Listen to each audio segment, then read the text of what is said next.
Ah, a sharp scream pierced the air. The scream made a woman, who was leaning against the wall with blood on her forehead, shiver and suddenly open her eyes. I'm not dead? Jiang Ning felt confused. Hadn't she been hit by a car? She had seen the vehicle speeding toward her and thought she was surely going to die, but here she was still alive. Jiang Ning moved her limbs. Thankfully, they were all still there. Aside from the intense pain in her forehead, she felt fine and sighed in relief. You little brat, how dare you pretend to be dead? With blood all over her face and still alive, how could this girl be so lucky? Madame Ma looked disappointed and angrily pointed at her. Just give up on that idea. Even if you knock down these walls, this engagement is definitely off. With a face full of questions, Jiang Ning noticed a crowd around her, all dressed in strange clothes, pointing and whispering. In front of her, a middle-aged woman with a pointed face was scolding her with a look of disdain, as if she were staring at a toad, her contempt almost dripping from her face. You, a young lady, causing a scene at the academy's entrance, not only embarrassed Qing'er, but also made a fool of yourself. You even hugged Scholar Lu in public, making it more lively than a theater. And what happened? Scholar Lu's leg got broken from your hug, and he still hasn't woken up. A person like you is not suitable for my son. Qing'er had said it would be best to ruin her reputation, making this girl live in shame until she couldn't bear it anymore. But now, what could they do? She exchanged a glance with her sister-in-law, Chen, who understood and was ready to take revenge after being scared by Jiang Ning.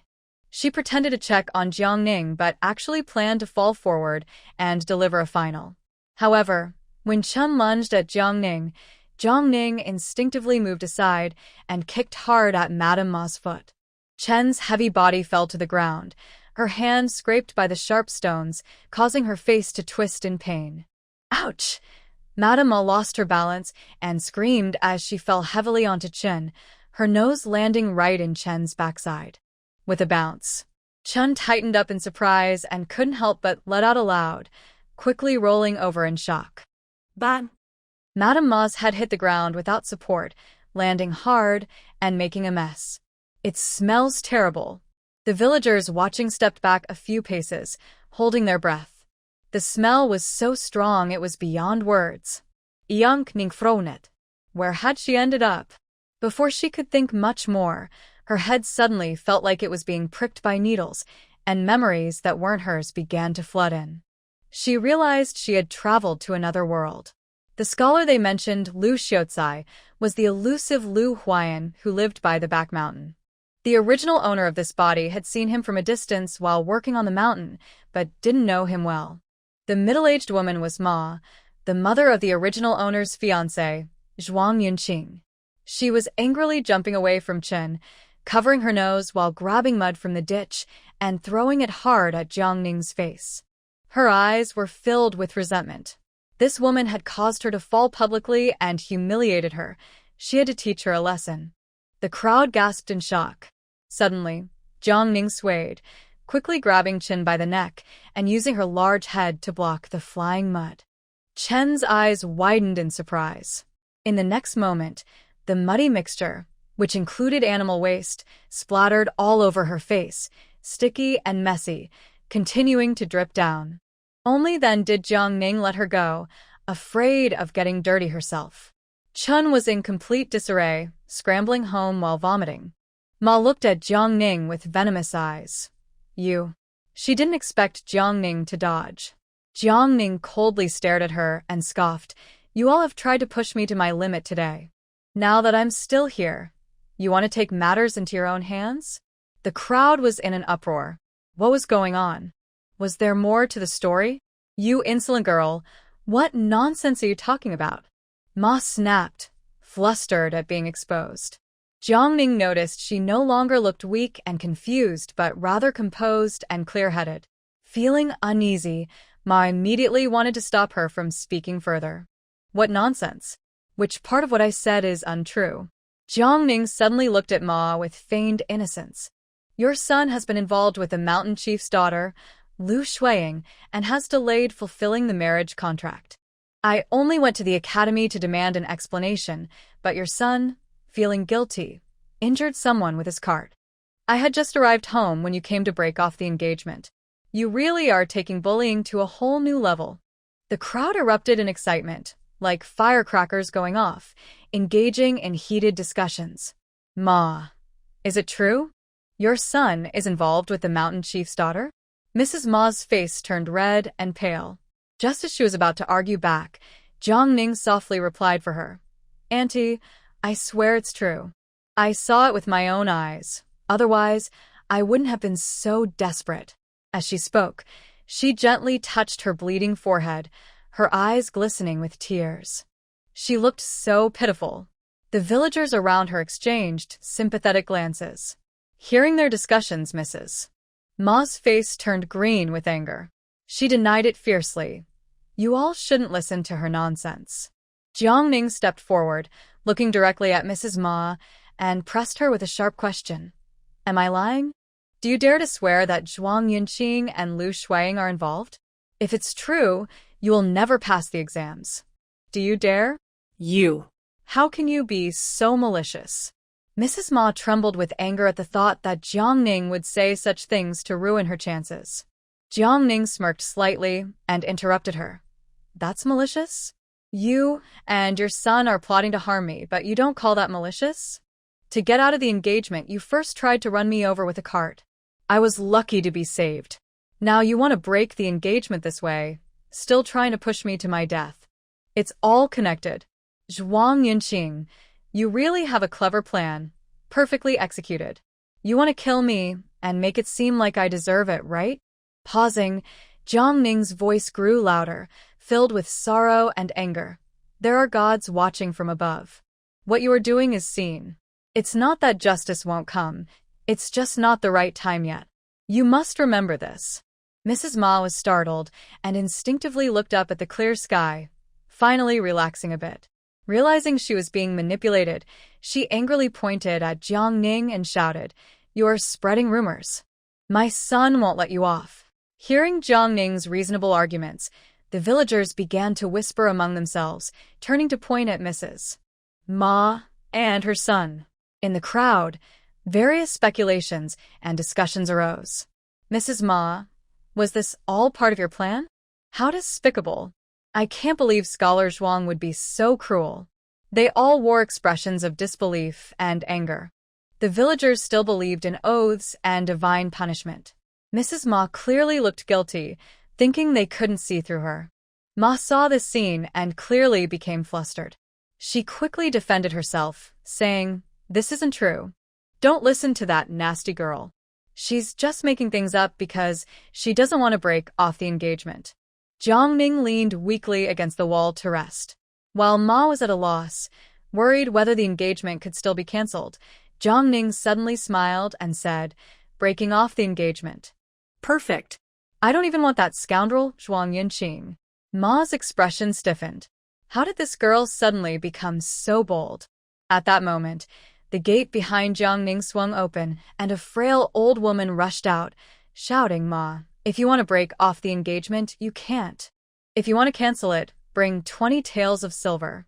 Hearing the shameless words of old lady Jiang, Ma scoffed and replied dismissively, "Oh, old lady Jiang, you finally decided to show up. I haven't even asked you for the 2 taels of silver from the engagement, and now you want to extort money from me." Jiang Ning thought, "Wow, the original owner's outrageous grandmother has arrived." The original owner was the eldest granddaughter of the Jiang family. After Jiang Dahai and his wife married for 3 years, they had the original owner, whom they cherished dearly. Jiang Dahai was a hunter. 3 years ago, he went hunting in the mountains with Zhuang Dalong from the same village. A landslide occurred, and he died trying to save Zhuang Dalong from falling off a cliff. His wife, Lu, was devastated by the news and suffered a miscarriage, resulting in 2 deaths. To repay Jiang Dahai's life-saving grace, Zhuang Dalong arranged a marriage between the original owner and his son, Zhuang Yunqing, waiting for Jiang Ning to come of age to marry him. Now that the original owner was over 16, she had not seen the Zhuang family come to propose. She heard that Yunqing was already interested in the mountain chief's daughter and wanted to break off the engagement. This news struck the original owner like a bolt from the blue, plunging her into deep despair. She couldn't help but rush to the academy to seek clarity, which led to quite a scene at the beginning.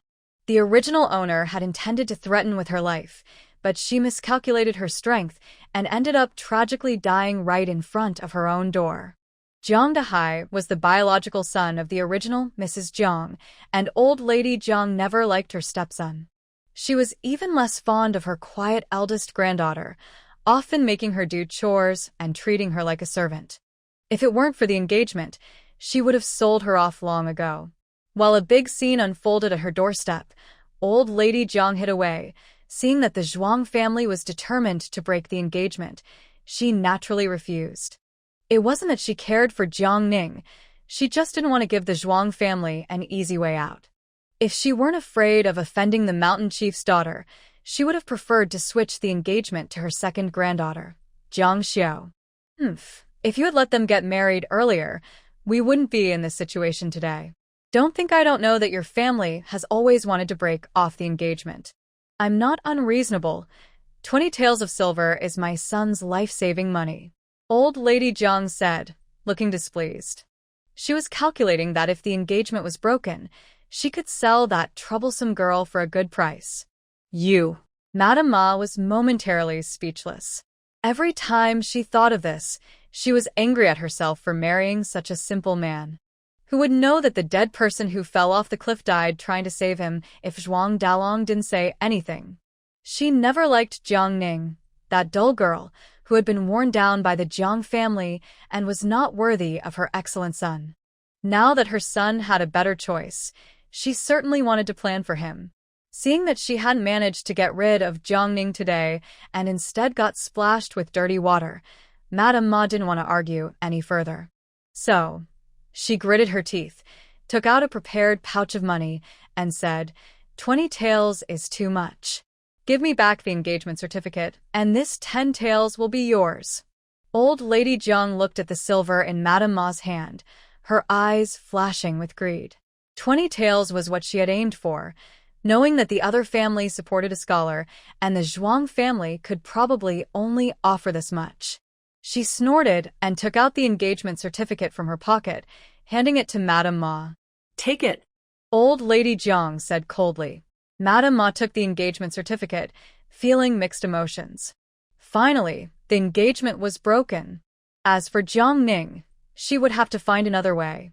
Just as old lady Jiang reached out to take the silver from Madame Ma, Jiangning suddenly stepped forward and quickly snatched the money pouch. Well, the compensation for breaking off the engagement should naturally be collected by her. She had always been someone who took everything, never willing to suffer losses, and no one could take advantage of her. Jiangning's action surprised everyone. Both old lady Jiang and Madame Ma were stunned. You little brat, are you looking for trouble? Hurry up and give me the silver. Old lady Jiang shouted as she lunged at Jiangning. Just as old lady Jiang reached out to grab the money pouch, Jiangning sidestepped and avoided her hand while saying to Madame Ma, give me back my engagement certificate. What a joke. If the engagement was to be broken, it had to be done thoroughly. She wanted her certificate back and her reputation intact. The original owner couldn't die in vain, and she couldn't live with the shame of being broken off from an engagement. Madame Ma was taken aback and quickly took out Jiangning's engagement certificate from her sleeve and handed it to her. After receiving it, Jiangning raised it in the air, her voice choked with emotion as she addressed the onlooking villagers. Dear uncles and aunts, it was them who wanted to get engaged back then, and now it is them who want to break it off. The betrayal and public humiliation I faced were meant to destroy me. I can't accept this. I thought about ending my life, but since the king of won't take me, I must live to clear my name. At this point, Jiangning's eyes turned red, and her stubborn expression, holding back tears, was heart-wrenching. Ning, you have truly suffered. One villager sighed. Yes, this family has gone too far. How can they treat the daughter of their benefactor like this? Another villager angrily agreed. Hearing the villagers support her, Jiangning felt satisfied. With tears welling up in her eyes, She slowly let them fall. 3 years ago, my father sacrificed his life to save Uncle Zhuang. Not only did they not repay his kindness, but they also spread rumors that led to my father's death. To repay kindness with malice and to be ungrateful, I want to ask everyone, what right do such people have to pursue a degree? Of course, whether they can pursue a degree isn't up to me, but I would never dare to marry into such a family. I will take this 10 taels of silver as my father's ransom, she said, and suddenly burst into tears. Father, mother, I am an unfilial daughter. It is my fault that you cannot find peace. Enough, Mrs. Ma shouted angrily. If you keep slandering my son's name, I will report you to the authorities. Slandering a scholar is a serious crime. Do you want to go to jail? Jiang Ning was immediately frightened into silence, trembling and pretending to be strong as she sobbed. Emma, what did I say wrong? Please point it out, and I will change it. Please don't report me. I'm scared. Jiang Ning looked like she was being threatened, which only infuriated Mrs. Ma more. What could she point out? Was this girl's previous weakness all an act? Mrs. Ma stared at Jiang Ning in disbelief. The onlookers, seeing Jiang Ning so frightened, quickly came to her defense. Mrs. Ma, don't scare the young girl. Yes, everything she said is true. Didn't her father save your man? Don't you want to break off the engagement? As for Scholar Zhuang and his involvement with another woman, the crowd only dared to think it but not speak it aloud, as they didn't want to slander the scholar without knowing the truth. Hearing these comments, Mrs. Ma felt dizzy and nearly fainted. How could this happen? Qing's reputation must not be ruined like this. As Mrs. Ma pondered her next move, Jiang Ning suddenly held up the engagement letter high and tore it into pieces in front of everyone, loudly declaring, I ask all the uncles and aunts to witness that today it is not the Zhuang family that is breaking off the engagement with me, but I, Jiang Ning, who is ending the engagement with Zhuang Yunqing. My marriage with the Zhuang family is hereby cancelled. From now on, men and women will go their separate ways. With that, she tossed the pieces into the air, and they fell like snowflakes, scattering everywhere. Jiang Ning covered her bleeding forehead, looking sorrowful and lonely as she turned and walked home. This left the crowd murmuring and the stunned Grandma Jiang unable to recover from the shock of Jiang Ning's actions. Why has this girl become so sharp-tongued? Meanwhile, Mrs. Ma, facing the crowd's whispers, felt helpless as she was supported by Sun, Wang Day's mother, looking like a defeated rooster, dejected and downcast. Seeing her so discouraged, Sun stepped forward to try to restore some dignity for Mrs. Ma, hoping to create an opportunity for her daughter. Clearing her throat, she said to the crowd, Oh dear, don't just listen to one side. It's true that Ning was hugging and holding on to Scholar Lu in public. She isn't behaving properly, which is why she went to cause trouble at a school full of men. Which family would want such a girl? Even if there was a life-saving grace, her reputation is ruined, and Scholar Zhuang shouldn't have to bear such shame. At first, it seemed the matter would end there. But Sun's words were like throwing salt into a boiling pot, instantly stirring up greater waves. The villagers looked at each other, whispering and discussing. Yeah, hugging and holding on to men, her reputation is gone. Who would dare want her now? But I heard that Scholar Lu was only trying to save her. It wasn't intentional. This happened in the county, and so many people saw it. Will it affect the marriages of other girls in our village? The commotion from the Jiang family was too loud, and the village head, Zhuang Fugue, hurried over. In his 40s, tall and generally upright, he listened as the crowd quickly explained what had happened. Furrowing his brow, Zhuang Fugue realized that whether it was Jiang Ning, Zhuang Yunqing, or Lu Huai'an, all involved were from their village, and it needed to be handled carefully to protect the village's reputation. Perhaps we should let Scholar Lu marry Ning. This way, both their reputations can be saved, suggested Old Li, shaking his head. Yes, I think it's feasible. Ning is already 16. If she doesn't marry before 17, she could be forced into a military marriage, Aunt Zhang interjected. That's right. Although Scholar Lu has no parents, he is still a scholar, not inferior to Scholar Zhuang, Uncle Li supported, patting his thigh. Upon hearing this, Mrs. Ma's face darkened. That unlucky Lu Huai'an was nowhere near as good as her son. But she thought that if that troublesome girl got married first, no one would talk about today's broken engagement anymore, which could be a good thing. She frowned, not wanting to argue with these blind fools. No, I don't agree. At that moment, Grandma Jiang, who had been watching, quickly voiced her opposition. She had originally felt pleased to see someone tarnishing Jiang Ning's reputation. If Jiang Ning's name was ruined, she could sell her without anyone blaming her. But now this group was suggesting marrying her off to the disaster scholar Lu. How could that be? What if that disaster really becomes an official? Wouldn't that benefit that troublesome girl? Grandma Jiang's objection stood out in the previously lively discussion, and Zhuang Fuguei frowned, clearly not expecting this situation. Why is that? Zhuang Fuguei asked, puzzled. Although Lu Huai'an had no parents and was a bit poor, he was now a scholar and could be considered a good match. Grandma Jiang sneered. Who doesn't know that Scholar Lu is an unlucky person? If he really becomes our Jiang family's son-in-law, our family will surely face misfortune. Are you trying to bring disaster upon us? The villagers suddenly fell silent. Indeed, although Lu Huai'an was a scholar, equally knowledgeable as Yunqing, and even passed the exam at 16 with a higher rank, his reputation was not good. Most villagers believed he was a disaster. The reason was that Lu Huai'an was not the biological child of the Lu family. He had been abandoned as a child and later taken in by them. Unfortunately, when he was 12, his adoptive parents passed away one after the other. Such a background led the villagers to believe he was a reincarnation of a cursed soul, bringing misfortune to anyone who got close to him. This made some superstitious villagers keep their distance, fearing his influence. The matter of Ning's marriage is not something you all need to worry about. I know what I'm doing and will not let our family's reputation suffer, Grandma Jiang firmly assured. Seeing this, Zhuang Fuguei felt helpless but could only nod in agreement. After all, Jiang Ning was Grandma Jiang's granddaughter, and even though he was the village chief, he couldn't interfere in this matter. He was just about to dismiss everyone. At that moment, his youngest son, Zhuang Yunshu, who was studying in the county, rushed over and said, "Dad, something terrible has happened." "What is it? Why are you so flustered?" Zhuang Fuguei scolded. Li Shi, the village head's wife, quickly came over to pat her son on the back and said, "Calm down. Take your time to explain." Zhuang Yunshu took a breath and shared what had happened at the academy.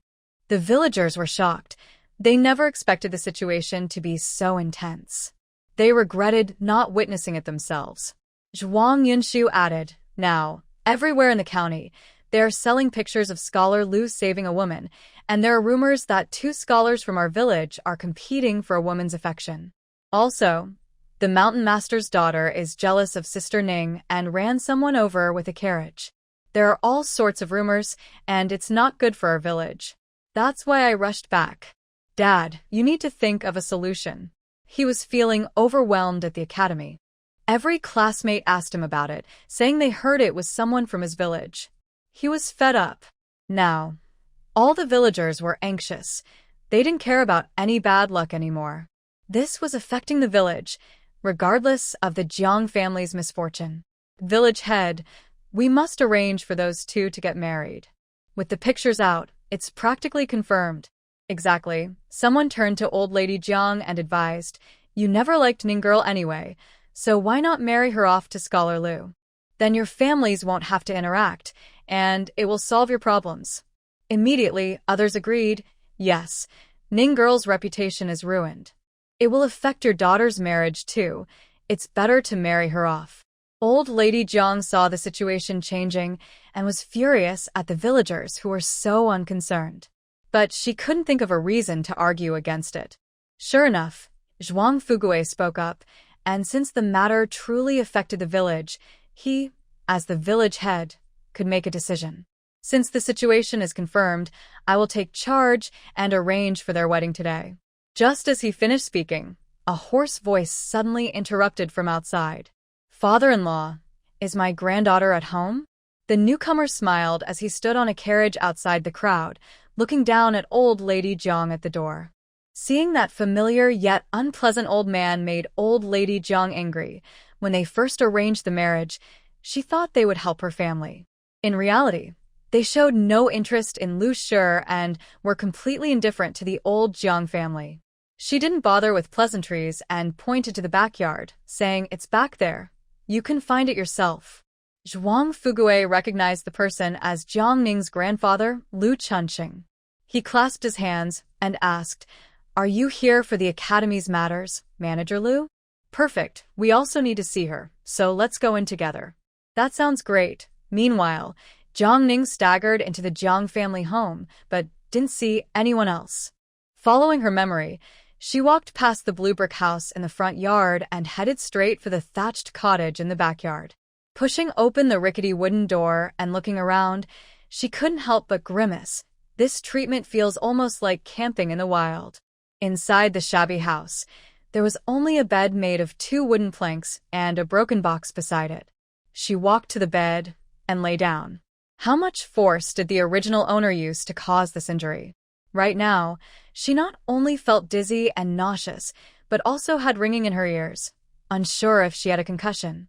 The wound on her forehead was still bleeding, so Jiang Ning found a somewhat clean cloth to press against it and tie it up. Sigh, if she had known she would end up in a place like this, she wouldn't have argued with her parents. Helping with the mortgage wouldn't have been so bad. At least it was better than this. But she never expected that her stubbornness would one day lead her to this situation. She had just graduated and was ready to dive into her career when her parents suddenly told her they bought a house for her brother and needed her help with the mortgage. She was so angry, like a cat with its tail stepped on, that she had a big fight with her parents and stormed out, only to end up in a car accident. And then there was nothing more. Her chest felt hot, and as she instinctively loosened her clothing, she saw a crescent-shaped birthmark. She remembered having the same mark on her modern body. Was this a coincidence? The birthmark was originally a faint crescent shape, but now it was emitting a soft white glow. Jiang Ning was startled. When she looked closely, the glow disappeared. Just as she began to doubt her sanity, she suddenly recalled the scene at the academy before she traveled. The original owner ended up at the academy because her cousin, Lu Huai'an, urged her on. When she tried to stop the carriage, it didn't slow down but instead sped up towards her, indicating that Lu Huai'an truly wanted her dead. Lu Huai'an not only took the original owner's fiancé, but also wanted her life, making her the original owner's #1 enemy. The carriage had to make a sudden turn, seemingly aimed at Lu Huai'an. This thought sent a chill down her spine. Wow, could it be that this is not just a scheme by Yunqing, but that others are involved too? Are the people who pushed her and harmed Lu Huai'an the same group, or are there several different groups? Jiang Ning is going crazy.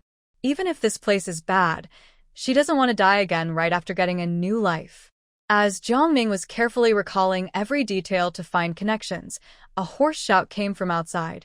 "Xiao Ning, your grandfather is here. Why aren't you coming out yet?" Jiang Ning frowned. One wave after another. Can't anyone let her rest properly? If she weren't afraid of fainting on the way, she would have already gone to see a doctor. Impatient, Jiang Ning opened the door and stepped out, leaning against the door frame, coldly looking at the old man she should call grandfather. Lu Chunqing, in his 60s, wearing a silk robe and sporting a gray beard, looked somewhat kind. From the original owner's memories, she knew very little about this grandfather, only that he was a grain merchant in the county. Now, after 3 generations in business, he had separated his youngest son's family to farm, hoping his descendants could achieve success and change their status. This grandfather's family had no affection for the original owner. She had grown up without even entering the Lu family's inner courtyard. Now he rushed over. It surely wasn't for anything good. So, Jiang Ning glanced at him and lazily said, "What do you want?" Lu Chunqing was displeased with Jiang Ning's lack of manners, frowning as he sternly scolded, "Xiao Ning, how can you act so recklessly today? The academy is not a place for a girl like you. You caused a scene in public. Do you know that if it weren't for Lu Xiaocai controlling the carriage, many people could have been harmed today? Now he is still unconscious in the clinic. We don't even know if he will wake up." If something goes wrong and the academy holds you accountable, even I won't be able to protect you. Why did you go and stop the carriage? At this moment, Jiang Ning realized that the original owner had sneaked back and the situation in the county was still unclear. She remembered how Lu Huai'an had caught her, saving her from injury, and she had actually left him behind to escape. Her face felt a bit hot, and she felt embarrassed. Sigh, what is going on? Strangely, Lu Chunqing didn't mention her being in an inappropriate situation with Lu Huai'an, but only talked about Lu Huai'an getting hurt because of her. Could it be that this grandfather has changed, or is there something else going on? Jiang Ning raised an eyebrow and sneered, "You should ask your precious granddaughter. If she hadn't encouraged me to go, I wouldn't have bothered looking for trouble." Lu Chunqing felt something was off. His usually timid granddaughter seemed like a different person. She looked him in the eye without bowing her head, showing a don't mess with me attitude. His grandson, Lu Qinghu, came home today to complain that Jiang Ning's trouble had caused him to be scolded by his teacher. He was initially furious and planned to give his granddaughter a good talking to, but seeing her attitude, he decided to change his approach. No matter what, you need to come with me to see Scholar Lu and admit your mistake. Apologize properly. We're doing this for your own good. Rumors were spreading that the headmaster's daughter had injured someone while driving a carriage, and Scholar Lu had heroically saved her. Lu Chunqing wanted to place the blame on Jiang Ning, and he was determined to help the headmaster solidify that narrative. Jiang Ning scoffed internally, thinking it was foolish to not know who the real culprit was. However, she did need treatment. So, she touched her forehead and said, "Did Grandpa not see that I was hurt? My head really hurts. It might even be fractured. Aren't you going to get a doctor for me?" She thought it was time to get some benefits for herself. With her current condition, only a doctor could ease her worries. No matter what plans she had for the future, getting better was the priority. Lu Chunqing was momentarily speechless. He had noticed the cloth bandage on Jiang Ning's forehead, which seemed to be seeping blood. What's wrong? Is Grandpa unwilling? Lu Chunqing pretended to be helpless and shook his head. Of course not. Scholar Lu is currently receiving treatment at the clinic. Since you're hurt, let's go together and have Dr. Chen check on you. I heard about your accident and that's why I rushed over. What if Scholar Lu doesn't wake up you? Lu Chunqing spoke with certainty, making it sound like he cared deeply for Jiang Ning. Jiang Ning didn't want to listen to his performance and interrupted. In that case, let's hurry up and go. She had planned to see for herself. Although the original owner caused the trouble, she had witnessed the incident. Since she was using this body, she had to face all the issues that came with it. Wait a moment, Ning girl. Zhuang Fugui, seeing the grandfather and granddaughter had come to an agreement, hurriedly shared the village's recent decision with her. Jiang Ning was taken aback. She thought that the village chief and a few villagers were just coming to watch the commotion, but they were actually there to arrange her marriage. She had just broken off her engagement, and now she was supposed to get married again? On the same day, Jiang Ning cleared her throat and said, "Village chief, you should ask Scholar Lu about this." "Don't worry, we just wanted to inform you. We will go to the county to find Scholar Lu shortly. He was injured, and it's our duty to visit him," said Zhuang Fugui. He had heard from Lu Chunqing that Scholar Lu was seriously hurt. The two scholars in the village must not be lost, so he needed to check on him. What else could Jiang Ning say besides nodding? In the Zhuang family hall, Zhuang Yunqing was pacing back and forth in anger, having already learned the details of the situation. He had planned to take advantage of Jiang Ning's trouble today to break off the engagement properly.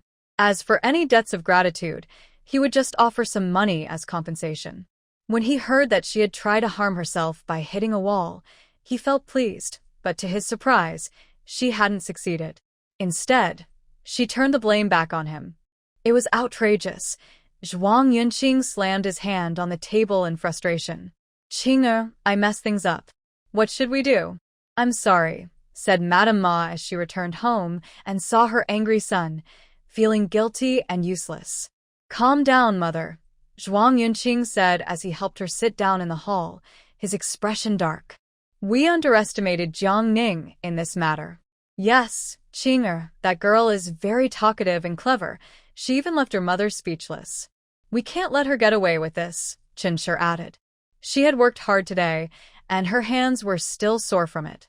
Madame Ma frowned and said, Fortunately, the village is planning to marry that troublesome girl to a disaster, or our family's reputation would be. Zhuang Yunqing took a deep breath and said calmly, Mother, second aunt, you both have worked hard today. From now on, don't worry about anything. I have a plan. You have a plan? Madame Ma asked quickly. Zhuang Yunqing's expression turned serious as he replied, Yes. Now that things had escalated this far, he couldn't escape the bad reputation of being ungrateful. The only way to resolve this was to ruin Jiangning. Everything that happened today was her own doing, and any talk of ingratitude would no longer matter. Madame Ma calmed down and said angrily, I didn't expect that girl to change so much. I lost my composure for a moment, and that's how we ended up in this situation. Besides, when she hit her head, I clearly saw her face turn pale. I thought she had passed out, but I didn't expect her to survive. Chun felt uneasy. Indeed, I almost rushed over, but she dodged away in an instant. It was truly shocking. It nearly scared me to death. Mother, aunt, I have my own plans. Just be polite when you see her in the future. Zhuang Yunqing didn't want to explain further. Will your father be angry when he returns? Ma asked, taking advantage of her husband being out hunting to discuss the plan to break off the engagement with her son. I'll handle things with father. Don't worry, Mother. I need to hurry back to the county. Remember, don't let anyone know I returned to the village. Saying this, Zhuang Yunqing turned to Chen and clasped his hands. My mother is not well, so please take good care of her, aunt. I am very grateful. Chen nodded. We're family, no need for such formalities. Hurry along. How could such a good son belong to Ma? It really makes one envious. Zhuang Yunqing secretly returned to the village by renting a mule cart. Once this matter was settled, he hurriedly urged the driver to head back to the county school. He needed to make further arrangements. Jiangning rode in Lu Huai'an's cart and arrived at the clinic in less than half an hour. She got off the cart, and her gaze fell on the sign that read Baoha Hall. The clinic's door was wide open, and there weren't many patients inside at the moment. Lu Huai'an led Jiangning into the main hall. A middle-aged man in a blue shirt approached them with a friendly face, smiling as he greeted. Oh, Manager Lu, you came in person. Are you here to get medicine or for a checkup? He glanced at Jiangning. And who is this? Both were business owners in the county, clearly familiar with each other. After Lu Huai'an cupped his hands in greeting, he said, Thank you for coming out, Manager Chen. This is my granddaughter Jiangning. I brought her to apologize to Scholar Lu. How is he doing? I have already set his broken right leg. External injuries are easier to treat, but the internal injuries are severe. He hasn't woken up yet. Is this related to her? Manager Chen looked at Jiangning with surprise. Alas, although Xiaoning was a bit reckless, it wasn't intentional. Why do you say that? Manager Chen had been busy all day and didn't know what had happened. Jiangning noticed that many people were watching them, clearly eager to hear the gossip. It seemed this was Lu Huai'an's purpose in bringing her here, to let people recognize her as the one responsible. Just as she was preparing to speak when Lu Huai'an had set the mood, suddenly someone came out from behind him and loudly said to Manager Chen, Uncle Chen, I bumped my forehead, and my grandpa brought me here to check on it. When Chen, the shopkeeper, heard this, he carefully looked at Jiangning's forehead. Oh no, it's still bleeding. Where did you hit? How could you be so careless? He then pulled Jiangning to the side to a consultation table where he helped her clean the wound, apply medicine to stop the bleeding, take her pulse, and ask questions. He even gave her a stitch on her head and wrapped it with clean gauze. At that moment, Chen was focused only on the patient and had no time for gossip. Lu Huai'an stood nearby, watching coldly and feeling quite frustrated. He hadn't completed the task he was given, and he wondered if it would have any consequences, but he didn't dare to say anything now. All right, keep the wound dry for the next few days and change the dressing on time. I'll prepare some medicine for you to drink, And you should heal quickly, Chen said after finishing the treatment.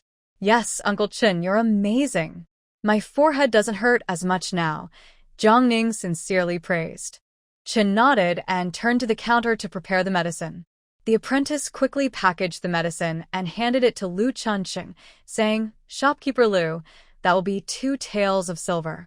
Lu Chunqing shot a glare at Jiang Ning, paid the silver, and Jiang Ning happily took the medicine, smiling, "Thank you, Grandpa." Jiang Ning looked at the medicine package in her hands, pleased that she saved 2 taels of silver and received good treatment. This trip was worth it. Be more careful next time. Lu Chunqing said lightly, then turned to Chen. Can we go see Scholar Lu now? Of course, I'll have the apprentice take you there, Chen replied. The apprentice led them to the back room where Lu Huai'an was staying, reminding them to keep quiet before leaving. The dim room was filled with a strong smell of medicine. Jiang Ning walked over and opened the window. The sunset light streamed in, and her gaze fell on Lu Huai'an, lying on the bed. He had a handsome face, with slightly raised eyebrows and closed eyes, long black hair framing his pale face, which looked lifeless. It was as if he were already gone. But as Jiang Ning got closer, she felt a warmth and slight pain in the birthmark on her chest, like a heartache. What was happening? She shouldn't feel this way for a man she didn't know, right? She remembered a saying, feeling sorry for a man would bring bad luck for a lifetime. So, no matter how good-looking he was, it didn't matter. The warmth in her chest grew more intense, like a burning pain. This feeling was abnormal and unreasonable. Jiang Ning was sweating from the pain. Lu Chunqing looked at the still figure on the bed, feeling anxious. He hoped this person wouldn't really be unresponsive. His grandson said that if Lu Xiaocai had any accidents, he wouldn't need to go to the academy anymore. Jiang Ning's troubles have nothing to do with the Lu family. This blame on the academy is completely unfair. Lu Chunqing stood by the bed, carefully checking Lu Huai'an's breath, which was weak. Jiang Ning held back her discomfort and observed Lu Huai'an's condition closely. Suddenly, she noticed his fingers move slightly. Startled, she was about to call for a doctor when Lu Huai'an's eyes suddenly opened wide, revealing deep, icy black eyes filled with intense hostility. Jiang Ning was taken aback by his gaze. Did he see her as an enemy? But seeing him awake, she excitedly exclaimed, "Lu Huai'an, you're awake." The unfamiliar, pleasant female voice gradually brought Lu Huai'an's awareness back. His gaze shifted between Jiang Ning and Lu Chunqing. Who are you?" His voice was weak and hoarse. Lu Huai'an looked confused, reaching for his chest, frowning as if trying to remember something. "Academy. Injured?" Lu Huai'an murmured. "Yes, Lu Xiaocai, it's great that you woke up," Lu Chunqing said excitedly, his voice trembling and somewhat incoherent. "Thanks to you today, the academy avoided a terrible incident. This is my granddaughter Jiang Ning. If she hadn't recklessly stopped the carriage, you wouldn't have been hurt. I brought her to apologize to you." As Lu Chunqing spoke, he pushed Jiang Ning forward and quietly stepped back to find a doctor, hoping this wasn't a fleeting moment of clarity. Lu Huai'an frowned. His chest felt slightly warm. He remembered being pierced by the Wu's sword there. So he didn't die? Wait, is this Jiang Ning, the eldest granddaughter of the Jiang family? 5 years ago, she committed suicide by hitting a wall after being jilted. Her death made the villagers believe he was a disaster. Whoever encountered him would be unlucky, even wishing to drive him away. The person in front of him had a white cloth wrapped around her forehead. Did she survive the wall incident? So she was still alive and standing here. A hint of shock flashed in Lu Huai'an's cold eyes. The strong smell of medicine filled his nose, and his right leg was immobilized. He remembered being hit by a carriage at the academy's entrance on the 5th day of the 3rd month when he was 19. No, it should be said that someone took advantage of that accident. Everyone thought it was just a startled horse incident. Only he knew that someone else was truly responsible for his injury. Thinking of this, Lu Huai'an calmed his thoughts, his expression serene, and said lightly, "You should go back. This matter has nothing to do with you, and I won't hold it against you." Jiang Ning saw him, lying on the bed with his eyes closed, looking like he didn't want to talk much, so he decided not to bother him. Manager Chen quickly came over to check on him and was surprised to see that his condition had improved significantly. He had thought it would take at least a few more days for him to wake up.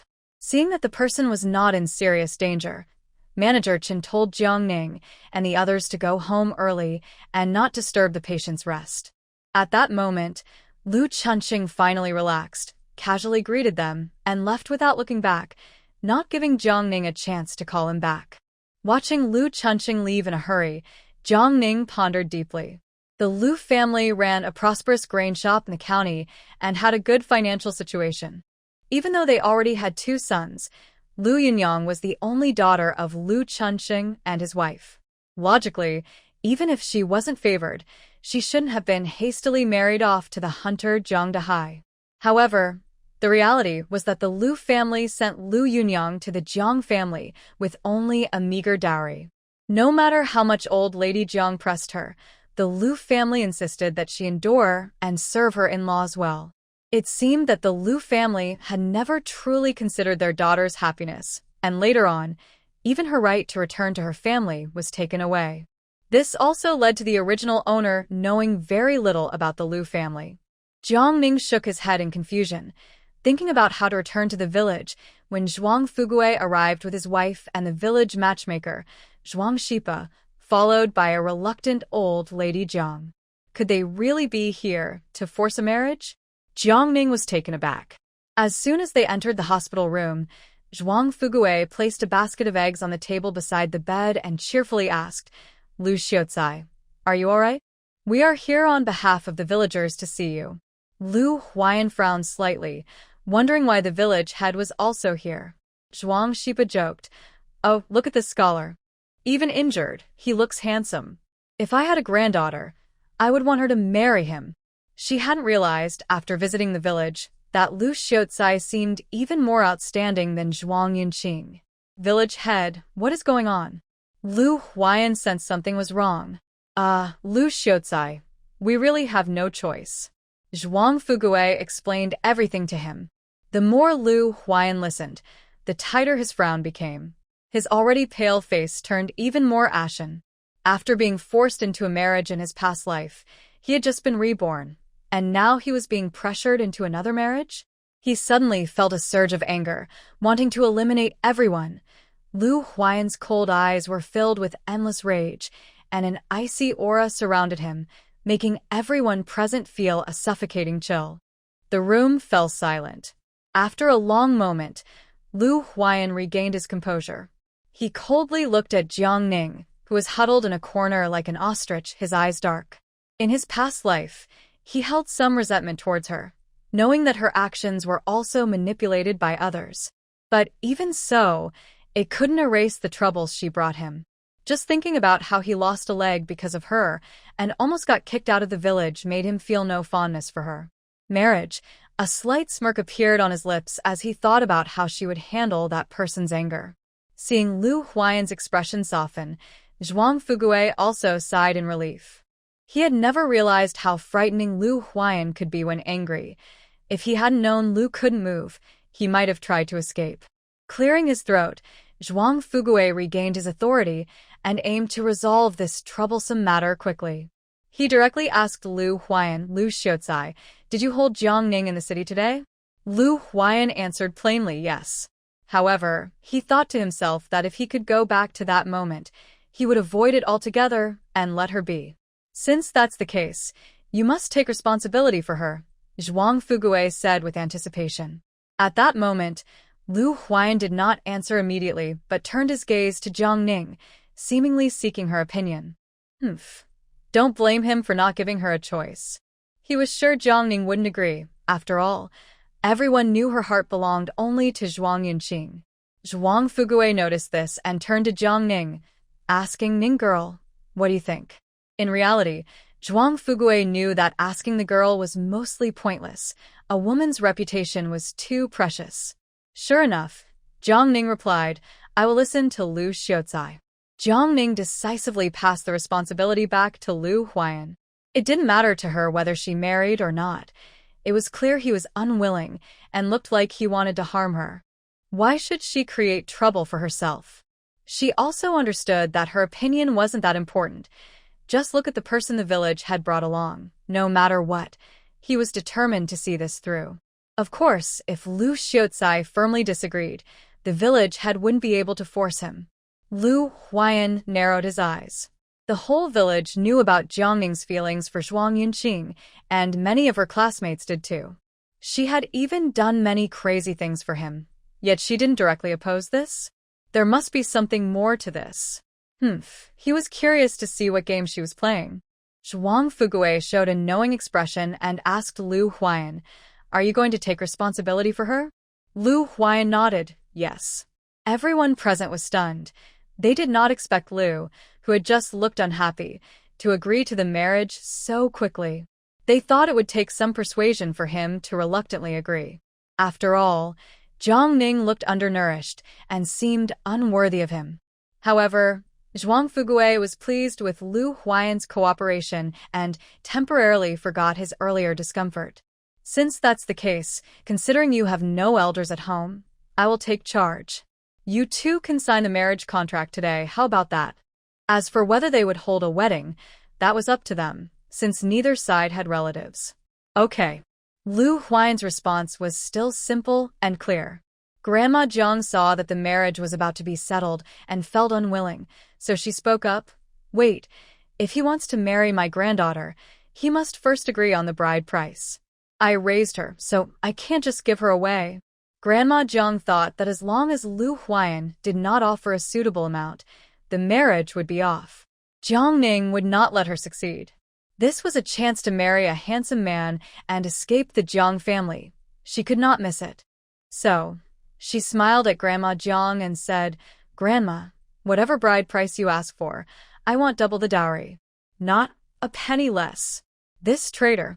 Grandma Jiang was furious and raised her hand to slap Jiang, but Jiang skillfully dodged. "All right, Aunt Jiang, please don't make things worse." Zhuang Fuguei did not care about Grandma Jiang's thoughts. Compared to the village's reputation, her little schemes meant nothing. Besides, didn't Ning girl have 10 taels of silver in her hand? In the end, that old woman would just take it as the bride price. After Zhuang Fuguei finished speaking, he turned and instructed his wife, Li, to bring out the marriage contract. The government office had special marriage contracts, and every village had kept some on hand for emergencies. The contract had specific spaces to fill in the information of both parties, including names, ages, and places of origin, as well as the witnesses' information. After filling it out, both parties and the witnesses needed to sign and place their fingerprints to confirm. Then, the village head would take the completed contract to the government office to have it stamped with the official seal. The office would also keep a copy and transfer the woman's household registration to the man's family. Li quickly handed him the marriage contract and ink from the basket. Li Zheng took over and leaned on the table next to Lu Huai'an, quickly writing. For those who couldn't read, he wrote their names, waiting for everyone to press their fingerprints. Zhuang Fuguei said, "This marriage certificate needs to be taken to the government office, and it will cost 2 taels of silver. Please give me the money." Lu Huai'an reluctantly handed over the silver and also gave 200 yuan as a wedding gift to Zhuang Xipa. This matter was settled. Lu Huai'an closed his eyes to see off the guests, thinking that it was Jiang own choice to get into trouble. It had nothing to do with him. Zhuang Fuguei sighed in relief and asked Jiang Ning girl, are you staying here or coming back to the village with us?" Jiang naturally chose to return to the village. Otherwise, she would just be staring at Lu Huai'an. She hadn't forgotten his earlier murderous expression. It was quite scary. However, she could understand that being forced into marriage was not something to be happy about. After everyone left, Lu Huai'an suddenly opened his eyes. He opened his collar, revealing a faint crescent-shaped mark where the Wu's sword should have pierced his heart. He remembered he didn't have such a birthmark, and the sword's cross-section seemed to match the shape of the crescent. So he really came back. Everything that just happened was real? Lu Huai'an clenched his fists, a dark and fierce look flashing in his eyes. In his past life, he faced many hardships. When his adoptive parents found him, he was still an infant, never having felt the warmth of family. Tragically, they both passed away before he turned 12, and the villagers believed he was cursed, avoiding him. After becoming an orphan, his life became even more difficult. He studied hard and finally became a scholar, which was a bright spot in his life, but it brought him trouble. The richest girl in the capital, Shui Qingling, suddenly approached him, forcing him to marry into her family. After he firmly refused, she threatened him, saying he would never succeed in the imperial exams if he didn't obey. At first, he didn't care, but unexpectedly, before his exams, someone was sent to break his legs. Later, when he was almost healed and still refused to submit, they sent someone again to break his legs for the second time. This time, his legs were completely ruined, and he was forever cut off from a career in government. In endless hatred, he learned about poison through chance. For 5 years, he endured humiliation and finally uprooted the Shui family. He even personally fed that woman to poisonous insects, watching her struggle in agony until her last breath. However, just as he was about to find his way after avenging himself, he was suddenly pierced through the heart by a sword, not even knowing who attacked him. Before he died, Lu Huai'an heard the cold voice say, "You are the only one to die under the Weiwa sword. This is your fortune. To have the chance to start over is indeed a blessing." Thinking of the still-living Yunqing, Lu Huai'an felt a mix of emotions. This time, things seemed similar to his past life, yet different. When Yunqing and Grandma Jiang returned to the Jiang family home, the sun had already set. It had been a tiring day. The two entered the door, and before Yunqing could catch her breath, she heard the loud bang of the door closing behind her. Immediately, Grandma Jiang's sharp voice rang out. "You ungrateful girl, stop right there. How dare you steal my money?" Yunqing felt exhausted. She covered her face and rubbed it hard to wake herself up. Then she turned around to face the furious and unfriendly Grandma Jiang. Grandma Jiang continued to shout, her spit flying as her finger nearly poked Yunqing's face. "What are you standing there for? Hurry up and give me the money. You've learned some tricks, stealing money and hugging men. It's disgraceful and shameless. Are you deaf? Hurry up and hand it over," Grandma Jiang said, raising her hand to slap Yunqing's face. Yunqing instinctively turned her head and raised her hand, catching Grandma Jiang's wrist perfectly. It seemed that practicing military boxing every day was useful in critical moments. She had learned it during military training, thinking it would provide some safety when she was alone, so she practiced it daily. She never expected to use it here. She tightened her grip on the thin wrist, and Grandma Jiang gasped in shock, her face showing pain. "Grandma, I can lose a hand, but I won't lose my money. Living without a penny is tough." In her past life, she had to make every second count to earn extra money. Otherwise, with the little allowance from her parents, she would have starved. As soon as Yunqing finished speaking, Grandma Jiang, enduring the pain, glared at her with a twisted expression. "You little brat, how dare you treat your elder like this?" Yunqing squeezed her wrist harder, and Grandma Jiang's voice rose sharply. "You ungrateful granddaughter, stealing from the family and daring to lay hands on your elder. Are you trying to rebel?" Yunqing calmly replied, "Grandma, you can eat whatever you want, but you can't say whatever you like. I didn't steal any money. That was my divorce compensation, Do you understand?" Yunqing emphasized the words my and pushed her away. You. Grandma Jiang fell to the ground, too angry to speak, her finger trembling as she pointed at Yunqing. Yunqing blinked innocently at Grandma Jiang and asked, "Grandma, are you pointing at me because you want me to help you up?" Grandma Jiang suddenly stood up, her face dark with anger as she shouted, "No need, just get out." However, Yunqing was not going to let her off easily. She walked closer, staring intently at Grandma Jiang, making her feel uneasy. "What? What do you want? Are you going to hit me?" Grandma." Grandma Jiang tried to stay calm. "What is it?" "I'm hungry. Can you make me some food?" Yunqing raised her fist playfully. It was a clear warning that if she didn't behave, there would be consequences. It was already past mealtime, and all the food was with Grandma Jiang, so if she wanted to eat, she had to ask her. It seemed she had a lot of issues to deal with if she wanted to stay in this house. At the very least, she needed to secure her meals. Jiang was both tired and hungry, wanting to return to her shabby hut to rest, but she still needed to prepare her medicine. Grandma Jiang was shocked. How dare this girl order her to cook? She was so angry she almost fainted. If she didn't care about the 10 taels of silver on Jiang, she would have kicked her out already. After all, she was no longer a member of the Jiang family. Seeing Grandma Jiang storm off to the kitchen to cook, Jiang followed her, taking the medicine pot and starting to prepare her medicine at the kitchen door.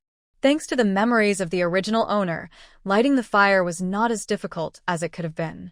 She managed to get the fire going almost by instinct. After a while, looking at the plain broth with no vegetables, Jiang didn't mind and quickly finished it. Once the medicine cooled down, she pinched her nose and drank it all at once. At that moment, Jiang felt like she had truly come back to life. She had survived the day solely on her strong will to live. Grandma Jiang was furious just looking at Jiang, skipping her meal and heading back to the front yard. As she walked, she muttered to herself. She was puzzled about how that little girl had managed to intimidate her today. As soon as she entered the main room, Grandma Jiang collapsed into a chair, barely catching her breath. Her second daughter-in-law, Niu, rushed in with Jiang Xiu and 2 grandsons. Grandma Jiang had 2 sons and 1 daughter. Her second son, Jiang Dashan, was 4 years younger than his stepson, Jiang Dahai, and was currently 34 years old. He is married, and his wife is from the Niu family. They have 3 children, a daughter named Jiang Xiu and 2 sons. Recently, Jiang Dashan has been working as a carpenter in the city with old man Jiang and hasn't returned home yet. Their youngest daughter, Jiang Manhwa, is already married and only comes back during holidays. The youngest son, Jiang De, is studying in the county and at 24 is still unmarried. Seeing her mother-in-law's shocked expression, Niu asked, "Mother, what's wrong?" Old Lady Jiang, feeling angry, replied, "It's that ungrateful girl who dared to steal 10 taels of silver from our home." 10 taels of silver? Both Niu and Jiang Xiu were surprised. Could it be true that Jiang had called off her engagement on the way home? Jiang Xiu felt a mix of joy and discomfort knowing Jiang had lost a good match and had the silver. She blurted out, "Grandma, 10 taels is quite a lot. I've never seen so much silver before." Old Lady Jiang's eyes lit up at her words, right? She can't carry all that silver with her all the time. Niu quickly added, "Yes, Mother, we can make Jiang return it later. Just don't get too upset." Though she said this, she thought how clever that girl was to take so much silver from the stingy old lady. She had planned to take her 3 children back to her family for a night, but after hearing about the big trouble at home, she hurried back with the kids. "Mother, I'm hungry." Seeing her grandchildren were hungry and realizing she hadn't eaten either, old Lady Jiang went to get some food and asked Niu to prepare dinner. She needed to eat well so that when that troublesome girl fell asleep, she could have her revenge. After taking her medicine, Jiang lay on the wooden bed in the thatched cottage, reading the marriage certificate in the dim light. Zhuang Fugue, fearing something might go wrong, had stopped by the county office to get the marriage certificate stamped before returning to the village. Jiang hadn't had time to look at it then, but now she opened it and saw the official seal clearly marked on it. Though the 2 parties didn't agree to it, the marriage certificate was real. Looking at it, Jiang felt a wave of emotions. She was now officially a married woman, which was hard to believe. After putting the certificate away, she clenched her small fist and thought for a moment before turning with the oil lamp to the woodshed.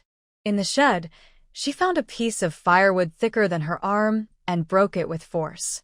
With a loud, the wood snapped in 2. Jiang was so shocked that her eyes nearly popped out, but amidst her surprise, she couldn't help but feel happy. From now on, who would dare to bully her? No wonder she was able to control old Lady Jiang so easily before. She didn't have that ability in the modern world. She remembered that the original owner's mother was also very strong and had taught her how to control her strength from a young age, warning her that if anyone found out, she might be burned as a monster. So, even though the original owner had natural strength, she lived cautiously in the Jiang family, afraid of being discovered. However, for her, having such a skill in this world was undoubtedly a great advantage. This was also why she was able to grip old lady Jiang's wrist today, making the old lady a bit afraid of her. Thinking about old lady Jiang's obsession with money, Jiang Ning felt that it would be very unsafe to sleep with the money. So, she quickly moved the firewood in the woodshed aside. She dug a deep hole and buried the money, then restored the firewood to its original position. After hiding the money, Jiang Ning left the woodshed.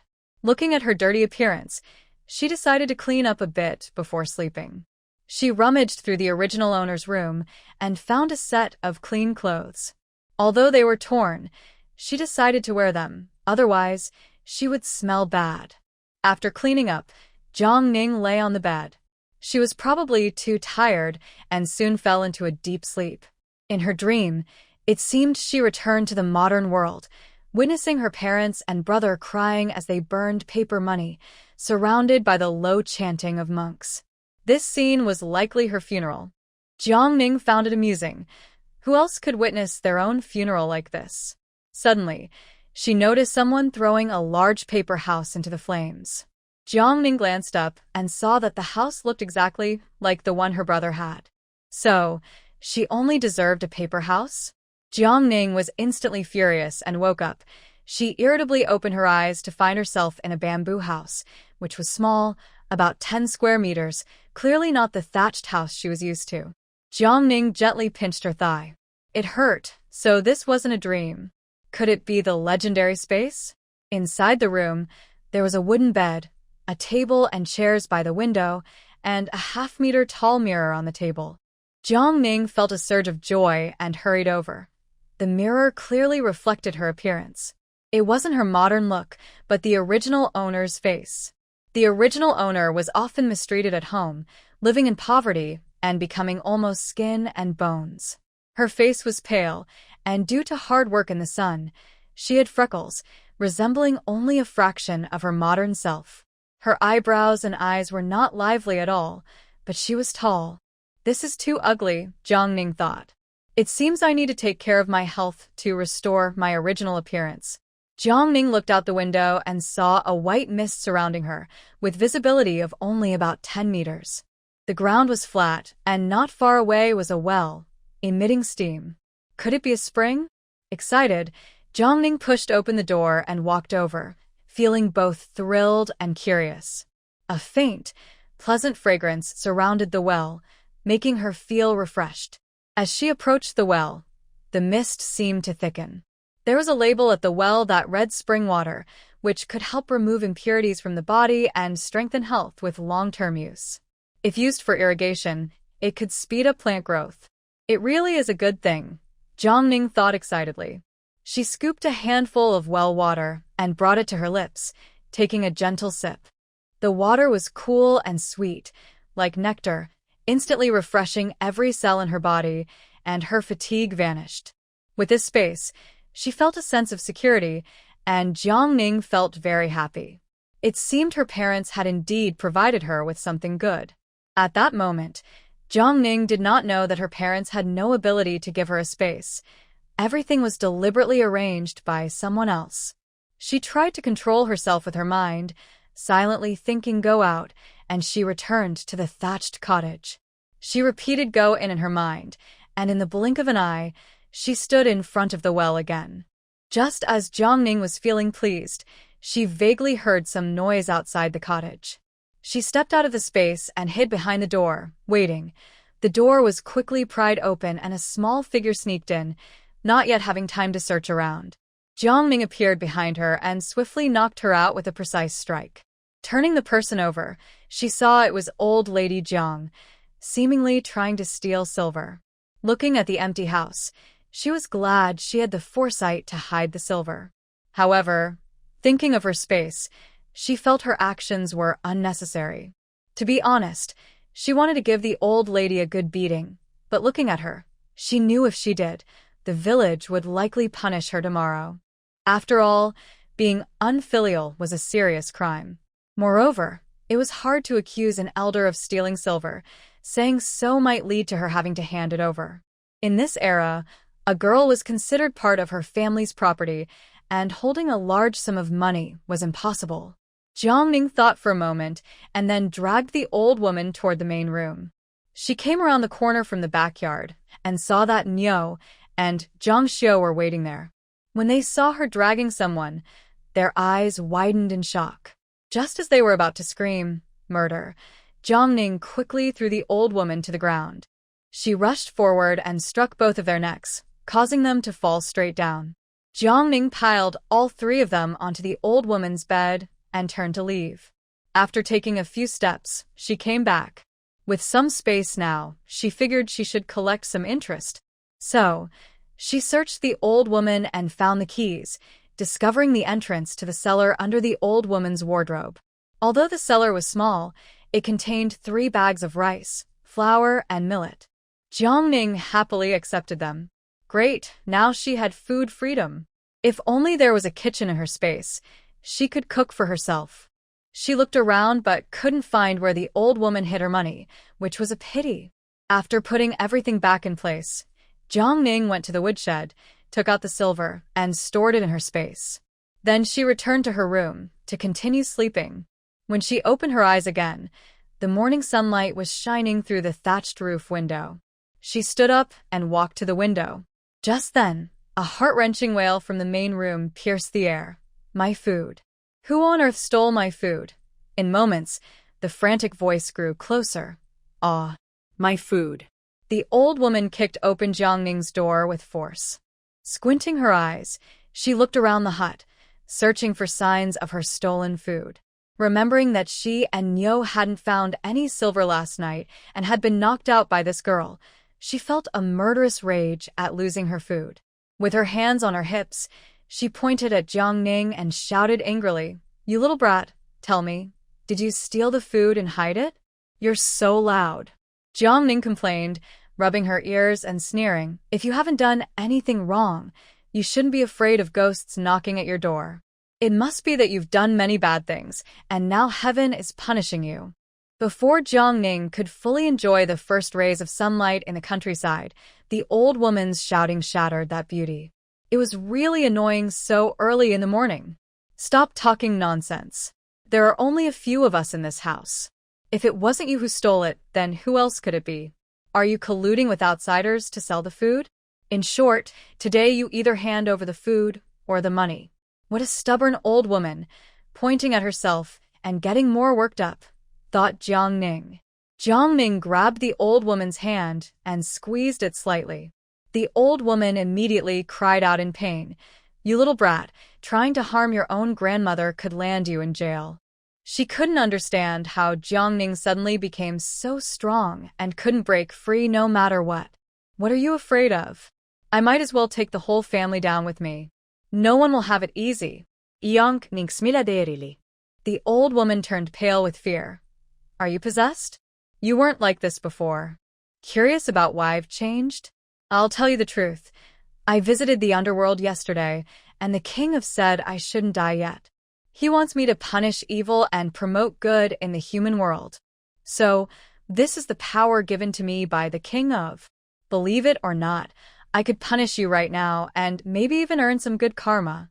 Jiang Ning pulled the old woman's collar and whispered ominously in her ear. Jiang Ning was very clear.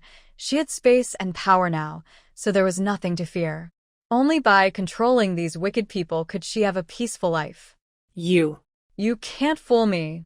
The old woman struggled hard but couldn't escape. "Fool you? Grandma, don't you know how many bad things you've done? When you go to the underworld, just wait to be punished." Yunqing. If it weren't for the severe mistreatment by this old woman, the original mother's health wouldn't have deteriorated to the point of losing both her life and her child's. It was all the old woman's doing. With that, Jiang Ning suddenly threw her hand and slammed the old woman to the ground. The old woman screamed in pain, looking at Jiang Ning with fear in her eyes. You evil spirit." Jiang Ning noticed that the woman from the Niu family was carrying food towards the kitchen, apparently having gone out to buy it.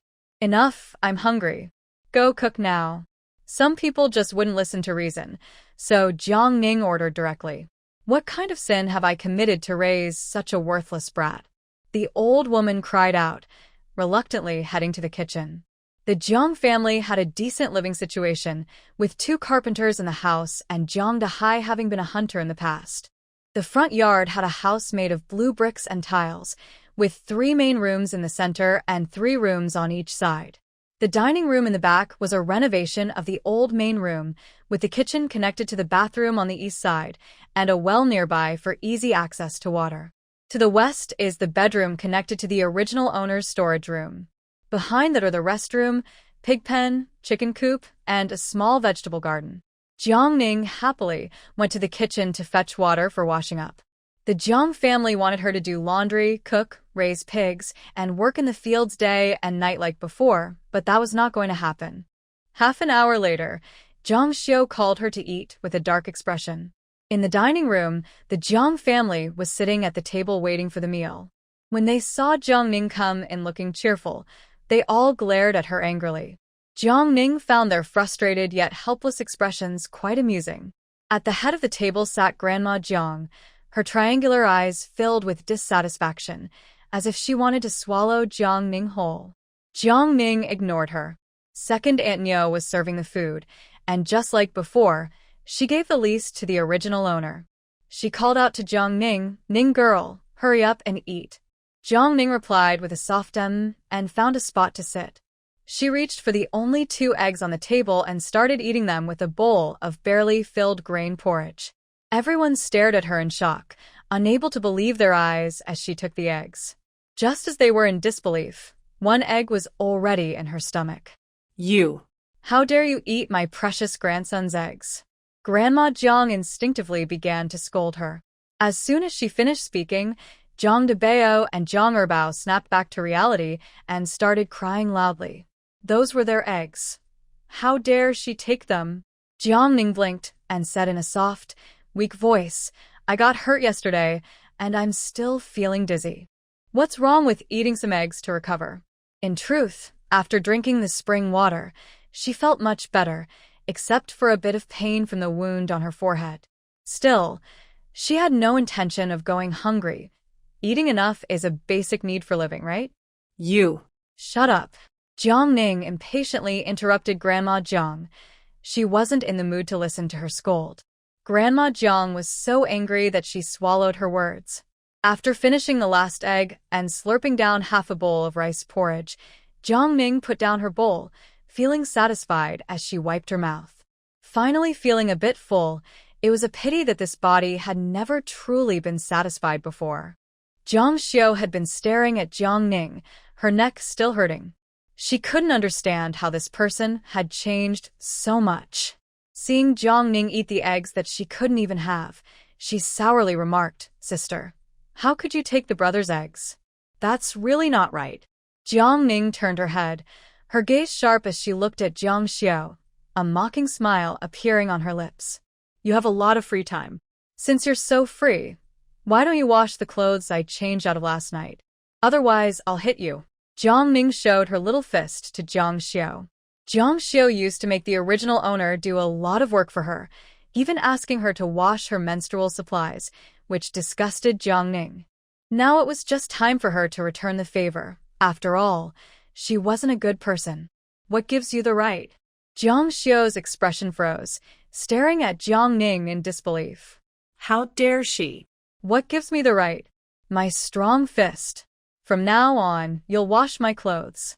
If you ruin them or don't clean them well, you'll pay for it," Jiang Ning said, forcefully stabbing a pair of chopsticks halfway into the wooden table. The atmosphere became tense for a moment. Jiang Xiu clenched her hands tightly, noticing her 2 younger brothers had stopped crying in fear, while Grandma Jiang and Mrs. Nyo pretended not to see. She glared at Jiang Ning, as if trying to see through her, but said pitifully, "Sister, you're not really my sister, are you? Have you been possessed by a ghost?" Inside, she cursed fiercely. "Jiang Ning, why don't you just die already? Whether I'm possessed or not, Grandma knows best. You might as well ask her." Jiang Ning chuckled at the feigned calmness of Jiang Xiu. "Enough with the nonsense early in the morning. Hurry up and eat. Debao and Erbao need to go to school." Grandma Jiang slammed the table. She felt a bit intimidated by Jiang and planned to discuss how to deal with this troublesome girl when the old man returned. Seeing no one was on her side, Jiang Xiu, with tears in her eyes, ran away, while Jiang ignored their reactions. What she needed most was rest. Everything else could wait until she healed. After eating and taking medicine made from spiritual spring water, Jiang returned to the shabby hut. The place was in ruins and even smelled a bit moldy. If it weren't for her special space, she would have found a way to move to the front yard. She looked around and sighed. After finally graduating from college, she had planned to make her mark and reach the peak of her life, but how did she end up facing such challenges instead? Lying on the bed with her eyes closed, she wondered what to do next. Just then, someone outside called out loudly, "Sister Ning, are you in there?" From the voice, it seemed to be Su Wei, the original owner's only friend. Su Wei had fallen into a river when they were young, and the original owner's mother had saved her. Since then, Su Wei's mother had been grateful and often looked out for Jiang. Unfortunately, the original owner had many chores to do at home, and since Su Wei was also approaching the age of marriage, she was often kept at home by her mother to do needlework. So the two of them rarely had the chance to meet. Why did she come to find her now? Jiang opened the door with a creak. Outside stood a girl with an oval face and big eyes, smiling at her. She was holding a basket and wearing a floral linen dress, with her hair styled in 2 buns. Her raised eyebrows and bright eyes made her seem very friendly. Jiang welcomed her inside. As soon as Su Wei entered, she whispered, "Sister Ning, I always feel scared when I come to your house. Your grandmother's gaze feels like it could eat people." Jiang chuckled and teased her, "If you're scared, why do you still come? I heard you had an accident. I brought you chicken soup that my mother specially made to help you recover. Here, take this soup. My mother said I must watch you finish it," Su Wei said, taking out a large bowl of steaming chicken soup from the basket and handing it to Jiang. Jiang looked at the hot soup, feeling a warmth in her eyes. She realized she had never experienced such care from anyone before. In her past life, even when she was sick, her parents only found her bothersome, and sometimes she even doubted if she was their biological child. Su Wei glanced at Jiang forehead, still wrapped in cloth, and asked with concern, "How is your forehead? Have you seen a doctor?" "Last night, my mother said it was okay to break off the engagement. Although the scholar from the Zhuang family had good qualities, you should still take care of yourself. Look at what happened to you." "It's fine, it's much better now," Jiang replied warmly, smiling. "I just didn't expect the Zhuang family to treat me this way. I acted impulsively." Su Wei said, "Actually, as soon as I heard you had an accident, I rushed over, but unfortunately, you had gone into the city. Are you really marrying Lu Huai'an now?" Jiang nodded. "Yes, the village head had us sign the marriage contract. Good thing you didn't stay at Lu Huai'an's house yesterday. If a fire broke out, you would have been in danger." "What do you mean? Did Lu Huai'an's house catch fire?" Yunqing gets limet. She had planned to discuss moving in with Lu Huai'an in a few days. Now, it seemed all hope was lost. Su Wei nodded. "Yes, I heard my mother say that before I left." "Why?" Su Wei shook her head. "I'm not sure of the details. The western part of the village is quite far from here. I heard that by the time it was discovered at night, it was already burned down. I think the village head and others are over there now. Just got married, and now the family is gone. It's really tragic." Su Wei gently advised. "Hey, don't think too much. Just drink the soup. I still need to take the bowl home." Jiang felt a chill down her back. Is Lu Huai'an's enemy a bit too ruthless? Am I really going from one danger to another? I have to go see for myself. Jiang picked up her chopsticks and quickly finished the chicken soup. Su Wei quickly added, "I'll go with you. You don't know, I've been almost locked up at home by my mom."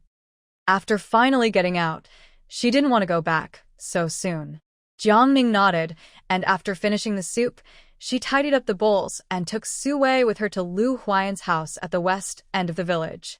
Originally, they had lost food today, and after going to buy more, breakfast was late. After chatting for a while, it was almost noon when they left. The houses at the west end of the village were sparse, and they could see a few households in the distance. Lu Huai'an's house was here, not far from the mountains, and the surroundings were quiet. This area was designated for newcomers, a bit away from the village center. When they arrived, they saw the village head and several men gathered outside the fence, pointing and discussing something. Zhuang Fugue waved when he saw Jiang Ning coming. "Ning girl, you're here just in time. I was about to send someone to find you. This is now considered your home too, and it was burned down by a big fire last night. I wonder who did such a wicked thing." Jiang Ning looked at the charred ruins. On the roughly 1-acre plot, only black ashes remained. A few crumbling mud walls stood, looking particularly desolate. At that moment, a man who looked to be around 40 approached Jiang Ning, someone she didn't recognize. Zhuang Fugue introduced him. "This is Su Yoxin from the Su family, the best builder in the village. Wei girl knows him, right?" "Su Wei not dead. Hello, unso sin. Hello, unso sin." "Yank ninge choet boliteli." Su Yoxin nodded and said, "I checked the site. The fire was so fierce, it must have been started with oil. Normally, it wouldn't burn so quickly." "That's true. The villagers on patrol found the fire last night. Although they called for help quickly, it was all over in just over an hour," Zhuang Fugue suggested. "Ning girl, I think you should go to the county to ask Lu Huai'an if he has any enemies. No family in our village would waste so much oil to start a fire." Jiang Ning felt confused about who Lu Huai'an had offended. She suddenly thought that maybe it was better to get a divorce. The thought of staying here last night made her shiver. She couldn't think about it. It was too scary. However, what Jiang Ning thought was one thing, but what she said was, "Uncle Li, the only person I have a grudge against is Yunqing. He must be angry because I broke off our engagement and then learned that I am marrying Lu Huai'an. That's why he set the fire, trying to make us homeless." Jiang Ning spoke with confidence, but Zhuang Fugue quickly interrupted her. "Ning girl, I know you have a conflict, but you can't just blame others without proof. Even if Zhuang Xiaozai wanted to set a fire, he would need the means to do so. His family supports him in studying, and they aren't wealthy. They even lost 10 taels of silver to you yesterday, so let's not spread false rumors." Jiang Ning continued to argue. His family may not have money, but the mountain chief's daughter does. A little bit of oil doesn't cost much. Some villagers began to agree with Jiang Ning. It seemed that Zhuang Xiaozai was the only one with a motive. However, they were hesitant to speculate too much.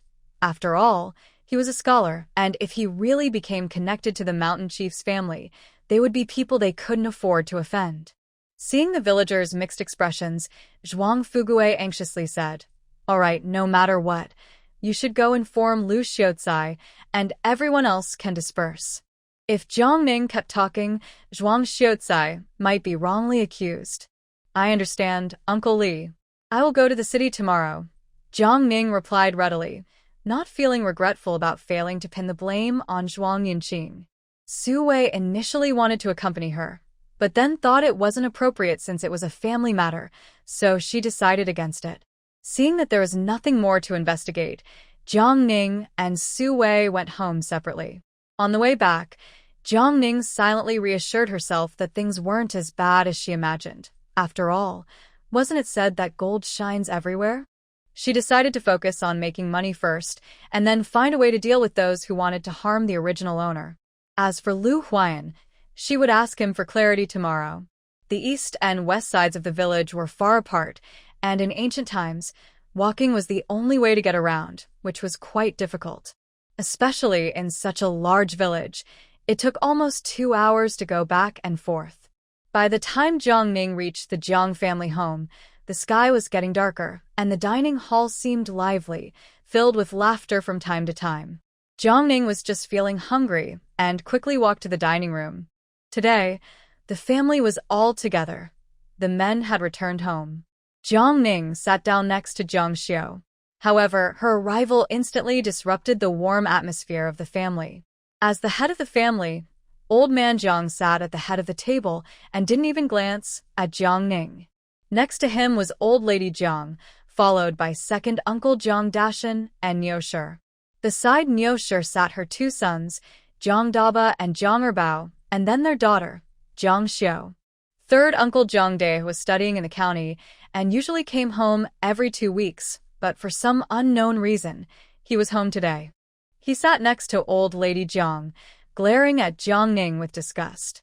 "Ning girl, why aren't you working during the day and just being lazy?" Old man Jiang suddenly asked in a stern voice. Jiang Ning pointed to her forehead and said, "I'm just recovering from an injury." This family was really cold-hearted. No one cared about how she was healing. She glanced at the table, which had plenty of dishes. It seemed that the lost food wasn't a big deal for the Jiang family. Old man Jiang sighed. "Why did you mess up the engagement?" He truly felt it was a pity. Zhuang Yunqing looked promising and would likely become an important official in the future. Having such a relative would only benefit the Jiang family. The Zhuang family didn't want to marry into our family anyway. They would have found a way to cancel the engagement. Besides, didn't I marry a scholar instead? Yunqing replied casually. Hearing this, Jiang Dai immediately became furious.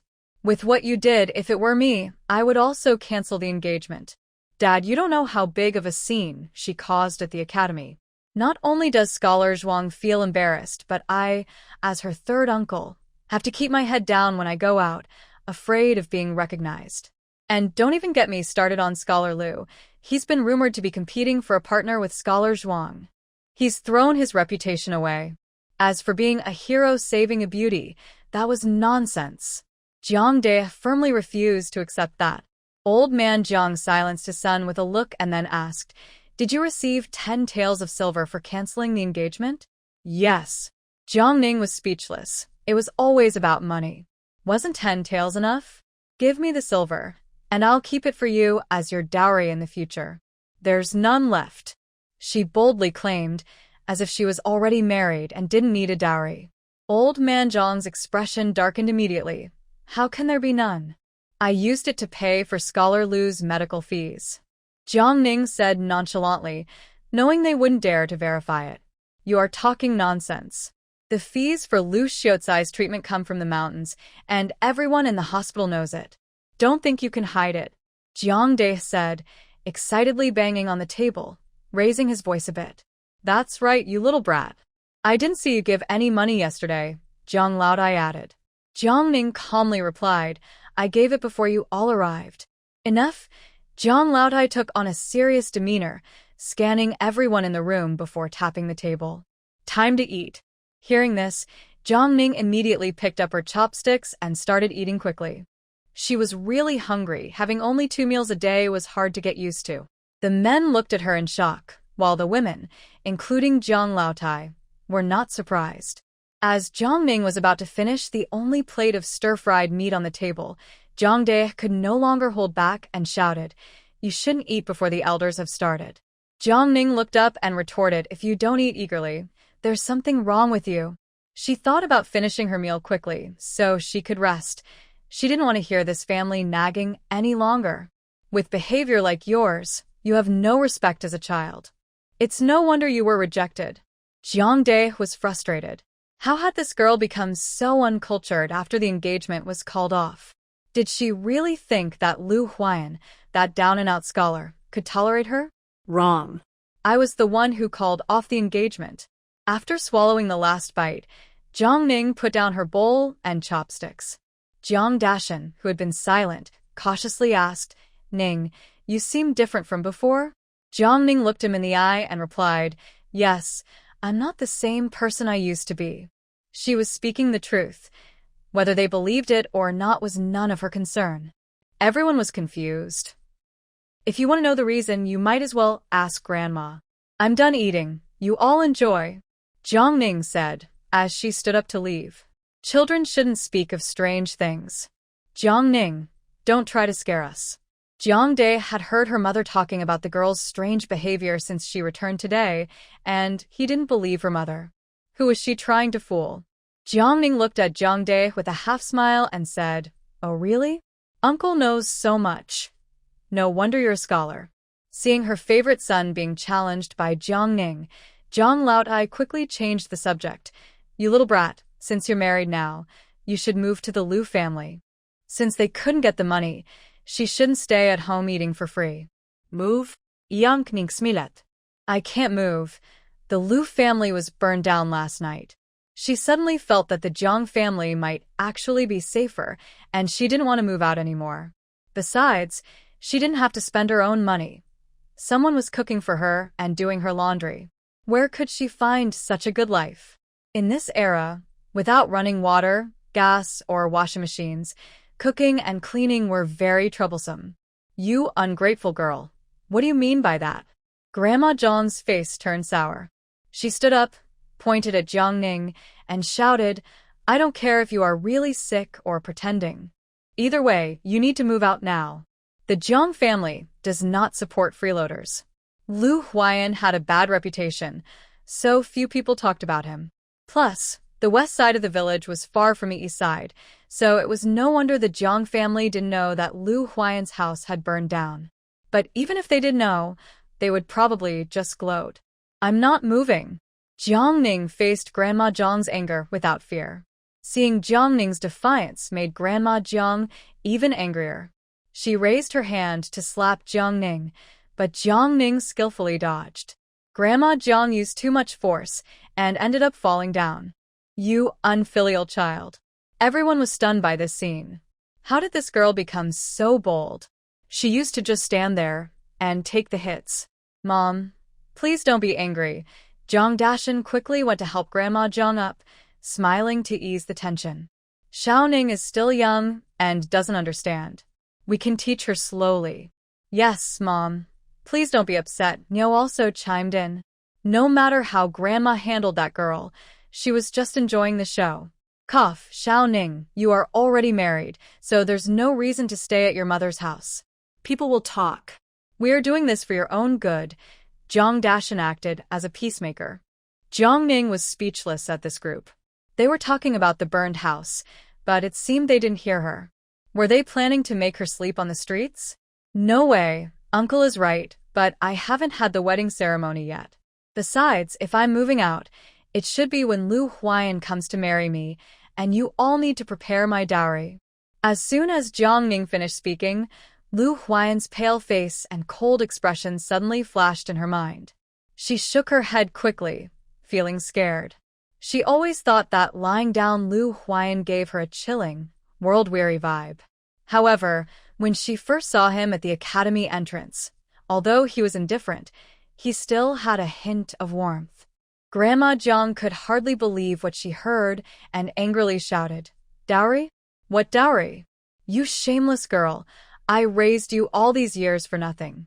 You haven't even seen the betrothal gifts, and now you have the nerve to ask for a dowry. Others were confused. Were we talking about moving? Why did it suddenly turn a dowry? Jiang Ning sat back down looking serious and said, Grandpa, Grandma, I think we should divide the family's property first. The sudden shift from dowry to dividing the family assets caught everyone off guard. As soon as Mrs. Niu heard about dividing the property, she sat up straight. Jiang Ning noticed this and couldn't help but smile slightly. Before anyone could react, she continued, My father, as the eldest son, has dedicated most of his life to this family. He deserves a share of the family property, right? Normally, as the eldest son, he should inherit half of it. Considering my father passed away early and couldn't support you in your old age, he should at least get half of that half. This is the custom in every household in the village. Isn't that right, second aunt? Mrs. Niu was taken aback. Why was this girl suddenly bringing her up? And why should a married girl get a share of the family property? However, Jiang Ning seemed to read her thoughts and voiced her doubts directly. Second aunt, dividing the property without separating the households would benefit you as well. Anyway, my share won't go to you. The biggest expense in the family is Uncle San, but he earns the least. When she mentioned Uncle San's education expenses, Mrs. Niu's expression changed. She had tolerated her mother-in-law's favoritism because her two sons were studying. Otherwise, with her husband's earnings, they could live comfortably. But supporting Jiang Dai was what made their lives so tight. Your Uncle San is a scholar. He will become an official in the future. What does earning money have to do with it? Grandma Jiang immediately defended her son when Jiang Ning brought up money. Jiang Ning glanced at Jiang De and said, "A scholar? Uncle, look at my husband. He is an orphan and has managed to support himself to become a scholar at a young age. And you? With all the family support, at your age, you are still just a student. I think this is as far as you'll go in life. Becoming a scholar is just a dream, and continuing to study would be a waste of money." Mrs. Neo strongly agreed with this. It was clear that Jiang De was not cut out for studying. Jiang De was furious when Jiang Ning spoke to him like that, shaking with anger. "You little girl, are you cursing me to fail the exam? I am your third uncle. How can you speak to your elder like this? Dad, Mom, why don't you teach this ungrateful girl a lesson? This is ridiculous." Old Jiang slammed down his bowl and chopsticks, his face turning pale. "Do you have any respect for your elders? Do you understand what it means to have order and respect? We are still alive, and you, a young girl, are talking about dividing the family. Has this granddaughter really lost her mind? She used to obediently listen to her elders, but after just a few days, she has become so rebellious." However, Jiang Ning was not afraid and calmly replied, "Grandpa, whether you divide the family or not is not my concern. Just give me my parents' share of the property as my dowry, and I will move out immediately. I am the only bloodline of my father in this house, and it is only right to find a husband to carry on the family name. This is an unexpected situation, right? If you don't give it to me, that's fine. I will just stay here until I feel it's enough. Don't push me, or I can cause a scene at the academy once, and I can do it again. What do you think, third uncle?" Jiang Ning suddenly asked Jiang De in a chilling tone, making him shiver. Thinking about how she dared to stop the academy head's carriage, what else wouldn't she do to him? He immediately fell silent, worried about being expelled from the academy. Jiang Ning was making him frustrated, and he glared at her, thinking, this girl will pay for this one day. Originally, Jiang Ning hadn't planned on dividing the family, but today they actually forced her to move out, which made her very unhappy.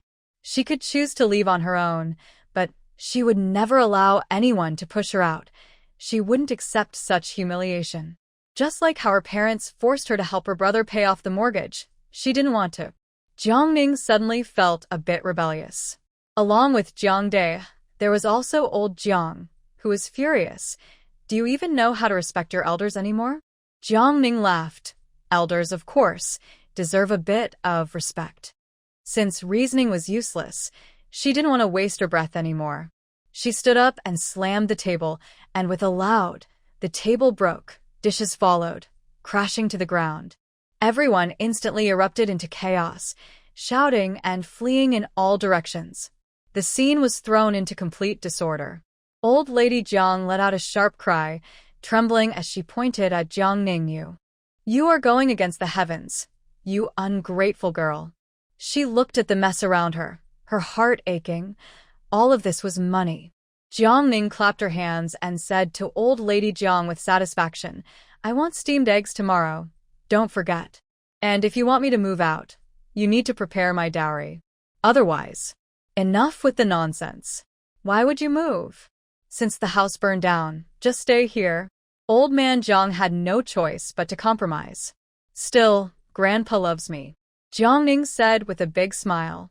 She didn't expect to get much from them anyway. After all, having a little dowry as a granddaughter in the countryside was already good enough. There was no way they would really divide the family property for her. As long as she could eat and stay for free, she wasn't asking for much. After saying this, she ignored the people behind her and went straight back to her room. The group left behind began to grumble as they cleaned up the mess, while the men gathered silently in the front yard. After a long time, Jiang De couldn't help but ask, "Dad, do you think she's possessed by a ghost? How could she have such strength? And talking about dividing the family, does she even deserve that?" At this moment, he still felt uneasy. It would hurt a lot if that happened to him. Jiang Dashan shot him a glare. "You just said not to talk about strange things, and now you've forgotten? I think she might have been hiding her strength all along." "Hiding? Second brother, if you had that ability, could you have been bossed around for over 10 years? Thinking of his usually quiet niece, Jiang Dashan started to doubt again. This girl can't stay. For old man Jiang, who felt his authority was challenged, Jiang Ning's change was the hardest to accept. He didn't believe what his wife had said earlier, but now it seemed keeping her around might bring disaster. Hearing this, Jiang De perked up and quietly suggested to his father, "Dad, I heard the county magistrate is offering 100 taels for a concubine. I think that girl would be perfect."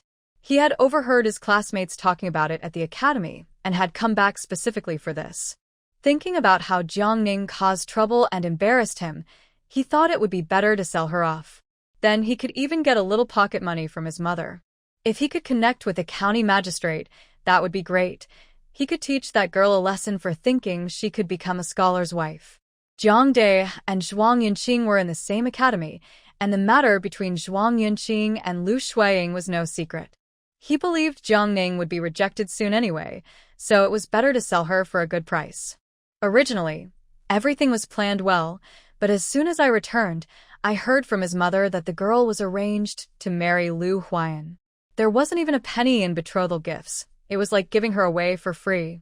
Now she even dares to threaten him and ask for a dowry from the family. It's simply outrageous. But how could this girl cause so much trouble for the scholar? Every time one is sent away, another comes, making him abandon the idea of selling her. Now, seeing his father speak up, who also seems quite unhappy, he hurriedly shared all the news he had gathered. 100 taels?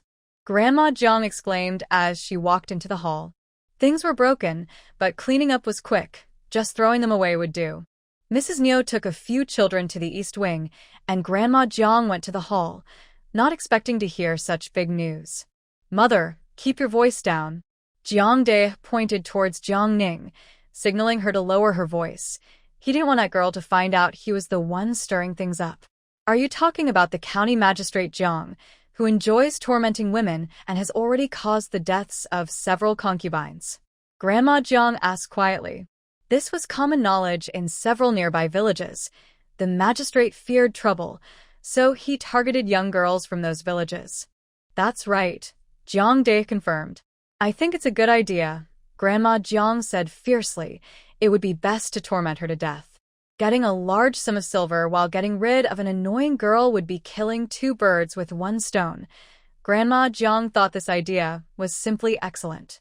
Jiang Dashan disagreed, but she is now a proper scholar's wife. "Won't this cause trouble for us? What if? If they offended the scholar, it could cost them their lives." "Don't worry about that," Grandma Jiang said, slapping her thigh, her wrinkled face showing disdain.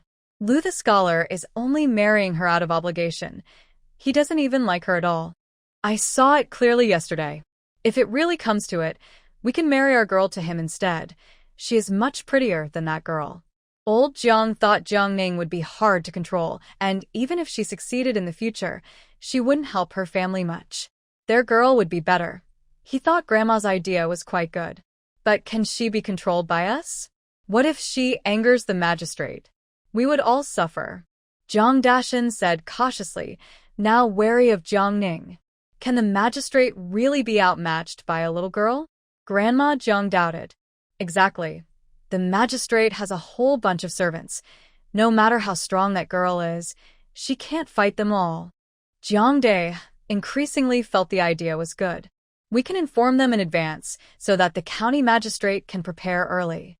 Who knows, it might even spark his desire for conquest. But how can we make her obedient?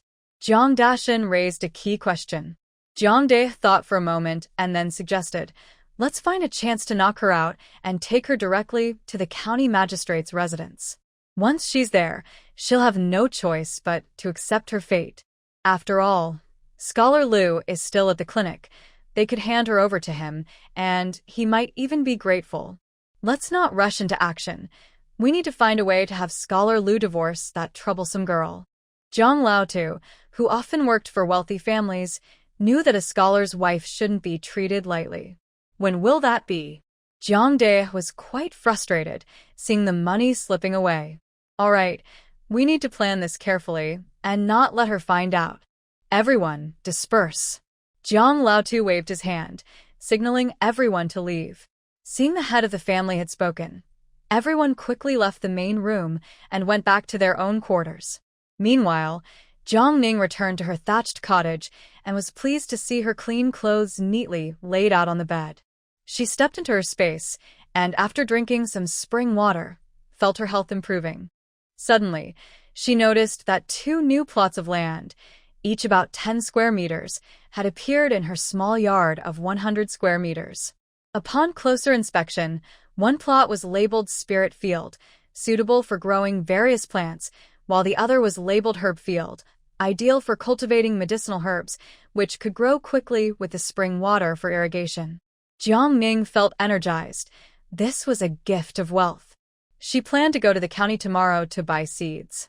Remembering she hadn't bathed yesterday, she grabbed some clean clothes and headed to the bathhouse. Just as she stepped outside, she heard Jiang Laotai's surprised exclamation. She quietly approached the main room to eavesdrop. Although she couldn't hear everything clearly, she gathered that the Jiang family was plotting against her. This family truly lacked conscience. She would wait to see what tricks they would play. To be safe, she went to the woodshed and took a sturdy firewood stick to keep in her space, perfect for defending herself. Once the Jiang family had dispersed, she headed to the bathhouse on the east side. She lit an oil lamp and saw 2 bathing tubs, one large and one small. She thought to herself that a carpenter's family was great for having separate baths for men and women. Unfortunately, the original owner never got to enjoy this luxury because her family wouldn't allow her to use hot water. She first went to the kitchen to start a fire, and when the water in the pot was nearly hot, she was ready to bathe. She took out a small bucket to clean it thoroughly and quickly filled it with hot water from the kitchen. After checking the water temperature, she found it just right. She turned around, locked the door, took off her clothes, and sat down in the bath. Since arriving in this new world, she had been tense, but at this moment, she finally relaxed a bit. With a head injury, she didn't dare to soak for too long. After washing up, she got out. After her bath, Jiang changed into clean clothes and tidied up the bathing area before returning to her room. Lying on the spacious bed, she was finally free from that old wooden bed and rolled around comfortably for a while. After relaxing, she fell asleep amidst her wandering thoughts. The next morning, after getting up, Jiang checked her injury. Thanks to the spirit spring water, her wound had scabbed over, and her complexion had improved a lot. To her surprise, the calluses on her hands had faded significantly, likely because her hands had been in contact with the spirit spring water more often, resulting in the most noticeable effect. Jiang believed that in just a couple of days, she would have delicate, fair, and long beautiful hands. Outside, she heard Grandma Jiang's loud voice, and since she didn't need to take medicine anymore, she enjoyed breakfast made by the Niu family. Looking down at her patched rough linen clothes, Jiang decided to go to the county to buy some fabric to make new clothes. She also planned to visit Baohe Hall to find Lu Huai'an and buy some expensive medicinal seeds to plant in her space. With only 10 taels of silver, she needed to find ways to earn more money. In her previous life, she studied fashion design and had just graduated before crossing over. She wondered if her skills would be useful in this era. She thought about buying a set of painting tools to create some designs before exploring the market. Remembering her painting lessons made her smile. When she was 8 years old, she had seen her mother enroll her 6-year-old brother in a calligraphy class, which made her throw a tantrum to learn as well. Her mother, helpless, enrolled her too. To her surprise, the calligraphy teacher praised her talent and complimented her in front of her mother, making her mother frown. Her brother, always feeling overshadowed, eventually gave up calligraphy and switched to traditional Chinese painting. Seeing this, Jiang cried and insisted on learning traditional painting. Sure enough, she received praise from her teacher and even participated in some youth painting competitions, winning awards. She thought that as long as she performed well, she would earn her parents' praise. However, her efforts were not recognized. Instead, her parents liked her even less, saying she was too competitive and liked to compare herself with her brother. As she grew up, she realized that for her biased parents, the better she did compared to her brother, the more they disliked her. It was expected that she would be worse than him. Because of her strong foundation in painting, she eventually chose to study fashion design. The original owner's parents were decent, but unfortunately, they were no longer around, leaving her with some difficult relatives. She probably really didn't have much family luck. Baisha Village is an hour-and-a-half walk from Qingshui County, and thinking about the 3-hour journey made Jiangning hesitate. Without thinking twice, she grabbed 2 coins from Grandma Jiang, ignoring the old woman's loud complaints, and happily went to take the village's ox cart. The ox cart is the main means of transportation in Baisha Village. It costs 1 coin to go to town and 2 coins to go to the county. She chose to go to the county because she was more familiar with it from the original owner's memories, and the county had more supplies. Following her memories, Jiangning walked toward the ox cart at the village entrance. Along the way, she heard villagers whispering. It seemed that the broken engagement had a significant impact on her.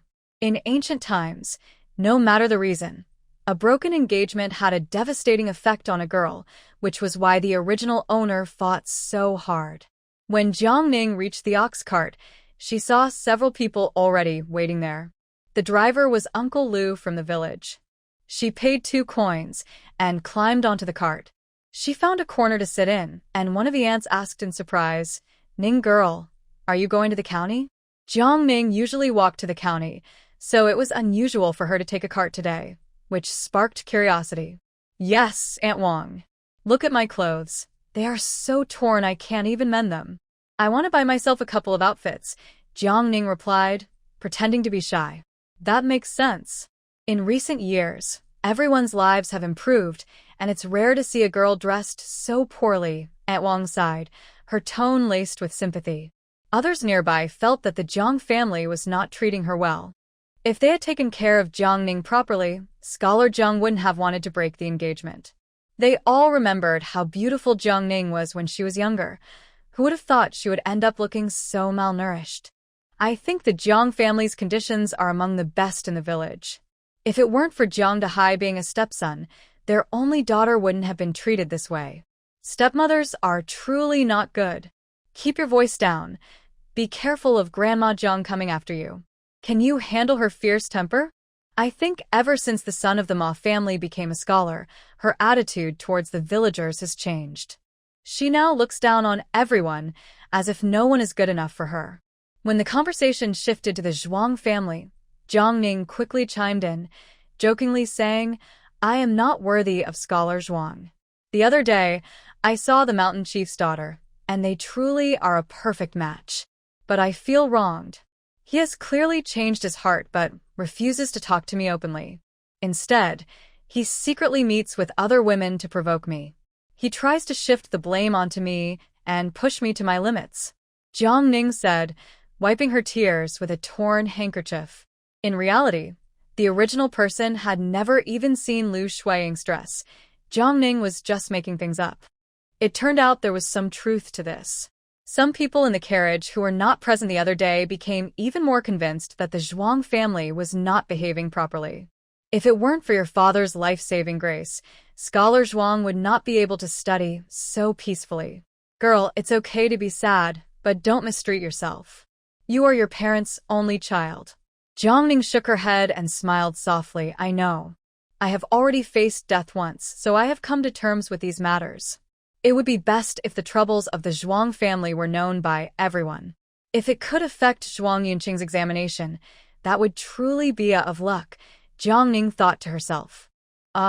It's good that you can see things clearly. Now that you are married into the Lu family, you are not losing out to Scholar Zhuang. Good days are still ahead when he finishes high school.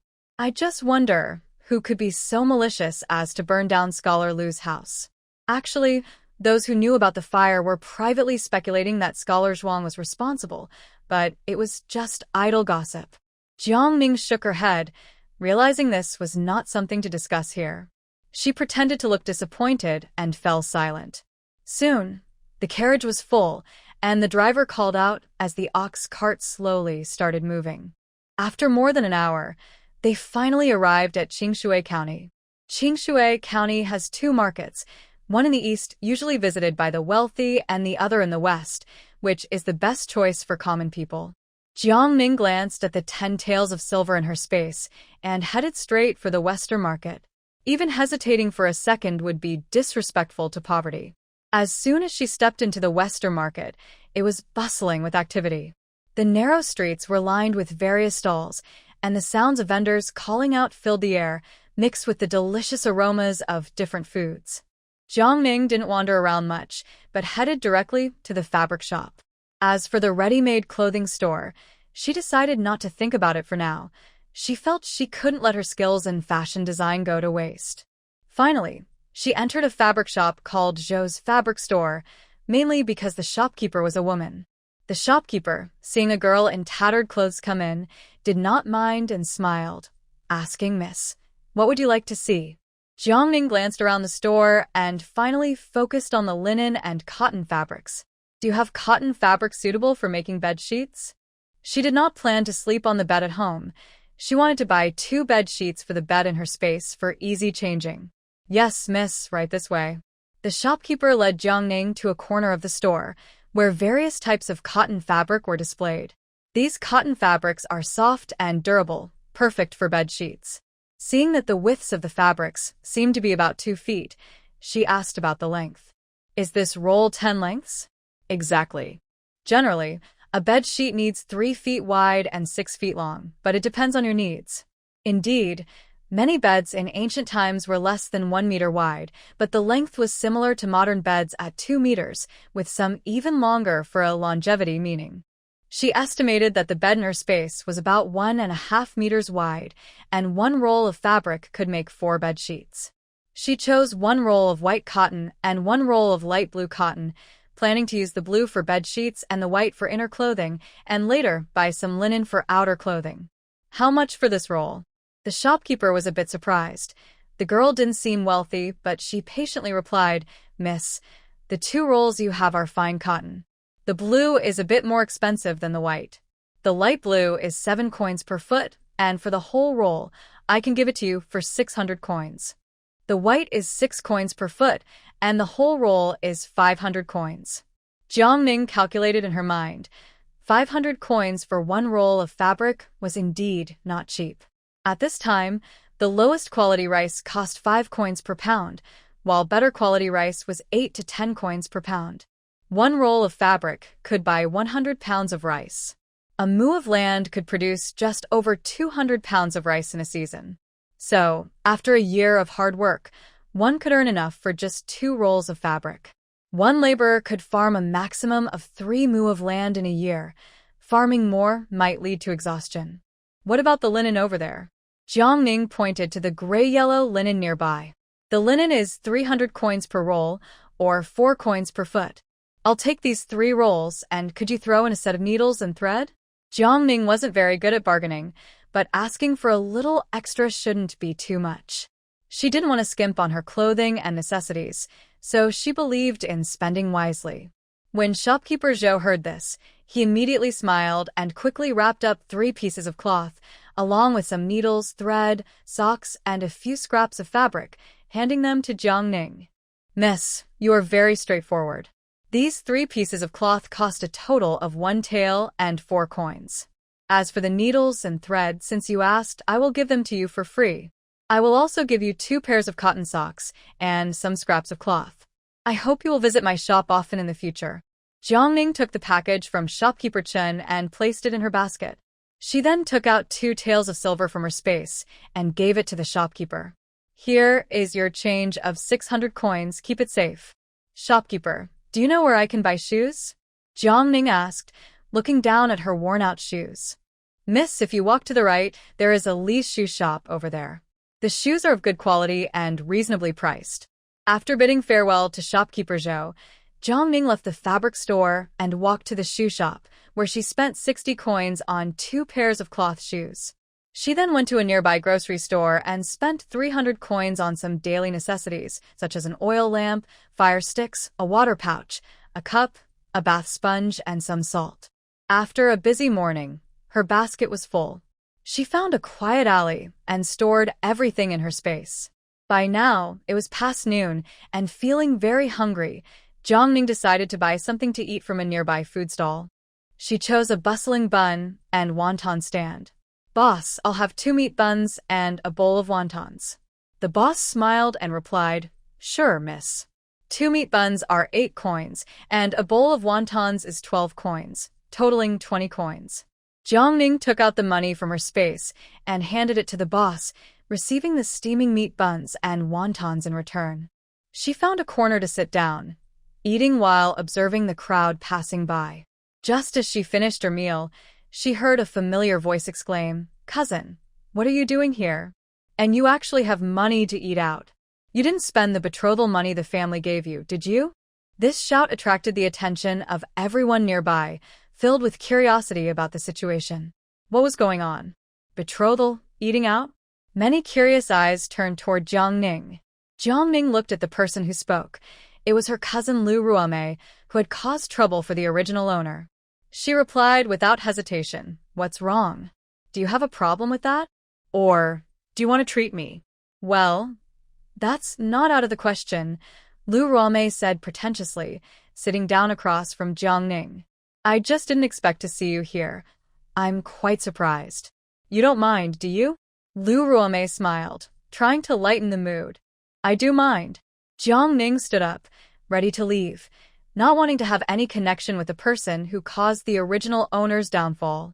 It was Lu Huai'an who told Jiangning that she saw Scholar Zhuang and Lu Huai'an together, adding details about how shamelessly they flirted with each other, which made the original owner run to the academy in a frenzy. "Cousin, don't go yet. You aren't blaming me, are you? But I was just telling the truth. Would you rather be kept in the dark?" Lu Huai'an didn't expect Jiangning to be so angry. "Are you expecting me to thank you for this?" Yunqing replied. Seeing her upset, Lu Huai'an gently coaxed, "We're cousins. As long as you understand that I care about you more than anyone else, that's enough." Jiangning glanced at her and smiled. "I've thought it over. Since Zhuang Yunqing doesn't like me, I might as well let them be together." "Cousin, how can you think like that?" Lu Huai'an's voice was filled with urgency. "After all, this marriage was arranged by your uncle." Jiangning looked at Lu Huai'an, who seemed unaware that she was already married to someone else. Did her grandfather not mention it when he returned? But considering how the Lu family treated the original owner, it was normal for them not to bring it up. Jiangning smiled, though there was a hint of bitterness in her expression. "Maybe, but feelings aren't a transaction. As you can see, the money I have now is from breaking off the engagement. Zhuang Yunqing's heart isn't with me, so why should I force it?" Lu Huai'an became anxious. "But you really like him, don't you?" "What does it matter? I can't compete with the headmaster's daughter," Jiangning continued. "Sigh, cousin, you know, sometimes I really envy you. So many people care for you. If only Zhuang Yunqing liked you instead." What are you talking about?" Lu Huai'an's face turned red instantly. She looked down, nervously gripping her clothes, stammering. So that's how it is. The original owner had truly opened her heart to her. Jiangning lowered her voice and suggested, "If you really like him, why not think about how to get closer to him and win his favor? Only by winning his heart will you have a chance. Otherwise, with your merchant background, you won't catch the Zhuang family's eye." After hearing this, Lu Huai'an's eyes flickered, clearly considering Jiangning's words. Jiangning secretly smiled. A bad man and a bad woman deserve each other. "Cousin, you really know how to joke. By the way, I have something to do, so I'll leave first. I'll find you again when I have time," Lu Huai'an said, quickly standing up and leaving in a hurry. Jiangning watched her figure thoughtfully, as if it was only after meeting Zhuang Yunqing that Lu Huai'an became close to the original owner. She knew very well how much the original owner liked Zhuang Yunqing. Lu Huai'an also seemed to have feelings for him, and it was likely that she wanted to stir trouble for the original owner upon realizing there was a better girl around Zhuang Yunqing. This action ultimately led to the original owner's demise. Moreover, the maternal family treated Lu Huai'an very well, indicating that they were not biased against daughters. However, it was puzzling why they treated the original owner's mother, their only daughter, differently. Unfortunately, the original owner did not have many memories of her maternal family, making it hard for her to find useful information. "Never mind," She thought, let's continue shopping. There was no need to let unrelated people affect her mood. Not far along, Jiang Ning spotted a Western merchant setting up a stall, and her curiosity led her over. The merchant stall displayed various unusual items, including spices, fabrics, jewelry, and some herbs and seeds she had never seen before. Jiang Ning felt intrigued. These herbs and seeds might be useful to her. Seeing her, the merchant warmly asked in broken Mandarin, "Miss, what do you need?" Jiang Ning smiled and replied, "I'd like to see your herbs and seeds. Do any of them have special effects?" The merchant nodded and took out a packet of herbs, saying, "These are herbs brought from the West. They can relieve pain and stop bleeding and are very effective for treating wounds." Jiang Ning took the herbs and examined them closely. Not finding any issues, she pointed to the seeds nearby and asked, "What are these seeds?" The merchant answered, "I'm not sure. There are many types mixed together. I can sell them to you at a lower price." Jiang Ning felt a sense of excitement, as if she were opening a mystery box. She decided to buy some seeds to take home and try. In the end, she spent 80 coins on a packet of mixed seeds and bid farewell to the Western merchant. Next, she headed to the Academy Street in the East Market, where the shops were filled with various writing supplies. She entered a shop that looked quite elegant, with a faint scent of ink in the air. The Baohe Hall was not far ahead, and Jiang Ning planned to buy painting tools before going to the clinic. The shop assistant greeted her warmly, "Miss, what do you need?" "We have brushes, ink, paper, and all the books needed for the imperial examination." Only families with scholars could enter a bookstore, so the assistant did not look down on Jiang Ning, despite her humble clothing and being a woman. Jiang Ning asked, "I want to buy a set of fine brush painting colors and tools. Do you have any recommendations?" "This set of colors is our most popular. They are bright and long-lasting," the shop assistant said, picking up a beautifully packaged set of paints from a shelf and handing it to Jiang Ning. Inside the box, various colors were neatly arranged from dark to light. Jiang Ning opened the paint box and gently touched the texture of the colors, finding them quite nice. This set of tools is also top quality, with soft brush tips suitable for detailed lines, the assistant added, presenting a set of painting tools that included different sizes of brushes and a delicate paper cutter. Jiang Ning took the tools and examined them closely. "Very good," Jiang Ning nodded in satisfaction. "What about the paper?" "I need thick, prepared rice paper." "Yes, how many sheets do you need?" the assistant asked. "Can I take a look?" Yunqing replied. The assistant immediately brought out rolls of different sizes of prepared rice paper from behind the counter, displaying them for Jiang Ning and explaining there are several different sizes, all cut. Jiang Ning selected a roll of 4'8" open, 34 cm, paper based on her needs. In the end, Jiang Ning spent 2 taels of silver to buy a roll of paper, a set of brushes, an ink stick, an ink stone, a brush washer, and a box of colors. After paying, as Jiang Ning stepped out of the shop, she heard a servant from a luxurious carriage next to her speaking to someone inside. "Young master, our people found Shui family members ahead at Baohe Hall. What are the Shui family doing here? I thought I had come to this remote place to avoid attention." A clear and somewhat dissatisfied voice came from inside the carriage. The servant asked, "Should we avoid them?" "Humph. Why should we? Keep going and send someone to watch them." "I want to see what they are up to," the young master replied. "Young master, the Shui family is very ruthless. We should be careful." The servant looked anxious. "You are too timid. I've never been afraid of anyone." The voice inside the carriage was slightly disdainful, clearly not taking the Shui family seriously. Jiang Ning shook her head as she listened to their conversation. In situations like this, shouldn't they be hiding in the carriage discussing things quietly? Who talks so openly on the street?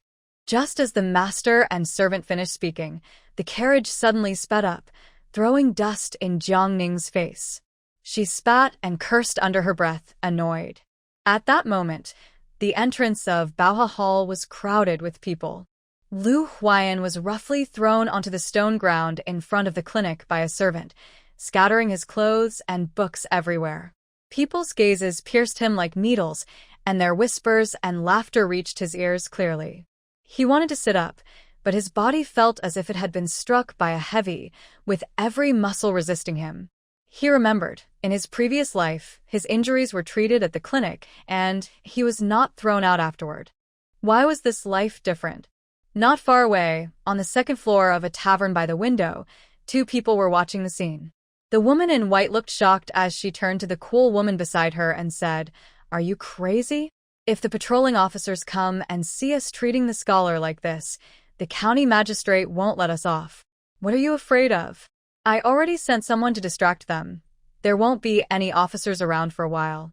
The cool woman shrugged dismissively. "I don't understand. If you want him, why treat him this way? With your beauty, it shouldn't be hard to win his heart, so why go through all this trouble?" The woman in white frowned, clearly disapproving. Xue Qingling replied nonchalantly, "Sister Xueying, I didn't want to do this either, but he wouldn't listen. If he's so stubborn, I have to break him down and reshape him, so he willingly submits to me. Besides, I haven't done anything too harsh.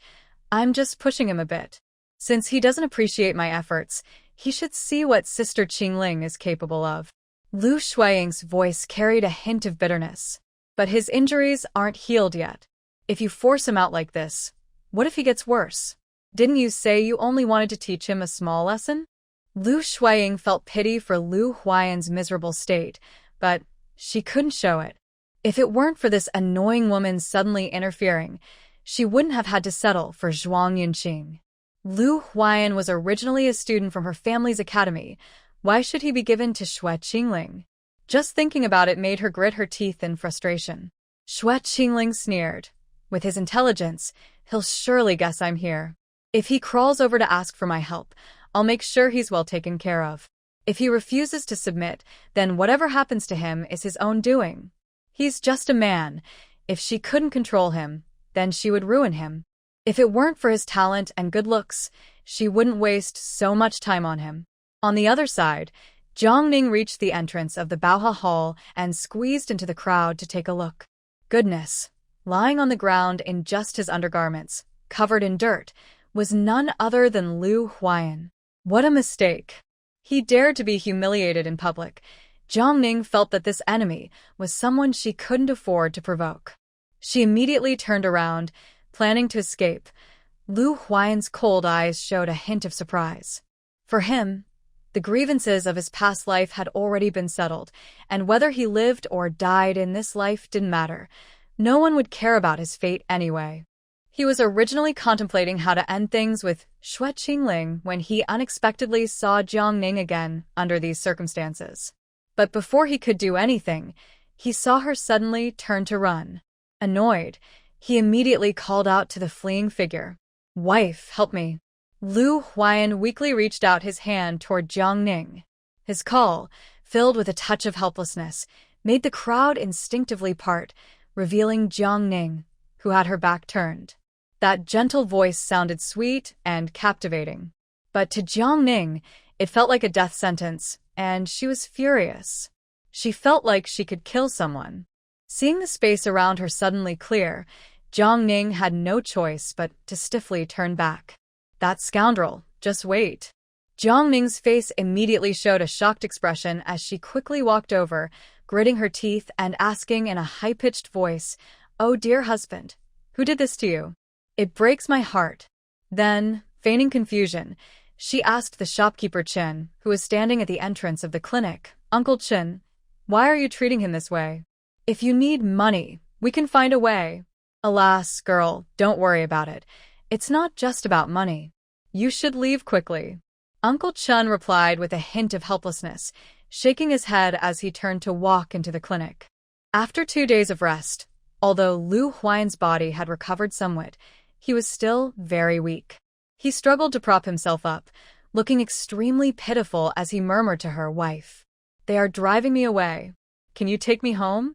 Given the situation, it seemed that the clinics in the city wouldn't accept him. Lu Huai'an thought that returning to the village was the best choice. Home, our home, was burned down by some scoundrel, leaving nothing behind. I barely escaped a disaster at my mother's house last night. As Jiang Ning spoke, she pretended to wipe away tears. The crowd's laughter turned into sympathy, wondering who could do such a cruel thing. Lu Huai'an.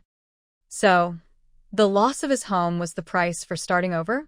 Jiang saw him with his head down, looking gloomy, and felt a bit sorry for him. She said, "It's okay, I can take you back to my family home. A free place to stay is always good."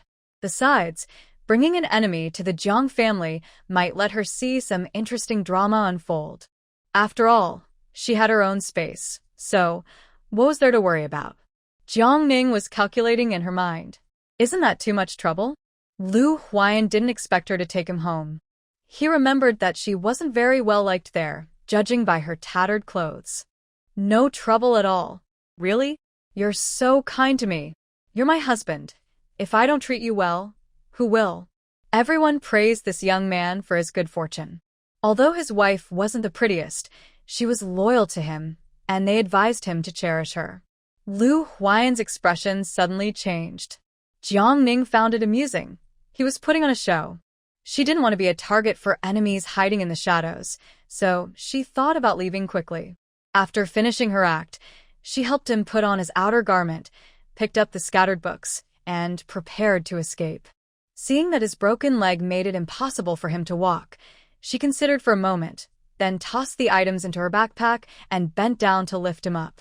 This move left the onlookers stunned. Lu Huai'an felt himself lifted and his eyes widened. The moment she picked him up, he was taken aback. This woman. "Put me down. Let me walk," he said. "Walk? Do you want to walk forever?" Yunqing scoffed. The girl's faint fragrance wafted into Lu Huai'an's nose, and he stared at Jiang, his gaze landing on her pale face, with delicate features and a cloth wrapped around her forehead. This was the first time he was so close to someone, especially a woman, and it made him feel very uncomfortable, causing him to stiffen. Before he could fully process his embarrassment, Jiang suddenly loosened her grip. Afraid of falling, Lu Huai'an instinctively wrapped his arms around her neck. They were pressed closely together, and his ears turned red as he angrily asked, "Did you do that on purpose?" Jiang continued walking and replied, "What's wrong? Don't you want me to save you? Just behave, or I'll drop you back." Wow, I have to say, this person is really good-looking, even when he's angry. Thinking to herself, once they got back to the Jiang family, she would have her uncles get him a couple of crutches. She couldn't keep carrying him around all the time. He broke a leg, and a wheelchair isn't suitable. Crutches are the most practical. Lu Huai'an regretted it. Why didn't he refuse Li Zheng that day? Why did he call her over? This woman has issues, but now he feels powerless. It makes him furious. However, he couldn't stay angry for long. Perhaps he reached his physical limit and soon fainted. Qingling, watching the commotion from the second floor of the restaurant, coldly observed everything below, her gaze icy. "Shui, send someone to follow them," she ordered. Anyone who dared to steal from her, Qingling, was simply seeking their own demise. "Miss Young Master Shen is also there. If he finds out," Shui said with concern. After all, no man can accept being cheated on or being a backup. Especially before anything is finalized, young Master Shen must not learn about this. Qingling understood Shui's unspoken worries and turned to Lu Huai'an, asking, "How did he end up here?" "He just transferred to our academy this year." Before Lu Huai'an could finish, Qingling interrupted angrily, "Didn't I tell you to close the academy today and not let anyone go out?" "Qingling, he is the governor's son. How could the academy possibly keep him in?" Lu Huai'an rolled her eyes secretly, thinking, "Do you think only you can use power to suppress others?" Besides, this young Master Shen reportedly hasn't been to the academy much since he enrolled, and often skips classes. Qingling watched as the man she considered hers was tightly embraced by an ordinary woman, wishing she could tear her apart. "Do you know who she is?"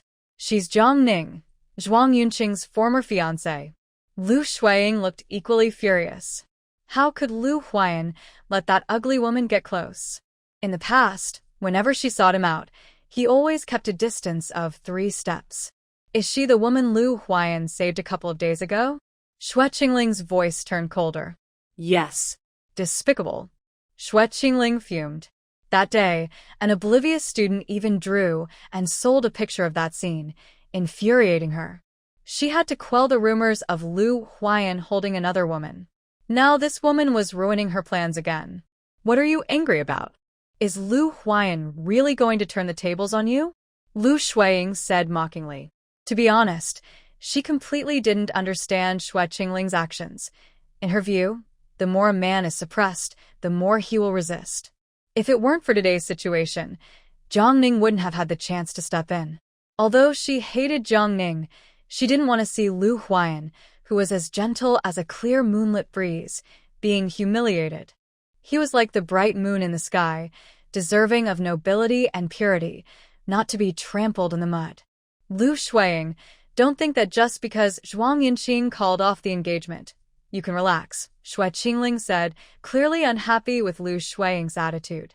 Before Lu Huai'an could respond, Xue Qingling's maid rushed in to report, Miss, the lady has sent word for you to hurry home. The master's birthday is approaching. Got it. Xue Qingling replied impatiently, then turned to Lu Huai'an and said, My people can't act for now. You need to send someone to deal with her. Understood, you can go back. She's just a village girl. I'll handle it. Lu Huai'an thought about getting rid of Jiang Ning as soon as possible. She had heard from Zhuang Yunqing that the bait was set, and they were just waiting for the fish to bite. She hoped this plan would work out smoothly. Good. You'd better not disappoint me, Xue Qingling warned before turning to leave. On the way, Jiang Ning glanced back occasionally. Besides the luxurious carriage she had seen before, there was no one suspicious following her.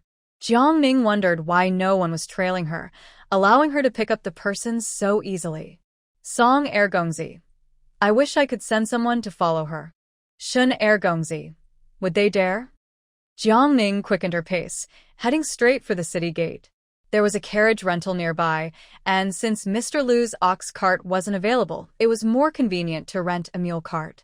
When the people in the luxurious carriage saw Jiang Ning and her group leave in a mule cart, the servant asked, Young master, can we leave now? Let's go.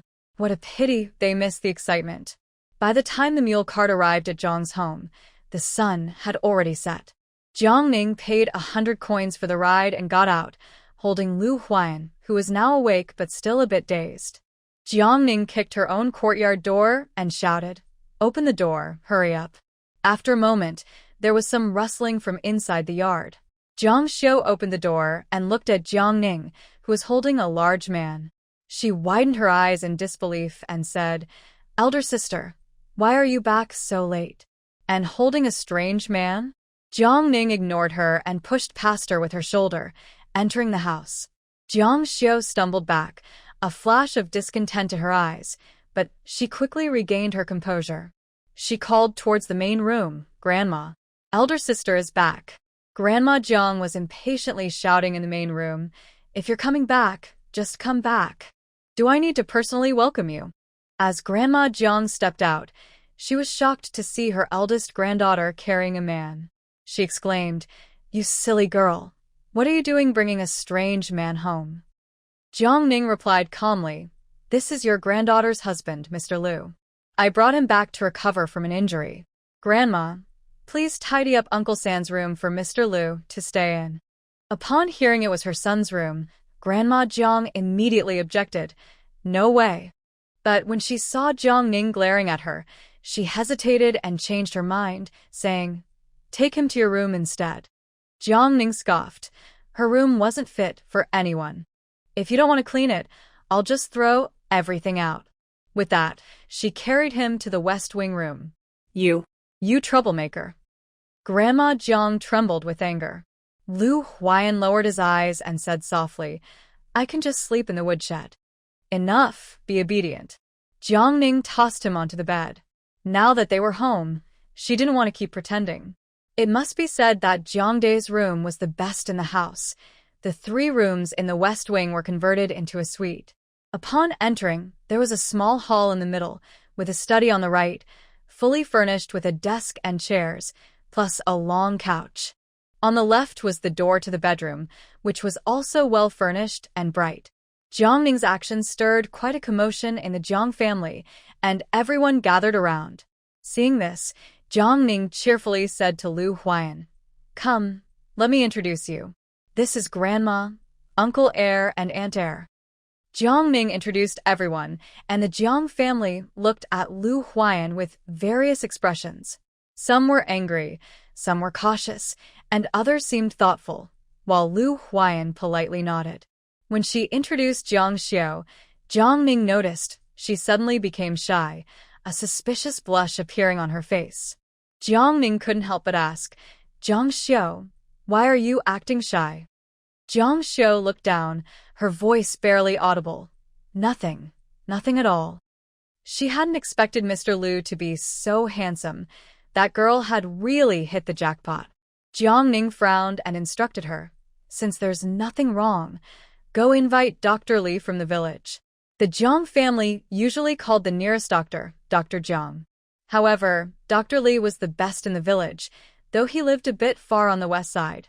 "Oh, okay," Jiang Xiao replied and hurried out. Jiang noticed that Jiang Xiao obediently followed her instructions and glanced thoughtfully at Lu Huai'an, who was lying on the bed. Despite being dirty and looking unwell, he still had a handsome appearance. She wondered if the girl had inappropriate thoughts.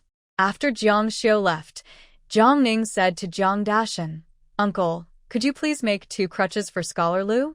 He needs them to move around." Jiang Dashan looked at his father, Jiang Laotu, who nodded. He smiled and said, "Don't worry, Uncle guarantees Scholar Lu will have them by tomorrow." Jiang smiled and then urged everyone to leave. "All right, you all should go now. The patient needs to rest, so please don't disturb him." Everyone nodded and left, each with their own thoughts. Once they were gone, Jiang closed the door and walked slowly to the bedside, gazing at Lu Huai'an, who was resting with his eyes closed. She thought about how long it would take for the doctor to return from the west side of the village. Then, she quietly asked, "So, who did you offend?" "The second daughter of the richest family in the capital, Xue Qingling." Lu Huai'an didn't hide the truth. Mentioning the person who ruined his life made him clench his fists under his sleeves, even though he had already taken revenge. "She liked you? When you refused, she broke your legs to force you." Jiang speculated, hoping it wasn't such a dramatic story. Yes. Lu Huai'an was surprised that she guessed correctly. His heavy gaze fell on Jiang face as she waited for an answer. After a while, he slowly spoke. "When I was 16, I passed the scholar exam. After investigating me, she wanted me to marry into the Xue family. She was 14 at the time, and for the past 2 years, she has controlled my life, hoping I would seek her help when I was in trouble. Now that she is almost 17, she wants to push me even harder." Is she unattractive? Jiang asked, confused about why a wealthy and beautiful woman would use such methods to force a man. At her words, Lu Huai'an's dark eyes deepened, and his voice was calm, revealing no emotion. "No, she is quite attractive. The Xue family has no sons, only 3 daughters. She looks down on the governor's eldest son and wants to control the Xue family without being used in a marriage alliance, so she chose me as her chess piece. But if you marry into a merchant family, won't that disqualify you from the exams?" Yunqing frowned. Lu Huai'an sighed. If a family has been in business for 3 generations or more, they can separate. Xue Qingling wants to establish her own household, so marrying me is the easiest way and won't affect my ability to take the exams. If I achieve a high position, she can rightfully claim the head of the family. Jiang couldn't help but click her tongue. Wow, I didn't expect this woman to be so ambitious. Why doesn't he just take you by force? Lu Huai'an looked at Jiang who calmly said take you by force, in disbelief. After a moment, she replied, "She must be afraid that I would bring her down with me, so she wants to mentally suppress me until she can control me completely." All right. Indeed, beauty can cause trouble everywhere. Jiang believed that if she looked ordinary, even the talented Xue Qingling wouldn't pay attention to her. However, forcing someone to comply is unpleasant. Such women are quite annoying. If she can't have it, does she really want to ruin someone else's life? How do you think she will retaliate against me? Will she send someone to harm me? Jiang asked. She found it strange that no one tried to stop her when she took someone away today. Not for now. She still cares about her reputation. If she acts, it will leave traces. At least during her time in the county, she won't. But she is very skilled in schemes behind the scenes, so you need to be careful. At this point, Lu Huai'an thought about whether he should prepare something for Jiangning's protection, just in case she fell into a trap. He wasn't concerned for her. He just feared she wasn't ready to face that crazy woman. That would be too boring. But thinking about his own current situation, he decided against it. You still remember to tell me to be careful? If he truly cared for her, he wouldn't have agreed to the marriage. Jiangning suspected he was doing it on purpose. Especially today, stopping her on purpose was even more annoying. You are my wife. What if I say we should separate now? Jiangning asked, testing the waters. Lu Huai'an shot her a cold glance.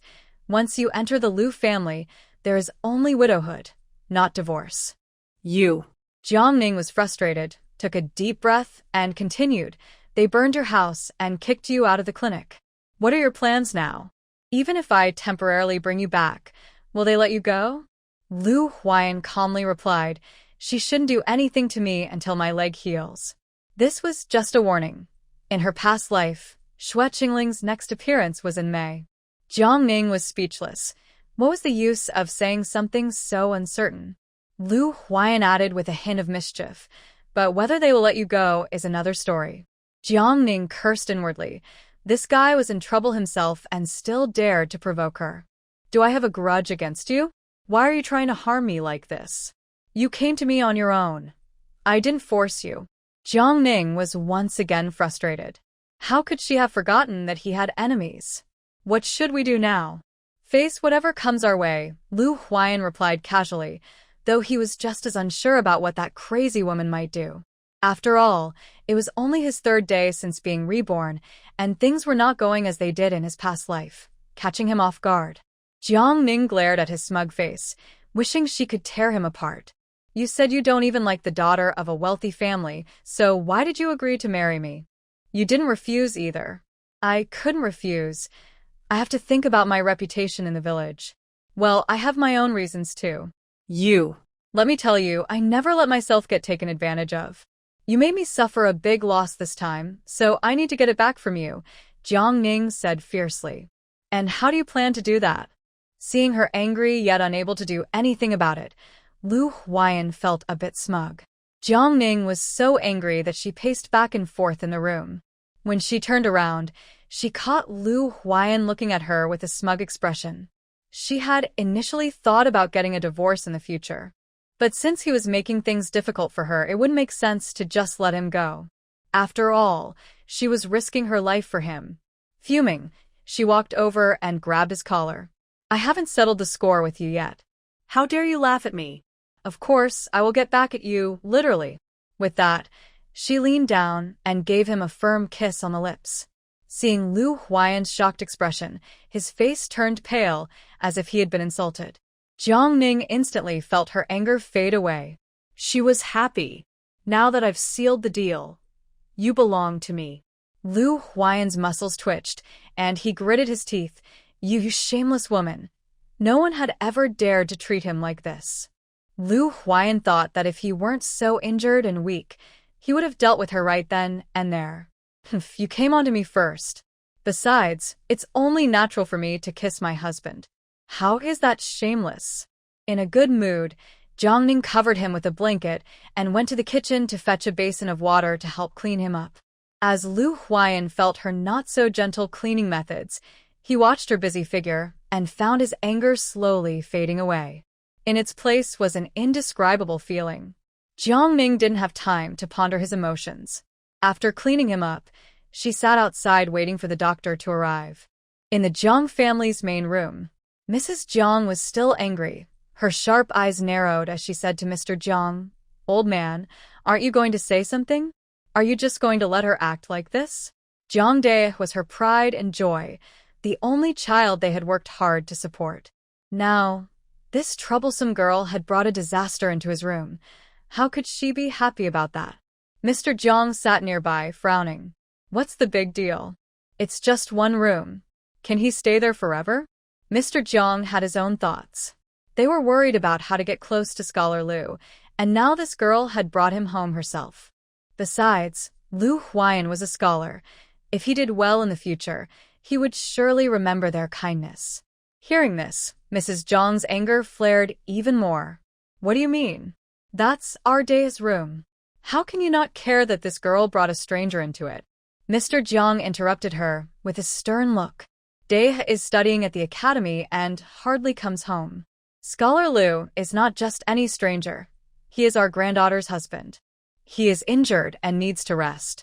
What's wrong with him staying for a few days?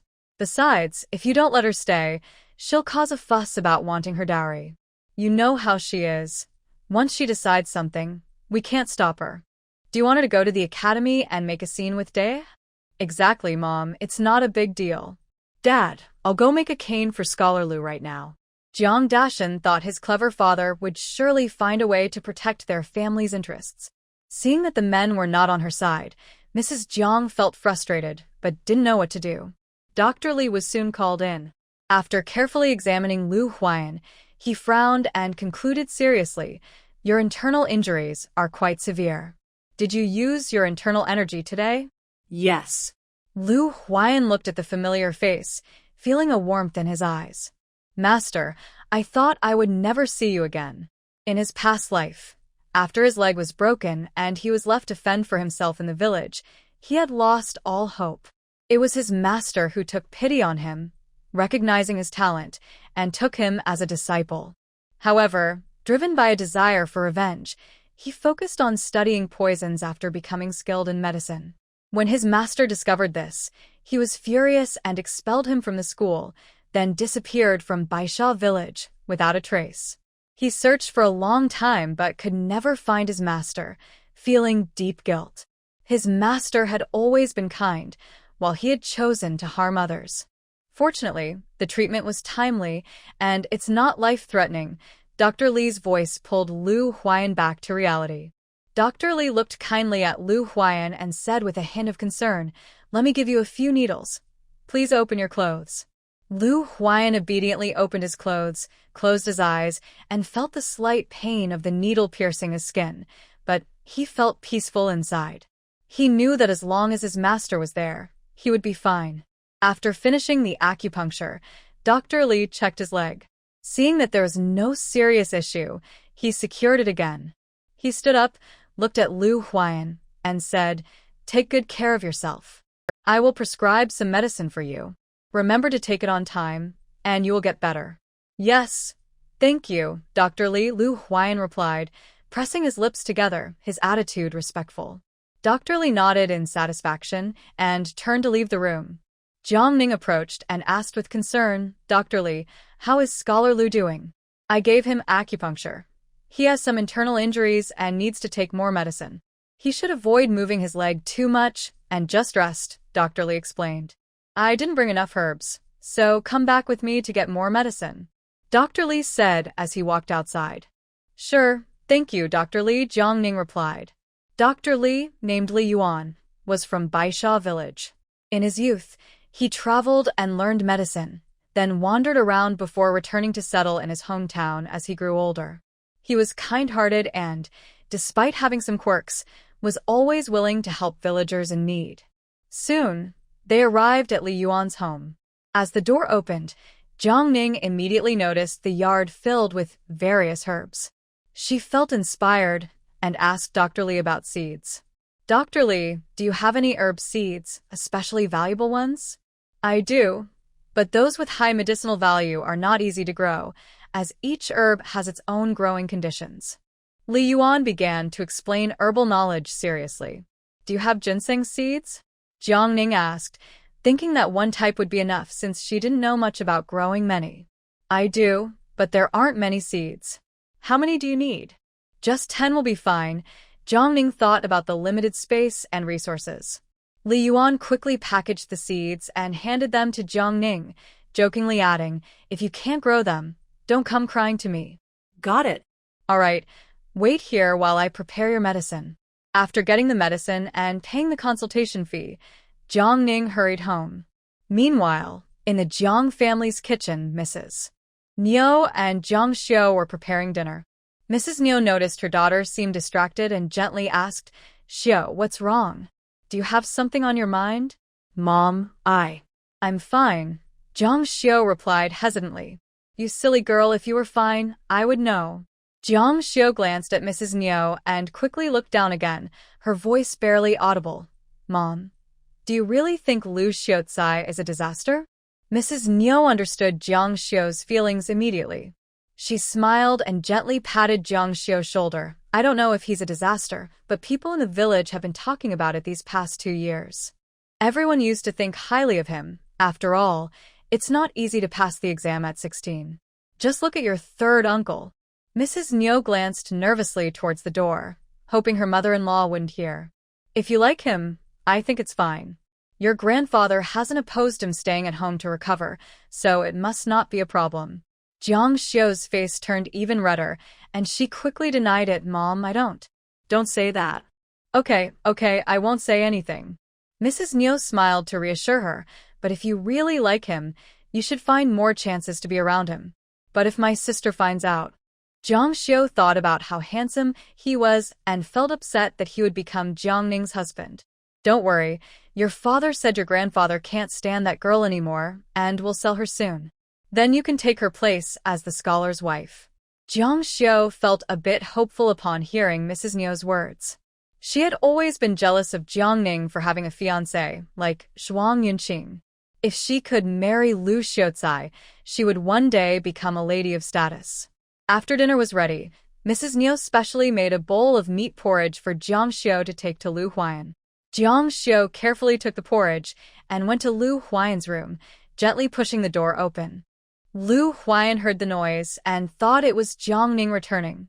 When he looked up and saw Jiang Xiu entering with the bowl, a shy smile on her fair, round face, his expression suddenly turned cold. Seeing Lu Huai'an's sudden cold demeanor, Jiang Xiu felt a tightness in her chest. She looked down, not daring to meet his eyes, and softly said, "My mom asked me to bring you some meat porridge since you got hurt and need to recover." "Just put it here," Lu Huai'an replied distantly. Jiang Xiu wanted to say that she could feed him, but before she could speak, she heard Jiang Ning's voice coming from outside the window. "What are you all doing?" Jiang Xiu was startled. She didn't expect Jiang Ning to return so soon and felt annoyed that Jiang Ning interrupted her plans. Despite her dissatisfaction, Jiang Xiu didn't want to show it in front of Lu Huai'an. So, she tried to hide her feelings and said sweetly, "I brought porridge for Scholar Lu." As soon as Jiang Xiu finished speaking, Jiang Ning walked into the room. Her gaze swept between Jiang Xiu and Lu Huai'an. "All right, just put it on the table. You can leave now." Jiang Ning smirked, knowing exactly what Jiang Xiu was thinking. Jiang Xiu carefully placed the bowl on the table and noticed Jiang Ning holding a bag of medicine. She blurted out, "Sister, you got the medicine. Let me help you prepare it." Jiang Xiu reached for the medicine in Jiang Ning's hand. Jiang Ning refused. "No need. I'll prepare it myself later." Jiang Xiu's hand awkwardly paused in midair, and a flash of resentment crossed her eyes. She withdrew her hand, trying to stay calm, and said pitifully, "Okay, sister. If you need help, just let me know." Jiang Xiu turned back to look at Lu Huai'an reluctantly, but seeing that he ignored her, she left in frustration. After Jiang Xiu left, Jiang Ning turned to Lu Huai'an, who was staring at her, and asked curiously, "What's wrong?" Lu Huai'an didn't speak. He just shook his head. Jiang Ning walked over to help him sit up against the bed and brought the porridge to him, saying, "Eat up, they shouldn't have poisoned it." Lu Huai'an took the bowl of porridge and, before drinking, suddenly said, "I don't like seeing that woman." His voice was cold, revealing his dislike. Jiang Ning was a bit surprised by Lu Huai'an's reaction and laughed. "What's wrong? Aren't you happy to have someone taking care of you?" "Yeah, just seeing her makes me want to harm someone." Lu Huai'an thought darkly, recalling how he had poisoned Xue Qingling in his past life. "Wow, I didn't expect you, a delicate scholar, to have such a fierce side." "All right, hurry up and finish eating. I still need to make you some medicine." Seeing that she didn't take him seriously, Lu Huai'an glared at her and said through gritted teeth, "Didn't you say I'm yours? If you let her take advantage of me, You'll be the one at a loss. Jiang shot him a sideways glance. Since he was saying such things, it seemed he really disliked Jiang Xiao. She nodded. You make a good point. Jiang decided she would warn Jiang Xiao later not to enter Lu Huai'an's room casually in the future. Seeing that she was listening, Lu Huai'an finally ate the porridge. After finishing, he placed the bowl on the table and turned his back to Jiang. Jiang was not angry. She collected the dishes and went to the kitchen to prepare medicine. To help Lu Huai'an recover quickly, she used spring water to brew the medicine. With so many enemies, there was no time to waste.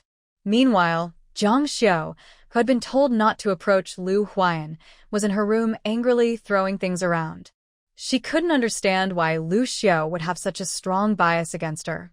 It must be Jiang doing. No matter what, she had to find a way to change Lu Xiao's opinion of her. Jiang didn't care whether Jiang Xiao was angry or not. The person she had worked hard to bring back was not for Jiang Xiao to benefit from. After seeing Lu Huai'an finish his medicine, Jiang arranged for Jiang Dashan to stay on the long couch in the outer room to take care of Lu Huai'an's needs at night. Everyone needs to eat and use the restroom. She could handle the meals, but Jiang Dashan would have to take care of the other needs. With so many workers in the house, they couldn't afford to waste anyone's help. Jiang Dashan was already a thoughtful person, and with thoughts of his own wife's plans, he figured he might even become the father-in-law of a high official. That made him more willing to help. After settling Lu Huai'an, Jiang went to the firewood room, picked up and returned to the thatched cottage. She locked the door and went into the space to cultivate and plant herbs. In the deep night, the surroundings were dark. Two shadows quietly entered Jiang's yard and crept toward the back. After confirming Jiang room, they blew in a sleeping gas. After a while, one of the men in black pride opened the door lock with a knife, quickly pushed the door open, and swung the knife toward the bed, while the other stood guard at the door. Just as the man in black lunged forward, Jiang flashed out from her space and struck him the back of the head with a fire stick. It was quick and decisive, leaving no chance for him to scream. In a life-and-death situation, she couldn't think about anything else. She was filled with rage. The man's words were indeed untrustworthy. How could he not send someone? Here they were. Fortunately, she had her space to prepare in advance. If she hadn't been worried about killing someone on the spot, she would have wanted to smash him with the... But she didn't want to see that kind of bloody scene. Looking for death. Hearing the commotion, the person at the door rushed in with a knife. Jiang was quick. She blocked the attack with a fire stick. Estimating her strength, the man's knife was knocked away, leaving him stunned. Jiang seized the opportunity and struck him on the neck, causing him to fall instantly. After confirming that there was no one outside, Jiang finally relaxed her tense nerves. Wow, this journey is really thrilling. She couldn't believe she had almost been attacked. But how did the assailants know she was staying here when the Jiang family showed no signs of movement? She had just seen the black-clad figures enter the room and attack without hesitation, clearly knowing she was in that room. Could the attackers be someone she knew? Once she calmed down, she lit an oil lamp. She checked the two attackers' noses and found they were still breathing, which relieved her. She truly didn't want to kill anyone. Time was tight, so she quickly went to the woodshed to find some sacks and ropes. After searching the attackers, she found nothing. She hurriedly put them in the sacks and tied them up along with their knives, and stored them away. Next, she brought a ladder, climbed over the wall, and hurried to Yunqing's house. She was worried that if she took too long, the two would die in her space, which would be very unlucky. No matter who sent them in this village, it was Yunqing who mattered. The Zhuang family had a fenced yard. Jiang took the attackers out of her space, untied the sacks, and threw them, along with the weapons, into their yard. Note: both attackers are dead. The village was quiet as Jiang quickly returned. Once back in her room, she carefully cleaned the blood from the bed and then went to the bathhouse to wash up and change clothes. After tidying up, Jiang returned to her space and drank 2 cups of spring water to calm her nerves. She thought to herself that with her strength, Those two probably wouldn't survive. But she had no choice. They had come with knives. She was just protecting herself. After all, she had done nothing wrong. At the Jiang family home, suddenly, a piercing scream echoed in the dark night. Awakened by the scream, the Jiang family members quickly lit oil lamps and stepped outside, making the yard noisy. Zhuang Dalong heard his wife scream and rushed out of the room, asking what happened. Dead. There are dead people. Ma Shi pointed at the two black-clad figures lying in the yard, trembling. She had just come out to get some water and ended up in this unfortunate situation. Dalong approached with the oil lamp to check, noticing one of the attackers had a head injury and was still bleeding, while the other had no visible wounds. He checked their necks for a pulse and confirmed they were indeed dead. Chun Shi, take your sister-in-law back inside. Yes. Chun Shi quickly helped Ma Shi back to the east room. Uncle, what should we do now? These two are in black and have knives. They clearly were up to no good. Should we call the village head over? Zhuang Yunqiang asked. Okay, you go. Hearing the order, Zhuang Yunqiang immediately ran toward the Jin family. Big brother, who intentionally left these people at our house. Could it be the Jiang family? Zhuang Erling asked. Zhuang Dalong shook his head. He didn't expect that while he was away, his wife and child would break off the engagement. Now, he felt ashamed to face his brothers underground. He felt even more ashamed to face that child. Zhuang Fugui hurried over and was shocked to see the two bodies of the black-clad men lying in the yard. What happened here? I don't know. My wife got up to get some water and found the bodies here, Zhuang Dalong explained. You don't recognize them? The Zhuang family shook their heads in unison. Could they be the ones who set the fire that night? Zhuang Fugui guessed. I don't know, but someone must have deliberately dumped these people in our yard. What should we do now? We haven't offended anyone. Zhuang Erlang felt uneasy. Having a dead body in their yard was never a good sign. Zhuang Fugui asked. They were dressed in dark clothes and had weapons. The authorities would treat them as criminals. Should we report it or just dump them on the mountain to feed the wolves? What do you choose? Let's dump them on the mountain to avoid unnecessary trouble. It could affect Qing'er's exam, Zhuang Erlang suggested. Zhuang Dalong nodded in agreement. So, a group of them lit torches, put the black-clad men in sacks, and under the cover of night, took them to the mountain. The next morning, Jiang Ning woke up and noticed that the used spiritual spring water was not full. Why was that? Although the spring water was low, she found that some of the seeds she planted yesterday had already sprouted, which surprised her. Thinking about needing to prepare medicine for Lu Huai'an, Jiang Ning quickly left her space and rushed to the kitchen to wash up. She didn't mind the cold looks from everyone, which were even colder than winter. After getting ready, Jiang Ning filled a basin with warm water and took it to the west wing for Lu Huai'an. Today, Lu Huai'an's condition had clearly improved. He could sit up and wash himself. At that moment, Zhang Xiu quietly appeared outside the window, looking down and sweetly calling, "Sister, I brought breakfast for Scholar Lu." Jiang Ning immediately got goosebumps. Seeing Zhang Xiu's expression as if afraid of being scolded, Jiang Ning was speechless. She walked to the window to take the food tray and said, "All right, you can go back to what you were doing." Seeing that Lu Xiucai was blocked by Jiang Ning, Zhang Xiu felt angry but suppressed her temper and gently asked, "Sister, I need to wash clothes soon. I wonder if Lu Xiucai has anything he needs washed so I can do it all at once." Before Jiang Ning could turn to ask Lu Huai'an, his impatient voice came from inside, "No need." Hearing this, Zhang Xiu's expression instantly changed, and she left with a hurt look on her face. Jiang Ning held out a food tray to Lu Huai'an like it was a treasure and teased, "Look at this treatment. They really went all out for you, the big fish." Last night was luxurious meat porridge, and this morning it upgraded to egg custard and plain rice porridge. Wow, even my grandfather doesn't get this kind of treatment. You're not angry? I'm still on your side, she added. Lu Huai'an was so frustrated. This troublesome woman took advantage of him and still didn't think highly of him. What's there to be angry about? If you were that easy to take, you wouldn't be here with me, Jiang Ning replied with a smirk.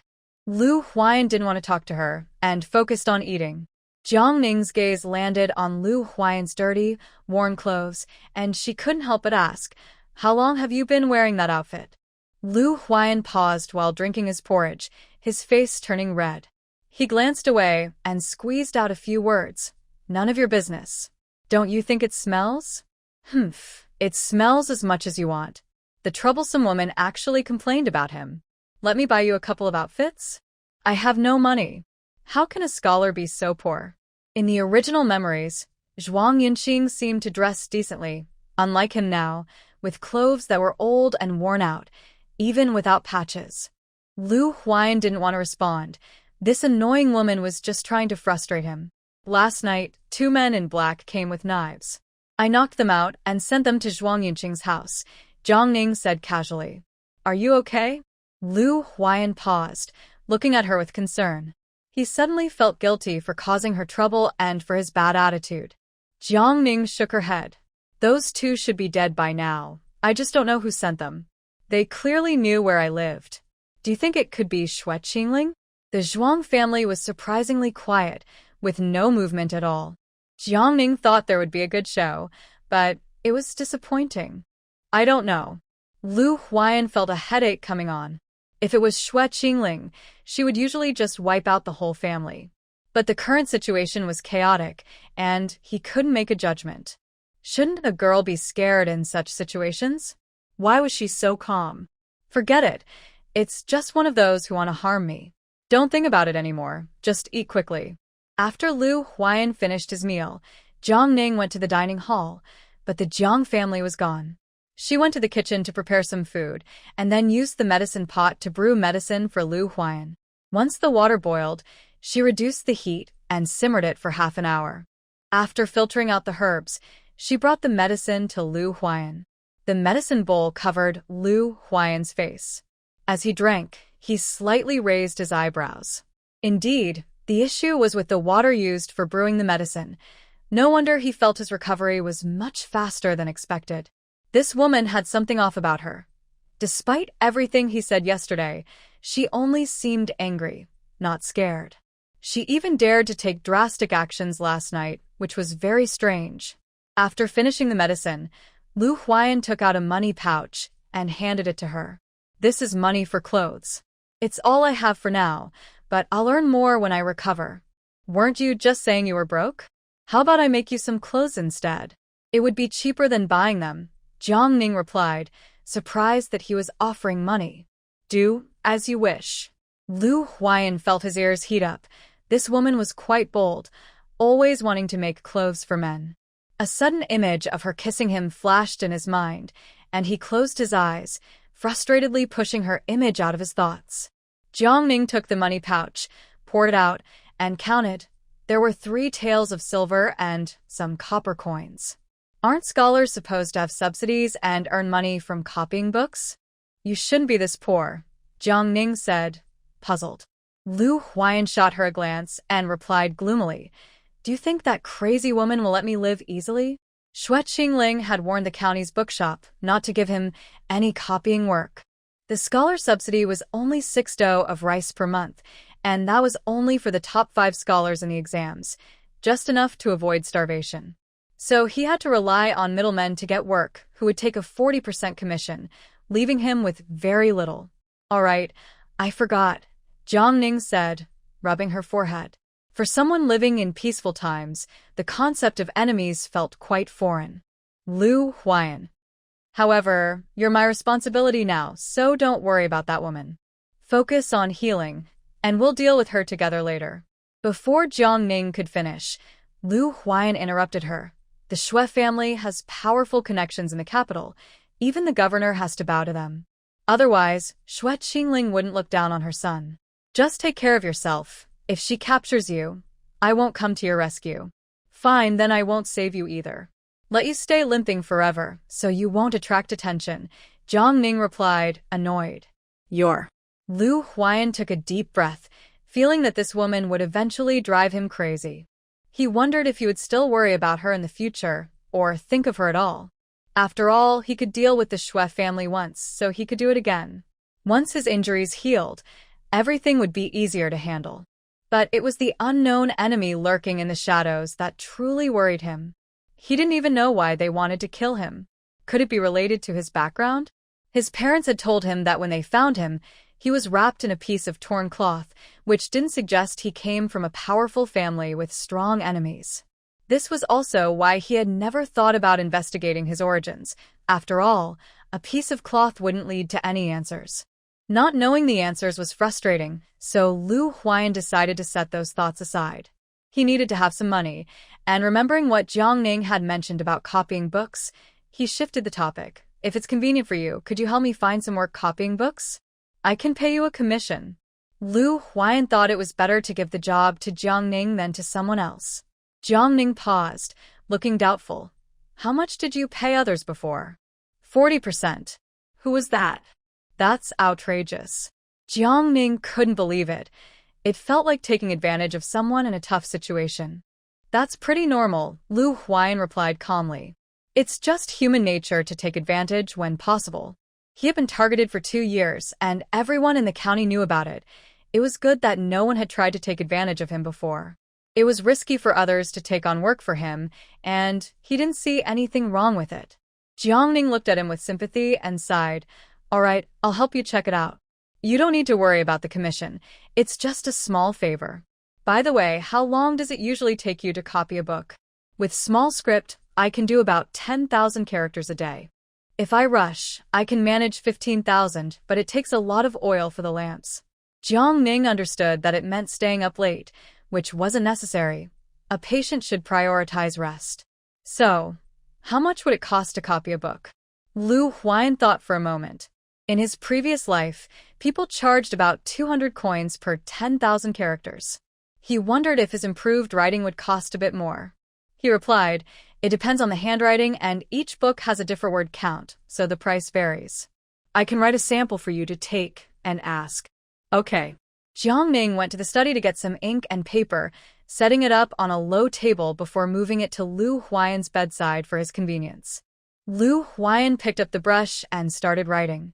Yunqing glanced over and noticed his writing was indeed quite good, at least better than hers. After high school, her studies became heavy, and her calligraphy skills somewhat declined. Calligraphy and painting require consistent practice over time to become truly refined. After finishing, Lu Huai'an picked up the work, blew on it, and handed it to her, saying, copying books requires a deposit, if it's not enough. Before he could finish, Yunqing interrupted, it's rare for my husband to want to earn money for the family, so it must be enough. Yunqing suddenly leaned closer and whispered, of course, if you want to live off me, that's fine too. I can support you. Lu Huai'an. This woman was being silly again, so he turned away and ignored her. Seeing him upset, Yunqing couldn't help but laugh, folded the paper, and took the low table with her. Rest well, I'll go make you some clothes. With that, she hurried out the door. After leaving the side room, Yunqing went straight to the thatched cottage in the backyard and entered her space. Making scholar robes was easy for her. She didn't plan to embroider any fancy patterns, just something simple.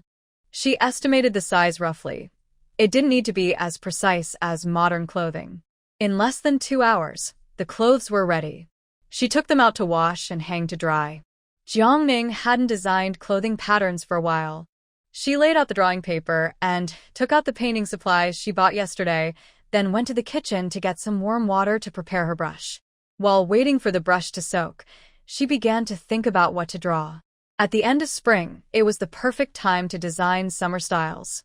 In this era, clothing mainly consisted of straight-cut deep garments, and the Ruchuan style hadn't appeared yet, so she decided to first draw a lady in a waist-length skirt in a vibrant green color. When Yunqing saw that the brush had soaked enough, she poured out the water. As she looked at the swirling spirit spring water, an idea struck her. Would using spirit spring water for painting make a difference? Fine brushwork requires ink and dye, so water is essential. Yunqing thought that dyeing wouldn't use much water, so out of curiosity, she used a brush washing cup to collect some spirit spring water.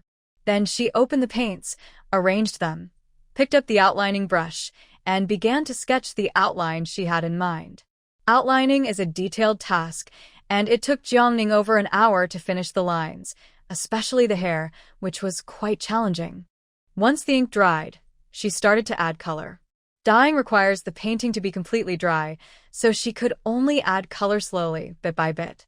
However, what amazed Jiangning was that as the layers of color built up, the painting became increasingly vivid and beautiful, no longer just an ordinary fine brushwork style. Even more surprisingly, it began to show effects similar to images created by modern computer AI, making the beauty in the painting appear more realistic and lively. She never expected that the spring water would have such a wonderful use. For the design, Jiangning chose to incorporate peony patterns, displaying them on the top, skirt hem, and cuffs. After the colors for the beauty painting were nearly finished, she started working on the clothing patterns. However, creating the patterns would take time and patience. Jiangning took out some leftover fabric given to her by the shopkeeper when she bought cloth last time. She selected a larger piece of light blue cotton to embroider a matching peony scarf. Jiangning was not only skilled at embroidery but also very good at it. However, embroidery was quite taxing on the eyes, so she didn't do much while studying. During holidays, she would host live streams to teach others embroidery and sell the finished pieces on the spot. This was her main way of earning pocket money.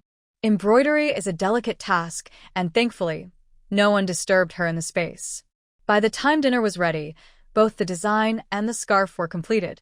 As Jiangning stepped out of her space and crossed the threshold of her cottage, she saw Jiang Xiu quietly circling around Lu Huai'an's room outside the west wing of the courtyard, holding 2 crutches.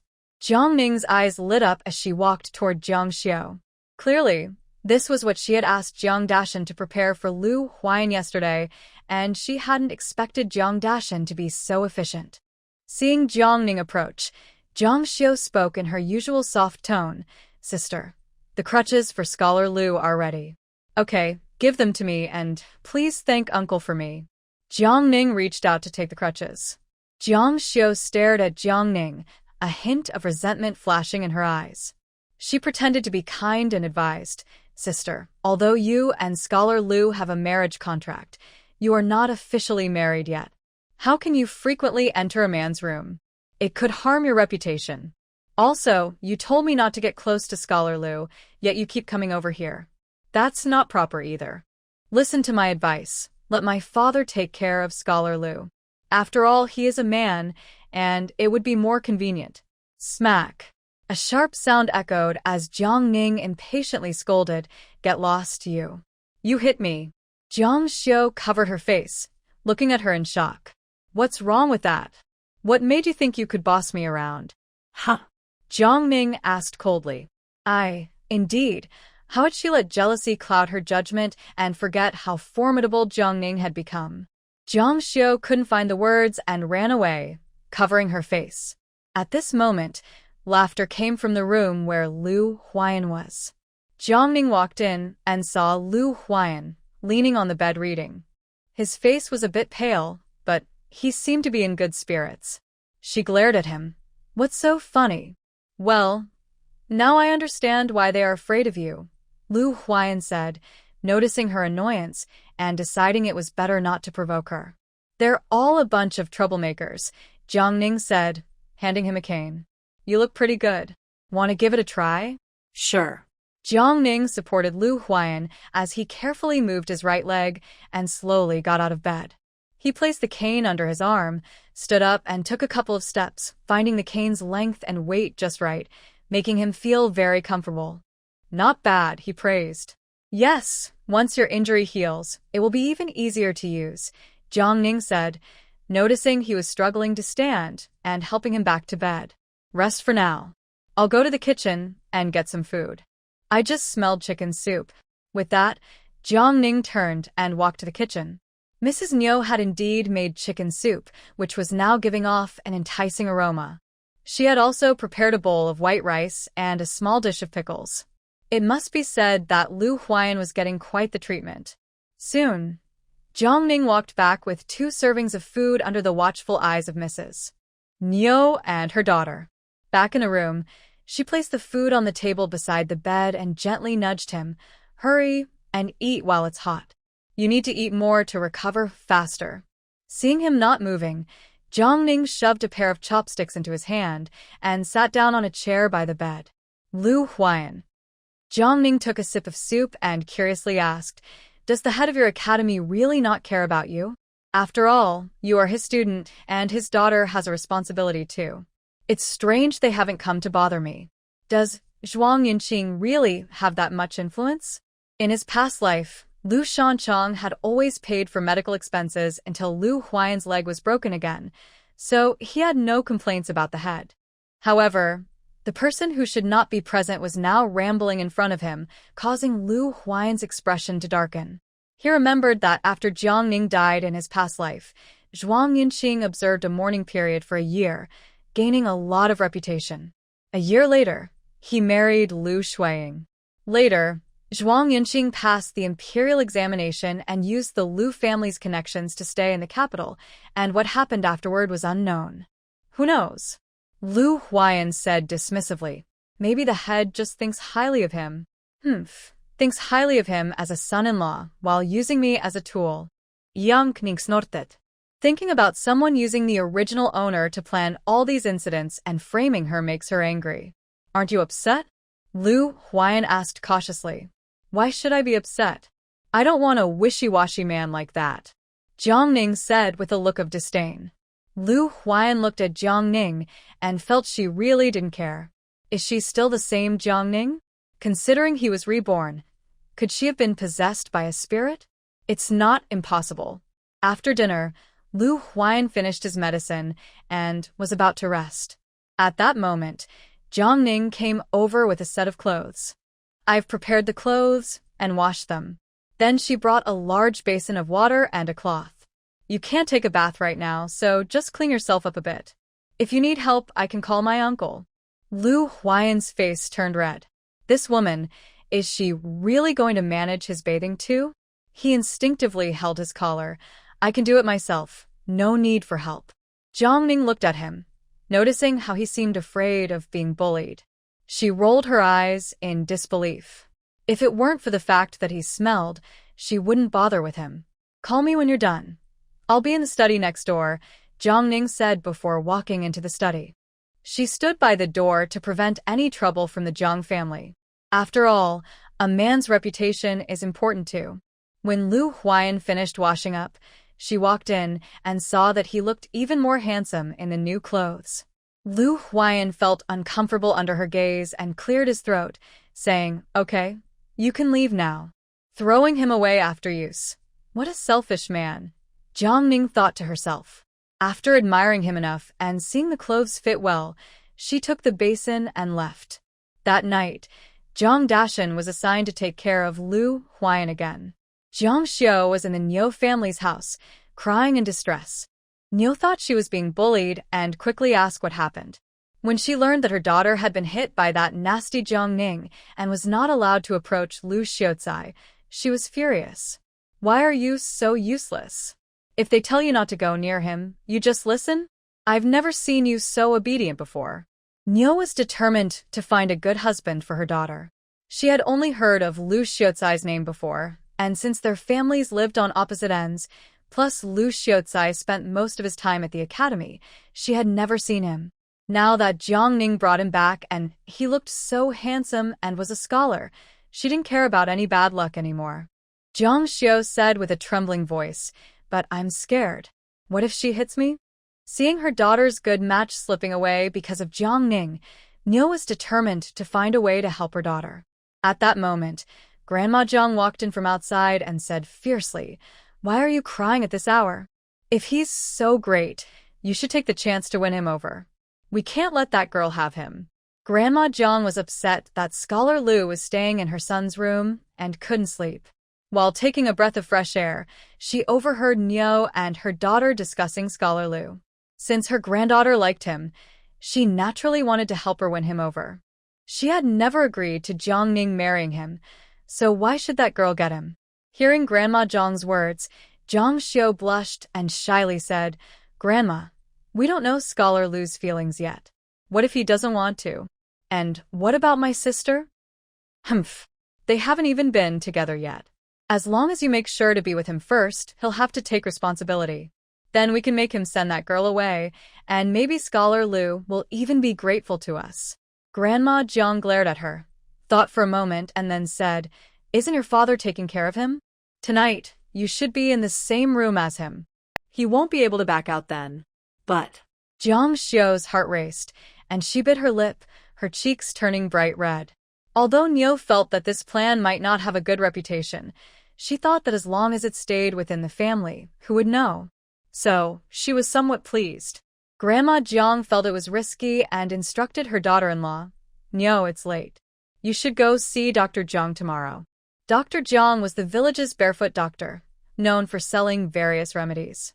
Niu had initially thought to wait, believing her daughter was much prettier than Jiang Ning, at least fair and delicate. Maybe Scholar Lu would notice her on his own. But since her mother-in-law had given the order, she obediently agreed. Meanwhile, Jiang Ning was preparing to stay up late to sew herself a new outfit. Otherwise, with the ragged clothes she had, she probably wouldn't even be able to enter the market. In this era, making ordinary dresses was quite simple. All it took was cutting the fabric, finishing the edges, and sewing it together. Jiang Ning finished a new dress in less than 2 hours. Checking the time, she estimated it was around 10 o'clock at night. After she watered the plants, she left the space, took an oil lamp to the kitchen to fetch water, washed her new clothes, and hung them up to dry. They would be ready to wear by tomorrow. Once she finished these tasks, Jiang Ning washed up and went to bed. Now sleeping on the big bed in the space, she felt very comfortable. The next day, when Jiang Ning arrived in the county, she happened to catch the bustling market. She wandered around the West Market and noticed that the clothing store was filled with various scholar outfits, indicating a strong demand from that group. After some selection, Jiang Ning finally spent a couple of silver coins to buy 2 sets of clothes in blue and white for Lu Huai'an, including inner and outer garments. She estimated that the fabric cost about 400 won and the labor cost 600 won, realizing that making clothes herself was still more economical. After buying the clothes, Jiang Ning first went to the bookstore on Academy Street. As soon as she entered, the clerk recognized her. With a smile, he approached and asked, "Miss, do you need anything?" Seeing a familiar face, Jiang Ning directly asked, "Do you have any copying work available?" "Yes, we have the 4 books and 5 classics, as well as other stories. What would you like to copy?" The clerk was very respectful to paying customers. "How much does it cost to copy a book?" "The price depends on your handwriting. Generally, it's 100 won per 10,000 words. If your writing is good, the price will be higher." The clerk didn't ask who was doing the copying, as someone who could draw would likely write well too. "Then please take a look at this handwriting," Jiang Ning said as she handed over the writing by Lu Huai'an. The clerk took it, opened it, and his eyes lit up. This handwriting is really good.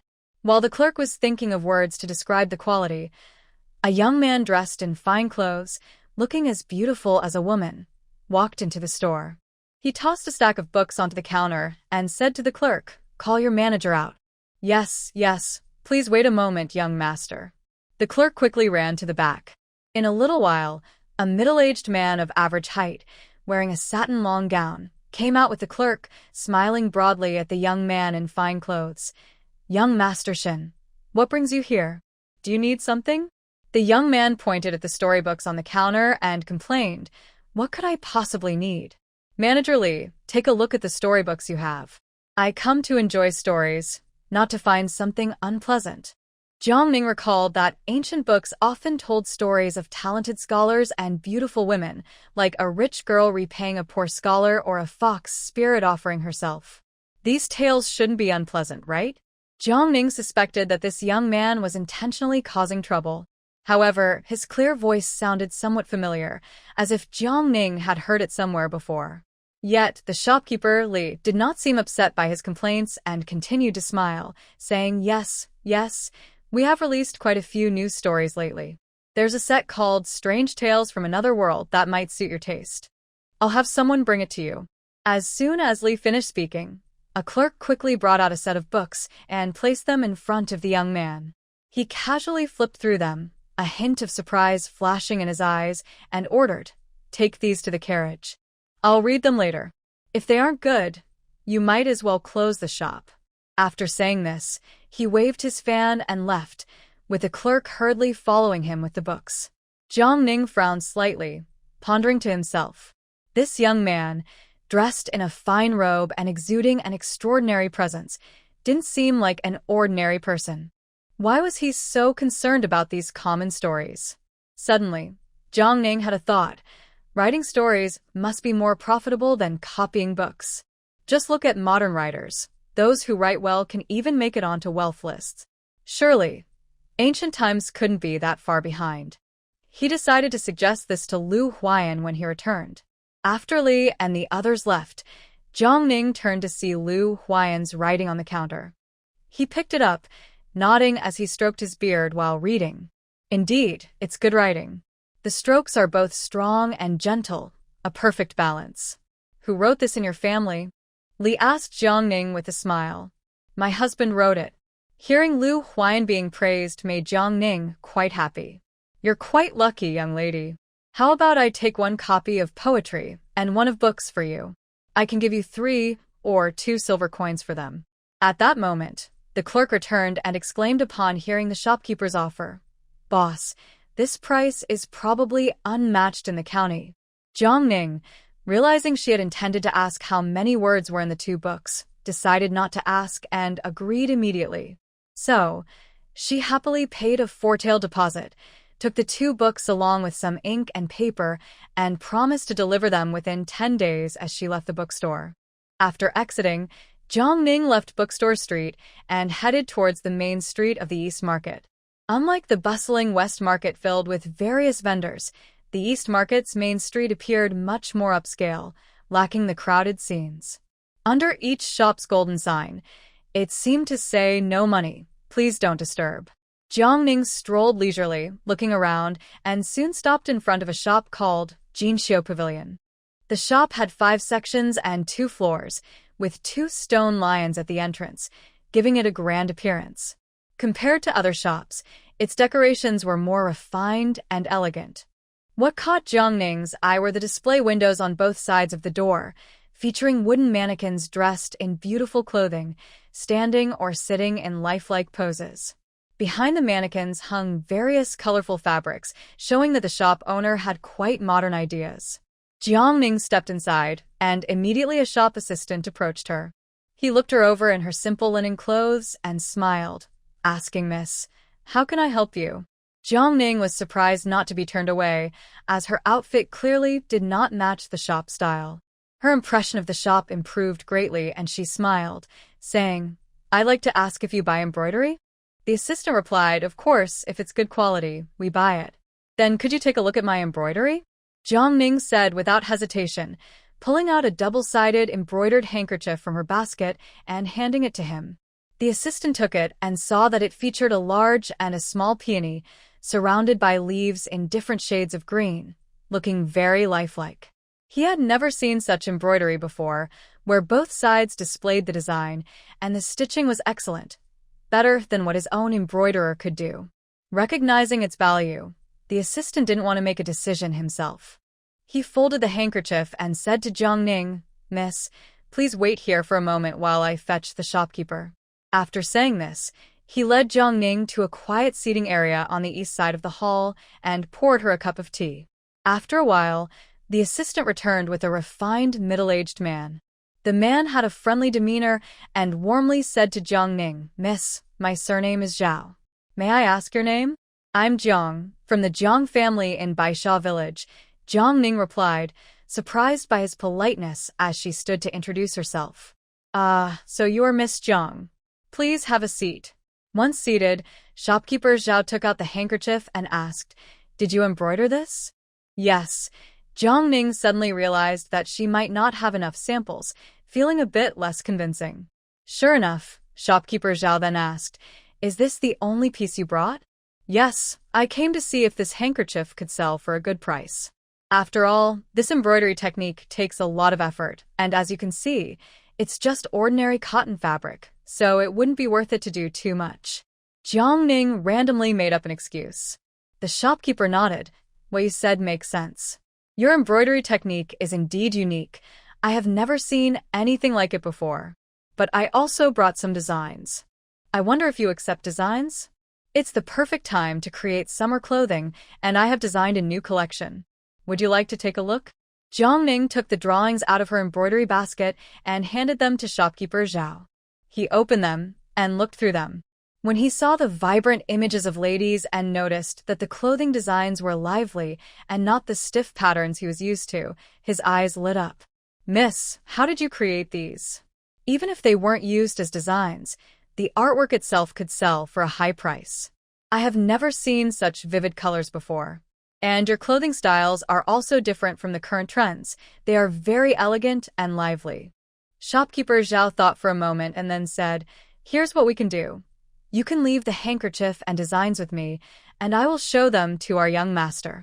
I will also provide you with some silk and thread to take home and continue your embroidery.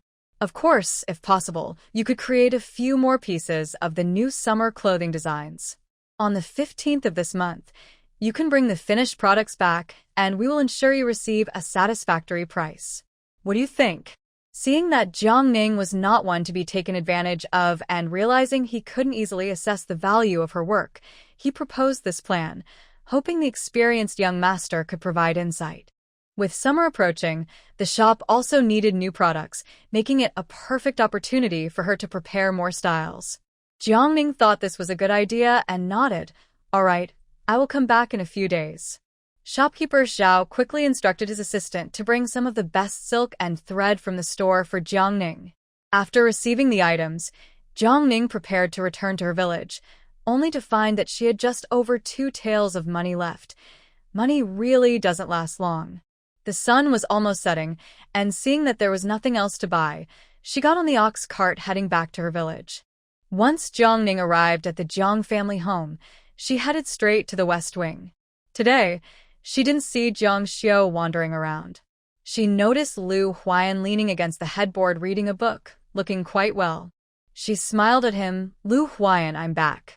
Lu Huai'an looked up, greeted by her bright smile. Her eyes sparkled, bringing life to her pale face, even adding a playful touch to the scar on her forehead. Something stirred in Lu Huai'an's heart, causing him to lower his gaze in a bit of fluster. "Look at what I bought for you," Jiang said as she took off the backpack and placed it on the ground, then started to take out items one by one. First, she pulled out the new clothes she had chosen for Lu Huai'an and handed them to him, saying, "These are all for you. Didn't you just make me some clothes?" Lu Huai'an replied, feeling a bit gloomy. Was she already done making him clothes so soon? Fairies really are unpredictable. When he realized he felt a bit disappointed, he froze. How could he have expectations for this woman? This was strange. He quickly shook his head to dismiss the odd feeling. "Well, I won't have time to make more for you later, so I bought ready-made ones." As she spoke, she handed him books and writing supplies, smiling as she said, "The shopkeeper said your handwriting is good. I got you 2 books for 3 taels of silver. Not bad, right? I told the assistant to deliver them in 10 days. Since you haven't fully recovered yet, you can start copying them in a couple of days." The 2 books, poetry and books, together have about 65,000 characters. 3 taels of silver is indeed a lot. Thank you. Lu Huai'an took the items, looking deeply at Jiang. Jiang didn't notice Lu Huai'an's gaze.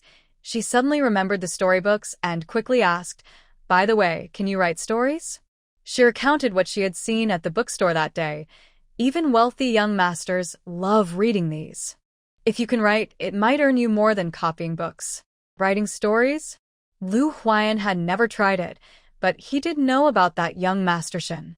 In his past life, Shen Yanzhou, the son of a governor ruined by Shui Qingling, had been sent to study in the county by his father, yet he was still indulging in storybooks instead of improving himself. It seemed he hadn't died in vain in his previous life.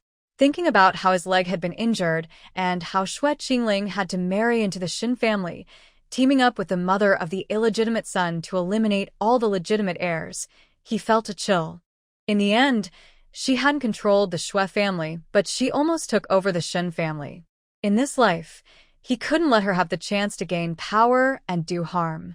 An idea sparked in Lu Huai'an's mind. Perhaps writing stories was a good plan. So, he smiled at Yunqing and said, "Your suggestion is good. I can give it a try." Great. "When you finish writing, I want to be your first reader." "Okay." At that moment, the sunset streamed through the window, casting a soft golden glow over everything in the room. Yunqing looked at Lu Huai'an, who seemed calm and carefree, and couldn't help but study him. Although he was half lying down, it was clear that he had a tall figure. When Yunqing recalled how it felt to hold him, she remembered his firm muscles, which showed he must have worked out well. Would he have abs if he took off his shirt? Yunqing unconsciously glanced at Lu Huai'an's abdomen. She was so focused on looking that she didn't notice Lu Huai'an feeling a bit uncomfortable under her bold gaze. Just as he was about to say something to distract her, Yunqing exclaimed, "You're so handsome. Much better looking than Yunqing, who looks so delicate. I really don't understand how Lu Huai'an could have chosen him." Cough. Cough, cough. Lu Huai'an was taken aback by Yunqing's straightforward compliment and started coughing. "Are you okay?" Yunqing quickly got up and patted his back. "I was just complimenting your looks. You don't need to cough like that. Do you want me to call a doctor? Let's hope he doesn't end up with a problem from coughing." It must be said that ancient people were really subtle. Yunqing's soft and delicate hand was gently patting his back, causing Lu Huai'an to stiffen up. Cough, cough. "No, I'm fine." Lu Huai'an hurriedly stopped her. Yunqing found it amusing to see Lu Huai'an's face turn red from coughing. Anyone who didn't know might think she was teasing him. "Good to hear. You scared me. Why are you so sensitive to compliments?" Lu Huai'an stared at Yunqing's pale little face, filled with concern for him, and was momentarily stunned. Seeing him lost in thought, Yunqing joked, "What? Do you think I'm ugly? Looks aren't everything, and you're not ugly." Lu Huai'an shook his head. All his troubles came from his appearance. If he could choose, he would prefer to look a bit more ordinary. Yunqing disagreed, saying, "I think looks are quite important. Being good-looking is pleasing to the eye. I could eat 2 more bowls of rice just by looking at nice things." At that moment, Grandma Jiang returned from outside. Seeing Yunqing in Lu Huai'an's room, she stood in the yard and started yelling, "You little! Can't you live without a man? Always running to a man's room. Shameless little thing." Yunqing was amazed by the old woman's sharp tongue. Why did she love to insult people so much? If it weren't for her age, Yunqing would really want to give her a piece of her mind. "All right, you should rest now. Be careful around the Jiang family. If you need anything, just tell them directly." She got up and left to avoid the Jiang family peeking around and being annoying. "Okay," Lu Huai'an replied softly, not taking the Jiang family seriously. Watching her distant figure, Lu Huai'an lowered his gaze, his long eyelashes hiding his thoughts. Many things had changed because of Yunqing. He didn't want to live a lonely life filled only with revenge like in his past life. Perhaps this time he could live differently. As soon as Yunqing left the West Wing, she saw Jiang Dashan coming over with food.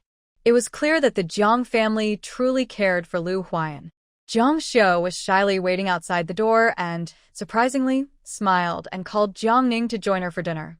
Yunqing sensed her excitement, mixed with an odd challenge towards herself, wondering what good news she had. She seemed so happy. It couldn't be that she was planning something troublesome again, could it?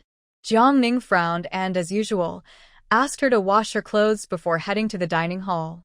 After dinner, Jiang Laodai tried to get Yunqing to do some chores, but she quickly stopped her with a firm gesture. After dinner, Yunqing prepared medicine for Lu Huai'an and then returned to her space. The seeds she had planted earlier had nearly all sprouted, but there hadn't been much change in the past few days.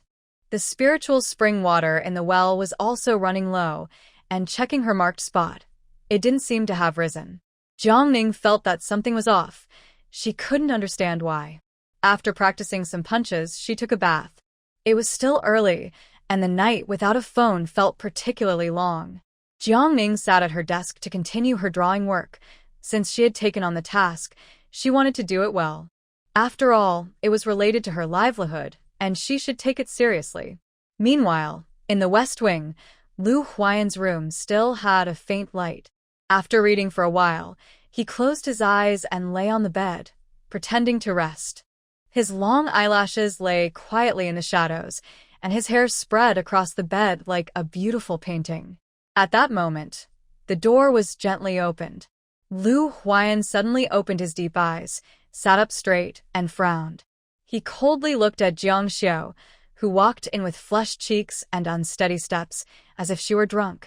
Jiang Dashan and the others had already returned to their rooms, waiting for good news. Jiang Xiao finally made it to the bedside, touched her forehead as if she might fall at any moment, and saw Lu Huai'an sitting there. She feigned surprise and said, "Lu Scholar, are you not able to sleep?" Lu Huai'an coldly asked, "What do you think?" Jiang Xiao frowned slightly and bit her lip, murmuring then, "Can I stay with you?" As she spoke, she unconsciously leaned forward, as if about to fall into Lu Huai'an's arms. However, Lu Huai'an stopped her with his cane and said firmly, "Miss Jiang, you should think carefully about the consequences before acting." At this moment, Jiang Xiao was increasingly flustered and softly whispered, "Brethren, I feel so uncomfortable. Please help me." Her voice was filled with a plea as she leaned closer to Lu Huai'an. She emitted a faint, barely noticeable scent, mixed with a heavy perfume, but Lu Huai'an, who was very skilled at detecting such things, was not fooled. He held his breath and looked at the woman before him with a half-smile, disgusted by her behavior. If it weren't for Yunqing, he would have dealt with her already. He raised his cane and struck a pressure point on her body, causing Jiang Xiao to realize she couldn't move, startling her. Then, he struck her stomach with the cane, sending her flying like a rag doll. "Ah!" Jiang Xiao screamed in pain, her body hitting the ground, causing her insides to jolt painfully, leaving her unable to get up. Her scream was so piercing that it was hard to ignore. Hearing the commotion, the Jiang family rushed over, and Yunqing also came out from the back, hurrying to the front yard. Seeing everyone gathered in Lu Huai'an's room, her heart tightened. She walked in quickly and saw that Lu Huai'an was only slightly pale but not seriously hurt, which relieved her. "Xiao, are you okay?" Mrs. Niu tried to help her daughter up, but Jiang Xiao was sweating from the pain. "Mom, it hurts so much. Am I going to die?" "You ungrateful disaster. We treat you well, and this is how you repay us. Look at what you've done to Xiao." Grandma Jiang shouted angrily. She didn't care whether Jiang Xiao was actually hurt. She just wanted to blame Lu Huai'an for bullying her granddaughter and make him responsible. Seeing the situation, Yunqing understood everything. She picked up Lu Huai'an's other cane and turned to face Jiang Xiao. With a cold expression, she spoke lightly, "Jiang Xiao, why were you sneaking into my man's room in the middle of the night? Are you that eager to impose yourself on him?" Hearing Yunqing's chilling tone, Jiang Xiao turned pale and fainted. Xiao, someone, go find a doctor." Niushi no longer pretended to be kind. Her voice was filled with anger and strong resentment as she said, "You little brat, if anything happens to Xiaoya, I won't let you off." It was as if Jiang Xiao was the one who had suffered greatly. However, Yunqing could tolerate the elderly Jiang grandma scolding her, but she could not stand Niushi insulting her. Without hesitation, she stepped forward and slapped Niushi twice, causing her cheeks to swell immediately. Niushi was stunned by the slap. Everyone else was shocked and didn't know how to react. Once Niushi regained her senses and wanted to shout, she saw Yunqing raise her hand again and immediately shut her mouth in fear. This was Yunqing's first time hitting someone in front of everyone, and the Jiang family looked at her with fear in their eyes. "You really think you can do whatever you want? How do you plan to not let me off?" Yunqing coldly mocked, "You dare to have thoughts about my people. Let me tell you, Lu Huai'an is mine while he's alive and mine even after he's gone. If you dare to have any ideas about him, don't blame me for turning against you." Niushi was both angry and scared but couldn't say anything. She turned to see that she had been hit while her husband was hiding nearby like a coward, which made her furious. She shouted at Jiang Dashan, "Why aren't you going to call the doctor?" Jiang Dashan finally snapped back to reality and was about to run outside when he was stopped by the old man Jiang. "What are you running for? Don't you think this is embarrassing enough? Just take her back inside." Jiang Dashan then remembered that Jiang Xiao had medicine hidden on her. If others found out, their reputation would be ruined. He wanted to go and carry his daughter, but the old man Jiang stopped him again. "You take Xiaoya back to her room." Niushi also remembered the medicine on her daughter and dared not let her husband get close. So, she struggled to carry her daughter back to the room. Meanwhile, the elderly Jiang grandma, who had been scolding loudly, fell silent when she saw Jiang Ning slap Niushi. "I really admire you. You dare to scheme against a scholar," Jiang Ning sneered. "What scheme?" "That disaster. He bullied our Xiaoya." Jiang grandma gritted her teeth. Jiang Ning took a couple of steps forward, smiling mockingly at Jiang grandma. "Grandma, you really twist the truth. Jiang Xiao sneaked into someone else's room in the middle of the night and got beaten up. Isn't that her own fault? My husband is still injured. How could he bully anyone? Accusing a scholar is a serious crime. Should we go to the officials and seek justice?" Old man Jiang's face was as dark as a pot bottom as he scolded. "Nonsense. What are you reporting for?" "Xiuya just went to see if Scholar Lu had any instructions. It's just a misunderstanding." He turned to Lu Huai'an, who was looking down and lost in thought. "Scholar Lu, don't you agree?" He believed that even if Lu Huai'an was a scholar, he wouldn't want this matter to become widely known. This time the plan failed, but there would be another chance. He was sure he could succeed when he returned. This time, it was just the old woman being too hasty. With that troublesome girl around, things would definitely not work out. Lu Huai'an replied indifferently, "I appreciate your concern, so let's consider this matter settled. However, if it happens again, I can't guarantee her safety." Hearing that Lu Huai'an wouldn't pursue the matter, old man Jiang left with his people. He didn't take a scholar's threat seriously. As long as Lu Huai'an wanted to pursue his studies, he couldn't afford to kill someone or ruin his reputation. The room fell silent. Jiang Ning approached Lu Huai'an and quietly asked, "Are you feeling unwell? Do you want me to call a doctor?" She truly hadn't expected the Jiang family to be so impatient. Lu Huai'an shook his head and said wearily, "No need. I just need to rest." Seeing his pale face made Jiang Ning feel a bit guilty. After hesitating, she went outside and fetched a cup of spring water from her space. She returned and handed the water to him. "Please drink some water." "Thank you," Lu Huai'an said as he took a sip from Jiang Ning's hand. The sweet taste spread across his tongue, refreshing him and easing his discomfort. He glanced at Jiang Ning, realizing this water was likely what she used to make his medicine. It truly was magical, and it seemed to come from her. Was she not a fairy but a celestial being? Seeing that Lu Huai'an didn't show any surprise, Jiang Ning felt relieved. Thankfully, he hadn't noticed the water's uniqueness, or she would have had to come up with an excuse. "Did they drug you?" Jiang Ning asked. "No, it was just her own aphrodisiac. I didn't inhale it." "That's good. Should we consider a different place to recuperate?" "I doubt they will give up easily."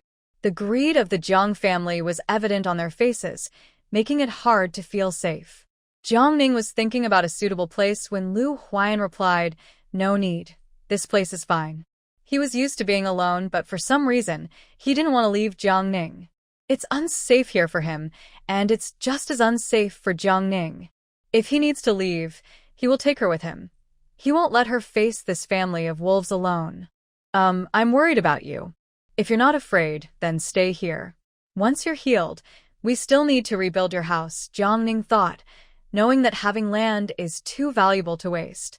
With long eyelashes hiding his emotions, Lu Huai'an replied, "Okay, I'll listen to you."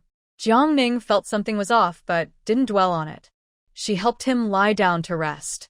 Remembering her own loneliness when she was sick, her heart softened. She gently covered his eyes with her hand and whispered, "Sleep now." Lu Huai'an paused, his ears turning slightly red. This woman really had no shame. His internal injuries weren't fully healed, and he had just used up some energy. Jiang Ning was worried about him, so she stayed by the bed for a while. Once his breathing became more steady, she felt relieved. Letting go of her hand, she glanced at Lu Huai'an's pale face and sighed softly. He really has a face that brings trouble. If his background were noble, it wouldn't be so bad. At least no one would dare to provoke him. But with his low status, it was a different story. Everyone could covet him.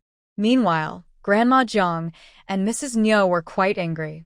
Their plan was simple. Once Lu Xiaocai and Jiang Xiu were together, they could make him divorce Jiang Ning. This way, they could sell Jiang Ning to the county magistrate for 100 taels of silver. They thought everything was going well, but they didn't expect Lu Huai'an to be so ruthless as to injure a weak girl like Jiang Xiu. Grandma Jiang spent the whole night cursing Jiang Ning with vicious words, plotting how to get rid of this troublemaker as soon as possible. The next day, Jiang Ning woke up late because she hadn't slept well during the night. She hurried to the kitchen to prepare medicine, which needed to be taken on time for it to work. Half an hour later, she carried the medicine to the west wing of the front courtyard. The door was open and no one else was inside. She saw a man leaning against the head of the bed, focused on reading a book. She had never seen a man like this, quiet and absorbed, as if he were in his own world. Lu Huai'an looked deeply at Jiang Ning, who was standing at the door in a daze, and said in a low voice, "What's wrong? Aren't you coming in?" Cough. "I'm coming," Jiang Ning said, feeling a bit embarrassed for being caught staring. "I heard you got up early this morning to wash clothes. Did your injuries heal that quickly?" Jiang Ning couldn't help but admire the Jiang family. Except for Jiang Xiu, who was still resting in her room, everyone acted as if nothing had happened the night before, chatting and laughing. The Jiang family thought to themselves, they didn't want this either. They were afraid of you moving away. If you left, how could they continue their schemes? So they had to endure. The key was that Lu Huai'an woke up in the morning and didn't even notice Jiang Ning next door. She didn't realize she had slept so soundly. Lu Huai'an glanced at the medicine bowl in her hand and said, "Thanks to you, I'm feeling much better." Jiang Ning walked in and handed him the bowl. "What? Don't you want to get better soon?" "I do. I dream of it," Lu Huai'an replied firmly. The sooner he got better, the sooner he could make his plans. In this life, he would not allow that crazy woman to ruin his life again. Since the disgraceful incident with Jiang Xiu, Jiang Ning rarely went out. She stayed home sewing clothes and drawing patterns, while Lu Huai'an began copying books. Every evening, if the weather was nice, Jiang Ning would accompany Lu Huai'an for a walk in the yard. Watching the sunset together gave a sense of peace. Now that Lu Huai'an's internal injuries had mostly healed, he often walked with a cane and didn't need anyone to take care of him. Seeing him awkwardly sitting by the well, washing clothes with one leg propped up, Jiang Ning admired how this handsome guy had no sense of pride. One day, Jiang De returned from the county with an unfamiliar old woman. When he saw his room occupied, he didn't get angry but instead took her to old lady Jiang's room, not revealing what they discussed. Afterward, the old woman smiled broadly at Jiang Ning when she saw her. After Jiang De sent the old woman away, he didn't come back. Their actions reminded Jiang Ning of the recent attempts by this family to deal with her. It seemed this old woman was there to buy her. These people had no idea where their courage came from, daring to trade even a scholar's wife. At dinner time, Jiang Xiu came to call her for dinner, and Jiang Ning could sense the hidden glee in her eyes. It seemed Jiang Xiu was already aware of the Jiang family's plot, which is why she looked forward to watching her misfortune. Jiang Xiu's injuries weren't severe, so she recovered in a few days and was eager to sell Jiang Ning, the one who always spoiled her plans. Without Jiang Ning, Lu Xiu would eventually be hers. At the dinner table, a rare meat soup appeared, and the whole family sat quietly waiting for her. Jiang Ning frowned. It was obvious there was a trick. So she sat there calmly. If the enemy didn't move, she wouldn't either. "Let's eat." With a command from the old man Jiang, Grandma Jiang noticed that Jiang Ning was slow to pick up her chopsticks and asked anxiously, "Why aren't you eager to eat today, you silly girl? Aren't I waiting for the elders to start first?" Jiang Ning replied with a teasing smile, thinking their acting skills needed improvement. "You are such a thoughtful child. Come, let your second aunt serve you some soup." Niu happily picked up the bowl in front of Jiang Ning and filled it with meat soup. I'm scared that this soup might have something in it since you're suddenly being so nice to me, Jiang Ning said bluntly. Niu's smile froze on her face. How could that be? You're overthinking it. Grandma Jiang shot a glare at Niu, annoyed at her unnecessary actions. All right, just drink it. You always say we treat you badly. Now that we are being nice, you still have more to say. The others kept their heads down, focusing on their food, avoiding the conversation. Seeing this, Jiang Ning kindly pushed the soup in front of Grandma Jiang. Grandma, you're the elder. This soup is for you, please drink it. Grandma Jiang was so shocked that she jumped up from her chair, causing the bowl to fall onto the table and spill soup everywhere.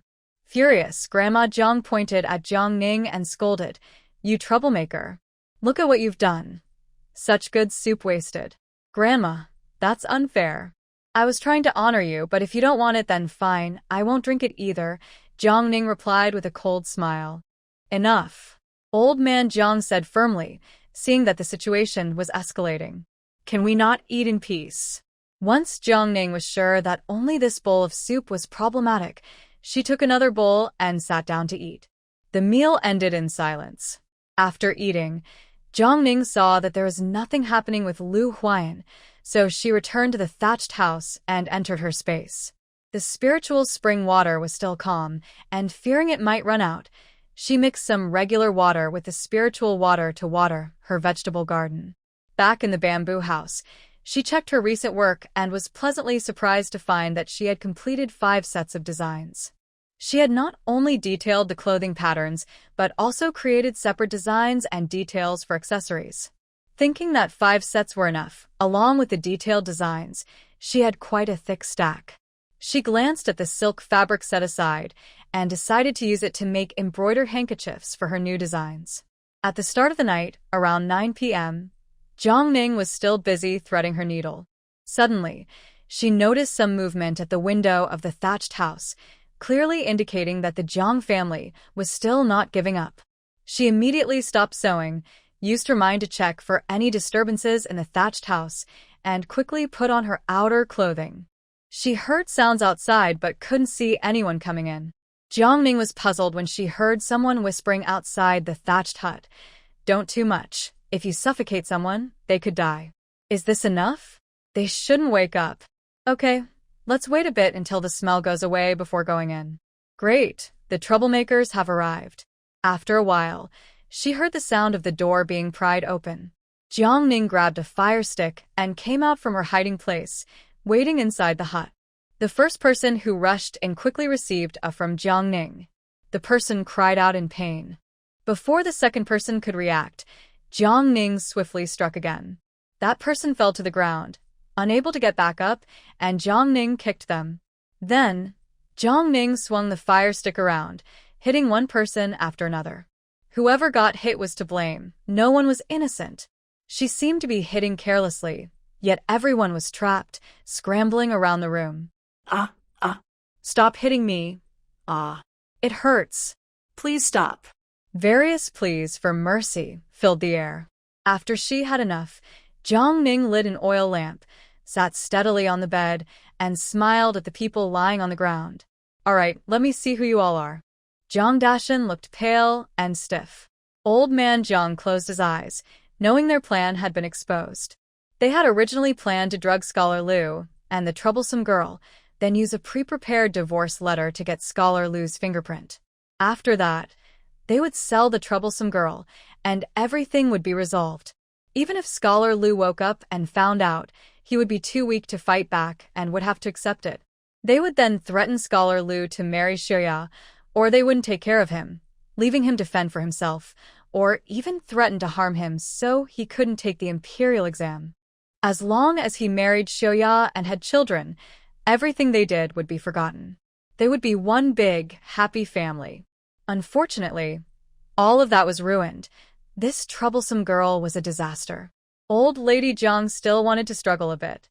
You can't just hit people like that. We are your elders. Elders? You think you deserve that title? Jiang Ning mocked with a smile, tapping the ground with her fire stick again. Now tell me, Since you used the smoke, were you planning to sell me somewhere? As old lady Jiang opened her mouth to deny it, Jiang Ning casually struck her again. Old lady Jiang quickly crawled away in pain, trying to distance herself. If you don't tell the truth, I won't mind sending you all to the underworld tonight. How dare you? Old lady Jiang screamed, her words shocking everyone. Neo weakly spoke up, Xiao Ning. Don't be impulsive. Killing someone means losing your head. She regretted coming to watch the drama and getting beaten for nothing. Right. Killing means losing your head. Everyone doubted Jiang Ning would risk her own life. Jiang Ning looked at Neo deeply, then casually said, I could knock you all out, pour oil in the front yard, and set you on fire. When the villagers come to put out the fire, you'd probably be gone.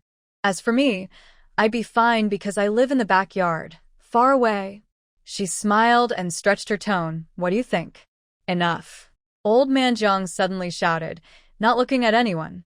Ning girl, the county official is offering 100 taels for a concubine. If you marry him, you'll be a rich man's concubine. You'll live in a big house with servants, much better than following a poor scholar. Jiang Ning scoffed and glanced at Neo. Sir, do I look like a fool? Why would I leave a good scholar wife to be a concubine for that old creep? Since you think it's a good idea, why not send Jiang Xiao instead? No way, Neo quickly protested, pushing Jiang Dashan. No way her daughter would go to her death. Dad, Xiao is only 14. She hasn't even had her coming-of-age ceremony. Jiang Dashan hurriedly reminded his father. What's wrong with 14? Just a few days ago, she was eager to climb into bed. Maybe the county official likes younger girls. Jiang Ning suggested kindly. As if no one knew about the county official's cruel preferences, it was ridiculous. No, the county official is. Neo screamed again. What if that creep really had such a preference? She absolutely disagreed. Be quiet. Old man Jiang scolded. Since you disagree, let's drop it and never mention it again, okay? That's not fair. Since you took the money, you have to send her over. Aren't you afraid the county official will cause trouble for you? The county official was not someone to mess with. Otherwise, he wouldn't dare to touch a scholar's wife. Jiang Ning didn't want to lose her peaceful nights. No way. Neo, fearing for her daughter's safety, cried out, it was my brother-in-law's idea. Shouldn't he find a way? Our Xiao can't go to her death. When Grandma Jiang heard that Mrs. Neo had revealed her youngest son's secret, she immediately rushed at Mrs. Neo and shouted, how dare you betray here? I'll make sure you regret this. Jiang Ning watched the scene unfold with a cold gaze, realizing that the two women were not as harmonious as she had thought. At that moment, Jiang Dashan also came to his senses. It made sense why the third son had brought the medicine and then ran away, leaving them to take the blame. Why should they suffer? He added. All the ideas came from the third son, and he brought the medicine. If you want to blame someone, it should be him. We were just following orders. Humph, you really are my wonderful elders. Jiang Ning said through gritted teeth as she approached Grandma Jiang. What do you want? Grandma Jiang stepped back in fear toward the door.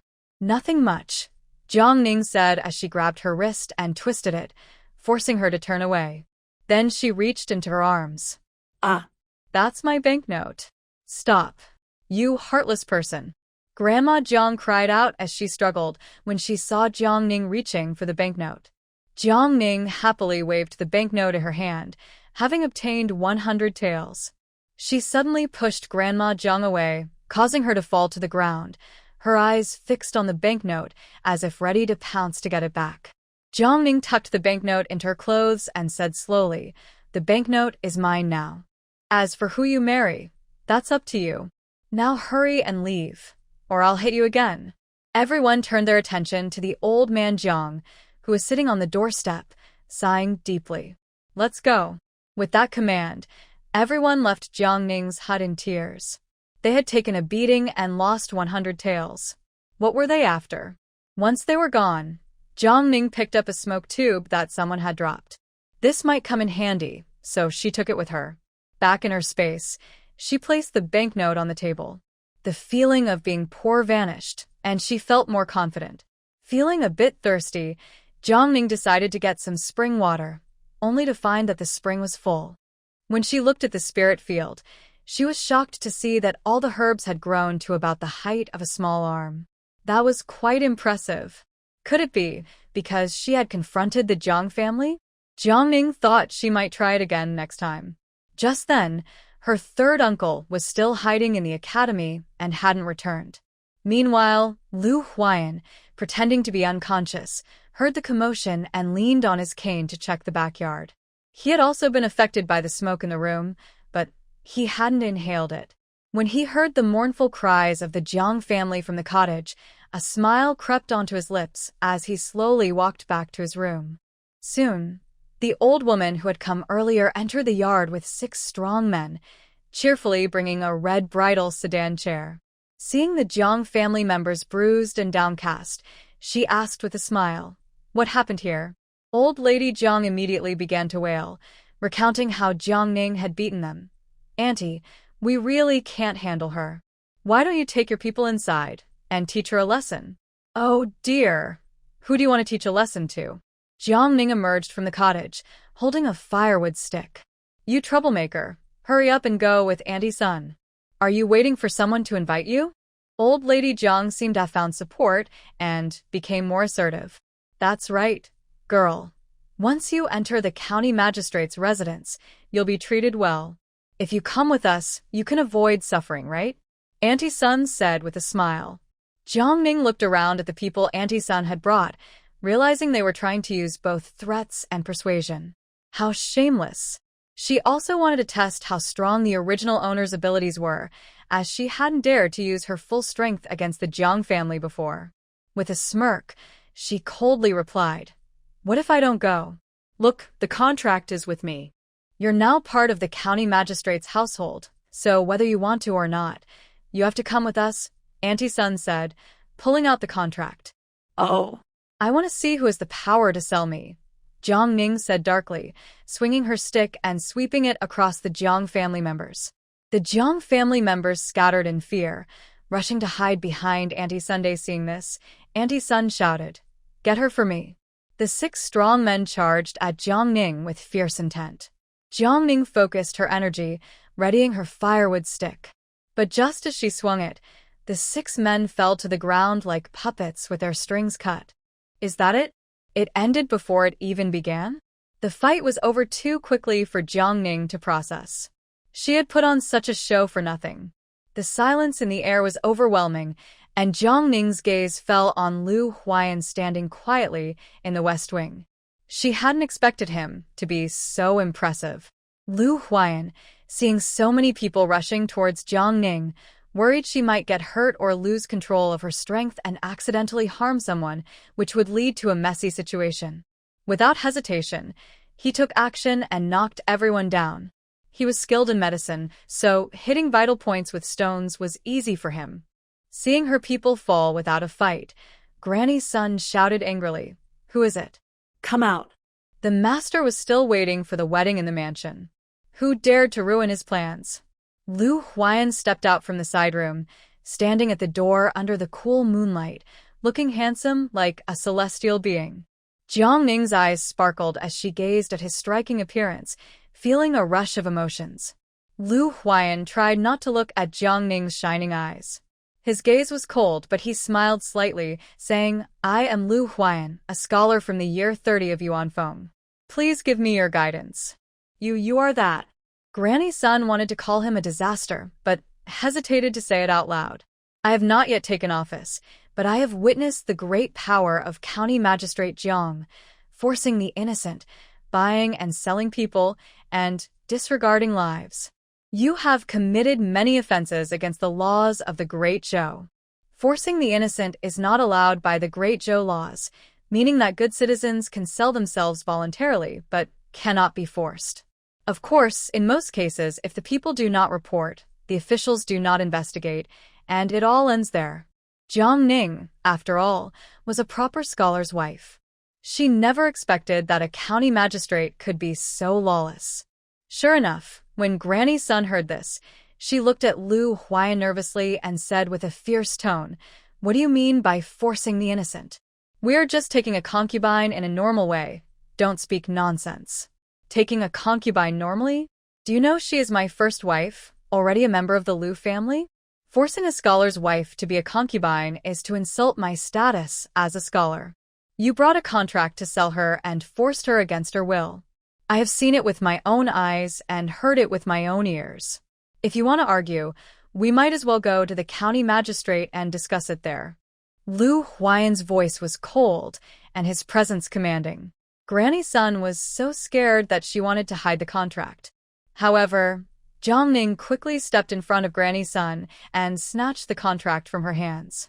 When Granny Sun realized what was happening and tried to take it back, Yunqing kicked her over. Looking down at the contract, she clearly saw a big red handprint under the moonlight, but there was no signature. What a ridiculous situation. Could this old woman not read? She was tricked and didn't even know it. She thought she could use the contract to trap Zhang Dahu, hoping to send him to jail. But now it seemed like it was all in vain. The old woman hurriedly got up from the ground and smiled apologetically, saying, "Scholar Lu, I truly didn't know she was your wife. If I had known they dared to sell a scholar's wife, I would have torn them apart. Please forgive me." After speaking, she squinted her old eyes and turned to the Jiang family, scolding them sternly. "Didn't you say you were selling a granddaughter who had been divorced? What is going on? Are you trying to harm our master? I can't believe you are so bold as to even sell a scholar's wife. Do you want the whole family to end up in prison?" The old woman was furious with this family. They had clearly told her it was a granddaughter who had not yet been married off, yet it turned out to be a scholar's wife, secretly sold without informing her husband. What kind of nonsense is this? Her master only bought girls from the village to avoid trouble. Now, the Jiang family had caused a huge mess. If her master found out, she would be punished for not doing her job properly. At that moment, she felt like she could just eliminate the Jiang family. Old Jiang was also anxious now. The plan was in chaos, and even Lu Huai'an hadn't been knocked out. This selling of medicine was going to ruin them. And the old woman had actually backed down. It was truly useless. Old Lady Jiang, however, pulled over Jiang Xiao, shamelessly saying to Lu Huai'an, "Scholar Lu, you should divorce that unpleasant girl right now. We will offer you our Jiang Xiao. She is much prettier than that unpleasant girl." Mrs. Niu quickly agreed. "Yes, we all know you were forced to marry that unpleasant girl. If you divorce her, she will go to the county office, and you can be rid of her." Lu Huai'an laughed in anger. "I didn't expect that I'm still alive, and you dare to disregard the scholar's dignity and sell my family member. Who gave you the courage? Even if I don't like her, Zhang Ning is still my legitimate wife. Did you not consider the consequences before selling her? Do you believe that I can take the selling contract and send your whole family to prison? Even if you don't die, your family could be exiled for 3,000 miles. Hearing Lu Huai'an's words, Zhang Ning suddenly looked up and met his dark, deep eyes. Being protected by someone felt so good, and her heart raced. Lu Huai'an continued, pointing at Jiang Xiao with disgust, "And this unpleasant thing, she doesn't deserve it." After he finished speaking, the Jiang family all looked pale. Jiang Xiao didn't expect Scholar Lu to dislike her so much, and she felt unsteady. Old man Jiang saw that Lu Xiaocai was truly angry and quickly tried to explain, "Please calm down, Lu Xiaocai. It was Granny Sun's mistake. We are selling Xiaoya, not Ning Girl. Ning Girl is already part of the Jiang family. How could we sell her?" Fortunately, Day was clever and left a way out. There was no signature on the contract. As soon as Granny Sun heard this, she quickly responded, "It was my mistake. I bought Xiaoya. Old Lady Jiang, you accepted my silver note, so hand over the person. Of course, if you don't want to give her up, you can just pay county magistrate 200 taels instead. Granny Sun would rather they pay than lose the deal and find someone else later. None of the Jiang family members are good people." She was truly afraid of bringing trouble to her own master. Old Lady Jiang almost fainted upon hearing this. Having already lost 100 taels to Jiang Ning, adding another 200 would mean 300 taels in total. Their family could not afford that much silver. Even if they could, they wouldn't want to part with it. She quickly pulled Jiang Xiao away, dragging her into the house. Jiang Xiu shouted in shock. No. I won't go. I don't want to enter the county magistrate's residence. Mother, I won't go. He could kill someone. Mother, you said I would become a nobleman's wife in the future. Jiang Xiu struggled desperately for help. Niu was crying heart-wrenchingly, while Jiang Dashan remained silent, as if he didn't hear Jiang Xiu's cries. At that moment, two strong men woke up and rushed towards Jiang Ning without hesitation. Jiang Ning swung her stick and knocked one down instantly. The other was too scared to approach. Lu Huai'an narrowed his eyes. He initially thought she was just strong, but seeing where she struck, it was clear she knew exactly where to hit for maximum effect. So, did he just ruin her fun? The Jiang family members finally realized how strong Jiang Ning was. She must not have used much strength when she hit them earlier, or else they wouldn't still be standing. Jiang Xiu, now dressed in red, was forcibly placed into the bridal sedan chair. As the crowd left for the wedding, old lady Jiang sat down on the ground and began to wail, beating her thighs. She cried for her lost silver and for her granddaughter. Lu Huai'an watched coldly as Jiang Ning resolved the trouble, feeling quite pleased. The Jiang family members were bruised and looked at Jiang Ning with resentment. Niu, with swollen eyes and an ugly expression, questioned, "Are you satisfied now? Is this how you harm your sister? Satisfied?" Jiang Ning shot her a look that was half a smile. "Aren't you asking the wrong person? Isn't it you who is selling your daughter? Isn't that right, Lu Xiuzai?" Yes, Lu Huai'an nodded calmly. Niu was very angry with Lu, who refused to help his own daughter. What was wrong with Xiuya? He just watched coldly as she was taken away. Jiang Ning no longer cared about the Jiang family's hysterics. Honestly, she didn't want to stay with them for even a moment longer. Being schemed against every day was exhausting. There are only so many days a thief can steal. You can't guard against them forever. Now that she had 100 taels, should she build a house first? But what if it got burned down again? It was so complicated. Jiang Ning sighed deeply. Lu Huai'an heard her sighing repeatedly. Was she upset about what just happened? How about we build the house? Jiang Ning decided to stop worrying and ask the person involved since the land belonged to him. Lu Huai'an didn't expect she was worried about the house.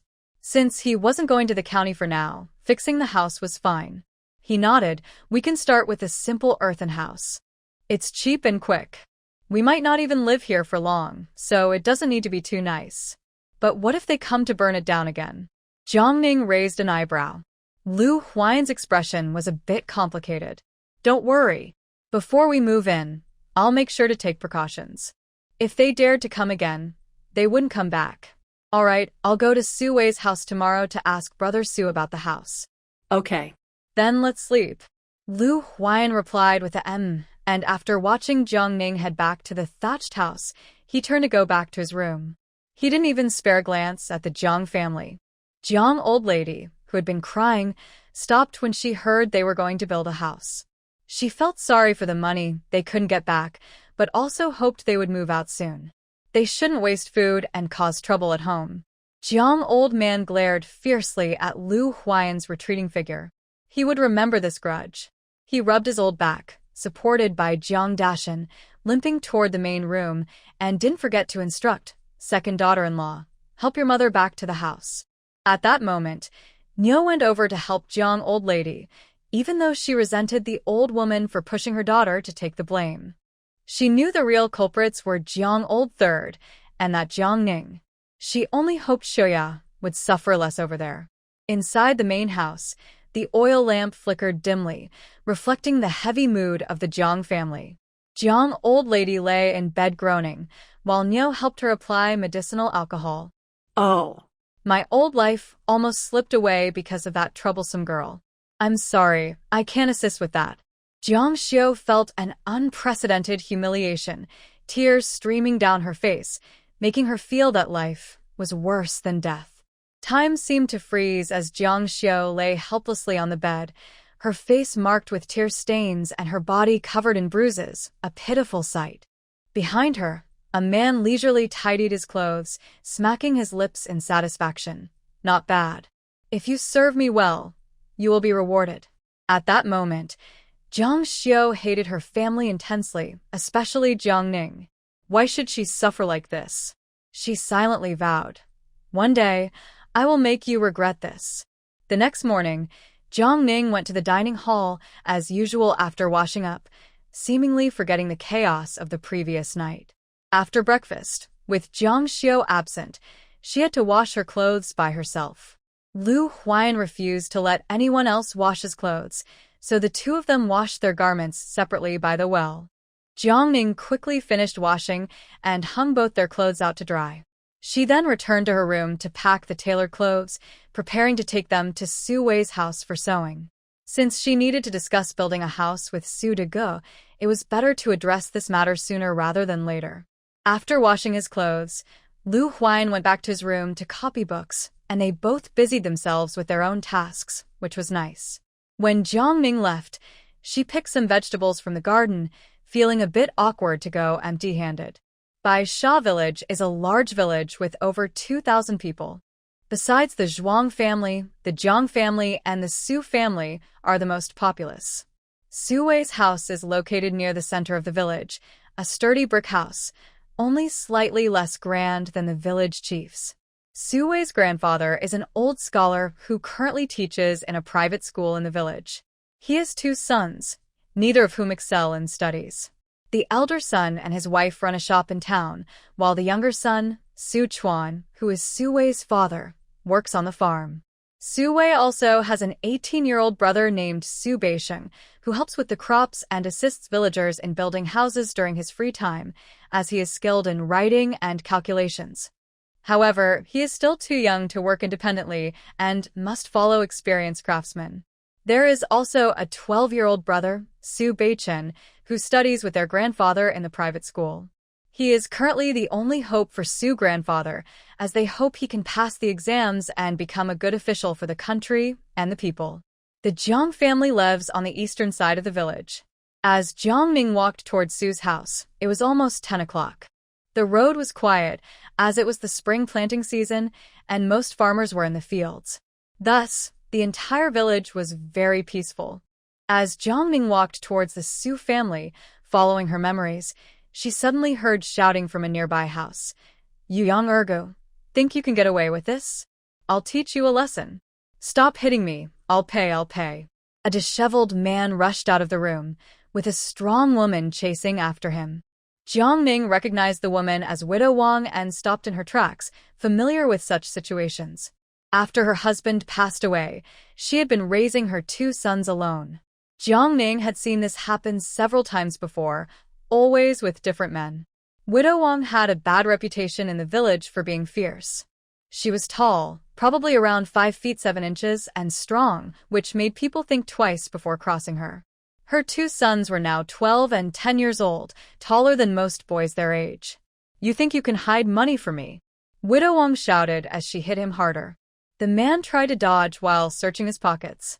Finally, he pulled out a money pouch, but Widow Wang snatched it away, weighed it in her hand, and spat at Yang Ergu.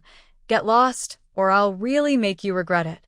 The man, frightened, quickly ran away. Widow Wang glanced at Jiang Ning, who was watching, and spat again before going back inside. Jiang Ning rolled her eyes and continued towards the Su family. When she arrived, a woman in her 30s with a warm smile opened the door.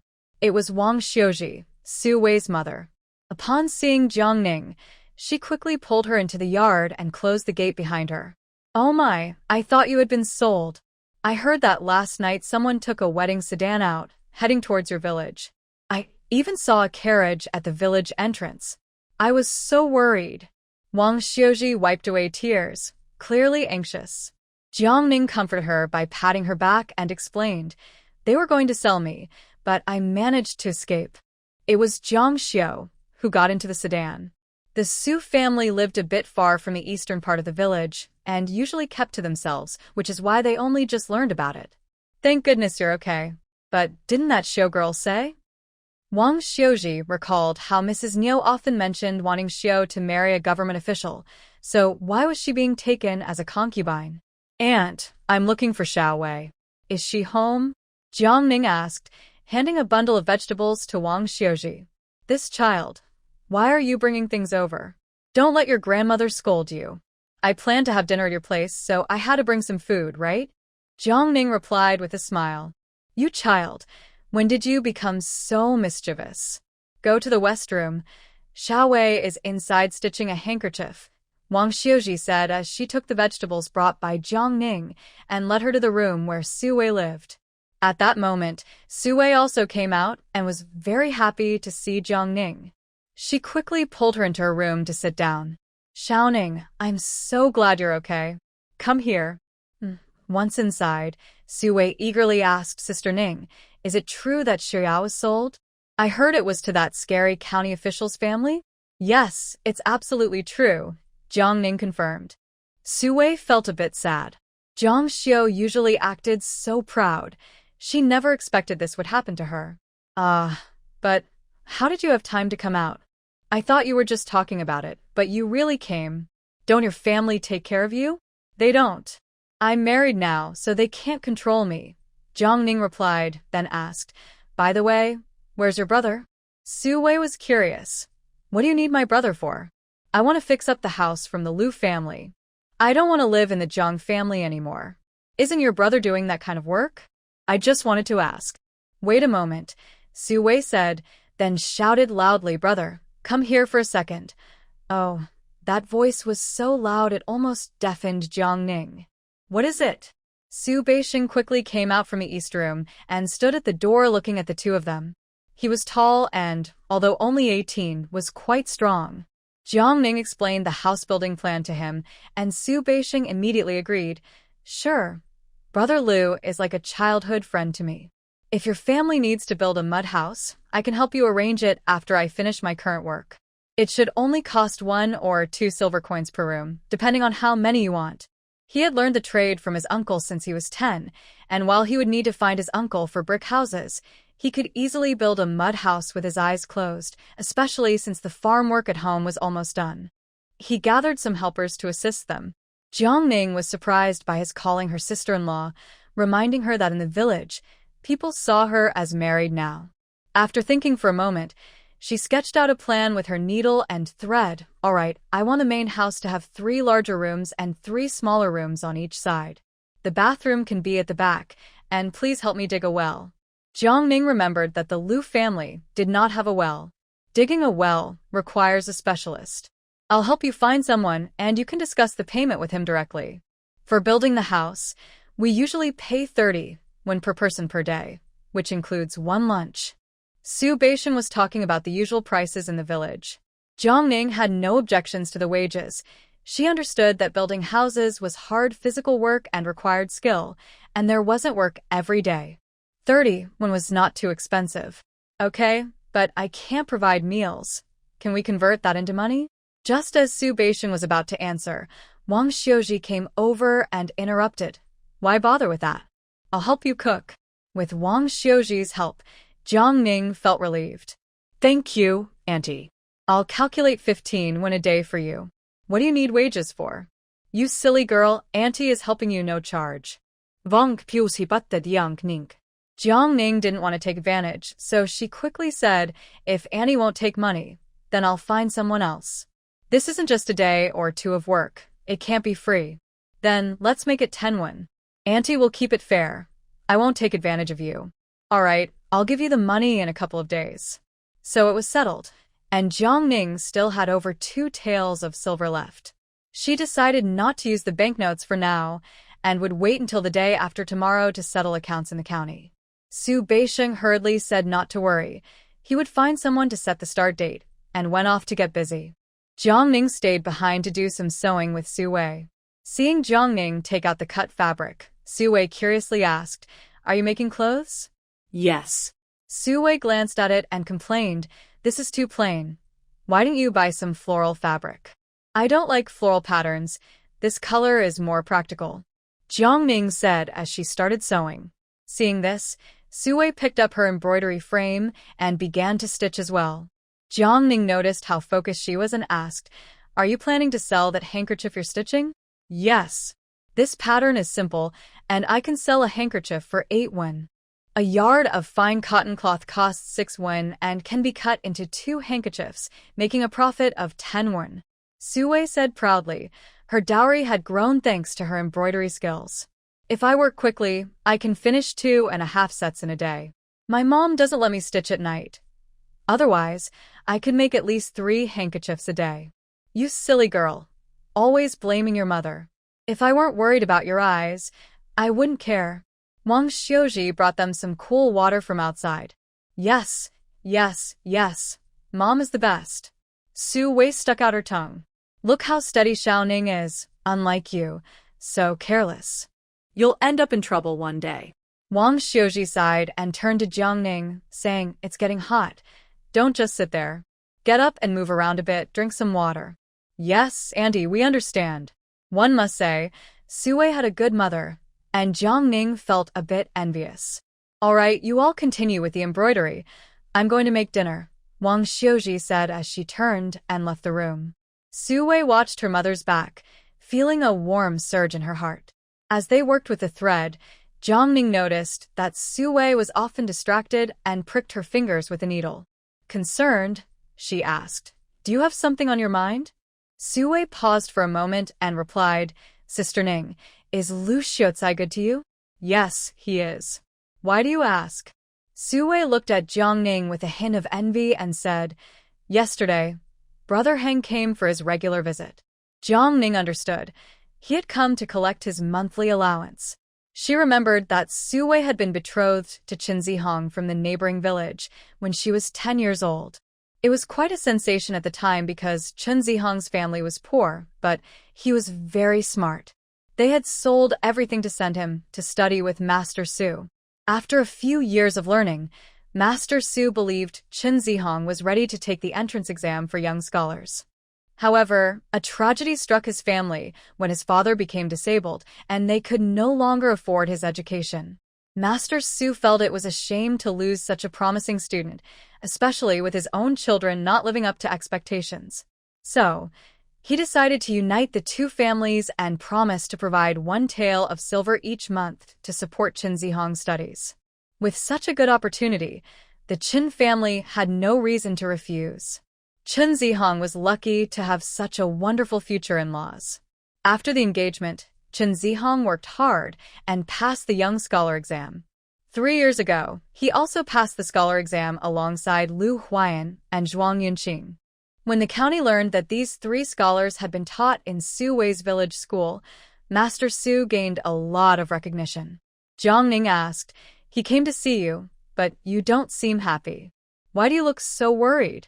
After a moment of silence, Su-wei said, When I walked him to the door, he suddenly promised me that he would never be unfaithful like Zhuang Xiaozai.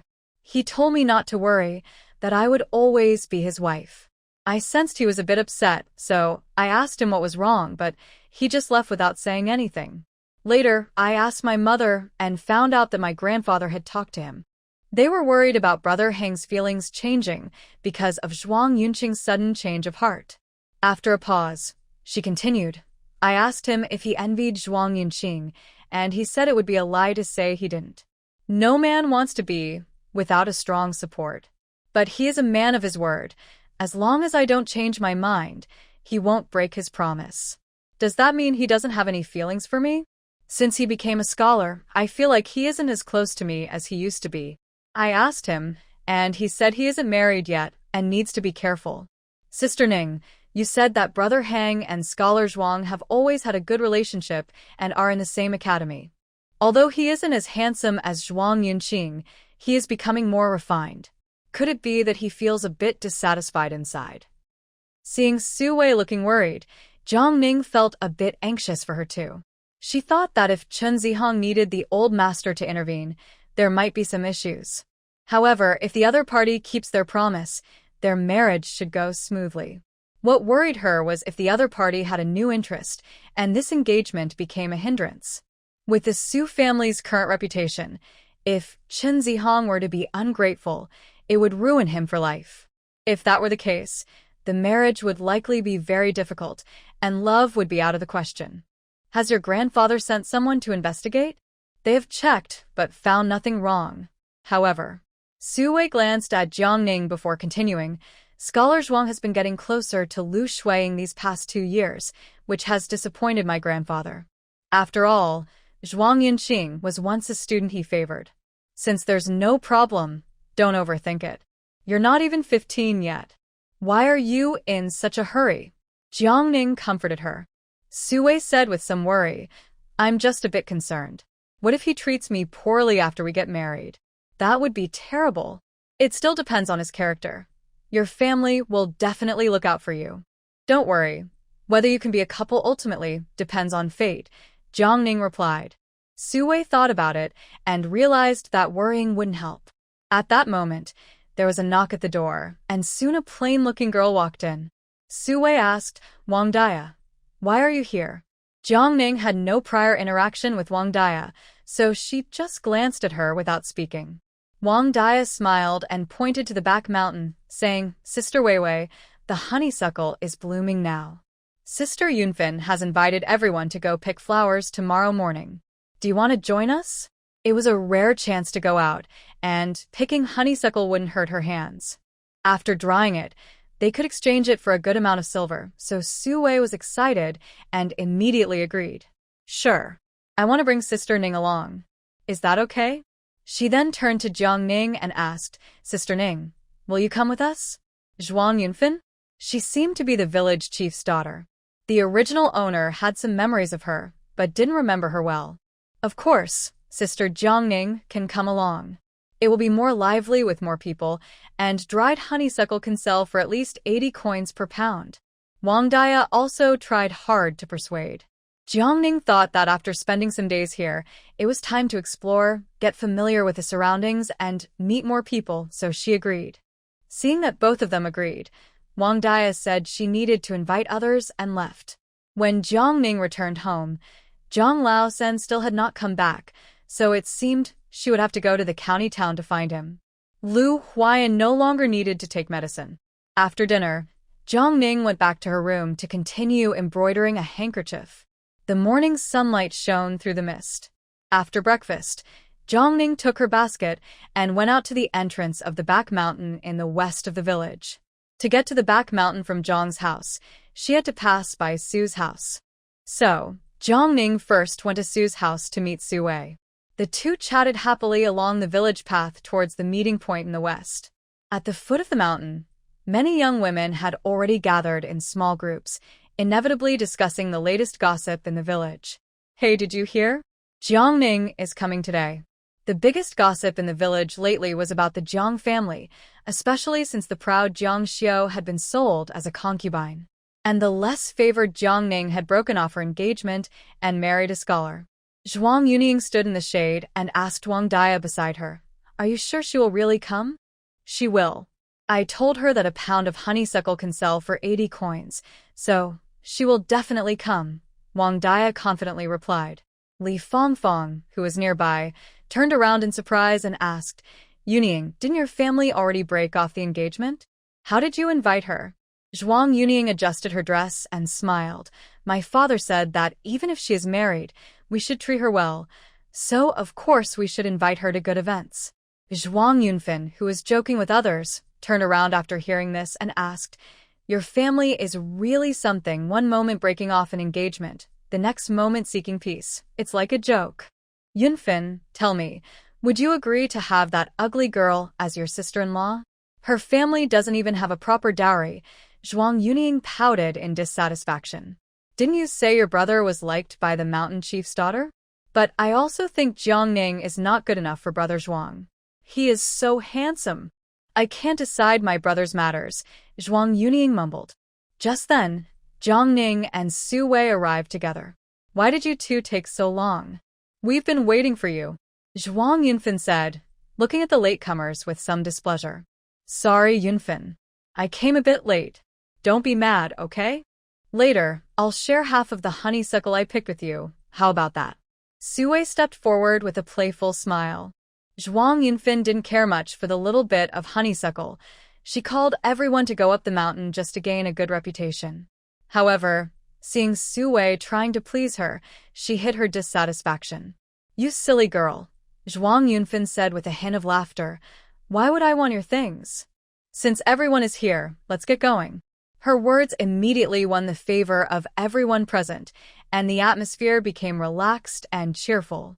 Everyone picked up their tools and happily followed Zhuang Yunfin up the mountain. A few people nodded at Jiang Ning to greet her. Su Wei then wandered over to Jiang Ning and whispered, Sister Ning, how about we have a contest to see who picks more flowers? Sure.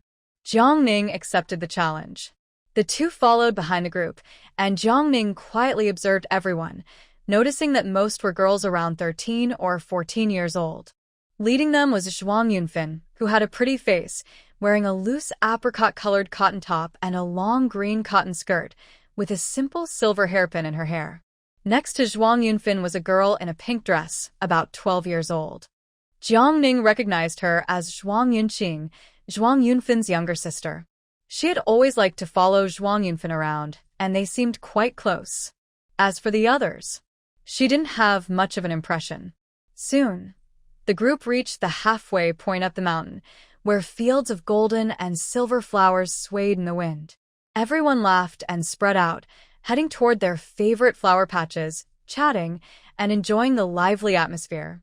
Jiang Ning chose a spot a bit farther away to pick flowers, and Su Wei followed her like a little shadow, chatting while picking.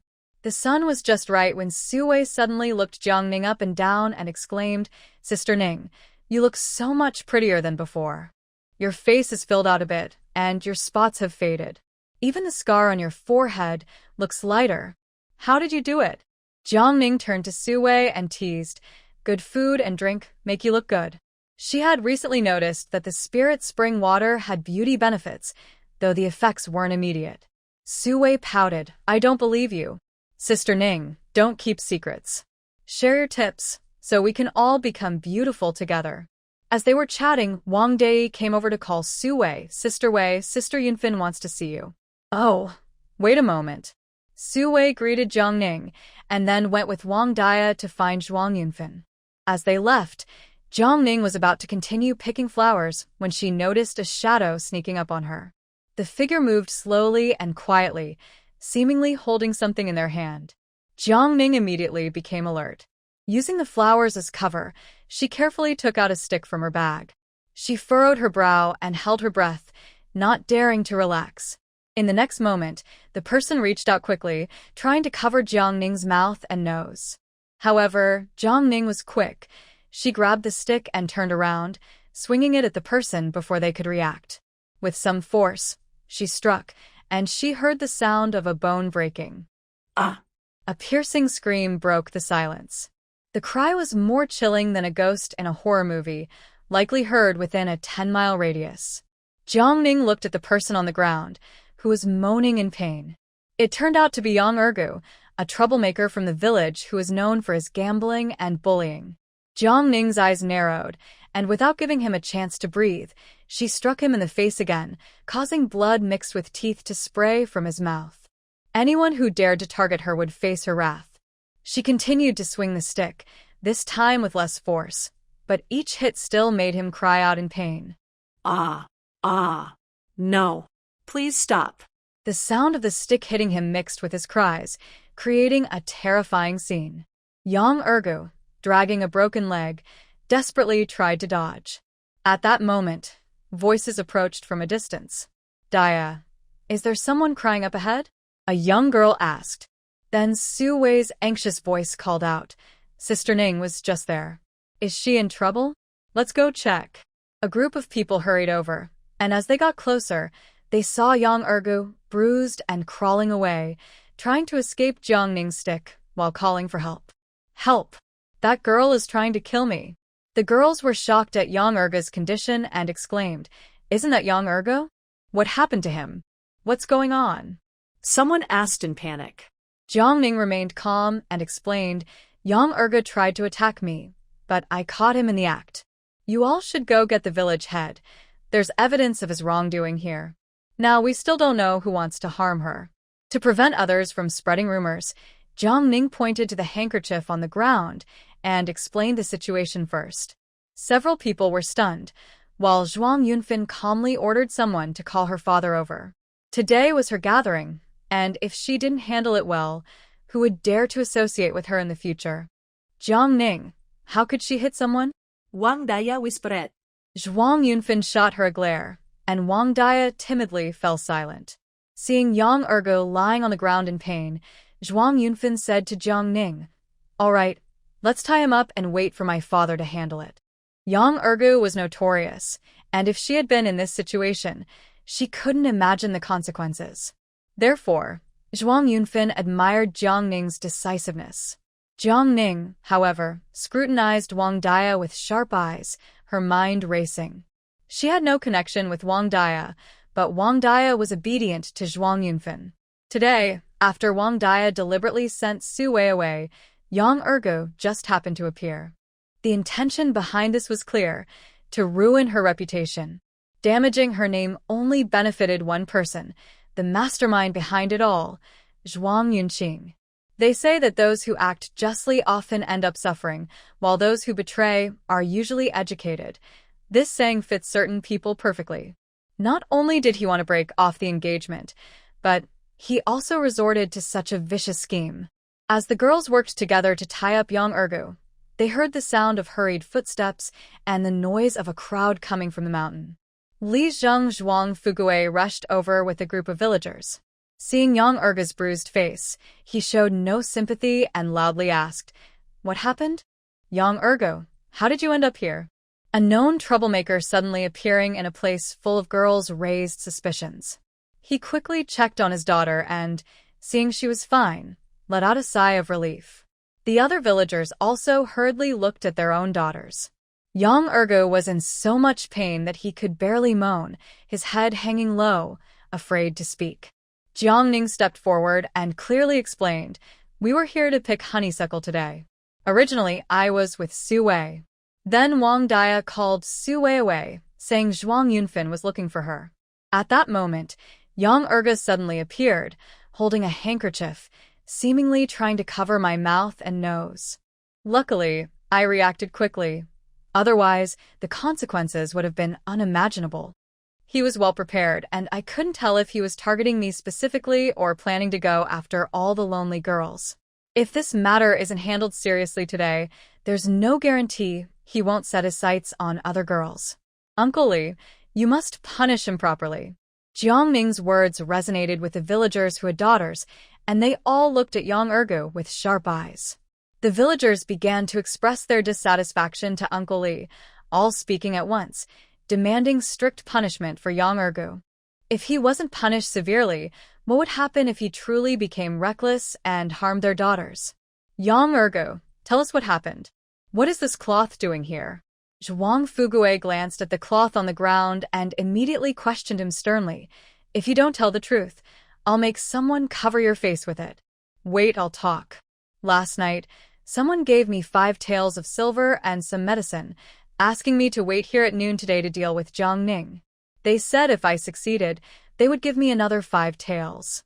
I thought I could make money and get a wife for free, so Yang Ergo seemed scared after being beaten, so he decided to confess without arguing. All the villagers were shocked. They never expected someone would actually target Jiang Ning. They immediately turned their gazes toward her. Who gave you the silver? Why do they want to harm Ning? Uncle Li continued to ask. I don't know, I didn't see the person. Their voice was very low, so I couldn't tell who it was. I only know it was a man, Yang Ergo replied vaguely. After hearing this, Zhuang Fugui's heart sank. He could guess who it might be, but without proof, he thought about how his position as village head was also due to his connection with that person. Looking at the unharmed Jiang Ning, he thought it would be better to downplay the situation. So, Zhuang Fugui continued to ask, where's the silver and the medicine? Show them to us. They're in my pocket. Yang Ergo pointed to his chest with his chin. Zhuang Fugui indeed found the money pouch and a small packet of medicine from his pocket. He glanced at the cloth on the ground and instructed someone nearby to dig a hole and burn the medicine and the cloth together. Jiang Ning watched Uncle Li's actions, which seemed like he was trying to cover up evidence, and spoke up to stop him. Wait, Uncle Li, aren't we going to report this to the authorities? What Jiang Ning didn't expect was that as soon as she finished speaking, everyone looked at her disapprovingly. Zhuang Fugui advised, Ning, reporting to the authorities may not guarantee we find the culprit, and if we can't, it would harm the village's reputation. Everyone will agree that actions affecting the village's reputation are unacceptable. Then, Jiang Ning was astonished to see all the villagers nodding in agreement with the village head's words. Could this be a cultural gap across time and space? Jiang Ning could only watch helplessly as the evidence was destroyed right before her eyes. Yang Erge's reputation was so bad that hardly any girl in the village had not been teased by him. He was truly disliked by everyone. Now, with even lowly drugs available, the villagers began to express their outrage, fearing for their daughter's safety. Some, thinking about who might want to harm Jiang Ning, started to suspect certain possibilities. Having gathered enough information about Yang Ergu, the village head turned to his daughter, Xiao Fen. Why did you call for the Su family's girl? Zhuang Yunfin glanced at Zhuang Yunqing, realizing that there was something suspicious going on, and that she might have been used. She replied, Yunqing suggested bringing Xiao Wei over to teach us how to embroider honeysuckle patterns. Sister Wei Wei is the best at embroidery. I was the one who suggested it, Zhuang Yunqing quietly added. Is that so? Seeing Su Wei and the other girls nod in confirmation, it seemed that this matter was indeed unrelated to them and appeared to be a coincidence. The villagers, seeing the village head questioning the young girls, quickly chimed in. Village head, they are just a few young girls. How could they have any bad intentions? Yes, Sister Wei Wei is the best embroiderer in the village. It's normal for everyone to want to learn from her. It's all Yang Erge's fault. He should be punished immediately. Seeing that everyone was eager to punish Yang Ergu, Zhuang Fugui solemnly announced, Yang Ergu, you are an outsider. Given that your parents were once able to discipline you, the village has shown you considerable patience. However, you have indulged in drinking, gambling, and other vices, and have disrespected the women in the village.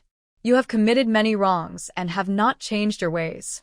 Today, considering you have not caused a major incident, the village head has decided to expel you from Baisha village, effective immediately.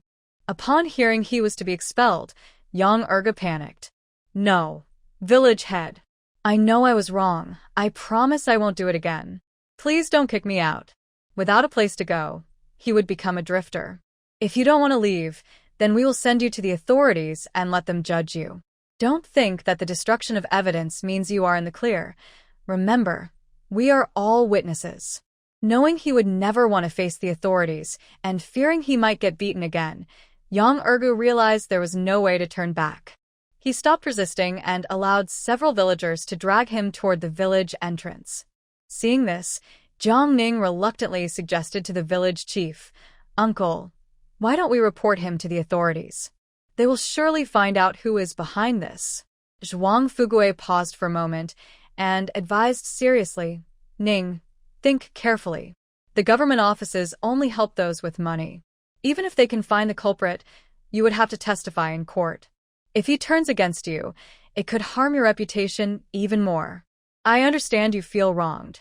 How about I give you these 5 taels of silver as compensation? Jiang Ning weighed her options in her mind. Considering the unpredictable factors that could arise in court, she decided to abandon this idea. She would find another way to seek revenge. Her main concern was that she had too many enemies and lacked power. If things went wrong, she could end up being framed, which wouldn't be worth it. When the villagers heard the village chief mention giving 5 taels of silver to Jiang Ning, they thought it was only fair to compensate her for taking the risk to eliminate Yang Ergu, the troublemaker. They just wanted to discourage her from reporting it to the authorities. Although Jiang Ning also needed the silver, seeing the girls who had helped her catch the bad guy made her feel that accepting it wouldn't be right. So, she smiled and said, Thank you for your kindness, uncle.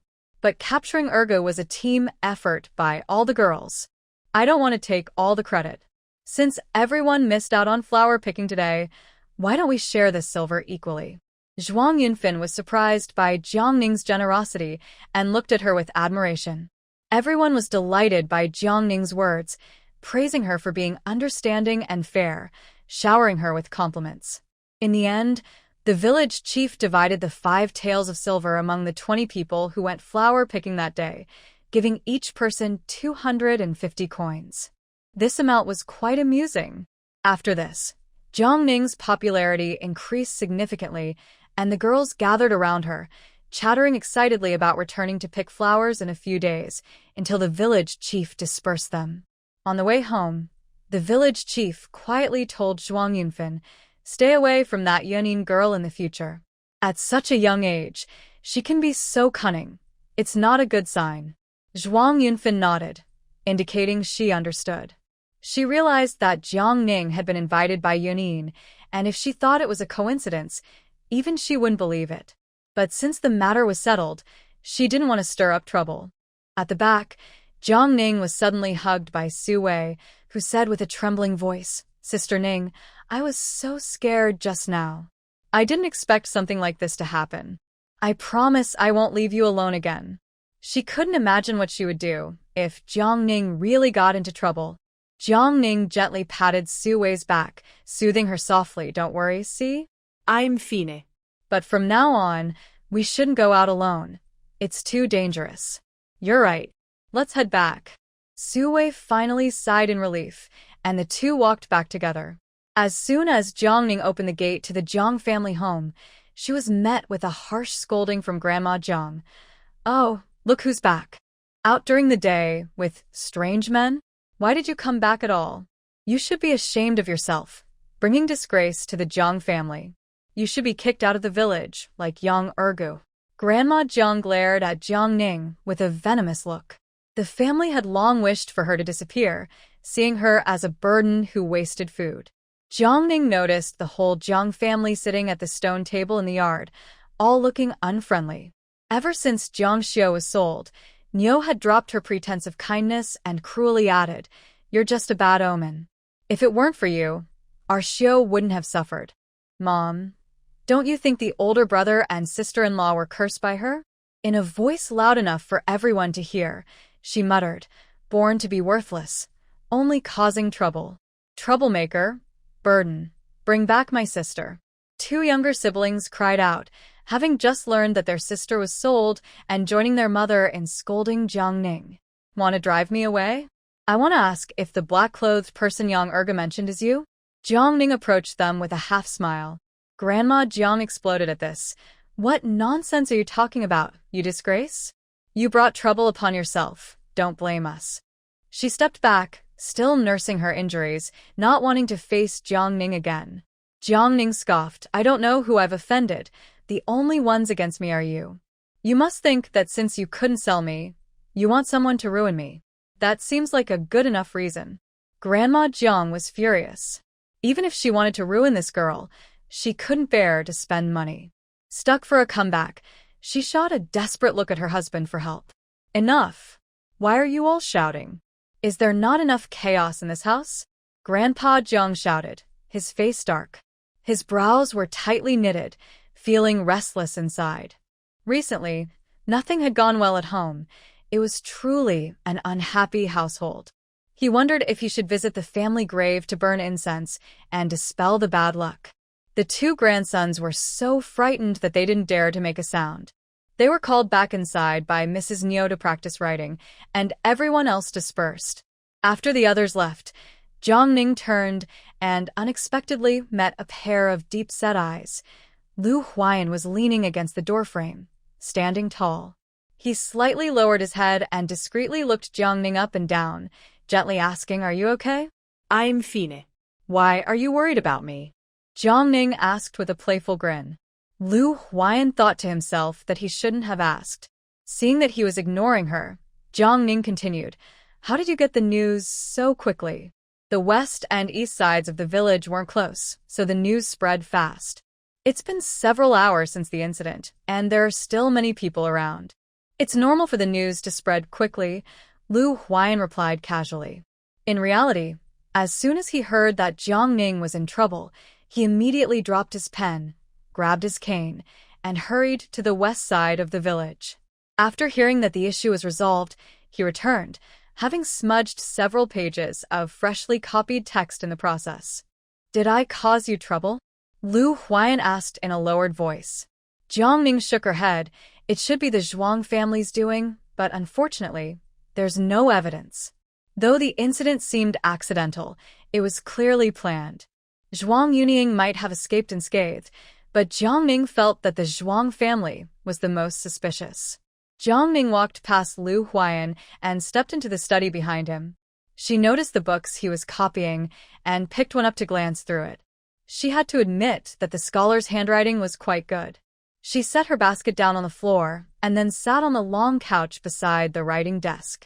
Seeing this, Lu Huai'an also sat down in the chair at the desk and casually poured a cup of tea, handing it to her. Jiang Ning accepted it and began to drink. She glanced at the misty smoke in the space and thought to herself, tomorrow is a day off. Would Zhuang Yunqing return to the village tonight? Maybe she should visit the Zhuang family tonight and try her luck. She couldn't let him keep setting traps for her without giving something back. It wouldn't be fair. After all, she couldn't let today's loss go unpunished. Noticing her sudden stillness, Lu Huai'an couldn't help but ask, "What are you thinking about?" "I'm thinking about Zhuang Yunqing." "Don't think about him." Lu Huai'an suddenly grasped Jiang Ning's hand, holding the cup, his tone stern. "Oh, then should I think about you?" Jiang Ning teased, coming back to her senses. "I'm right in front of you. There's no need for you to think about me." Lu Huai'an's ears turned slightly red without him realizing it. Jiang Ning moved her fingers and bit her lip as she looked at him. "Is my hand nice to touch?" Lu Huai'an was taken aback and quickly let go of Jiang Ning's hand, feeling the soft sensation disappear, and he felt a bit reluctant. This sudden feeling of uncertainty made Lu Huai'an feel uneasy. He turned his head in annoyance, refusing to look at her. Jiang Ning rested her arm on the table, propping her chin up, and smiled at his awkwardness. Noticing his flushed ears, she winked at him. "Your ears are red." You. Lu Huai'an turned his head again, glaring at Jiang Ning. Jiang Ning tried hard to suppress her laughter. "Okay, I won't tease you anymore." Lu Huai'an was frustrated and took a deep breath, deciding to change the subject. "You can finish copying these 2 books tonight, and you can take them to the county next time to deliver." "So soon?" "Then let's do it tomorrow. I happen to need to deliver something." Jiang Ning thought that since it was still early, she would prepare the patterns and the unfinished embroidered handkerchiefs. She also planned to make 2 more sachets to complete the order. Lu Huai'an didn't know what she was delivering. He often saw her locked in her room for an entire day. However, he didn't pry. She would tell him when she was ready. "Okay, I have a rough idea for the story you suggested earlier, and I want to start writing soon. Please help me buy some ink, paper, and brushes tomorrow. I need 2 sheets of rice paper, and just regular paper will do. Don't buy anything too fancy, it would be a waste." "Sure, but don't you need to study? Won't this affect your exams?" Jiang Ning noticed that Lu Huai'an seemed to be copying books all this time. If he started writing stories, would he still have time to study? "It's fine. I can always review after finishing the story. Besides, I've been studying for so many years. The material is already familiar to me. I just need to go over it a bit." In reality, Lu Huai'an was confident because he knew the exam questions for the upcoming years. Even if events related to him changed, it wouldn't affect the national exams, so he felt quite assured. However, Jiang Ning was unaware of this. She just thought Lu Huai'an had a calm attitude, which was rare compared to her own nervousness during exams. After leaving Lu Huai'an's room, Jiang Ning spread out the honeysuckle she had picked today to dry outside her hut, so she could sell it at the clinic once it was dry. After dinner, Jiang Ning put away the ladder and burlap sacks from the woodshed into her space, and before it got dark, she went outside. Just as she stepped out, Grandma Jiang locked the yard gate, making it clear she didn't want her coming back in at night. Jiang Ning shrugged, not caring.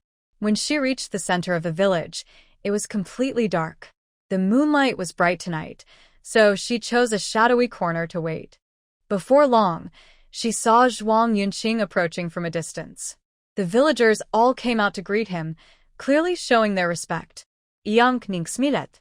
She looked at the sachet in her hand. Once she finished embroidering it, she could begin her plan. After the lights in the Zhuang family went out, Jiang Ning stood up, rubbed her wrist, and stepped out of her hiding place. She crossed the fence and headed straight for Zhuang Yunqing's home. She lit a smoke bomb and aimed it through the window, letting the smoke fill the room.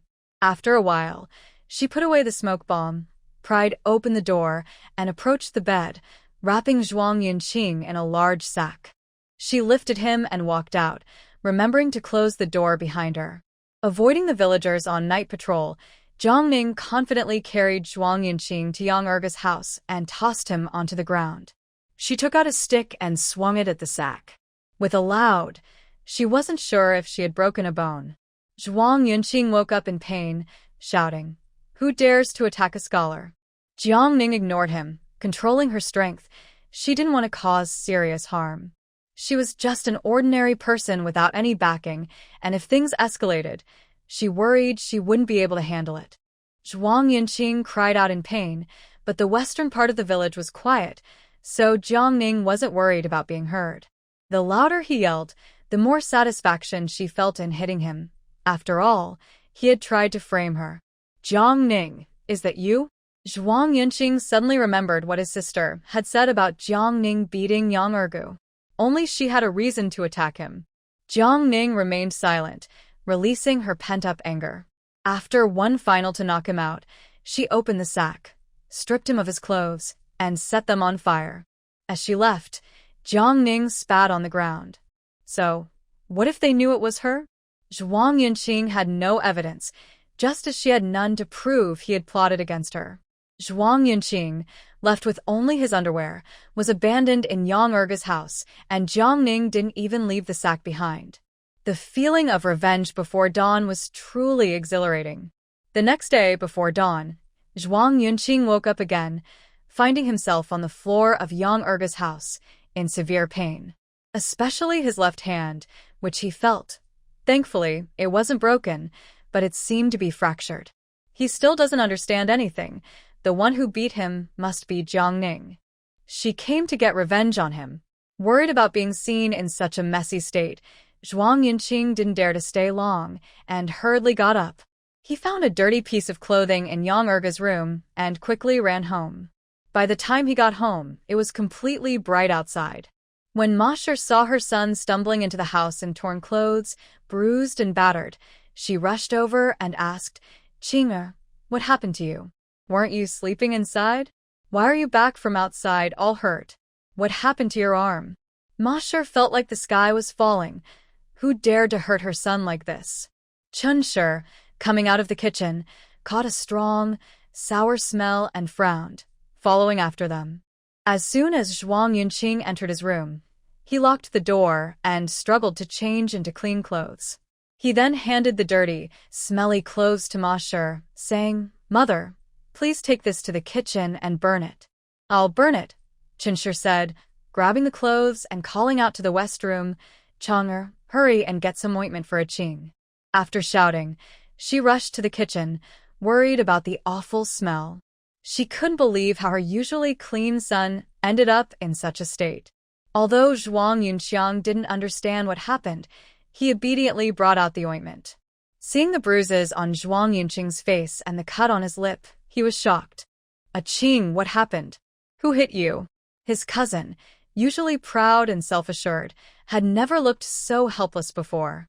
It was surprising. He couldn't help but stare a little longer. "Jiang," Yunqing said through clenched teeth, his face dark with humiliation. He would remember this moment. Yunqiang had been thinking of helping him get revenge, but upon hearing it was his former fiancée, he asked in surprise, "A woman?" He couldn't believe his cousin had been beaten up by a girl. "That troublesome girl again. I'll go find her and settle this," Ma Shi said angrily, ready to head to Zhang's house. Yunqing quickly grabbed her, saying, "Mother, don't act impulsively." Yunqing understood that Jiang was likely getting revenge for herself. They had no proof, and going to confront her would only make things worse. "I'm not being impulsive. Look at what she did to Qing'er," Ma Shi said, starting to cry, feeling sorry for her son. Yunqing was already in pain, and now his head hurt even more from his mother's crying. "Mother, my arm hurts. Please go get a doctor for me." Okay, I'll go find a doctor right away," Ma said, immediately stopping her tears and hurrying to find Dr. Li. At that moment, Zhuang Erlang also came out of the house. Seeing Zhuang Yunqing's injuries, he exclaimed, "That girl from the Jiang family is really something. I told you those two men in black were definitely sent by her to frame us." "Your father didn't believe me." "What do you mean, uncle?" Zhuang Yunqing asked. Zhuang Erlang explained the events of that night in detail. "We were worried about causing you trouble, so we secretly took the body to the mountains at night. Why didn't you tell me this important information sooner?"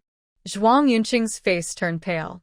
The men in black were likely sent by Xue Qingling, but why had Jiang Ning become so powerful, able to deal with assassins silently?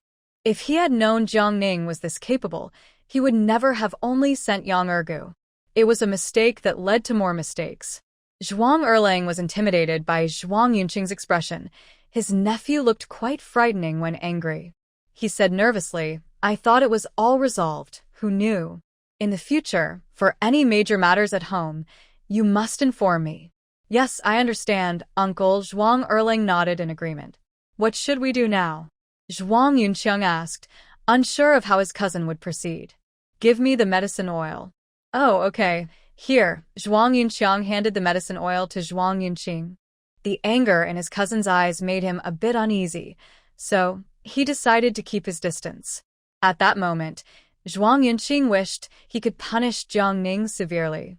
He looked ominously toward the Jiang family's direction in the east of the village, his eyes filled with intensity. "Jiang Ning, you did well." Under the bright sun, Jiang Ning finished breakfast and excitedly headed to the county town with the books she had copied and her prepared items.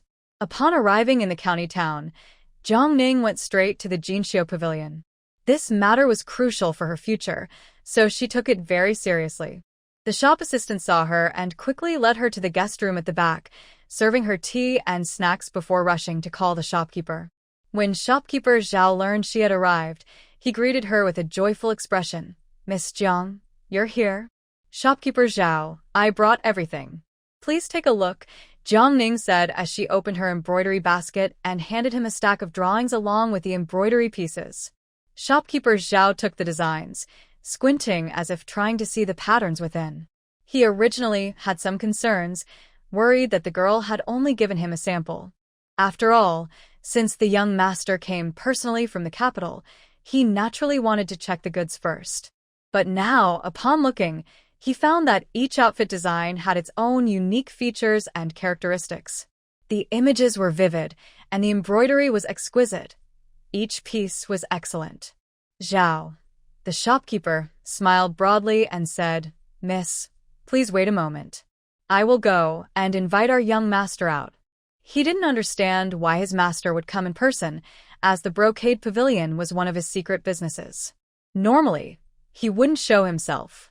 As soon as Zhao finished speaking, the curtain suddenly lifted, and a young man dressed in a pale blue brocade robe walked in.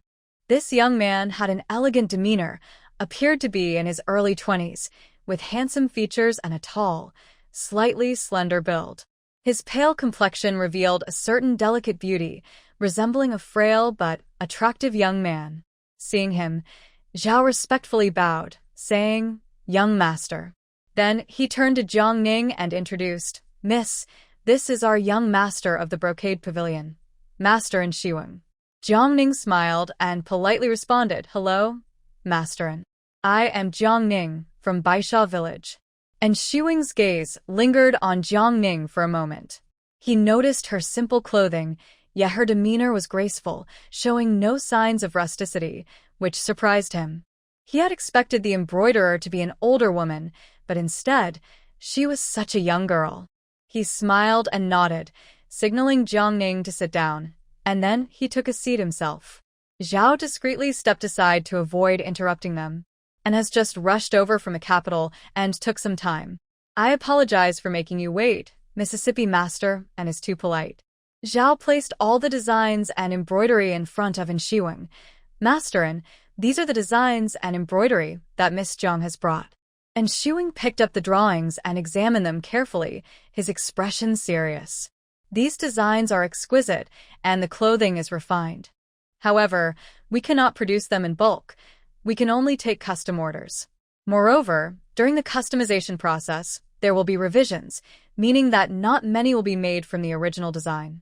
Wealthy ladies do not like to wear the same clothes as others. They also fear matching outfits with someone else.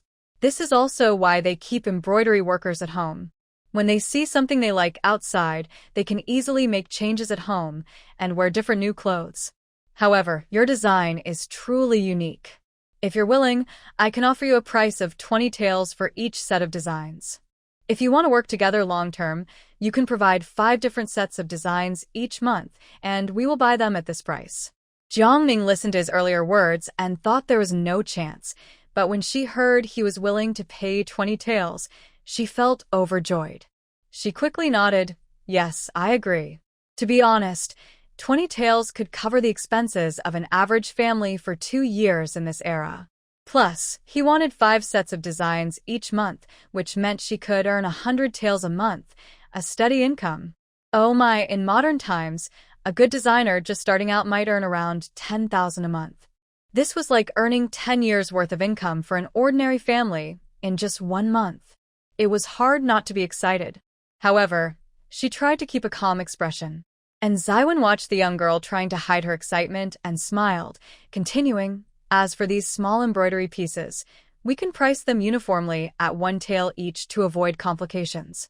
I see you produce very few pieces, which clearly indicates that the technical requirements for embroidery are quite high, limiting your output. If you're willing, you might consider writing a book about embroidery. Your drawing skills are quite impressive, and if you publish a book, I can help you with that." Once the double-sided embroidery technique is released, the sales will surely be good, and it will earn you much more than making individual pieces. Plus, it will help advance the embroidery industry and benefit people's livelihoods. Jiang Ning's eyes lit up. She had to admit, and Zaiwen was a businessman who could always see the needs of others. She didn't really enjoy embroidery, but thinking back to her previous experience teaching embroidery through live streams, writing a book seemed like the best choice. "Do you publish books yourself, or do you find someone to do it?" Jiang Ning asked, recalling that Lu Huai'an wanted to write a story. If Zaiwen could also publish books, then this connection could be useful. Before Zaiwen could answer, manager Zhao proudly said, "Of course, we publish them ourselves. Our family's business is spread across the country, and we do everything that can make money.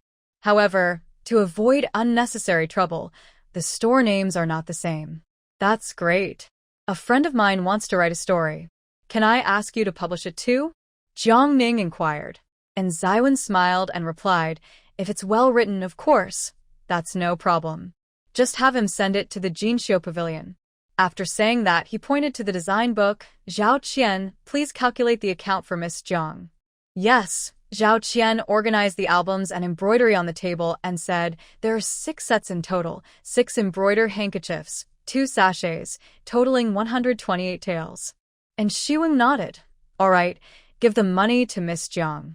Zhao, the shopkeeper, quickly presented 128 taels of silver. And Shiwing is quite generous. Jiang Ning's fondness for Shiwing grew. She accepted the money and noticed he looked a bit tired, so she prepared to take her leave. But she caught Shiwing staring at her, and she thought her appearance shouldn't attract the attention of a nobleman. Curious, she asked Surin, "Is there something on my face?" And Shiwing shook his head. "I just feel like your eyes look somewhat familiar, but I can't quite remember where I might have seen you." Jiang Ning thought about her mother, who wasn't well regarded by her maternal family, and wondered if her mother really wasn't from the Lu family. However, she decided to be polite. There are many people who look alike in this world. Since you can't remember, it's best not to dwell on it. You look quite tired, so you should rest early. Hearing her say this, and Shiwing chuckled, "What you say is true. We are now in a cooperative relationship, so I will give you an invitation to the Lakeside Pavilion. On the 20th of this month, there will be a Guyu outing at Mirror Lake in the eastern suburbs of the county, hosted by Jinxiuj and several other merchants. Many talented young people will come with their families to enjoy the day. This invitation will not only allow you to attend the culinary feast at the Lakeside Pavilion, but also to listen to lectures from esteemed scholars. I hope you will like it." It was clear that those who left an impression in his memory were important to Shiwing, which is why he wanted to extend this gesture. Jiang Ning didn't expect that after just one meeting, and Shiwen would give her such a nice gift, and she felt very touched. She carefully accepted the invitation. Thank you, sir, and may I bring a friend along? She wasn't interested in the scholar's lecture, but Lu Huai'an might appreciate it. Of course, but the invitation only allows for one friend. I will be there as well, and I look forward to seeing you and your friend again. Great, I will definitely go. Now I will take my leave. Jiang Ning stood up to say. I must say, and Shiwen is truly handsome, refined, and compared to Lu Huai'an, they have completely different types of beauty. It's a pity that both good-looking individuals have their own struggles. One is weak, and the other has a broken leg. It seems their fates are not very kind. Zhao Qian, please see Miss Jiang off. From now on, she will come to you to hand over the drawings. After you receive the original, please redraw it and send the original to the capital. Yes, Miss Jiang, this way please. Manager Zhao led her outside. As Jiang Ning left, a man in black suddenly appeared. Young master, I found out that Dr. Li is currently hiding in Baisha village. Hearing this, and Shiwen coughed weakly, rest for a bit. We will set off later. Remember to travel light and not disturb the doctor. He didn't want to miss any chance. Who would want to die if there was a chance to live? Understood. I will make arrangements right away. When Jiang Ning came out, Manager Zhao whispered, Miss Jiang, please keep our family's identity a secret. Although Jiang Ning didn't know the reason, she agreed readily. With silver in her pocket, she walked briskly, her face beaming with uncontainable joy. At that moment, a commotion arose at the entrance of the hall, and Jiang Ning raised her eyebrows, curious to see what was happening. Two young ladies entered the splendid pavilion, each followed by a maid. The first girl had fair skin, delicate features, and a gentle demeanor. She wore a flowing white dress and moved gracefully, clearly from a cultured family. The second girl was equally beautiful, with striking features and an air of natural pride. She wore a red dress, making her stand out in the crowd. Having traveled through time without seeing any ancient beauties, Jiang Ning was surprised to see two at once and paused to take a closer look. The girl in red stepped forward and said loudly, Oh, isn't this Miss Lu? I heard you stole someone's fiancé. Did you also run someone over with a carriage? Her tone was mocking, and she openly provoked the girl in white. The atmosphere in the splendid pavilion became a bit tense with their arrival, and people watched from a distance.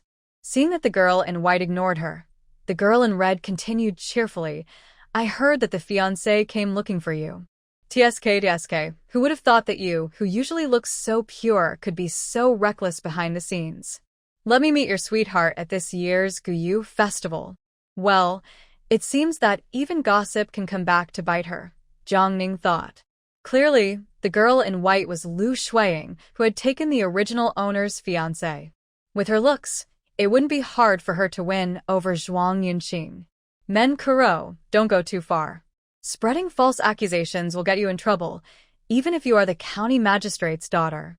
The girl in white warned quietly, knowing that every encounter with this troublemaker would lead to trouble. After speaking, she left in a huff without buying anything. Can't play along. Meng Keru pouted and said to the shopkeeper Zhao, who had been waiting nearby, bring out your latest designs and the best fabrics. I want to make a splash at the Guyu festival this time.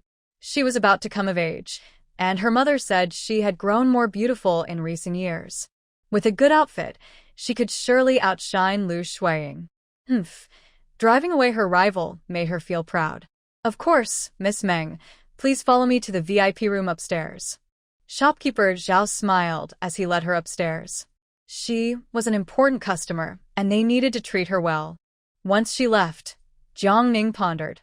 Lu Huai'an had clearly been aiming for the original owner's life, showing she was ruthless. Since she couldn't eliminate her for now, it would be better to gain some advantages first. Thinking of this, Jiang Ning pretended to be curious and quietly asked the assistant beside her, Do those two not get along? The assistant lowered his voice and replied, Oh, don't mention it. They always end up arguing whenever they meet. We've gotten used to it. Since it wasn't a secret, he spoke casually. Jiang Ning suddenly had an idea. Perhaps the time for revenge had come. Inside the Lu residence, in a quiet courtyard with beautiful scenery and willows swaying in the wind, Lu Huai'an sat angrily at a white jade table. That annoying Meng Kara thought she could do whatever she wanted just because she was the county magistrate's daughter. One day, when she fell into Lu Huai'an's hands, she would regret it. Her usually gentle eyes were now cold as she glared at the maid kneeling below. "Are you saying it failed again?" She angrily threw her teacup, her expression dark as she scolded. "Zhuang Yunqing is truly useless. How hard can it be to get rid of a village girl? Or does he not want her dead at all?"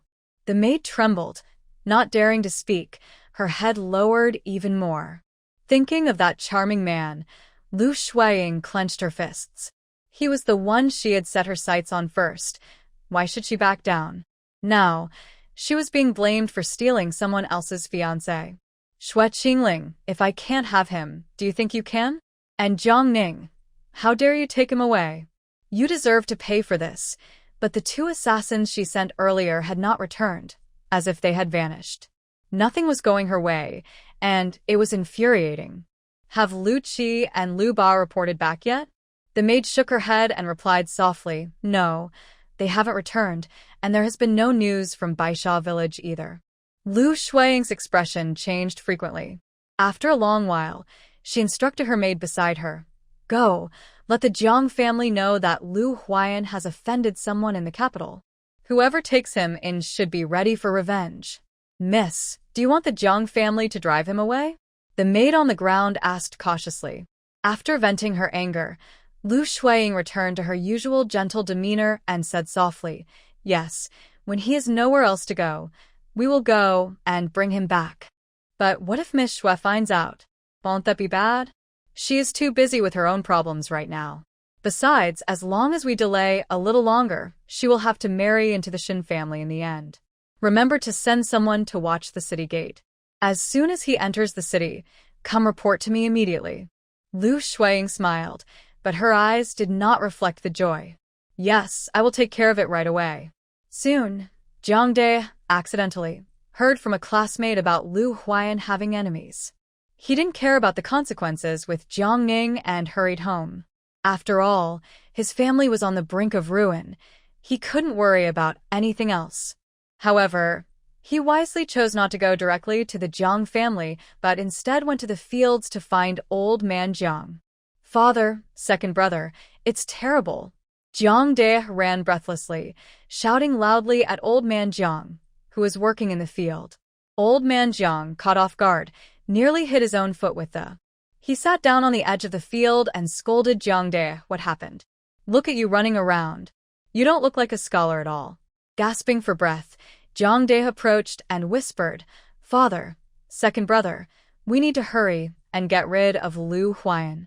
You don't know, he has offended a big shot in the capital. We all thought he was injured by a cart, but that's not true. I heard today that he was hurt by someone hired to attack him." Old man Jiang jumped up in shock. "What's going on? Tell me everything. Who did he offend?" At that moment, Jiang Dashan came over and interrupted, "Father, let's talk about this when we get home." Seeing someone in the distance looking their way, old man Jiang thought for a moment, bent down to pick up the, stood up, and said, "Your second brother is right. Let's go home first." "Father, is that troublesome girl at home?" Jiang De originally planned to tell his father and then avoid going back to the Jiang family. Jiang Dashan shot him a glare, finding his younger brother increasingly irritating. If it weren't for his bad idea, Xiuya wouldn't have been sold. Recently, his wife seems like a different person, tormenting him every day. "Look at you, so timid." Jiang Dashan picked up A and hurried after Jiang Laohan, while Jiang De had no choice but to follow. The three rushed back to the Jiang family home. As soon as they entered the courtyard, Jiang Laotai came over. "What's going on? It's still early. Why are you back so soon? And here, why are you with them?" "Shoo, mother, keep your voice down." Jiang De peeked into the courtyard, but didn't see Jiang Ning. The door to the west wing was closed, so he cautiously ran to the main room. Jiang Laotu leaned against the courtyard wall and said, "Let's talk inside." The others followed him into the elderly couple's bedroom on the east side of the main room. Once Jiang De saw everyone was in, he looked around and closed the door. He turned to everyone and said, "I overheard some classmates from the academy talking." Jiang De lowered his voice before continuing. "Lu Huai'an has caught the eye of the richest man's daughter in the city.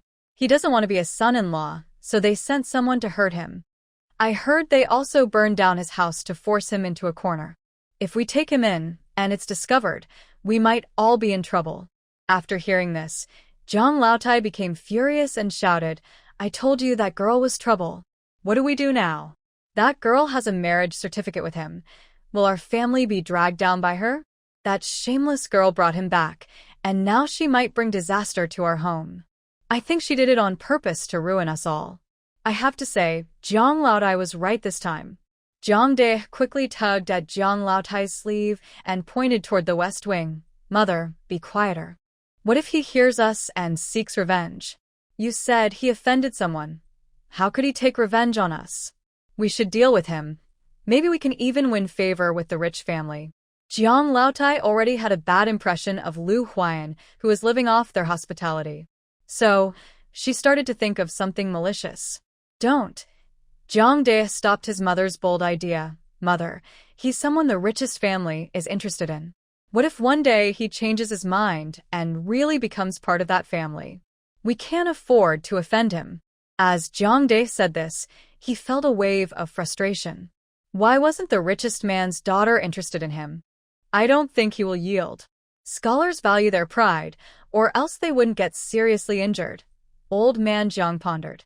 Jiang De replied, "But if he doesn't agree, he'll never pass the imperial exam in his life. He might even lose his life." He believed Lu Huai'an wouldn't dare to truly offend the other party. He was just trying to gain an advantage.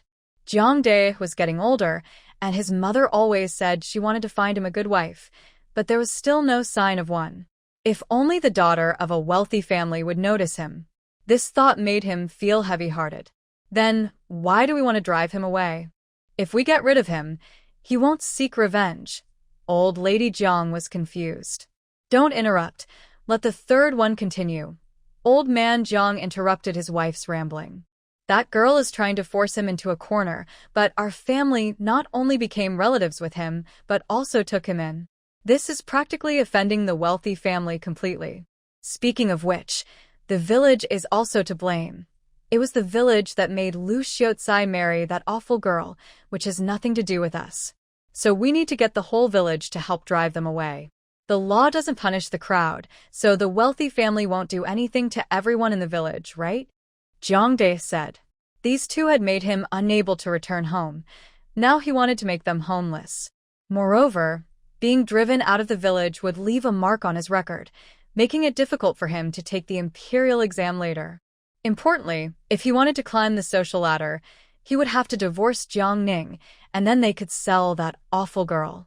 This time, he wanted to sell her to a brothel and see how she would act then. I think Lu Huai'an is doing this on purpose. He knows he's being pursued but still agrees to marry that awful girl. And that girl foolishly treats him like a treasure. Old Lady Jiang was furious. "Dad, do you have other ideas?" Jiang Dashan couldn't help but ask when he saw Old Man Jiang deep in thought. Old Man Jiang thought about how Jiang Ning had beaten them and how Lu Huai'an disliked his family. He suppressed his anger and said, "We need to make people think Lu Huai'an intentionally brought disaster to the village. He wants everyone to suffer together. We need to find a way to prove he's a disaster, and our family is the first victim disturbed by him. It would be best if the wealthy family also disliked him." "Old man, I think this plan could work. If it weren't for these two misfortunes, our Xiaoyo wouldn't have to be sold. I believe the villagers, fearing they might be implicated, will definitely agree to drive them away." Old Lady Jiang was still upset about her granddaughter. Old Man Jiang, it's best to make him divorce her in public. Otherwise, we will cut ties with that troublesome girl, and their lives will no longer concern us. Also, we can't let anyone know he caught the eye of the richest family. Just say he offended a noble in the city. When everyone believes he is a disaster waiting to happen, even if Lu Huai'an is a scholar, it won't matter. He'll still be driven away like a stray dog. Once he divorces her, Jiang Ning won't have it easy. But we can't be the ones to do this. We need to spread the news quietly. Yes, once he divorces her, we can sell that troublesome girl, maybe even to a brothel, and see how she acts then. They want to build a house? Forget about it. Old Lady Jiang thought happily. It's clear they share the same wicked thoughts as a family. Jiang Dae was thrilled. If he refuses to divorce, not only will Lu the scholar ruin his future, but that girl will also face the Shui family's revenge. Father, this plan is brilliant. That son will be waiting for good news.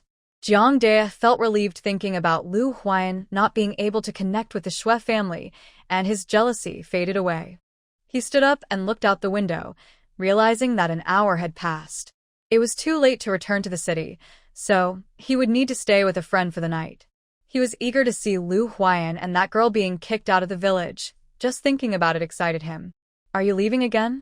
If you hurry to the city now, the gates will probably be closed. Just sleep in the West Room tonight, and I'll prepare something for you, Old Lady Jiang said, concerned for her beloved son, who had been so busy lately he hadn't even enjoyed a good meal. Mother, you don't want me to be beaten by that girl, do you? I'll stay at Jiang Daju's house tonight and return to the academy in the morning, Jiang Dae replied, looking at his parents, who still bore bruises. He didn't dare face Jiang Ning at home. All right, let him go. Just make sure to handle things quickly. Old man Jiang waved for Jiang Dae to leave. Spreading rumors was Old Lady Jiang's specialty. Without hesitation, she got up to get to work. Meanwhile, after leaving the Jinxiu Pavilion, Jiang Ning noticed it was past noon and decided to head to the West Market to buy some food. After working hard all morning, he was already hungry.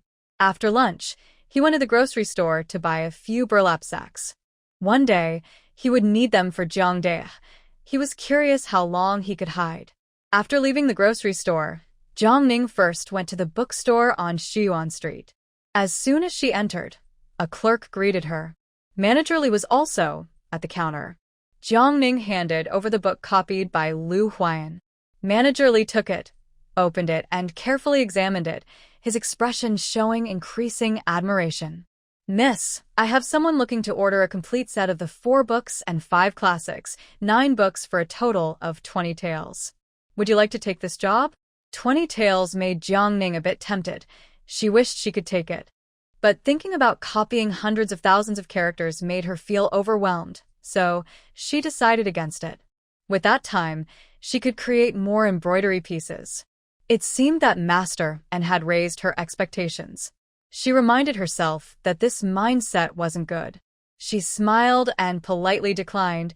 Thank you for your kind offer, but my husband needs to focus on his studies, so I'm afraid I can't take it. However, I would like to buy a set of ordinary writing supplies, 2 bundles of paper. Also, please get me 2 rolls of that thick xian paper from before.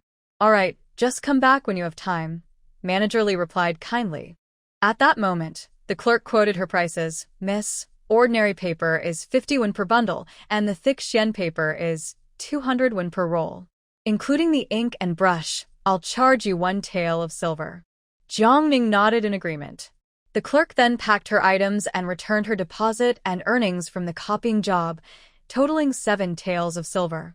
After deducting 1 tael, he returned 6 taels to Jiang Ning. Jiang Ning placed the ink, paper, and silver into her embroidery basket, said goodbye to Manager Li, and left the bookstore. After leaving the bookstore, Jiang Ning went to the Lu family. She cleverly stirred up trouble between Lu Huai'an and Zhuang Yunqing with Lu Huai'an. I heard that the academy is organizing a Guyu outing soon and Brother Qing will be attending. He wants to invite his cousin to take me along. I want to use this opportunity to win him back, Jiang Ning said, looking at Lu Huai'an with eager anticipation. Lu Huai'an knew that the Guyu outing was essentially a matchmaking event, where many young men and women would fall for each other during the spring outing, and eventually get engaged. She had originally planned to go, but after hearing Jiang Ning mention Lu Huai'an and now wanting to win back Zhuang Yunqing, she thought, why not take advantage of this opportunity? Seeing Lu Huai'an's changing expressions, Jiang Ning guessed that she was starting to feel anxious. The opportunity was right in front of her. She hoped her cousin would step up. She was eager to see how Lu Huai'an would handle this unexpected rival, Just thinking about it excited her. Sure enough, Lu Huai'an gave a few perfunctory replies and quickly sent Jiang on her way. After leaving the Lu family, the sun was nearly setting. On this day in the city, she was running around on foot, and her legs were sore from walking so much. Jiang didn't dare to linger in the county town and hurried toward the city gate. Just as she exited the gate, a black carriage suddenly stopped beside her. Curious, Jiang glanced over, and just as she was about to look away, the window opened, revealing a pale face. "Are you okay, Mr. N?" Jiang was startled to see Shiwen rolling his eyes, looking as if he might faint at any moment. And Shiwen didn't respond, remaining in a state of dry heaving, while the guard behind him was helping him breathe. "Sigh, the Yin family is a good person. I should help him. It took a lot of effort to find a job that pays well, and I can't let it go to waste." "So," Jiang said, "I have a bottle of healing water I bought from a merchant in the western regions. They say it can relieve all urgent ailments. Would you like to try it?" And Shiwen could no longer speak, but he nodded slightly. After all, he was in a desperate situation and had nothing to lose. Besides, Jiang seemed trustworthy. Jiang pretended to take out a small porcelain bottle from her basket and handed it to Shiwen's guard. The guard opened it and sniffed. It had no smell. He then fed it to Shiwen, treating it as a last resort. After drinking it, Shiwen felt much better, and his discomfort lessened significantly. He asked in surprise, "Where did you buy this water?" "I got it at the Western Market a while ago." "Are you feeling better?" Jiang made up a reason. Have someone go to the Western Market and see if they can find it." "Yes." "Miss Jiang, I still have important matters to attend to. If there's a chance, I will repay your kindness for the water today." And Shiwen cupped his hands in thanks. "Don't mention it. You go take care of your business." Jiang waved at him with a smile, feeling good about doing a good deed today. The carriage started moving again, and Jiang finally waited for the last ox cart before sunset. In Baisha village, the Li family. Dr. Li was tending to herbs in his garden when a few unexpected guests arrived. The leader was a tall, pale, and handsome young man. "I am Shiwen, here to seek medical help." Li Yuan looked Shiwen over and noted his weak voice. He was young but appeared to be seriously ill. What a pitiful child. Thinking this, Li Yuan's expression softened. "Come in, please." He invited him into the main room and even poured him a cup of tea. And Shiwen took the tea and said, "Thank you." She took a sip and set it aside. "All right, extend your hand," Li Yuan said. After many years in Baisha village, he rarely encountered such a serious condition, and he looked a bit serious as he checked her pulse. Li Yuan's brow furrowed tighter, and he became increasingly somber. Seeing his expression, Shiwen weakly asked, "Is it not treatable? If it were a normal illness, I could try to help, but this seems to be something else, perhaps a curse." "I am not skilled in curses, and your pulse shows no unusual signs except for weakness. So, I suspect you are not ill but affected by a curse. It would be best to consult a doctor who specializes in this." Hearing this from the doctor, Shiwen felt disappointed and stood up, saying, "If it can't be treated, that's fine." "Thank you, Dr. Li." It seemed to have become a norm to arrive with hope and leave in disappointment. The guard beside her clearly showed sadness. Li Yuan did not expect to encounter someone affected by a curse in this quiet place after so many years. "I will give you a prescription. It might help you live a few more years." "Thank you, doctor." And Shiwen left after paying for the consultation and taking the prescription.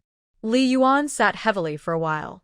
If his master were still around, perhaps he could help, but sadly, he was not. After thinking for a moment, he turned and entered the inner room, retrieving a book from a hidden compartment in the bookshelf titled The Manual of Curses.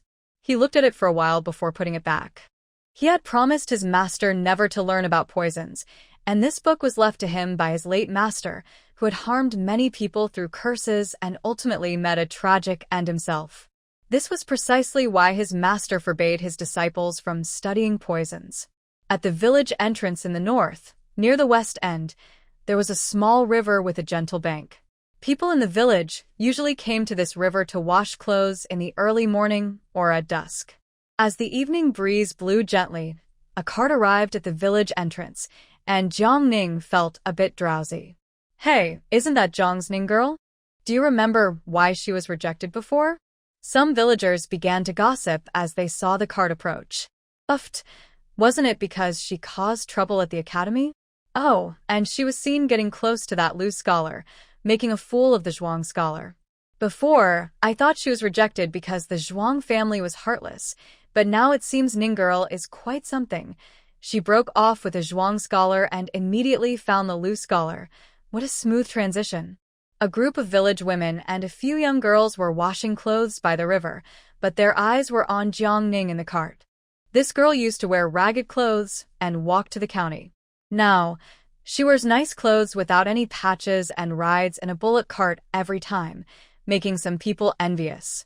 They don't understand how she managed to break off her engagement, but is now living even better. I can't believe she is so reckless, having caught the attention of the only 2 scholars in our village, Wang Dia said sourly. Most people agreed with her. Why should a girl without parents be able to marry a scholar? They ignored the fact that she was forced into marriage by the villagers. Have you heard? Lu Huai'an has offended a powerful person in the city and is now hiding in the village, someone said, grabbing everyone's attention. Tell us more. What happened? We hope it doesn't affect our village, another replied. It already has. Old Lady Jiang can't even eat now. Scholar Lu's leg was broken, and his house was burned down. Ning girl doesn't know what she's thinking, secretly bringing him to hide in the Jiang family. Because of his scholar status, the Jiang family can't express their anger, someone explained. Really? Is that true? The reason Zayuya was sold to the county magistrate as a concubine was also because of this. The magistrate wanted Ning girl, but Zayuya took the hit for her. You remember Yang Ergo, right? They sent someone to harm Ning girl to get back at Scholar Lu.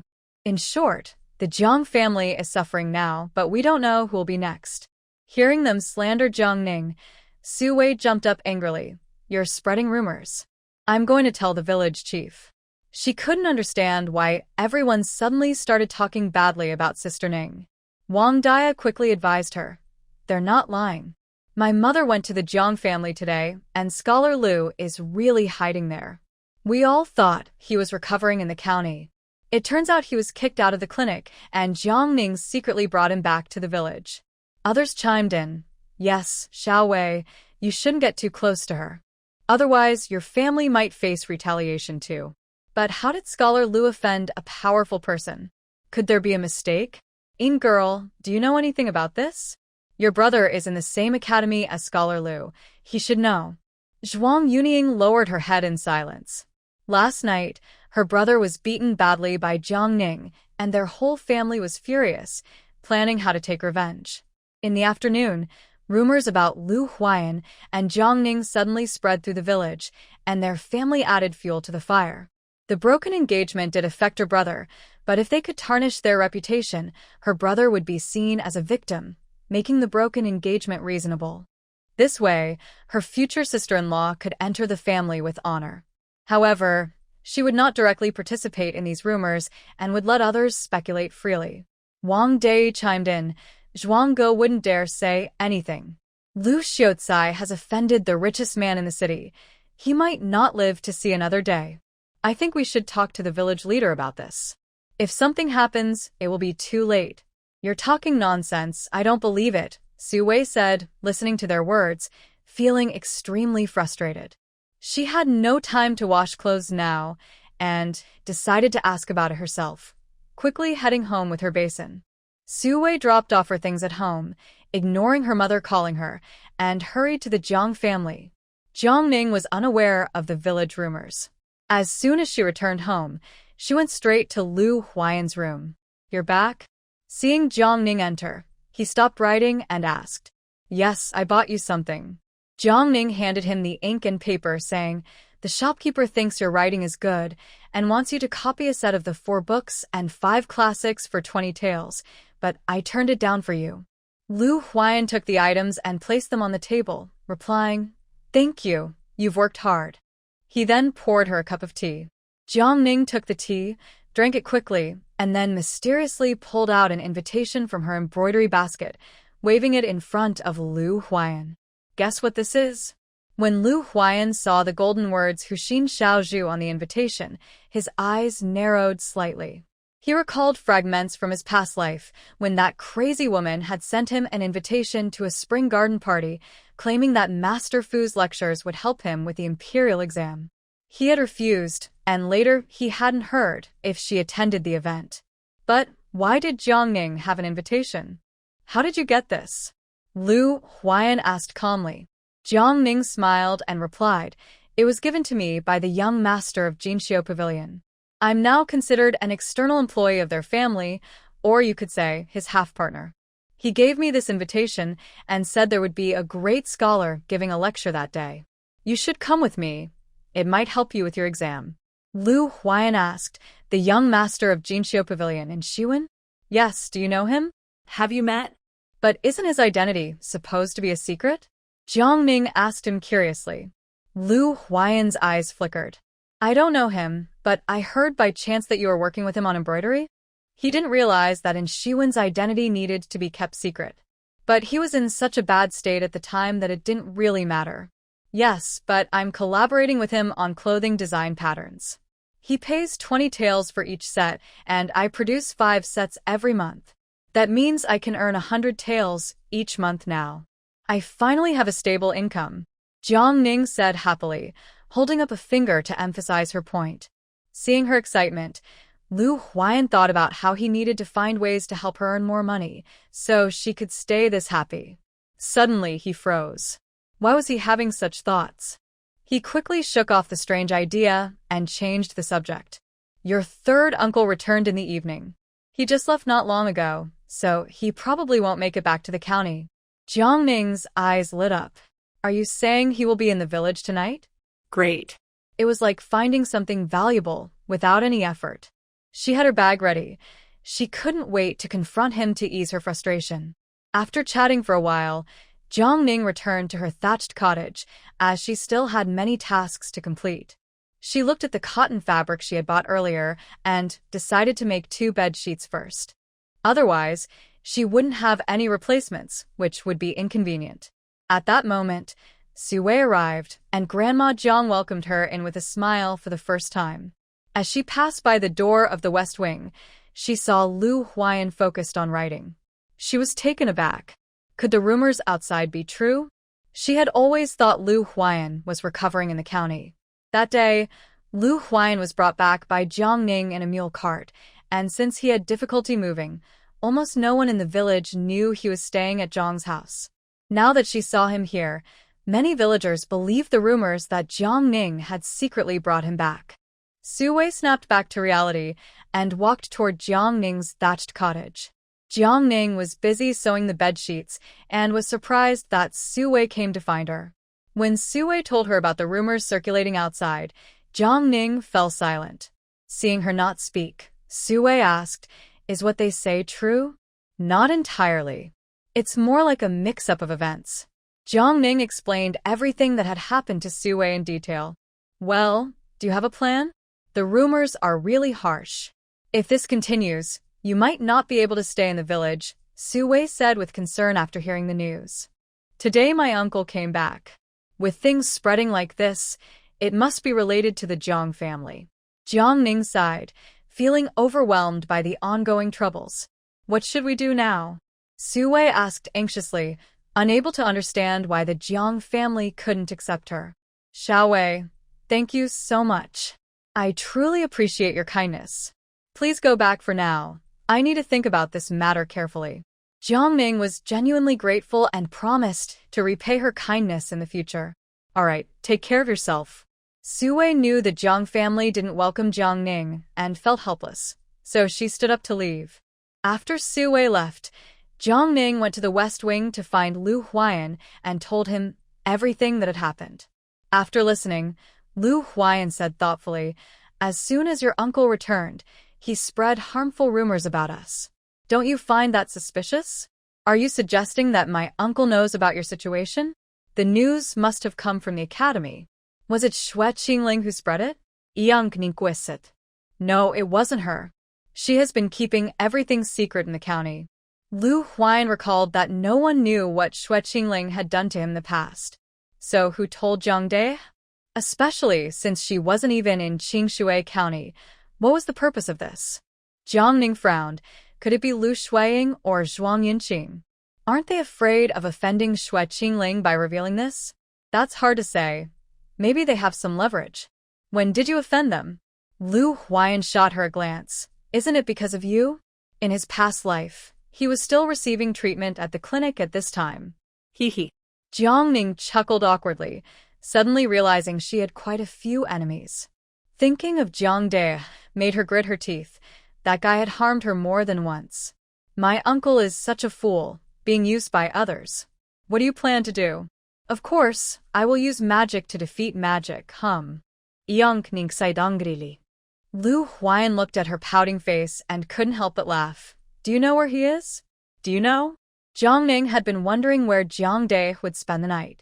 Hearing Lu Huai'an's question, she looked at him eagerly, her face full of expectation. Quick, tell me where he is hanging out. Lu Huai'an felt a bit uneasy under her wet, pitiful gaze. He cleared his throat and replied, I happen to hear that he plans to stay at Jiang Deju's place. He had just gone to the kitchen to fetch water and accidentally overheard this while passing by the main room. Jiang Ning was thrilled to receive such important news. She had originally planned to visit every family close to Jiang De, but now it seemed she could save a lot of trouble. After thinking about the exact location of Jiang Deju's home, she decided to wait until late at night to take action. Jiang Ning initially only wanted to give Jiang De a good scare, but now that he was back in the village, he had come up with a big move against her. Oh, you want to use rumors against us? Let's see who can outsmart the other. She had already thought of a surprise for Jiang De. Late at night, Jiang Ning changed into her old clothes and covered her head and face with a black cloth. Once everyone was asleep, she brought over a ladder and leaned it against her yard wall. If only she could fly. Without any special skills, doing big things was troublesome. She climbed carefully over the wall, checked that no one was outside, then cautiously moved the ladder to the outside of the yard and turned to climb down. At that moment, she unexpectedly spotted Lu Huai'an standing in the yard. Under the moonlight, Jiang Ning waved at him, and Lu Huai'an shook his head helplessly, seeming to realize she was quite excited. Jiang Ning landed lightly, quickly storing the ladder away. With the moonlight as her guide, she soon found Jiang Deju's house. The yard was surrounded by low fences, which Jiang Ning could easily climb over. There were 3 thatched cottages in the yard. According to the usual practice, guests were typically placed in the west wing, so Jiang Ning planned to start her search there. As she approached the west wing, she heard faint noises inside. Without hiding, she swiftly entered her space. Before long, the door opened, and out came Jiang De. After he walked toward the back toilet, Jiang Ning, considering that she couldn't let Jiang Deju notice anything, quietly exited her space and followed him. Not far from the toilet, Jiang Ning entered her space again to wait. When Jiang De finished and walked past her hiding spot without any guard, she suddenly appeared from behind and knocked him out with a quick strike. Jiang De didn't even have time to make a sound before she wrapped him in a sack and carried him away. Jiang Ning, like she was carrying a heavy winter melon, took Jiang De to a nearby corner by Widow Wang's house. As she got close, she found a dark spot and tossed Jiang De to the ground. She opened the sack, took off Jiang De's outer coat, rolled it up, and stuffed it in his mouth, using the extra part as a scarf around his neck. Then, she skillfully tied his hands and feet with some firewood rope from home. She also searched his money pouch and estimated there were about 6 or 7 taels of silver. Feeling pleased, this trip was not a waste after all. Finally, she took out a brush dipped in ink from her space and wrote in large characters on Jiang De's white shirt, "I like Widow Wang." Looking at her work, Jiang Ning smiled with satisfaction. Indeed, Widow Wang was the gift Jiang Ning had prepared for Jiang De, as there weren't many women who liked to beat men, but Widow Wang had that peculiar interest. There had been rumors in the village that Widow Wang's husband had died because of her. Therefore, Jiang Ning thought these two were a perfect match. Once the ink was nearly dry, Jiang Ning pulled up the sack and expertly tied it closed. She hoisted Jiang De again and tossed him into Widow Wang's fenced yard, which startled him awake. Jiang Ning found a corner to wait for the show to begin. Widow Wang, the opportunity is right in front of you. Please don't let me down. Widow Wang, feeling lonely at night and unable to sleep, suddenly heard a thud in the yard, making her heart race. She opened her door and peeked outside. To her surprise, a large sack was moving in her yard, and the person inside was struggling. She wasn't alarmed, thinking it was just a playful partner who had climbed the wall while wrapped in a sack. She walked over, opened the sack, and couldn't help but laugh. Oh, I thought it was someone else. Isn't this the scholar from the Jiang family? At that moment, Jiang De saw Widow Wang and assumed she was the one who had tied him up, his eyes wide with anger. He struggled to get up, but with his hands and feet bound, he couldn't move at all, making muffled sounds. This only made Widow Wang's heart flutter. Without hesitation, she slipped her hands under his arms and lifted him out of the sack like a small chicken. Then she bent down and picked him up horizontally, smacking her lips and saying, "I didn't expect you, a delicate scholar, to be so eager. Don't worry, I'll make sure you won't be able to get out of bed later." A falling pie from the sky is too good to pass up. The Jiang family had a good reputation in the village, and a good life was calling her. Jiang De suddenly panicked and began to struggle violently, not wanting to be touched by this unpleasant woman. The thought of her rumors made him struggle even more, and he cried out in desperation, "Who will save me?" Jiang Ning enjoyed the scene, ensuring she left no trace behind, and happily went home. Just as she climbed over the wall, she unexpectedly ran into Lu Huai'an, who was still standing there. They exchanged glances for a moment, said nothing, and silently turned to return to their own rooms. At Widow Wang's house, the next morning, Widow Wang happily went to the kitchen to cook, while Jiang De lay alone in bed. His upper body was bare, covered in bruises, and his hollow eyes reflected numbness and despair.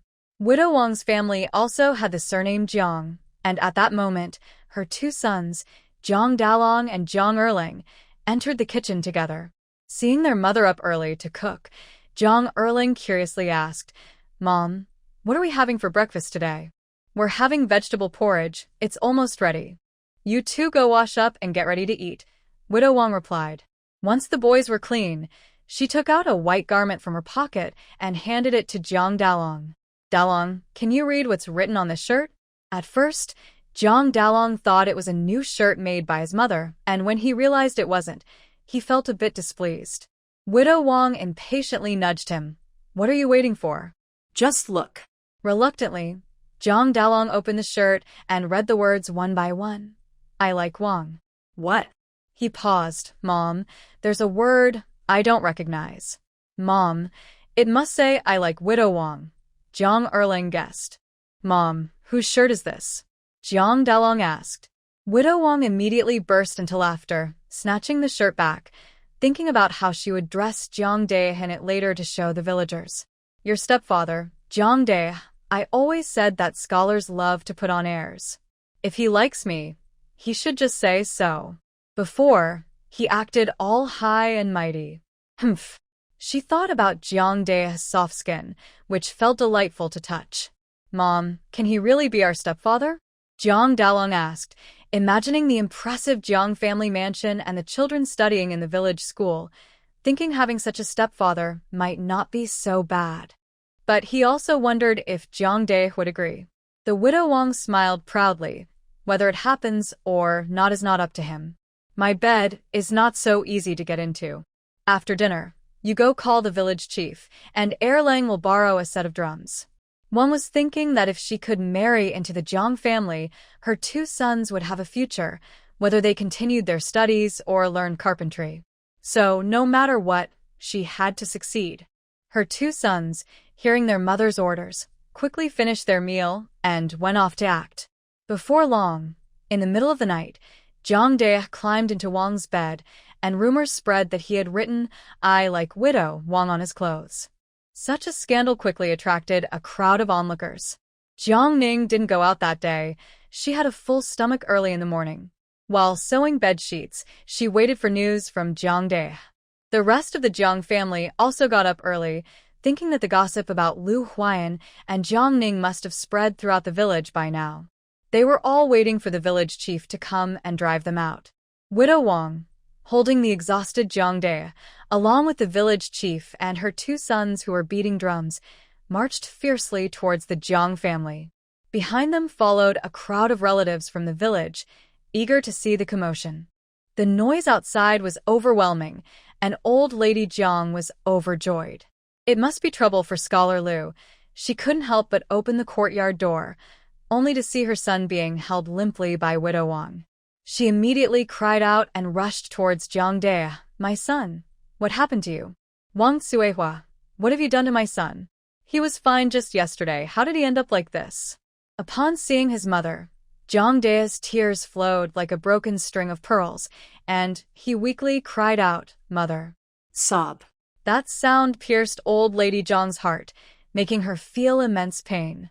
Widow Wang, however, remained calm. She was taller and stronger than most men, and old lady Jiang was small and frail, so her attack didn't have much effect. "Old lady Jiang, you can't say that.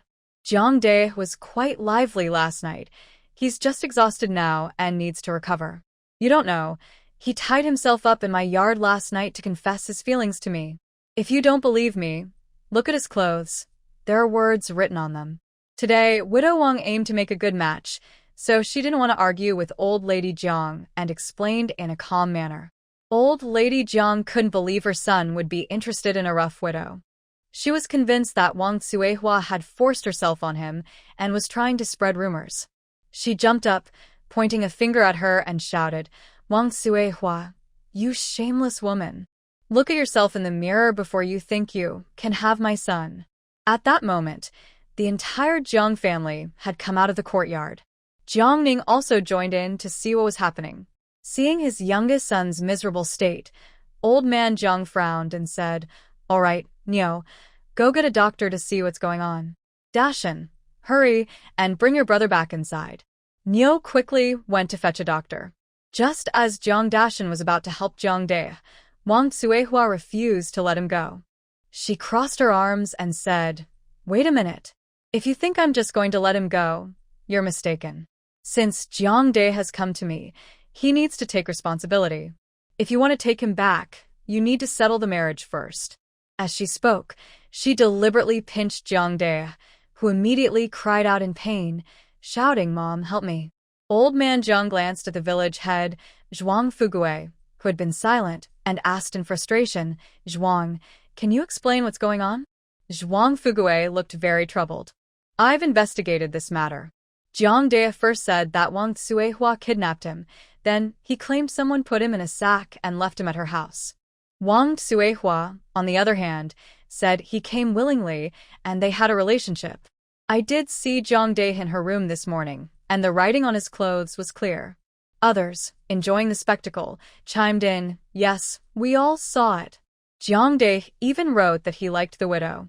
Is he trying to back out now?" This implied that Jiang De should take responsibility. Old man Jiang was immediately displeased. He had spent so much money raising his son, not for him to be taken advantage of by a widow. Zhuang Fugue didn't care about old man Jiang's feelings. He had long lost respect for the Jiang family. Day after day, it was either rumors or affairs with widows, creating chaos in the village, which frustrated him greatly. Seeing her husband silent, old lady Jiang pulled on Jiang Dashan and ordered, "Second son, why aren't you doing anything? Do you want to wait until he's in trouble?" Jiang Dashan looked at the village head, hoping he could help mediate the situation. He didn't want to get involved with a woman, mainly because he was afraid of losing face if he couldn't win. With a strong Jiang Ning at home, he wasn't sure about the situation with Widow Wang. Zhuang Fugue glanced at the nearly unconscious Jiang De and said, "Wang Suihua, you should give day to them. Everyone is here, and we will make sure you get an explanation." Wang Suihua shook her head and replied, "Li Zheng, it's not that I want to disrespect you, but the person needs to be right here with us. If he goes into the Jiang family and something happens, We won't be able to explain it. The doctor is on the way, so let's treat him here. You can just bring a bed over. In Wang Suihua's eyes, the leverage must stay in her hands for better control. Zhuang Fugui thought for a moment and said, "All right, Dashan, go bring a bed over." The Jiang family had no choice, but to lessen Jiang Da's suffering, they moved a bamboo bed in front of Wang Suihua. Just as Wang Suihua laid him down, Dr. Jiang hurriedly arrived with his medicine box. Jiang Da refused to undress in front of everyone for the doctor to examine him and only agreed to let him take his pulse.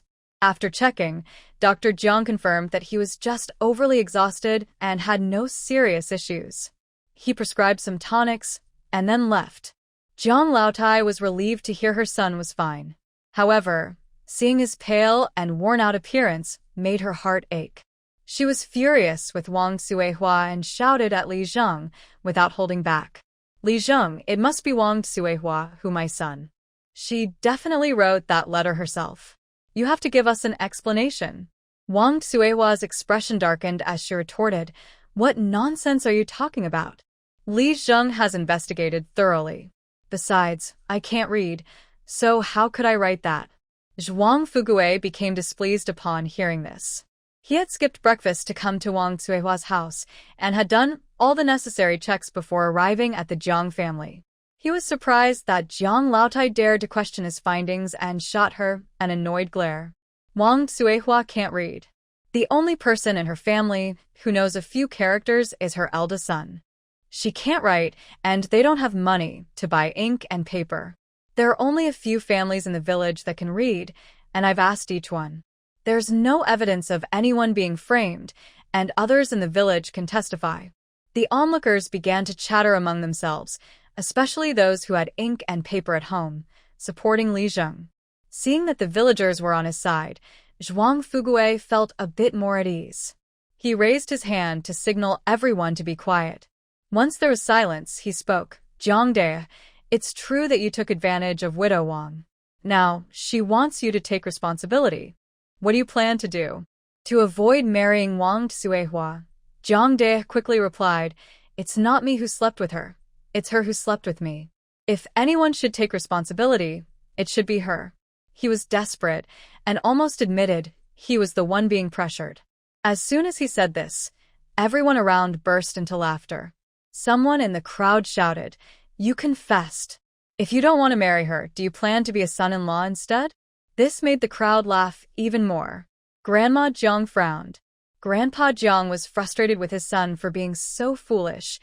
Didn't they all have to marry in the end? Widow Wang clearly wanted to take advantage of their family. "I am willing to take responsibility," Wang Suihua boldly declared. The villagers laughed even louder, some doubled over with laughter, making the scene very lively. Hearing the mockery, Grandma Jiang was furious and shouted, "Enough. Everyone be quiet. Wang Suihua has harmed my son, and now she wants to cling to our family. Let me be clear, that's not going to happen. With your past, you have no right to claim innocence.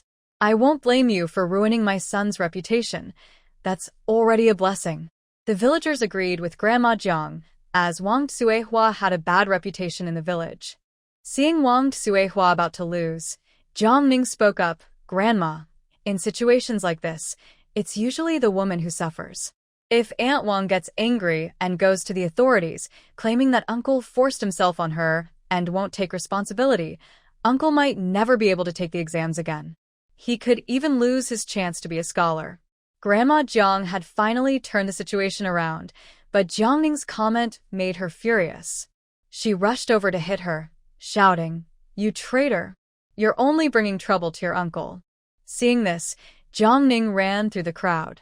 Wang Suihua, realizing the shift, smiled and said, "Ning girl is right. Grandma Jiang, you decide what to do. Either welcome me into your family, or we'll settle this in court." Although the villagers feared the authorities, it was clear that Grandma Jiang feared her son failing his exams even more. At that moment, Grandpa Jiang glared at Jiang Ning as if he could eat her alive. He thought for a moment and shouted into the yard, "Lu Xiaocai, our family really can't handle any more troubles. Please let Ning girl go and leave our home." Although he didn't directly say that Lu Huai'an was a troublemaker, his meaning was clear. This tactic of shifting blame was timely, and sure enough, everyone's attention was diverted. Some villagers even began to loudly call for Lu Huai'an to come out and explain the rumors from yesterday. After all, everyone was afraid, some of being harmed by Lu Huai'an, and others feared retaliation from his enemies. Old Lady Jiang stopped chasing after Yunqing, thinking that the old man had a way to shift the focus onto the troublemaker. In her view, Lu Huai'an's situation was a matter of village interest, while his son's issues were personal and could be settled privately. Yunqing didn't expect that they would drag Lu Huai'an into this at such a critical moment, and she was momentarily stunned. Looking back, she saw that Lu Huai'an had appeared at the Jiang family's gate without her noticing. Though he leaned on a cane, he stood tall and elegant, truly a refined gentleman. Everyone was instantly captivated by his noble demeanor and unconsciously quieted down. Zhuang Fugui was overwhelmed by the series of events. He wanted to resolve the Jiang family's issues quickly, so he directly asked Lu Huai'an, "Lu Huai'an, I want to know, did you really offend a big shot in the city?" "Yes," Lu Huai'an replied calmly. "Then did you come to the village on purpose to bring trouble here?" Zhuang Fugui continued to question. Although Zhuang Fugui felt that a scholar wouldn't hide, the rumors were serious, and his house had indeed been set on fire, so this was no simple matter. He needed to clarify things. "I absolutely did not intend that," Lu Huai'an denied. As soon as he finished speaking, the villagers erupted with questions. "Just because you say it's not, doesn't mean it's not. The richest person in the city could ruin our whole village with just a finger." "Exactly. Someone with such bad intentions should be driven out of the village. How can he hide here and harm others, claiming to be a scholar?" Zhuang Yunqing shouted from the crowd. These people were hired to push Yunqing and her family out of the village, aiming to mark them in the household registry so that Lu Huai'an couldn't take the imperial examination. "Li Zheng, you must think of our lives." Zhuang Fugui wanted to reassure everyone about their concerns, but he couldn't cut off Lu Huai'an's path to an official career. He thought for a moment and raised his hand to signal the crowd to be quiet. "I want to know, will your presence here cause any trouble for our village? Do you have any plans?" Lu Huai'an glanced at Yunqing. In his previous life, she almost got him kicked out of the village, and now it seemed he really might be forced to leave. He sighed, "Not for now, but since everyone is so worried, I will leave with my wife." Seeing his straightforward response, the villagers felt they could not say much more. Zhuang Fugui considered it and said, "Everyone here has families, so it's understandable to be afraid of being involved. They don't really want to drive you away. If you resolve your issues, you can come back. Don't hold it against them." "I understand and don't want to cause you trouble," Lu Huai'an replied. "As for returning, that could be discussed later." The Jiang family was stunned. What was happening? Such a big issue was resolved so easily? Shouldn't they be calling Lu Huai'an a disaster and rallying to drive him out of the village? Why did it pass so quietly? This was not the outcome they wanted.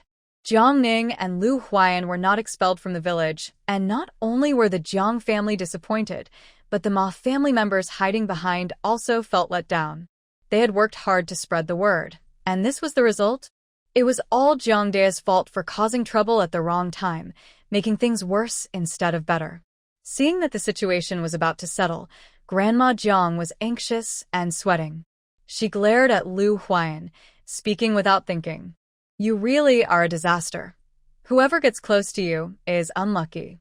Not only do you bring misfortune to your parents, but you also caused my son to be mistreated by a widow after staying in my house for such a short time." Old man Jiang quickly interrupted, "Shut up. Second, take your mother back inside." He was frustrated. He wanted the villagers to remember Lu Huai'an as a disaster, not for his own family to bring it up. Jiang Dashan and Niu quickly stepped forward to cover Grandma Jiang's mouth and dragged her back inside. Everyone present couldn't help but gasp. The Jiang family seemed to be courting disaster, even daring to insult the scholar. They had initially thought about driving him out when they heard the rumors. But now, seeing his calm demeanor, he hardly seemed like someone who had offended anyone. I'm afraid there has been a misunderstanding. In any case, he is a scholar and should not be criticized by the villagers. Seeing his wife being taken away, old man Jiang quickly bowed his head and apologized to Lu Huai'an, saying, "My wife was just anxious. Please don't hold it against her." Lu Huai'an coldly glanced at him, but did not respond. Zhuang Fuguei stepped in to ease the tension. "All right, Jiang Yukai, since Lu Huai'an's matter is settled, shouldn't your son also take responsibility?"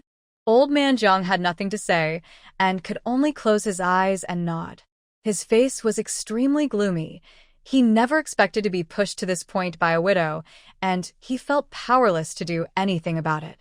Jiang De felt utterly defeated. Once the matter was settled, Li brought over the marriage certificate and ink. The village head took it and began writing beside Jiang De's bed. After everyone signed and stamped their fingerprints, the village head asked for 2 taels of silver for the paperwork. Old man Jiang naturally refused, as no one in the village paid for marriage certificates. Wang Tsuehua, fearing the matter would fall through, offered to pay the silver herself. With everything resolved, Zhuang Fuguei finally smiled. At that moment, Jiang old lady's sharp voice rang out, "Lu Huai'an, you should take that girl and leave the Jiang family now. If anyone thinks I'm being unreasonable, they can take her home." The crowd fell silent, feeling that it was indeed harsh for a young scholar to marry a widow. Old man Jiang felt hopeless, hunched over as if he had aged several years, looking very pitiful. "Please, Lu Huai'an, move out now." With his son's future ruined, he no longer wanted to see these 2 bad omens. Zhuang Fuguei could not let Lu Huai'an leave like this. Since he became the village head, only 2 scholars had emerged from the village. If Lu succeeded elsewhere, it would be a great loss. He was looking forward to them passing the exams and establishing a scholar's archway for the village, which would elevate Baisha village's status above others, giving the villagers more pride. As the village head, he had to consider the village's future. Although Lu Huai'an intended to leave, he had to ask about his plans. "Lu Huai'an, where do you plan to settle with Ning girl?" "With the exams approaching, I plan to rent a house in the county for now." Zhuang Fuguei felt that it was a good idea after hearing Lu Xiaocai's words. "That's great. I'm heading to the city anyway. You all get ready, and I'll bring the ox cart to take you along." No matter what, he couldn't let Lu Xiaocai feel like he was being driven out by the people of Baisha village. Lu Huai'an agreed. He had trouble walking, so it was good to have a cart. He accepted the village head's kindness. Zhuang Fuguei felt relieved and reassured everyone before suggesting they disperse. The Ma family was quite unhappy with Zhuang Fuguei's conciliatory attitude. If it weren't for their daughter Qing'er, he wouldn't be able to stay as the village head so comfortably. They felt he was ungrateful. The family left angrily, following the other villagers. The chaos with the Jiang family ended in such a strange way. In the west wing of the house, Jiang Ning rested her chin on her hand, watching Lu Huai'an sit silently at the desk. His expression was unpredictable, making it hard to guess what he was thinking. It seemed they couldn't build the house, but Jiang Ning felt happy to leave the Jiang family. "Once your leg is better, you still need to go to the academy. How about we rent a place near the academy?" She thought it would be convenient since she would also need to deliver goods to Jinxiu Pavilion. "Sure, but I think someone will be watching me at the city gate. We should get off the cart early, and I'll go wait at the tea house in the south of the city. You'll have to find a place on your own." This was something he had been worried about. She was just a young girl, and he wasn't sure if she would know how to rent a place without being tricked. But if he got involved, they might not be able to rent anything at all. He didn't want to risk them ending up on the streets. Seeing her speak so casually, he decided to share his thoughts with her. "I'm fine with that, but can you manage alone? Is it safe?" Jiang Ning asked, a bit concerned. Lu Huai'an shook his head. "Their goal is likely just to force me back to the county. Aside from some unpleasant people, he wasn't in any real danger." Jiang Ning, on the other hand, had been repeatedly targeted. After thinking for a moment, Jiang Ning took out the money pouch she had gotten from Jiang De and handed it to Lu Huai'an. "Take this to the tea house, and buy something to eat." "Okay," Lu Huai'an accepted it, knowing she had money and not wanting to be rude. However, He felt a strange sensation of being supported by her, making his ears slightly warm. "Let's hurry and pack our things, so we won't have to wait if the village head comes," Jiang said. All right. The two quickly packed up. Besides a few pieces of clothing and some writing supplies, they didn't have much else. Jiang picked up the bamboo basket and gathered the honeysuckle, which was almost ready to sell. She wouldn't leave anything behind for the Jiang family. Not long after, Zhuang Fuguei arrived, but the Jiang family stayed inside the main room, clearly not welcoming the two of them. Jiang didn't mind. She was eager to get rid of these troublesome people. She placed the basket on the ox cart and lifted Lu Huai'an onto it. Zhuang Fuguei was surprised to see how strong she was, despite her slender appearance. Once they were settled, the ox cart started moving slowly. Along the way, Zhuang Fuguei didn't forget his duties and kept talking. The Lu family's land shouldn't be left abandoned. One day, Lu Huai'an will succeed and need to return to honor his ancestors. Everyone needs a place to call home. We can't let the souls of the Lu elders wander. People thought this way back then. Although Lu Huai'an's adoptive parents weren't from Baisha village, they had lived there for most of their lives. Their graves were in the village, so Baisha village was ultimately their home. Lu Huai'an nodded in agreement as the three of them made their way to the county town. Meanwhile, two horse-drawn carriages were rushing toward Baisha village. Zhuang Fuguei spotted them from a distance and quickly pulled the ox cart to the side to let them pass. If they collided at that speed, it would be bad luck for them. After the carriages passed, the ox cart continued on its way. As they neared the county town, Lu Huai'an said, "Li Zheng, just drop us off at the city gate." Hearing this, Zhuang Fuguei was displeased. "Don't call me Li Zheng. Your father is older than me. Just call me uncle." "Okay, Uncle Zhuang, please drop us at the city gate. I want to take a good look at the city tower." This reason almost made Jiang laugh.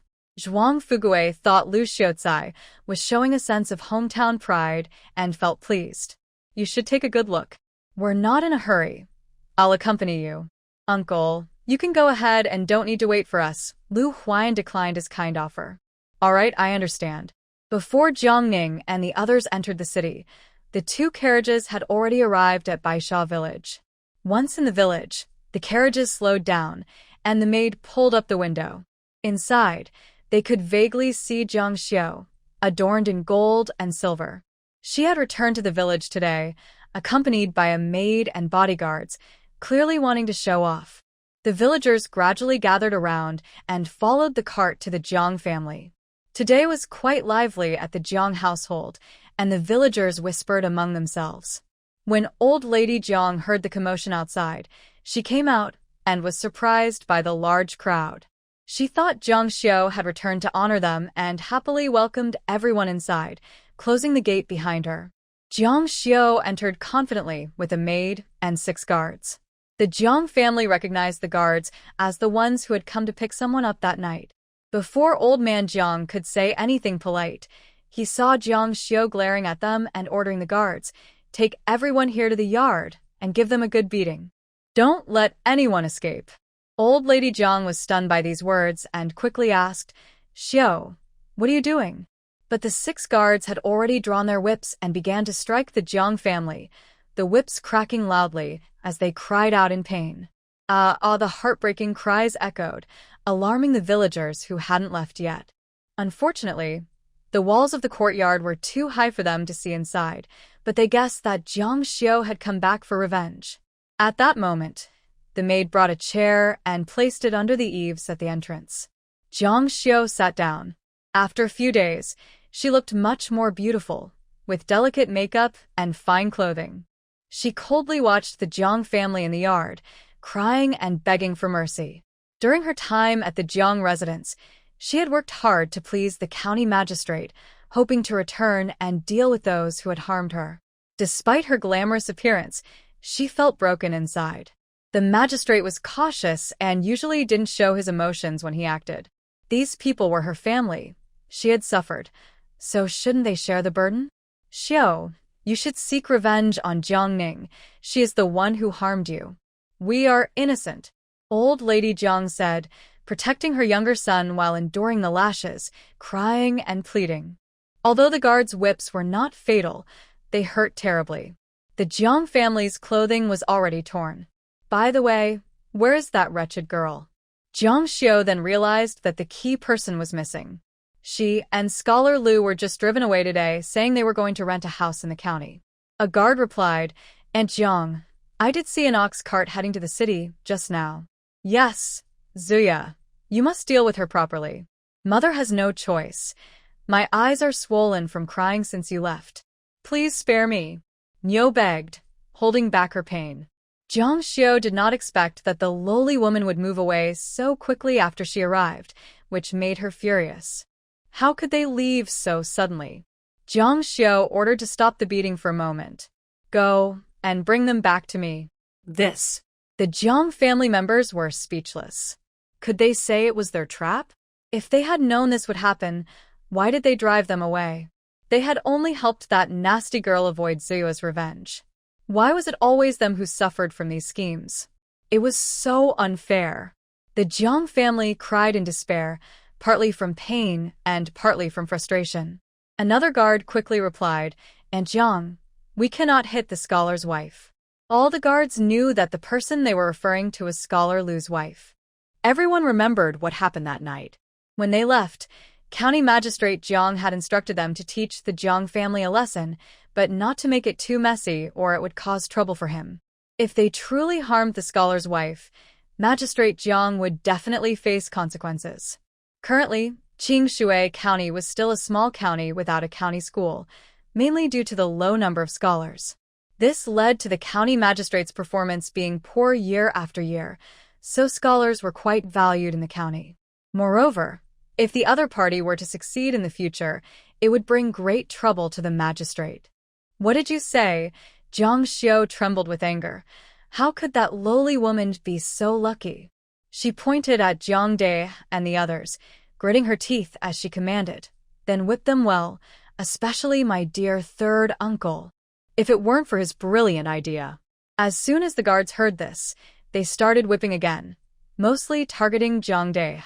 The whip marks on Jiang De's body visibly increased. "Ah, Zuya, this has nothing to do with my third uncle. Besides, he is just a student. Aren't you afraid I will report you?" Jiang De pleaded while dodging the whip. At 24, he was still just a student, and Jiang Xiu couldn't be bothered to look at him any longer. Seeing that Jiang Xiu had no reaction, he thought of Widow Wang hiding in the room and maliciously shouted, "Xiu, there's still someone at home to hit.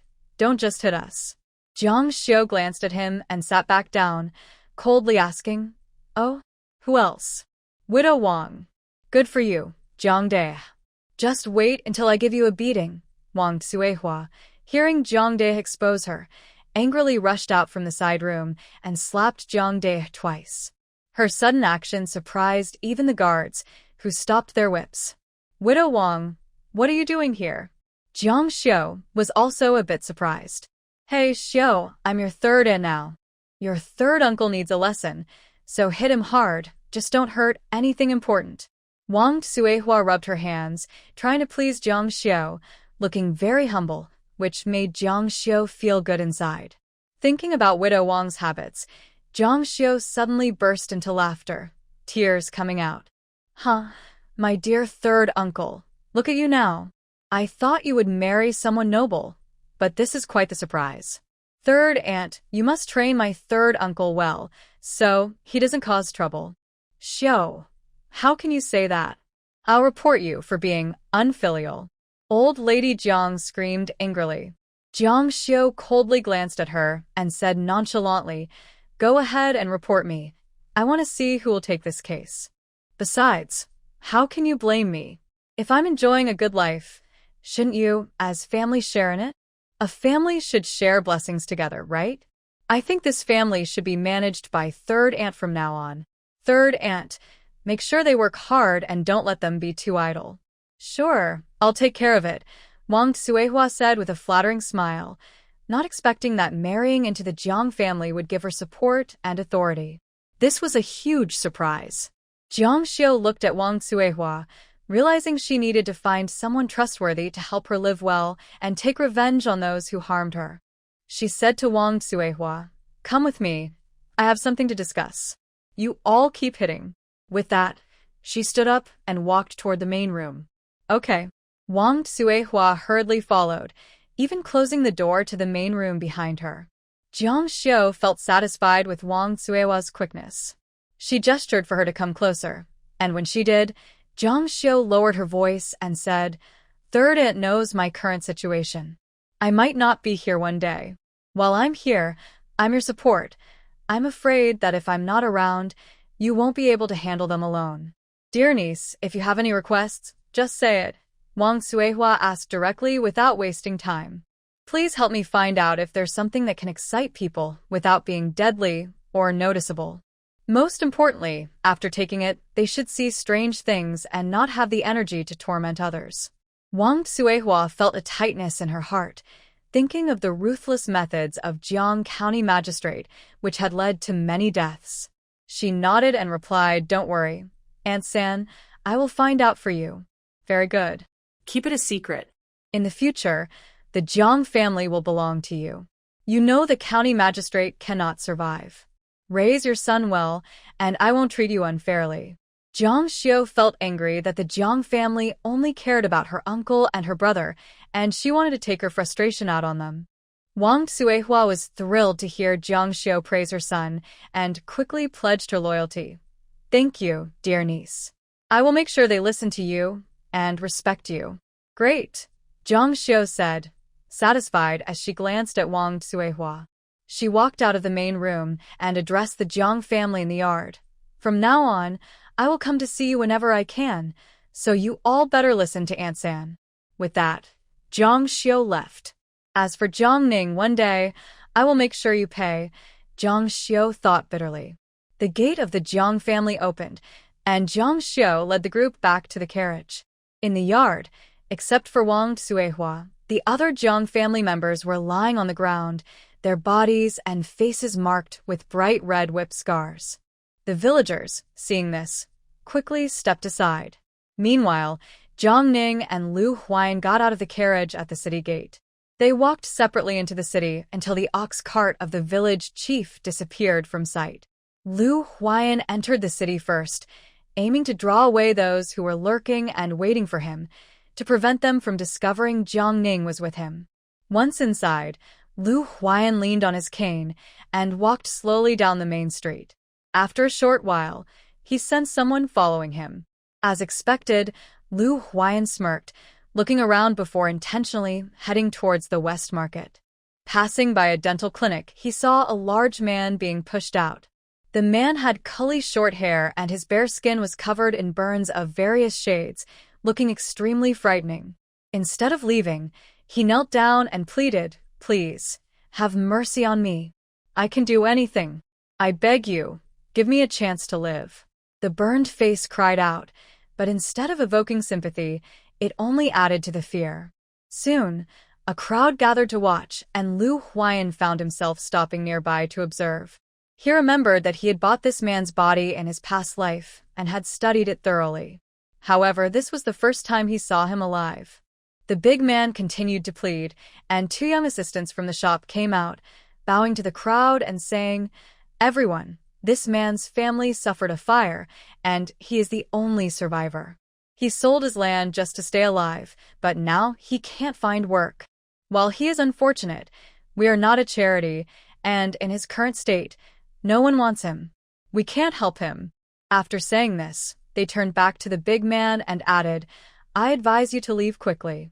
Don't linger here and disrupt our business." "But "I have nowhere to go.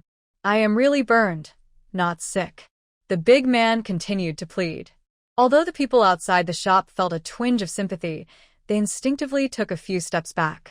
The shop assistants were also helpless, shrugging their shoulders and offering a rather unreliable suggestion. "Why not try your luck at the market? If you put a straw in your hair, maybe someone will take notice." The market was known for its mix of people, many of whom had unclear identities.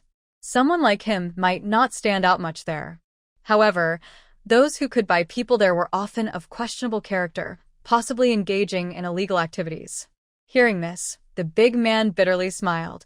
Going there would truly be a matter of fate, but he had no choice but to go. Seeing that there was nothing more to watch, Lu Huai'an continued toward the market, and the followers quietly trailed behind him. He soon turned into a dark alley and stopped. Realizing something was wrong, the followers hurried to turn and escape, but were struck by a silver needle and fell down. Lu Huai'an approached, hid the follower in a pile of garbage, and took out the needle. Checking the person's badge, he found it belonged to the Lu family. Lu Huai'an? Lu Huai'an searched the person and, finding nothing else of value, casually took their money pouch. Afterward, he pressed a few points on the other person's body to ensure they would not breathe again that night. He checked the surroundings, leaving no traces, before finally leaving. Dead people are the safest for them. Once out of the alley, Lu Huai'an thought for a moment and headed towards the vegetable market. Not far along, he saw many people standing on both sides of the street with straw signs on their heads, all looking disheveled, some even covered in blood.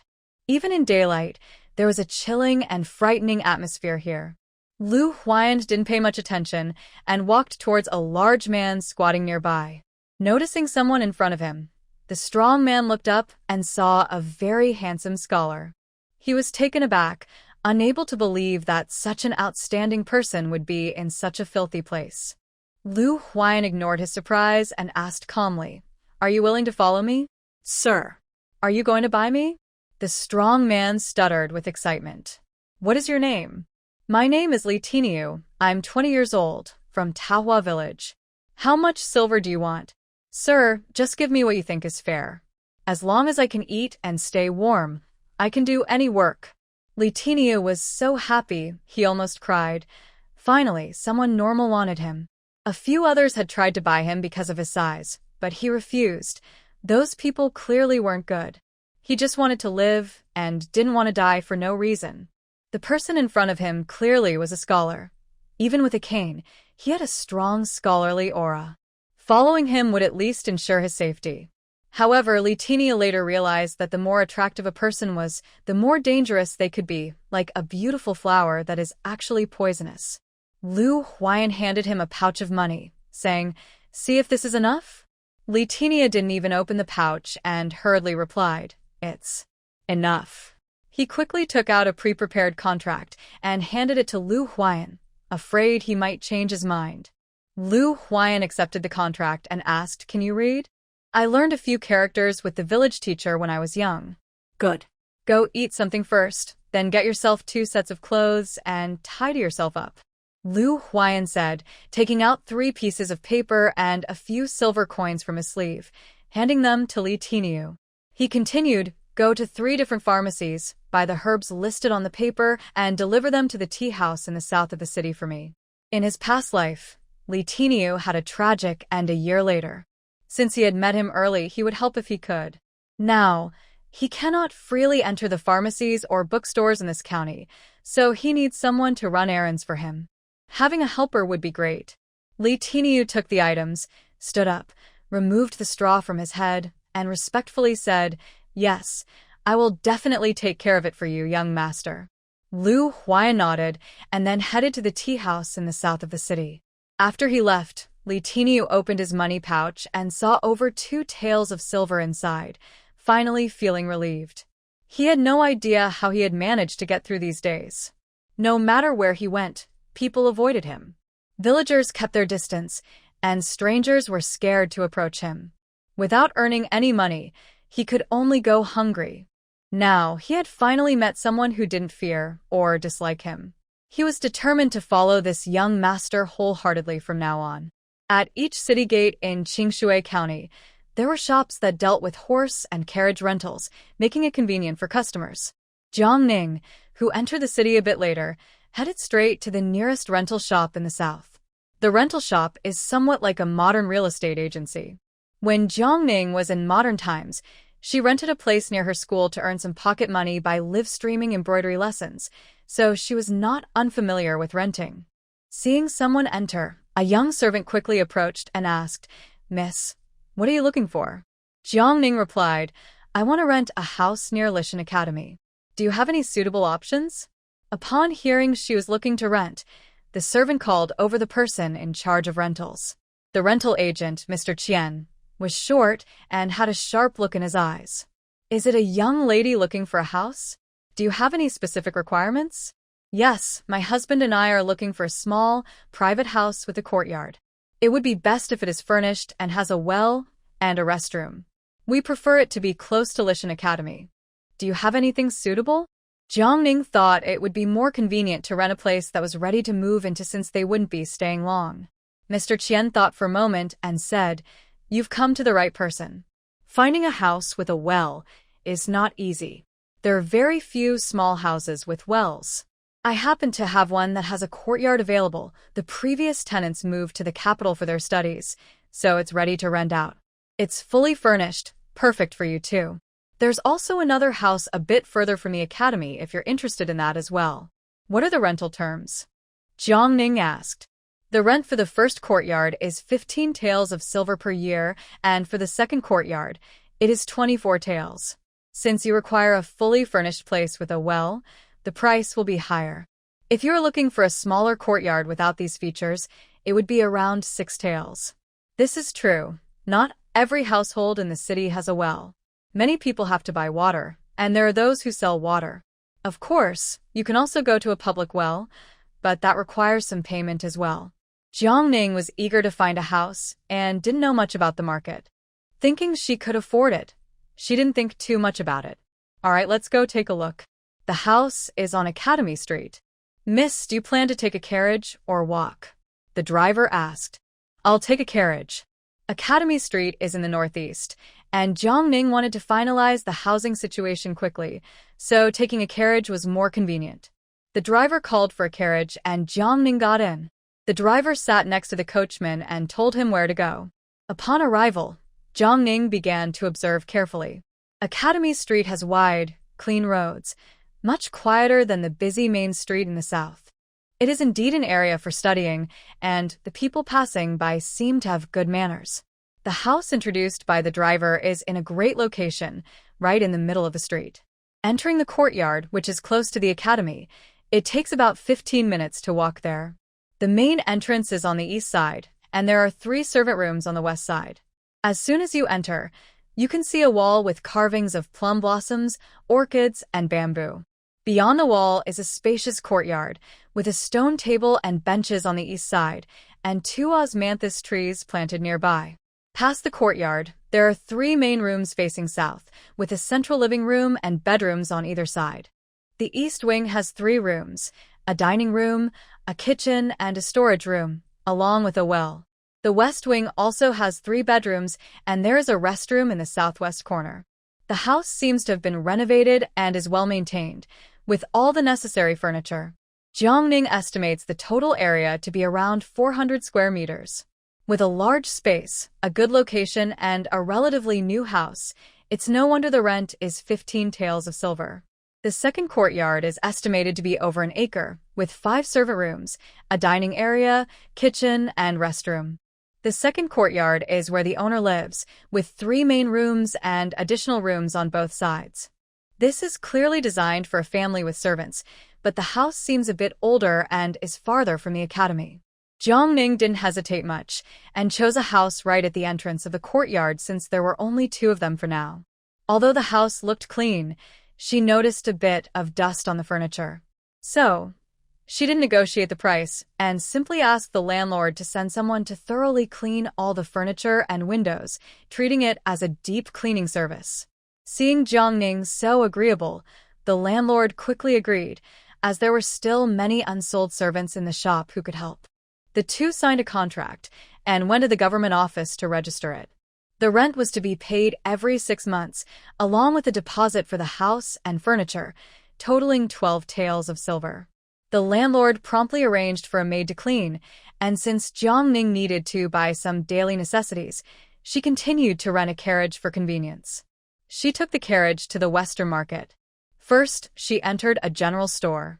With summer approaching and mosquitoes becoming a problem, Jiang bought 2 blue mosquito nets and a cooling mat.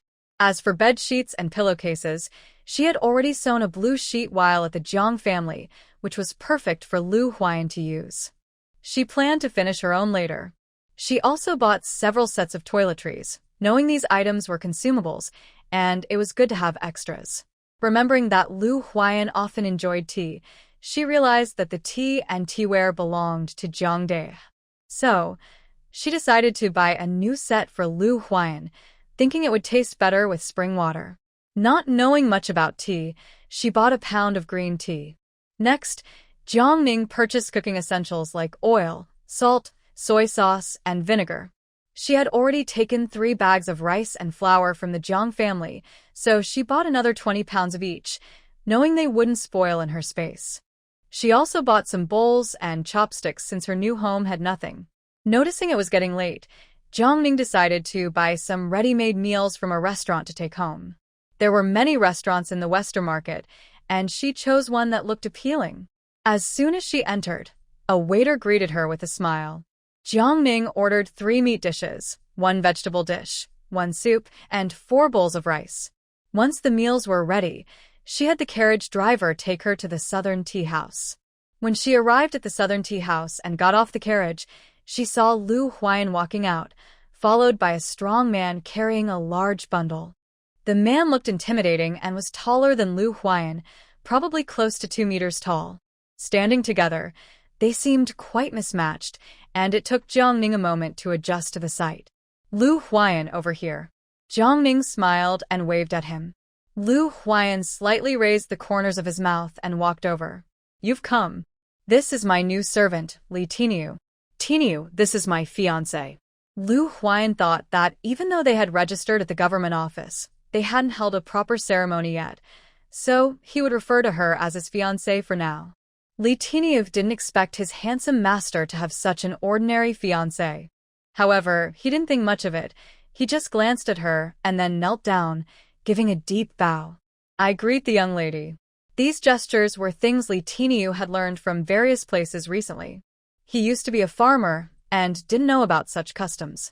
Seeing such a big man suddenly kneeling in front of her startled Yunqing, and she wasn't used to others kneeling before her. Please get up. We don't do this here. Don't kneel like that in the future. Lu Huai'an noticed that Yunqing didn't show any disgust and continued to explain. Li Tiniu was burned in a fire, and I took him in out of pity. If you're uncomfortable with him, we can keep him away from you. Hearing this, Li Tiniu quickly stepped back a few paces. Yunqing felt sympathy and wasn't afraid of him. It's fine. I'll get used to it. Over time, the scars might fade. But I'm afraid the carriage might not fit all of us. Li Tiniu immediately said, I can sit with the driver. He thought it was a joke. It was good enough that his master didn't find him scary, so he wouldn't dare sit with him. Seeing many passers-by looking their way, Yunqing said, All right, let's get in the carriage. Okay. Lu Huai'an got into the carriage, which had a footstool, so Yunqing only helped him a little. After he got in, she followed him inside. Li Tiniu sat next to the driver. Although the driver was somewhat unwilling, he held back. Lu Huai'an looked at the carriage, which was packed full, leaving only 2 seats, and sat down on the right side. Once Yunqing entered the carriage, she realized that although they were sitting on opposite sides, the carriage was narrow, so they were very close together. Their knees occasionally brushed against each other, and it felt like their breaths mingled, creating a somewhat awkward atmosphere. She awkwardly touched her nose and smiled. I bought a lot of things. We'll fit in just fine. Lu Huai'an cleared his throat. Thank you for your hard work. By the way, are you sure someone is following you? Yunqing remembered this important matter. Lu Huai'an took out a badge from his sleeve and handed it to Yunqing. This was found on the other person.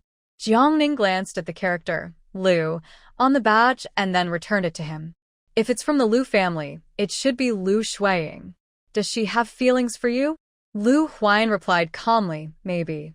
She used to suddenly appear on my usual path, but I didn't pay attention. I haven't seen her much lately. Yunqing sighed. What do you plan to do? It turns out that being very good-looking can also be a trouble. But if he weren't good-looking, she probably wouldn't agree to marry him anyway. Well, liking good looks isn't shameful. What's shameful is forcing someone. Let's see how things go. There are other academies in the county. As they chatted, the carriage soon arrived in front of the house on Academy Street. Jiang got out and knocked on the door. Two maids, one plump and one thin, answered, and came out to help carry the things from the carriage inside. After paying 150 coins for the carriage, Jiang entered the house with Lu Huai'an. At that moment, the two maids approached again and handed a set of keys to Jiang. Boss, please check. We cleaned everything inside and out thoroughly. Okay. Jiang took the keys and carefully checked several rooms, confirming they were indeed clean. She smiled at them and said, "Good job. Thank you for your hard work." After sending off the maids, Lu Huai'an looked around and praised, "You chose a nice house." He had been quite worried, but now he felt relieved. "Of course, you should see who I am," Jiang said proudly. Finding such a good house so quickly was truly her good luck. "I feel bad. These tasks should have been mine." Lu Huai'an suddenly felt a bit down, as if their roles had been reversed from the start. We don't need to worry about that. Those who can do more should do more. It's just finding a house. It's not a difficult task, Jiang said casually. She glanced at Li Tiniu, who was standing in the courtyard, unsure of what to do. He was wearing a clean, slightly worn coarse cloth outfit, with a gray cloth band on his forehead to hold back his short hair. It seemed he didn't need new clothes. So she gave him 200 coins and instructed, "Tiniu, you can stay in the room next to the front door. Use this money to buy some bedding and other supplies. If there's anything left, buy some meat buns to eat. I ordered enough food for the three of us, so you can have dinner outside and come back later." "Yes, miss." Li Tiniu quickly agreed respectfully. He had just eaten at noon and didn't expect the host to give him money for more food. He was big and ate a lot, usually only feeling half full. Having more food so soon made him very happy. So, he cheerfully went to his room to put down his bundle and then left. After Li Tiniu left, Jiang turned to Lu Huai'an and said, "All right, let's eat. We've been busy all day, and I'm starving. After we eat, we still need to tidy up the beds." "Okay." Lu Huai'an smiled slightly. He felt good being organized by her. Jiang carried the food box to the dining room and laid out the dishes on the table: twice-cooked pork, cold pig's knuckle, roast chicken, tofu egg soup, and 4 bowls of rice. Although Lu Huai'an looked slim, he was tall and had a good appetite. They could probably finish all the food together. The aroma of the dishes filled the air, and once they sat down, they began to eat in silence. Only the sound of bowls and chopsticks clinking could be heard. After all, they had only eaten some eggs and porridge in the morning, so it was no surprise they were hungry. Jiang decided that starting tomorrow, they should have 3 meals a day. 2 meals were really not enough. When they were almost done eating, Jiang looked at the pile of bowls and chopsticks and felt a headache coming on. When she lived with the Jiang family, someone else did the cleaning, so it wasn't a problem. Now that she had moved out, cooking and cleaning every day would take a lot of time. She suddenly felt like moving back. Living in hardship, the Jiang family. Come back quickly. If you don't, you're a dog. Crying face.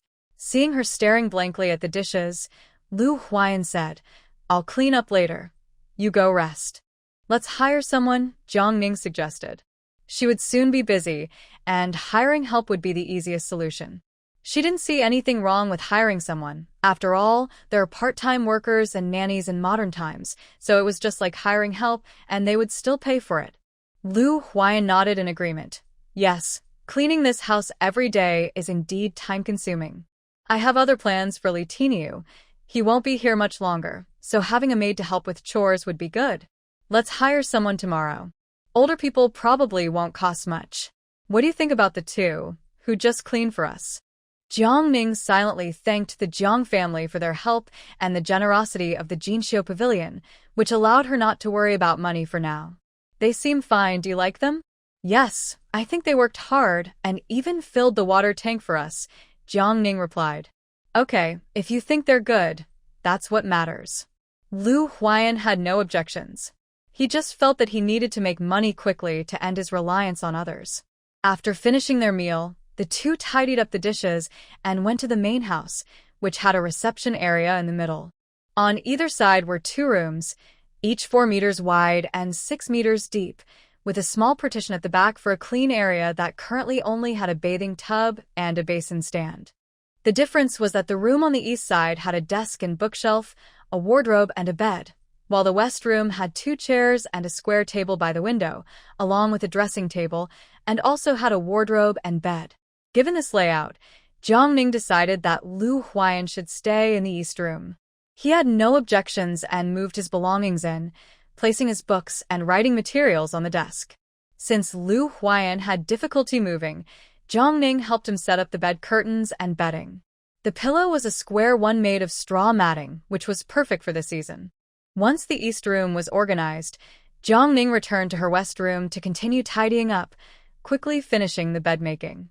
She took out the half-finished bed sheet and sewed it together in no time, then spread it on the bed. After working up a sweat, Jiang wanted to go to the kitchen to boil water for a bath, but she found that Lu Huai'an was already there tending to the fire. I must say, this man is quite responsible. Jiang put rice and flour into the rice jar and stored the spices in the cupboard.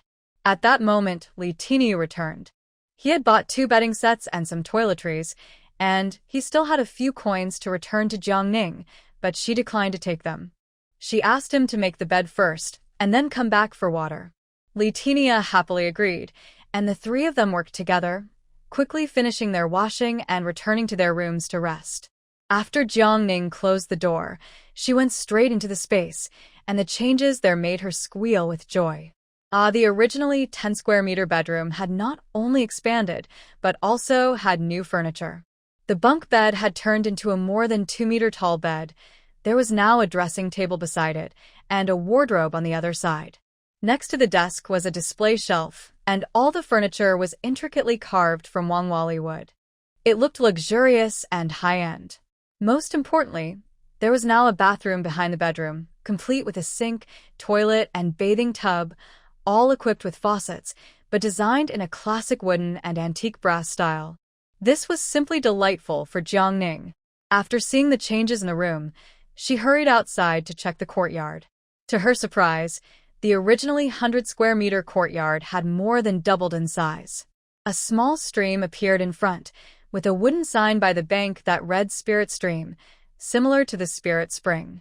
The original Spirit Spring, which was 60 centimeters in diameter, had now turned into a large well with a diameter of 1 meter and 20 centimeters. Now, she would never have to worry about running out of Spirit Spring water. The 2 spirit fields had also doubled in size, and the plants inside had grown much taller. Especially the seeds brought from the western regions, each plant now had a support to help them climb. What was going on? She walked over to take a look and saw a new line on the sign at the field's edge. Spirit fields can be automatically planted with intention. Oh my, what a magical feature. For someone like her, who didn't know how to farm, this was a delightful surprise. The medicinal field was the same, with 10 ginseng plants thriving well. Jiang didn't understand how moving her home could bring such big changes. Could it be that the Jiang family was against her? She should have moved sooner. Unbeknownst to her, her actions had caused internal strife within the Jiang family, creating a lively atmosphere of competition among them. As night fell, filled with surprises, Jiang went to sleep with a smile. Meanwhile, in the tranquil courtyard of the Lu residence, Lu Huai'an was gently plucking the strings of a guqin. Her maid, Xiang Tao, hurried over but suddenly stopped short, not daring to disturb her. Lu Huai'an frowned slightly and glanced at her maid. Xiang Tao quickly regained her composure and stepped forward, saying, "Miss, Lu San is dead. He was found in a dark alley in the West Market. There were no wounds on him. It seems he suffocated." Luda asked if we should report it to the authorities. Lu San was specifically watching Scholar Lu, and Luda said he must have been discovered while following him, which led to his death. He also lost his badge and purse. So, he lost track of him, Lu Huai'an said, narrowing her eyes in displeasure. Xiang Tao hurriedly knelt, answering meekly, "Useless." Lu Huai'an's expression darkened further. she was truly more trouble than help. Was only Lu Huai'an the one who entered the city? What about Jiang? Xiang Tao cautiously replied, Lu just sent someone to investigate, and those who recognized him said they saw scholar Lu walking with a frightening man in the West Market. But they didn't see Jiang. Hearing that Jiang hadn't followed, Lu Huai'an felt a bit better. Send more people to find out where he is staying now. He is not in good shape and has no money. We can't let anyone bully him. Yes, Mississippi. I will arrange it right away, Xiang Tao said before getting up and leaving. After Xiang Tao left, Lu Huai'an returned to her gentle demeanor, pondering whether Lu Huai'an would be angry if he found out she was behind this. This question lingered in her mind, making her a bit uneasy. Jiang slept very well that night, and when she woke up, the sky was already bright.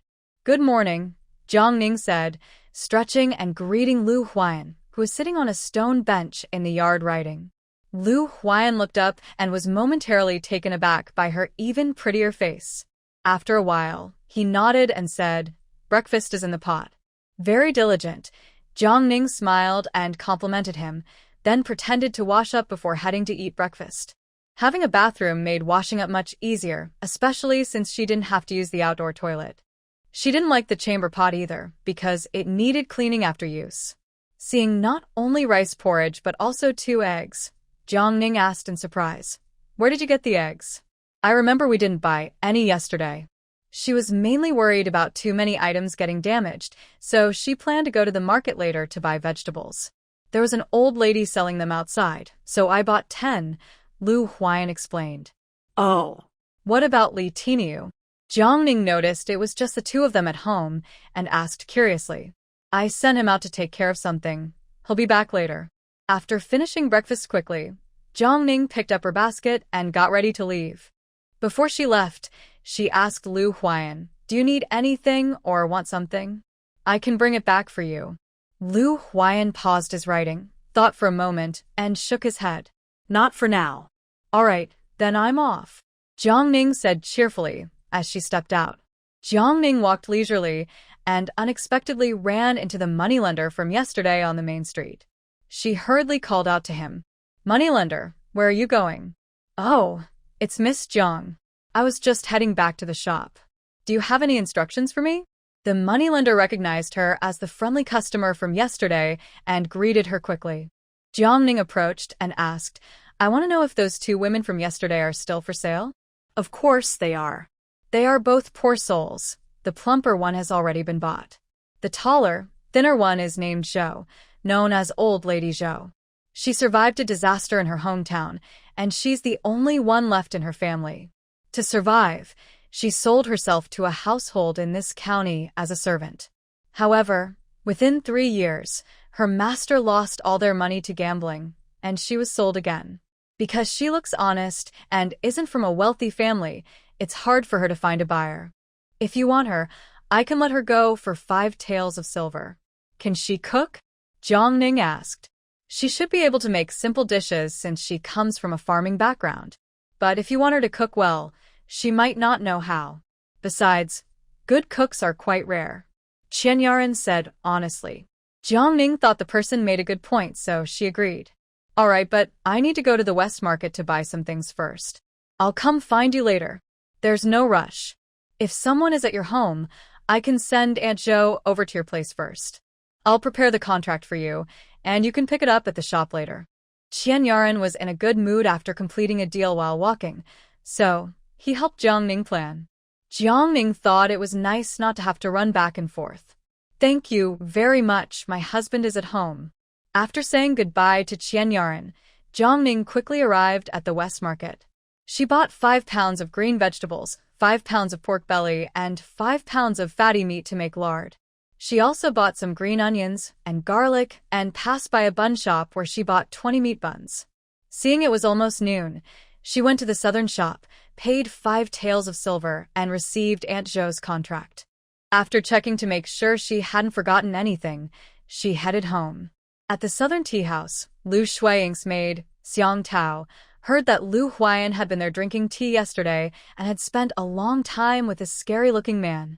As she left the tea house, She happened to see Jiang Ning leaving the shop diagonally across the street. What could a village girl do at a shop?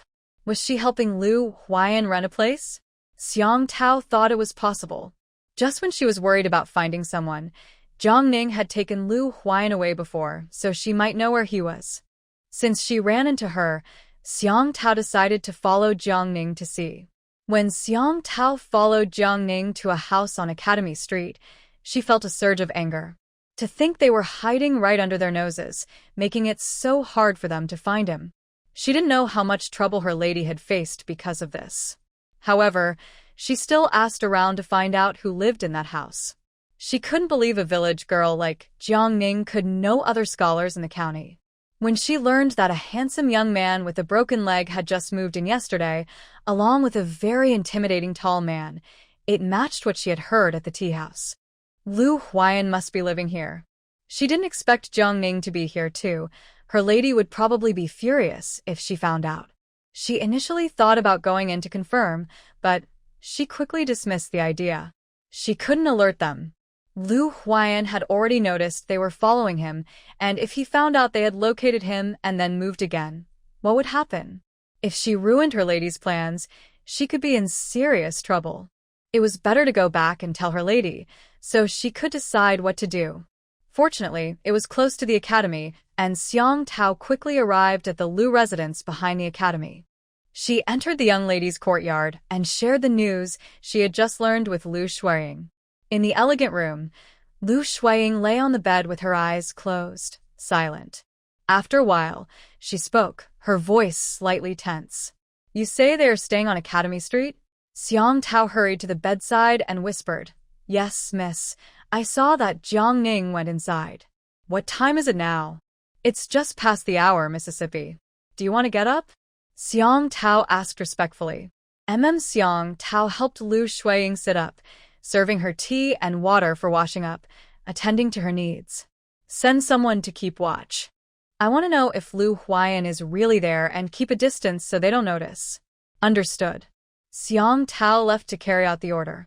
Lu Huai'an had only thought about him in her heart before, even when Xue Qingling tried to take him away. When she learned that Lu Huai'an also avoided Xue Qingling, she felt he still belonged to her, and no one could take him away. But that day, seeing Jiang Ning holding him, and he allowed her to do so, that proud person willingly held by a girl, made her feel as if something she cherished was taken away, causing her heart to ache. She realized that if she didn't do something soon, she would completely lose Lu Huai'an, which she could not accept. Jiang Ning, a village girl, had no right to compete with her. Lu Huai'an could only belong to her. Unbeknownst to Jiang Ning, someone was following her. After arriving home, Aunt Shou opened the door, and Jiang Ning handed over her basket, greeting her with a smile. After passing the shadow wall, she saw several ceramic jars of various sizes in the courtyard, and Li Tiniu was squatting by the well, diligently washing a large medicine jar. "Aunt Zhou, could you please take the buns from the basket to the dining room? We're having meat buns for lunch." Aunt Zhou responded quickly and went into the kitchen. For those doing hard work, they only had 2 meals a day, and it was rare to have meat. To have meat buns on her first day here was unexpected. She cherished this opportunity and was determined to perform well. Jiang Ning arrived at Lu Huai'an's door and found it open, so she waited outside for a moment. When Lu Huai'an looked up and noticed her, she walked in. She smiled and said, "I bought buns. Let's have them for lunch." "Great, let's go to the dining room." Lu Huai'an did not like the smell of food in the room and was also afraid of getting the paper dirty. So he put down his pen, leaned on his cane, and walked out of the room. Jiang Ning followed him and saw Li Tiniu still washing the pottery. She called out, "Li Tiniu, come to the dining room for some buns." Li Tiniu looked up and replied, "Okay." Just as he stood up, his stomach growled loudly, and he shyly scratched his head. The two entered the dining room, and when Jiang Ning felt thirsty, she remembered she had forgotten to give Lu Huai'an the tea set she bought yesterday. Pretending to go to her room, she actually took the tea set and tea leaves from her space. After washing them in the kitchen, she poured the hot water that Grandma Zhou had prepared into the teapot, made the tea, and brought the tea tray into the dining room. Seeing only Lu Huai'an sitting there, while Grandma Zhou and Lu Tiniu stood awkwardly like two wooden sticks, Jiang called them over. "Come sit. I made a pot of tea," she said as she poured tea for everyone. But the two just stood there, as if nailed to the ground, not moving. Jiang had no choice but to split a bun with them and suggested they eat outside. Once they left, Jiang sat down next to Lu Huai'an. He handed her a bun and took one for himself, saying, "Eat. Buying groceries takes too much time. From now on, let Aunt Zhou do the shopping. I should find time to do some embroidery. Manager Zhao gave me a lot of silk before," Jiang said, taking a bite of the bun, which was indeed delicious. The skin was thin, and the filling was generous. Every time she passed by, she couldn't help but want to buy a few. "Can you embroider pouches or sachets?" Lu Huai'an asked. "Of course," Jiang replied with a roll of her eyes. "Anyone who could do embroidery could do these things." "Then can you help me embroider a sachet? Do you need it?" Jiang asked. "Yes, I heard that the young master of Jinxiu Pavilion often feels weak and is currently seeking medical help in the capital. I plan to prepare a powder medicine and put it in the sachet as a gift for him." "Mr. Fu's lectures are indeed very important," Lu Huai'an replied. The young master of Jinxiu Pavilion was indeed in the capital now. In his previous life, he died due to poison and loss of vitality. By the time he found Lu Huai'an, it was already too late. In this life, Lu Huai'an glanced at Jiang.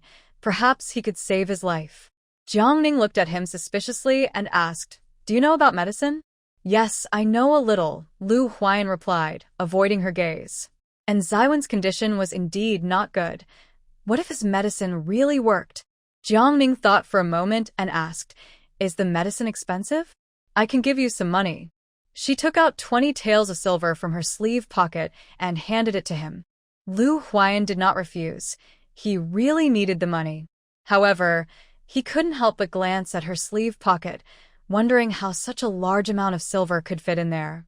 He didn't call her out on it, thinking maybe she had a magical bag that could hold the whole world.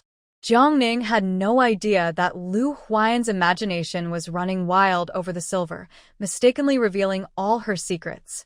She remembered that the Guyu festival would start in 2 or 3 days and thought she should make a nice outfit. She looked at the cotton fabric in her space and then at Lu Huai'an's slightly worn clothes and asked, "How about I make you a new outfit to wear for the lectures?" "Sure, I trust you," Lu Huai'an replied, feeling happy that Jiang wanted to make him new clothes instead of buying them. He thought she wouldn't make clothes for him anymore. After they finished their buns, Granny Zhou came to clean up and asked Jiang if she wanted to render the fat into oil, to which Jiang naturally agreed. "Young master, I've finished washing the jars. What else should I do?" Li Tiniu also volunteered for more work. Lu Huai'an asked him to take out the medicine they bought yesterday to prepare it and shared some precautions. Jiang then returned to her room. Jiang took a short nap at her space, and when she woke up, she got busy threading a needle and stretching the silk tightly to start her embroidery work. However, she only embroidered small items like handkerchiefs, pouches, and sachets. She couldn't focus on larger pieces, as they often took 10 days to several months to complete, which would be exhausting for her. Therefore, she mainly wanted to earn money by designing clothing patterns, with embroidery serving as a side project. In the afternoon, Jiang finished a sachet, which she prepared to fill with medicine for Lu Huai'an. She stretched and walked outside, seeing Lu Huai'an writing diligently in the yard. It was indeed cooler outside in the evening than inside, and she was grateful for her temperature-controlled space. Li Tiniu was still watching over the medicine stove, and the whole yard smelled of herbs. Granny Zhou was tidying up the yard, moving the jars to the room on the west side near the toilet. "Miss, the oil is ready, and I've collected the residue." "Great. We'll have braised pork for dinner.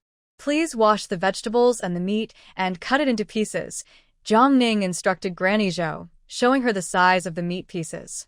She needs to protect her hands while doing embroidery, so she tries not to do things that require her to use her hands. "Yes, miss." Jiang sat down on the stone bench opposite Lu Huai'an. She noticed he only glanced at her once before continuing to write without being disturbed by their conversation, which impressed her greatly. When Granny Zhou finished tidying up, Jiang Ning went into the kitchen. She had to admit that Granny Zhou was skilled with a knife. The meat was cut into similar sizes and looked great together. Jiang Ning put on an apron and got to work. She asked Granny Zhou to start the fire, and when the water boiled, she blanched the meat to remove the blood and impurities, then drained it. Next, in a hot pan with cold oil, Jiang Ning added the pork belly pieces and slowly fried them over medium-low heat until both sides were golden and the fat started to render.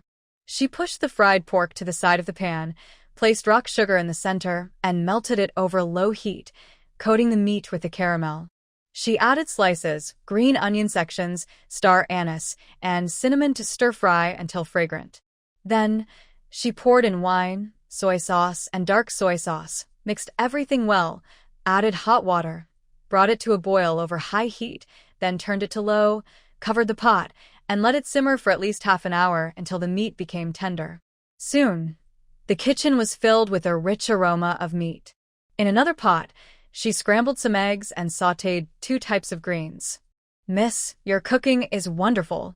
Even I am drooling from the smell," Granny Zhou said with a smile, though she had never seen anyone eat meat like this before. "Then make sure to eat a lot later." Jiang Ning was happy to have someone cheering her on. Thank you, miss. Granny Zhou replied cheerfully. Once the dishes were ready, Jiang Ning asked Granny Zhou to set the table. At that moment, Lu Huai'an walked in. Jiang Ning smiled at him and said, "Hurry and wash your hands. It's time to eat." "Okay." Seeing that only 2 sets of bowls and chopsticks were laid out in the dining room, Jiang Ning divided the dishes into 2 portions, saving one for Granny Zhou and Li Tiniu. She and Lu Huai'an washed their hands and sat down to eat. The shiny red braised pork looked so delicious that it made one drool just by looking at it. Jiang Ning picked up a piece of meat and placed it in Lu Huai'an's bowl. "Try it and see how it is. It's very tasty."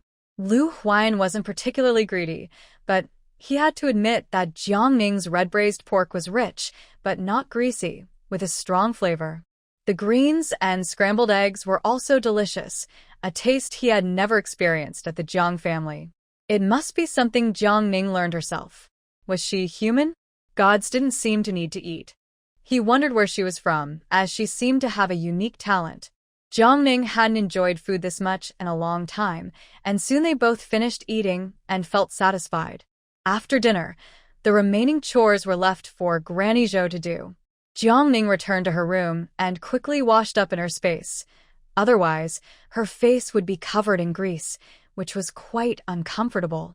When she came out again, she saw Lu Huai'an taking a walk in the yard with his cane to help with digestion. Remembering that she had eaten quite a bit herself, she smiled and joined him. The yard was about 100 square meters, so walking in circles was fine. Once it was completely dark, they each returned to their rooms. Jiang Ning went to check on her vegetable garden in her space and discovered that 2 types of climbing plants had grown quite high on the trellis. She wondered what they would eventually produce.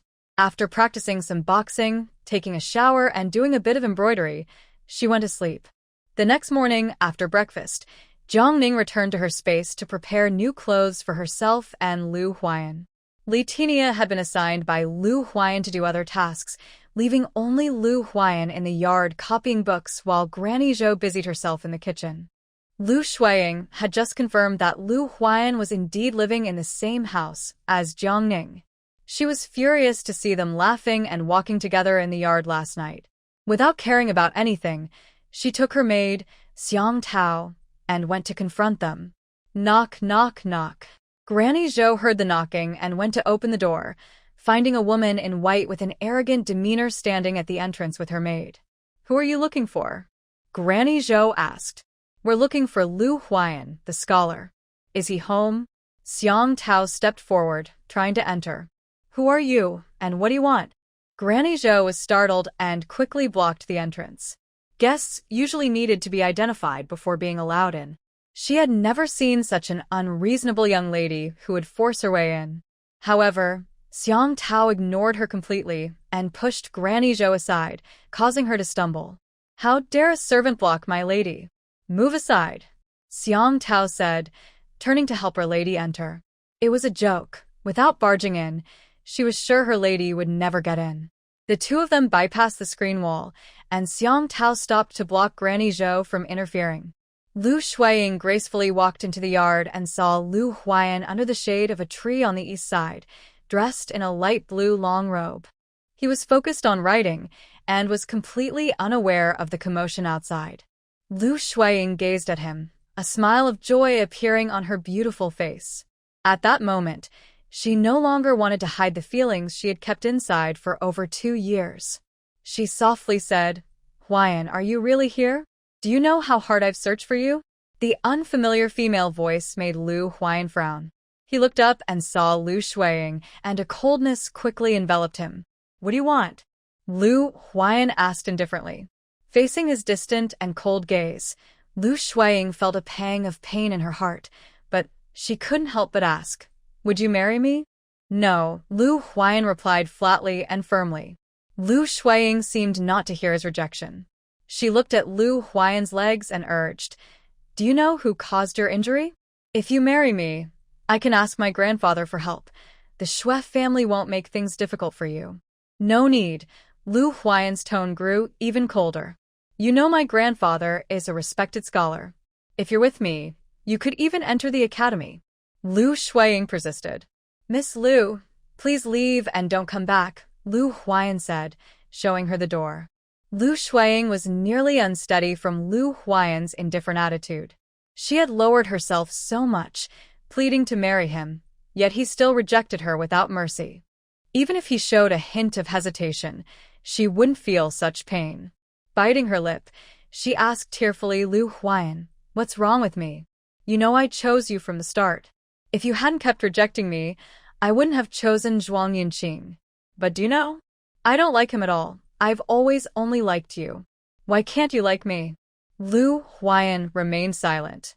"Or, do you really like Jiangning, a village girl?" At this point, Lu Huai'an's gentle expression suddenly hardened. She couldn't believe Lu Huai'an would be so blind. Lu Huai'an still said nothing. Just then, a gentle and pleasant voice came from inside. "Lu Huai'an, are you addicted to stealing my man?"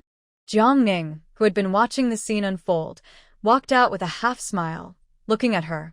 Lu Huai'an's gaze shifted from the book to Jiangning, and warmth filled his eyes as he watched the girl approach. She finally came out. He thought she would hide forever. Seeing Jiangning walk over, Lu Huai'an felt a rush of panic. She hadn't expected to forget about her when she saw Lu Huai'an. Remembering her recent rejection, she felt a mix of shame and anger. Clenching her hands tightly, she shouted, "What nonsense are you talking?" "I'm talking nonsense. Lu Huai'an, do you have no shame? First, you took my ex-fiancé, and now you're trying to take my husband. What's worse, you brought your man to my home. Such shameless behavior. I wonder if your father knows about this?" Jiangning smiled as she walked toward her. Lu Huai'an looked at Jiangning in disbelief and shouted, "Husband? What husband? Are you married?" "Yes, we are married." Jiangning stretched out her words, making sure she could be heard clearly. Lu Huai'an's heart sank, and she took a deep breath, trembling as she said, "That's impossible. You're lying to me, right? Why would I need to lie to you?" With that, Jiangning slapped her, thinking about how this woman had tried to take everything from her and even wanted to harm her. Jiangning had wanted to hit her for a long time, and it felt surprisingly good. Lu Huai'an screamed. Her face turned to the side, swelling instantly. Her hairpin was knocked askew, but somehow stayed in place. Xiang Tao, shocked, rushed to support Lu Huai'an and yelled at Jiangning, "You shameless person. If you hit my young lady, my master won't let you off." "Oh, if she's so shameless, does your master know?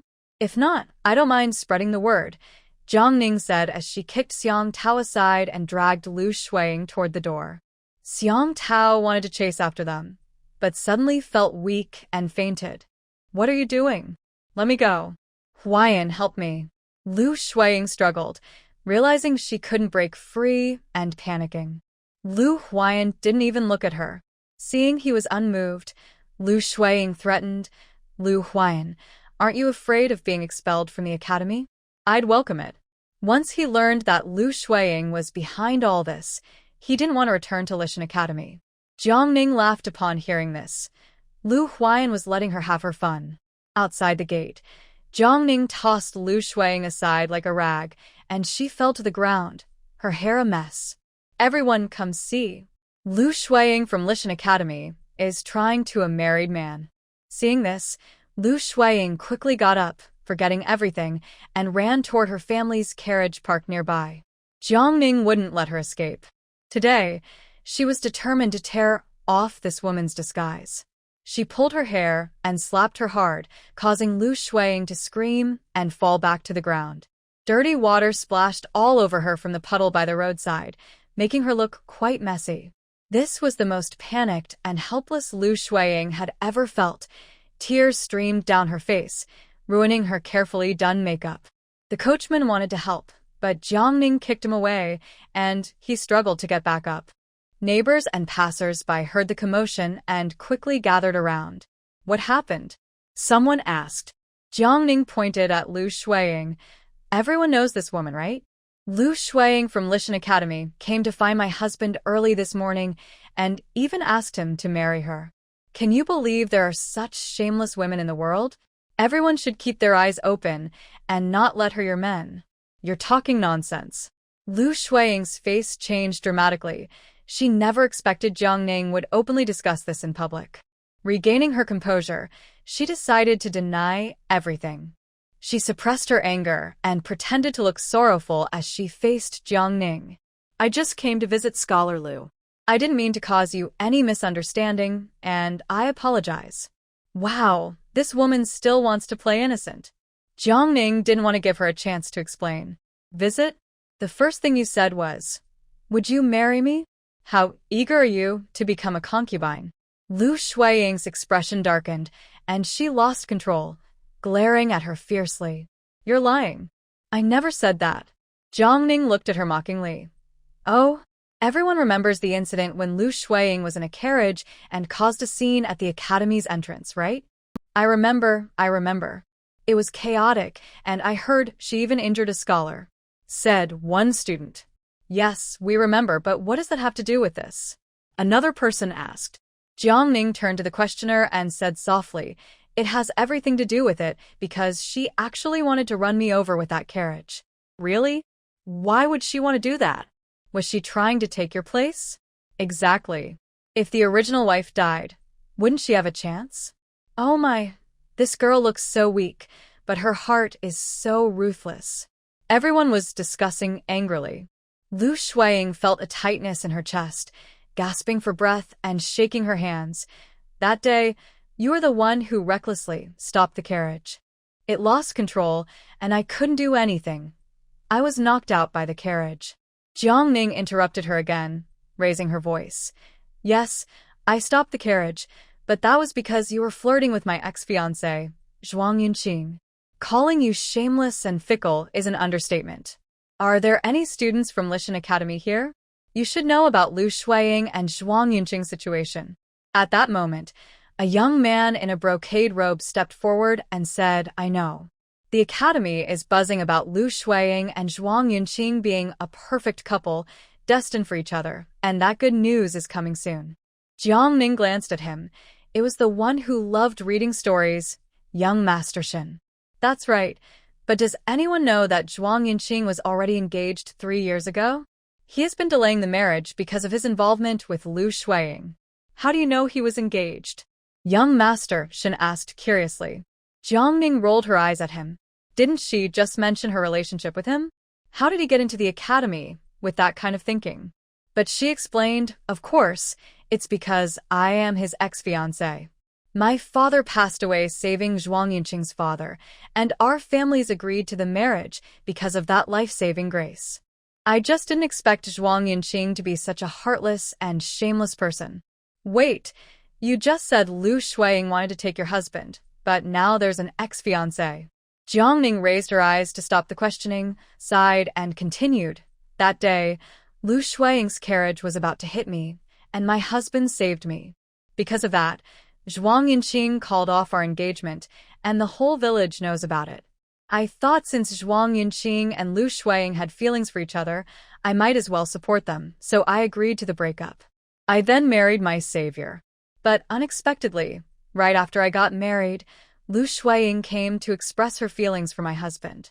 Why does she like to take my man so much? She wants to take my fiancé, and now my husband too. I really can't understand. Is one man not enough for her? Aunt Zhou, come and show how Miss Lu confessed to our young master. Yes. Aunt Zhou stepped out from behind Jiang, clearing her throat, and said, Would you marry me? What is wrong with me? You know very well that I chose you from the start. If you hadn't kept rejecting me, I wouldn't have picked Zhuang Yunqing. But do you know? I don't like him at all. I've always liked you. Why can't you like me? This statement caused an uproar among the crowd, and some people began to shout insults, saying that such a woman should be punished. Lu Huai'an struggled to suppress the intense hatred rising within her. In that moment, her dignity and pride vanished completely. A voice in her head screamed for revenge, and a fierce determination appeared in her eyes. Jiang noticed but didn't care. They had long been enemies. Lu Huai'an had previously schemed to get them expelled from the village, and now she was humiliating herself. Jiang decided to let her have her way. A student from Lishan Academy hurried to find help. Lu Huai'an's reputation was closely tied to the academy, and it couldn't be ruined like this. Upon hearing the news, Zhuang Yunqing rushed over and caught the tail end of what old lady Zhou was saying, his face turning pale with anger. Knowing that Lu Huai'an was not focused on him was one thing, but hearing it said so bluntly infuriated him. He stepped forward and shouted, Enough. Why did Jiang always interfere with his plans? Zhuang Yunqing took a deep breath to calm his frustration. This was the first time Jiang had seen Zhuang Yunqing, not counting the earlier incident. She couldn't help but take a closer look at him. He had inherited the Ma family's delicate features, with beautiful features and fair skin, along with a refined demeanor that certainly attracted young girls. It seemed that the earlier confrontation hadn't left a mark on him at all. However, she noticed his left arm was wrapped in white cloth, clearly injured from that day. Well, at least her efforts weren't in vain. But his gaze, though seemingly gentle, hid a hint of darkness. It was wise to keep a distance from someone like him. He clearly had a cunning mind. Zhuang Yunqing, you're just in time. Take your woman away quickly. Zhuang Yunqing looked at the proud and bright-eyed woman before him and couldn't connect her to the timid Jiang he once knew. Remembering how she had attacked him made him wish he could tear her apart. His sharp gaze landed on Jiang as he coldly asked, Who are you? You're not the weak Jiang anymore. What's wrong? After just a few days apart, you don't recognize me? We've been engaged for 3 years.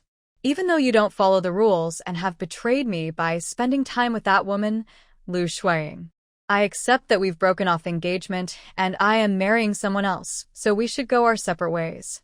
But your woman is trying to take my man. How can you be so useless that you can't even keep one woman? You're always sneaking around and who knows, maybe even the scholars at her family's academy are her secret guests. I mean, your head must be as green as a field of grass. Doesn't that bother you? Yunqing gets limed. When someone comes looking for trouble, she naturally plays along. Zhuang Yunqing was furious at Jiang's words, shouting, You're just talking nonsense. Nonsense? Just look at her actions. She barged into my home early in the morning and even hit my servant. Shouldn't such a woman be punished? I didn't report this to the authorities out of respect for our village connection, to give you some face. Jiang laughed, but her eyes were filled with endless sarcasm. Faced with such a gaze, Zhuang Yunqing instinctively backed down, feeling a bit awkward as he turned away. Lu Huai'an saw her savior arrive and quickly grabbed him, wanting to escape this troublesome place. Brother Qing, take me away. Looking at the person lying on the ground, Zhuang Yunqing felt a pang of pity mixed with discomfort. But he carefully picked her up. He couldn't afford to lose her now. After planning for so many years, this little issue was nothing. 2 years ago, when he noticed Lu Huai'an had feelings for Lu Huai'an, he felt extremely uneasy. especially after hearing that Lu Huai'an's grandfather was a government official, albeit a minor one, but still connected to the prestigious National Academy. Half of the court's new talent had been educated there, and that network was vast. If Lu Huai'an became the perfect match for the Lu family, he would be left far behind. Looking at his timid fiancée, he felt deeply unsatisfied. How could an orphan like him be outdone in such a good match? Oh, right, it was only his fiancée who couldn't compare to the other. He was frustrated and angry at his father for arranging such a humiliating engagement for him. Just when they were taking the entrance exam, an opportunity arose. He learned that Miss Xue was unhappy with her marriage prospects and wanted to find a son-in-law. So, he bribed some people to casually mention Lu Huai'an in front of her. He was not only good-looking but also very talented. Unfortunately, he came from a poor background, with no parents. Indeed, when Miss Xue heard this, she thought he would be the perfect choice for a son-in-law. Soon, Xue Qingling found Lishan Academy and met Lu Huai'an. Upon learning that Miss Xue had taken a liking to Lu Huai'an, Lu Huai'an had no choice but to step aside. At that moment, he began to appear frequently in front of Lu Huai'an, gradually catching her attention. As good fortune seemed close, he would not allow any surprises to occur. He supported Lu Huai'an as they walked through the crowd, ignoring the whispers around them. The coachman quickly brought the carriage, and the already awake Xiang Tao came to help. The onlookers pointed and whispered about them. I didn't expect Lu Huai'an to look gentle and pure, but be so flirtatious in private. Zhuang Yunqing probably only cares about her background. No matter how good her background is, a girl shouldn't let herself go and be greedy. Zhuang Yunqing might end up regretting it. Haha. The carriage hurried away amidst the mocking voices. As the crowd saw them leave, someone suddenly asked, "After all this, who is her husband?"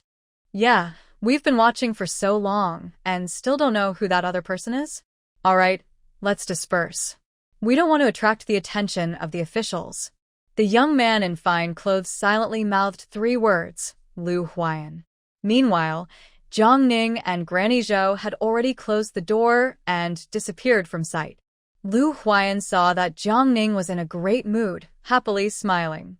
He helplessly poured her a cup of tea, saying, "Have fun." Zhang Ning picked up the tea and drank it all, then poured herself another cup to continue. It does strain my voice a bit. Thinking about whether Lu Huai'an knew about Xue Qingling, Zhang Ning wondered if she might still be Xue Qingling's. She felt she needed to be cautious. Will Lu Huai'an do something when she finds out we are married? She will probably tell Xue Qingling, right? Could we get into trouble? Well, the Lu family is a scholarly family with no strong fighters in the county, so they aren't too scary. But the Xue family is in business and can hire many strong men with their wealth, so they have skilled people working for them. You should be careful when going out or try to go out less. Lu Huai'an thought about how everything related to him had changed since his rebirth. It was unpredictable whether Xue Qingling would choose to give up on him or become angry and try to ruin him after learning about his marriage. However, for now, all she could do was protect herself. She had already sent Li Tiniu out to gather some poison, and soon he would bring back a lot. Once her leg healed, she would deal with everything one by one. When soldiers come, I will block them. When water comes, I will cover it with earth. I'm not that easy to bully, Zhang Ning said, but at that moment, she was eager to earn more money, so she could hire experts to protect herself. Of course, she also wanted to learn some skills herself. However, she heard that martial arts should be started from a young age, and at her age, it might be difficult. "Don't worry, I'm here," he said. Hearing his protective words warmed Zhang Ning's heart. She decided to increase the amount of spiritual water she gave him. Only when he got better would they have more security together. Thinking this, she got up to boil water and filled the teapot when it was ready. "By the way, where did you learn your martial arts?" she asked, remembering how he had taken down 6 strong men with ease, feeling envious. "My father was a hunter, and he taught me some basic martial arts, but it's nothing compared to the experts. The people we dealt with before were just ordinary thugs without skills," he replied. That's why, in his past life, he had to rely on poison for revenge. Seeing Lu Huai'an still writing seriously, Jiang Ning couldn't help but ask, "Won't this delay your studies? Maybe you shouldn't write anymore." "Just this one book," Lu Huai'an replied with a smile. Since it was still early, Jiang Ning asked Aunt Zhou to buy groceries and returned to her room to continue her sewing work. However, as soon as she entered her space, she noticed that the once empty antique shelf now had a small porcelain bottle in the smallest compartment, clearly labeled washing marrow pill. Next to it was a note, washing tendons and marrow, changing the body to make it more suitable for cultivation. After taking the washing marrow pill, an ordinary person can undergo a transformation and unlock their martial arts talent. The note also reminded, each person can only take one pill at a time, and after taking it, they must wait 3 months before taking another. In a lifetime, the total amount cannot exceed 3 pills. Jiang Ning was a bit confused. Could it be that she received this reward because she cleaned up Lu Huai'an today? She never expected such good fortune to come her way. Excited, she picked up the small porcelain bottle, opened the lid, and a pleasant herbal scent wafted out. Inside were exactly 3 washing marrow pills. Did this mean that after taking the pill, she could learn martial arts? But without a martial arts manual, it wouldn't be of much use. However, she wasn't too disappointed. She thought about the trap she set for her cousin. If it worked, she might really get a martial arts manual. The most important thing now was to take the cleansing pill and change her body. So, Jiang Ning decisively picked up a cleansing pill and put it in her mouth. It melted instantly, and she felt nothing. The medicine was gone. But soon, her stomach began to cramp painfully, and she rolled around in agony. She quickly held her stomach and stumbled to the bathroom. Once inside, she hurriedly took off her pants and sat down to relieve herself. After a long time, Jiang Ning stood up, supporting herself on the sink. She needed to wait a bit before taking a bath. The smell in there was just too awful.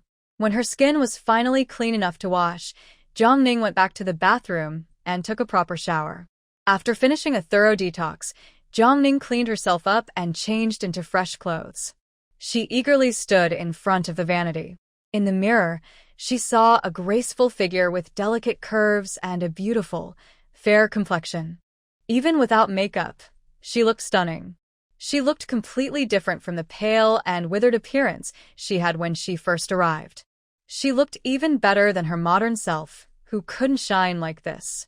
Indeed, she thought she noticed a faint glow around her in the mirror. Did this mean her body had changed successfully? Jiang Ning felt a little excited. The pill was effective, the results were immediate, and she couldn't deny it. Today, she had taught her enemy a lesson and restored her beauty. What a delight! Meanwhile, Lu Huai'an, after being helped onto the carriage, leaned silently against Yunqing.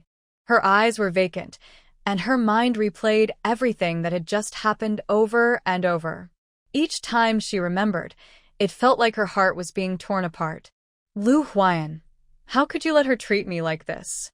Lu Huai'an felt a deep hatred for Jiang Ning, wishing she could tear her apart. She hated Jiang Ning. She also hated Lu Huai'an. Seeing Lu Huai'an suddenly look furious, Xiang Tao felt a tightness in her heart and asked with concern, "Miss, are you okay?" Lu Huai'an closed her eyes, took a deep breath, and coldly replied, "I'm fine." But instead of feeling relieved, Xiang Tao felt a chill run down her spine. Sure enough, in the next moment, Lu Huai'an turned and slapped Yunqing hard, shouting in a frenzy, "You knew they were married, didn't you? Why didn't you tell me?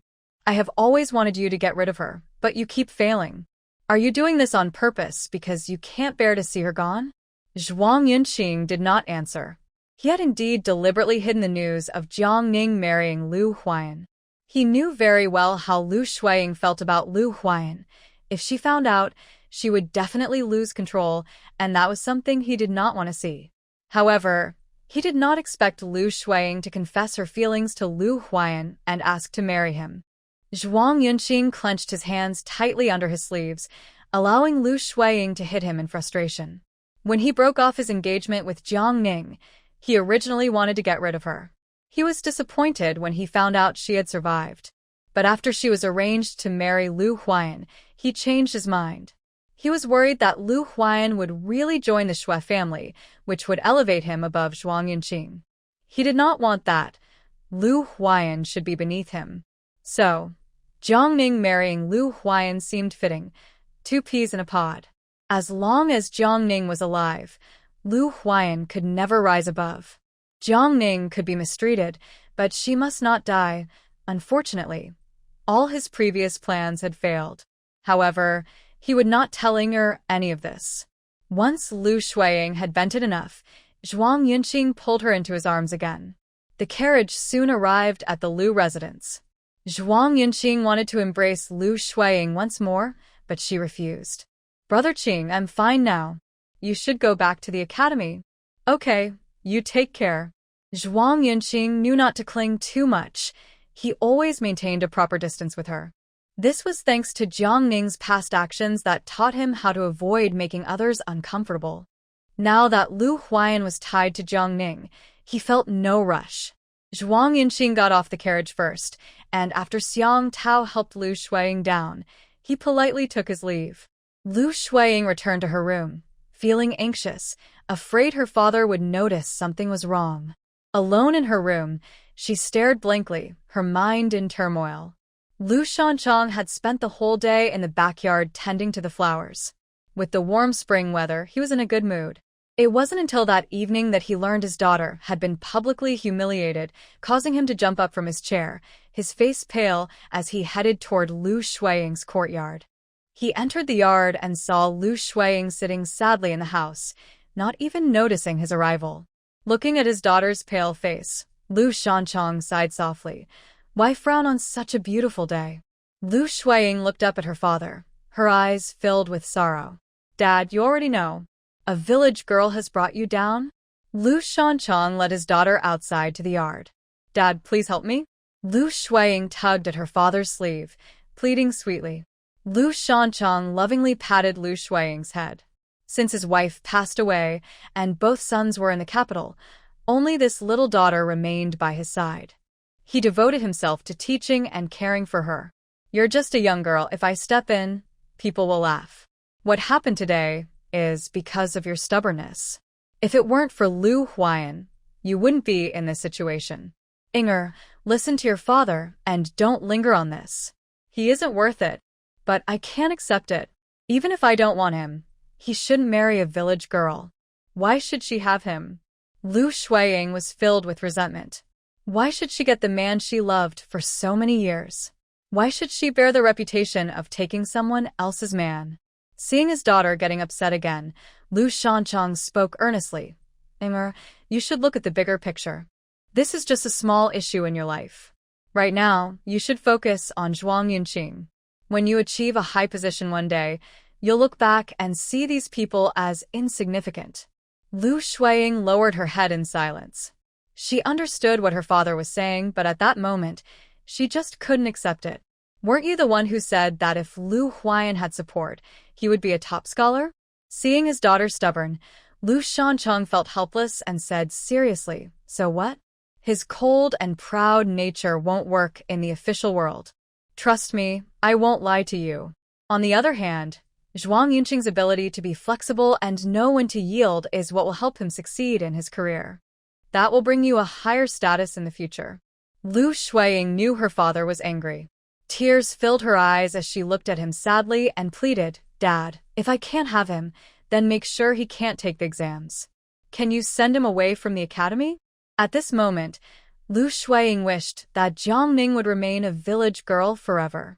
As long as Lu Huai'an couldn't take the imperial exam, they would never leave Qingshui County. Lu Shan sighed. Lu Huai'an had done nothing wrong. Even if he was expelled from the academy, he could simply transfer to another one. This would also harm the reputation of Lishan Academy. Yinger was truly obsessed. However, he patiently advised, you are too worried and confused. We don't need to get involved in this. Just tell Shui and that will be enough. Remember, if you can avoid doing something yourself, do so. Always keep your hands clean. Once something is done, there will be traces. Never leave behind any evidence, understand? I understand, father. Lu Huai'an knew her father meant well. She had indeed acted out of concern and made a hasty decision. Lu Shan lovingly patted Lu Huai'an, instructed the maid to take good care of her, and returned to the front courtyard. He still needed to talk to Zhuang Yunqing. Some people should never have existed in the first place. If he had done his job better, these troubles wouldn't have arisen. He also needed to deal with rumors that could harm his daughter. "Miss, it's time for your meal," Xiang Tao quietly asked. Lu Huai'an shook her head. "Go tell Miss Huai'an that Lu Huai'an has married Jiang Ning. Don't say anything else. Let her handle it." Yes. Let them fight. What she couldn't have should be destroyed. Still worried about being seen as a fairy, Jiang Ning watched the halo in the mirror slowly fade until it disappeared, finally letting out a sigh of relief. Knock, knock, knock. That must be Granny Zhou returning from grocery shopping. Jiang Ning exited the space and opened the door. As the door opened, she saw Granny Zhou staring at her in shock, speechless and frozen. Ahem. Jiang Ning cleared her throat, and Granny Zhou finally snapped back to reality. "Miss, you seem to have become much more beautiful. I almost didn't recognize you." "Really?" It was the first time someone had complimented her since coming here, and Jiang Ning felt very happy as she walked toward the kitchen. In the courtyard, Lu Huai'an, who was about to return to his room, looked up at the sound of Jiang Ning's footsteps and saw her smiling gently at him. That smile was as warm as spring flowers, charming and captivating. He had always known she had delicate features, and with proper care, she would be beautiful. But he never expected her to be so stunning, with hair like clouds, a wooden hairpin tilted in her hair, a radiant face, bright eyes, red lips, and skin as white as snow. Even though she was just wearing a simple straight-cut dress, it couldn't hide her tall and graceful figure. In terms of elegance and charm, she stood out among women.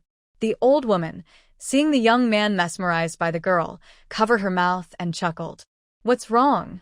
Are your eyes stuck?" Jiang Ning teased proudly as she stood in front of him, looking up. She remembered how he had impressed her several times before and felt she had finally gotten her own back. Lu Huai'an awkwardly shifted his gaze away from her and complimented, "Yes, my lady is truly beautiful." Hearing such a straightforward compliment from Lu Huai'an made Jiang Ning feel a bit shy. She glanced at him and said, "You have good taste," before heading to the kitchen to prepare lunch. Lu Huai'an rarely followed her inside, saying, "I'll help you with the fire." The old woman, who was about to enter the kitchen, wisely busied herself with something else. The next day, at the Shui family in the city, Miss Lu sent you a message." The maid Chui'er rushed to find Shui Qingling. Shui Qingling was sitting by the lake in the courtyard, painting. She paused and asked, "What is it?" Chui'er, out of breath, entered the pavilion and, while wiping her sweat with a handkerchief, reported, "Miss Lu said that Lu Huai'an and Jiang Ning have already gotten married.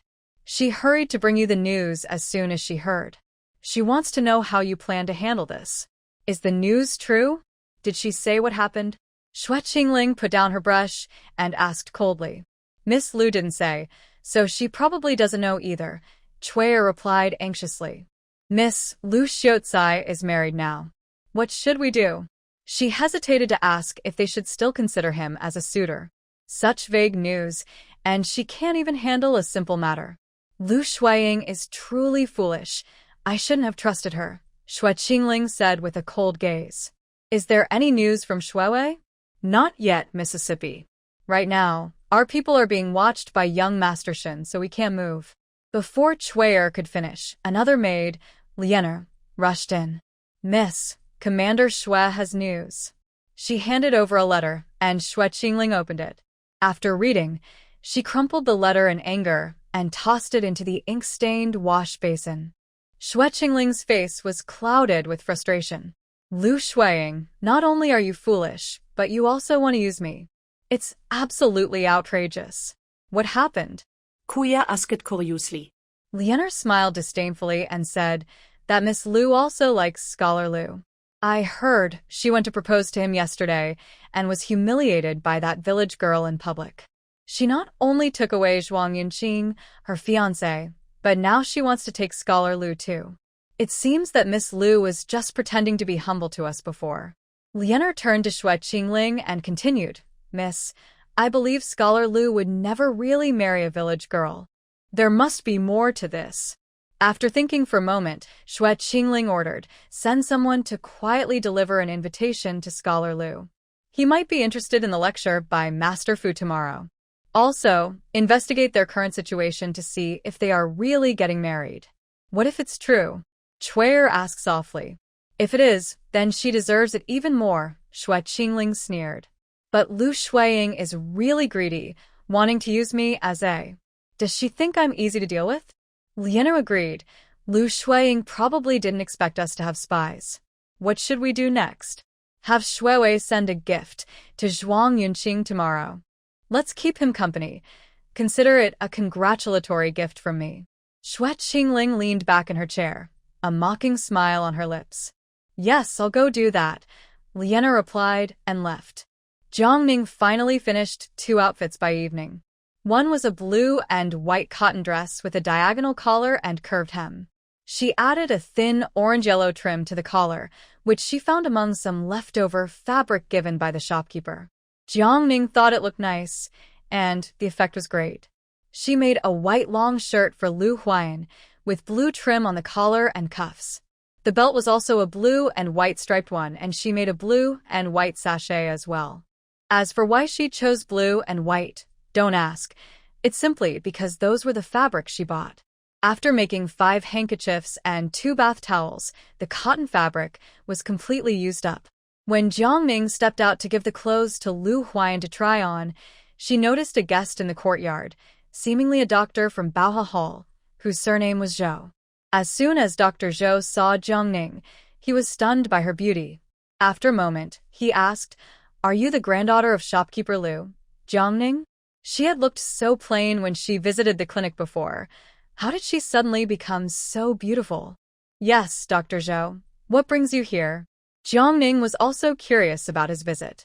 Oh, there is a grand event in the city tomorrow. Our shopkeeper received an invitation. Since we have offended Scholar Lu before, we thought to send it as an apology. A great scholar will be giving a lecture tomorrow, and we hope Scholar Lu can accept our apology.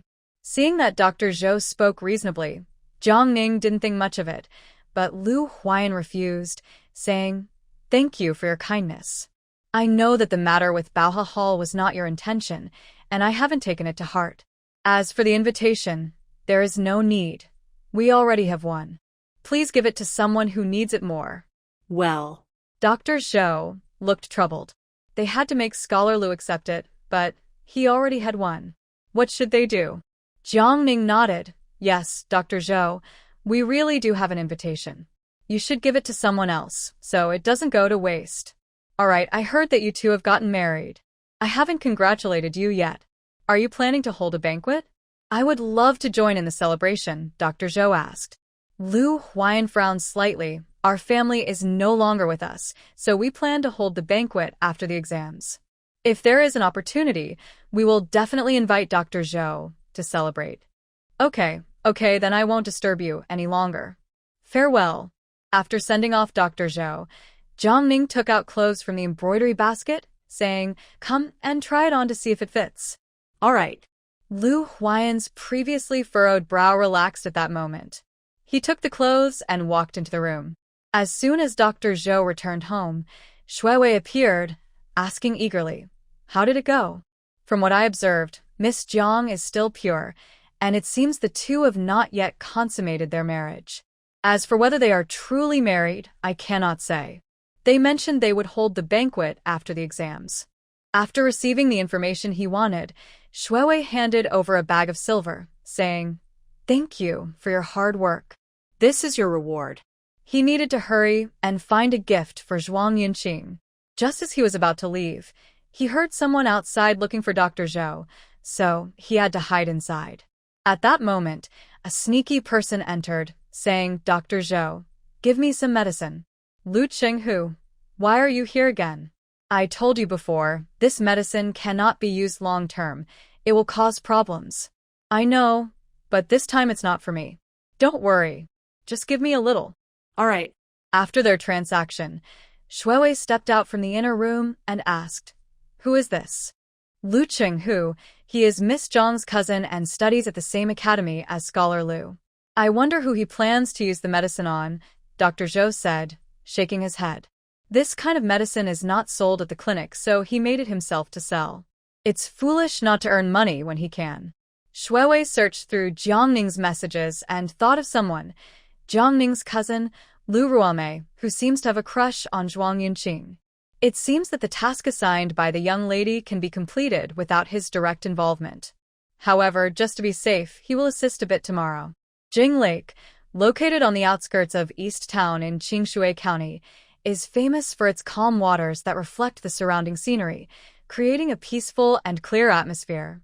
Every spring, when flowers bloom, the lake is filled with vibrant colors and butterflies dance around, making it a beautiful sight. Almost every year, Qingshui County holds a Guyu festival at the end of spring, attracting many people of all ages from the town. There are also vendors along the roadside selling snacks and fun items.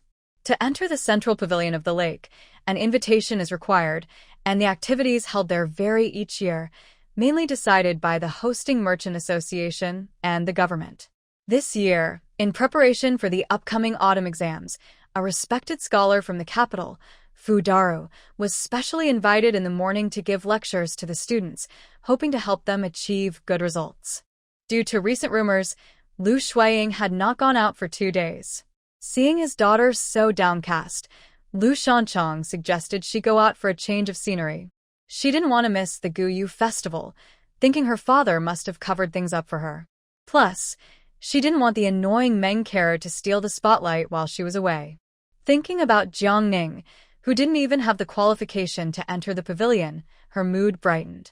Early the next morning, she had her maid help her dress up beautifully and then went to the pavilion with a few close friends. Meanwhile, Meng Kara was bored in her carriage, asking her maid beside her, "Do you think that shameless girl will come today?"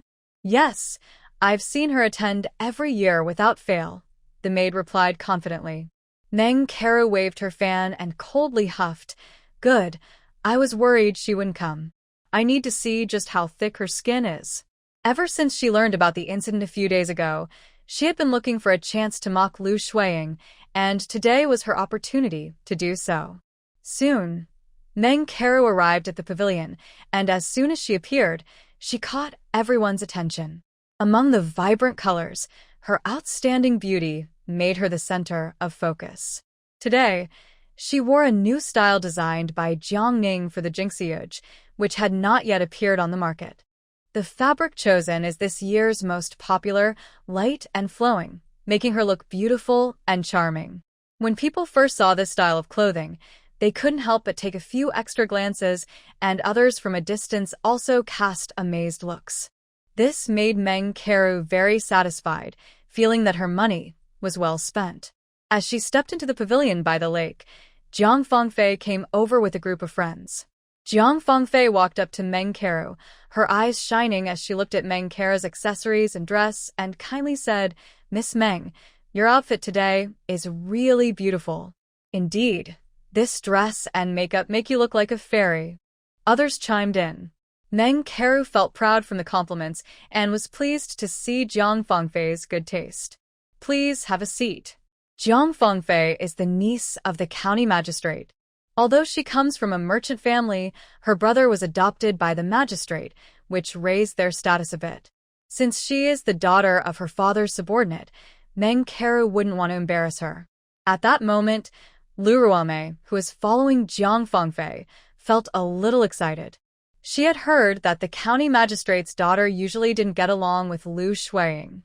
Today, being by Jiang Fengfei's side, she wanted to make a good impression. If she performed well, she could catch Miss Meng's eye and also have a chance to tease Lu Huai'an. Zhuang Yunqing could only belong to her. After Jiang Fengfei slowly sat down, she pointed to a small building in the middle of the lake. "Do you see that building over there? Later, many young gentlemen from the city will be there to listen to lectures.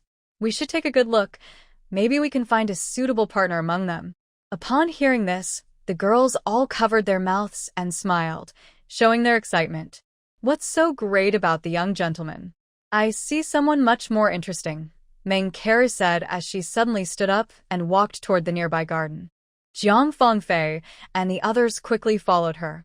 Lu Huai'an and her friends were chatting while admiring the flowers when they encountered a few girls who looked unfriendly, with Meng Kara at the forefront. Meng Kara looked Lu Huai'an up and down, noticing she was wearing a light blue dress, which was somewhat better than her usual style. However, compared to Meng Kara's waist-length skirt, she felt her own outfit was more lively and unique, instantly lifting her spirits. She smiled widely and said mockingly, "Oh, isn't this Miss Lu Huai'an? I thought you would stay at home all the time. It seems I overestimated your courage. Indeed, those who have no shame are unbeatable.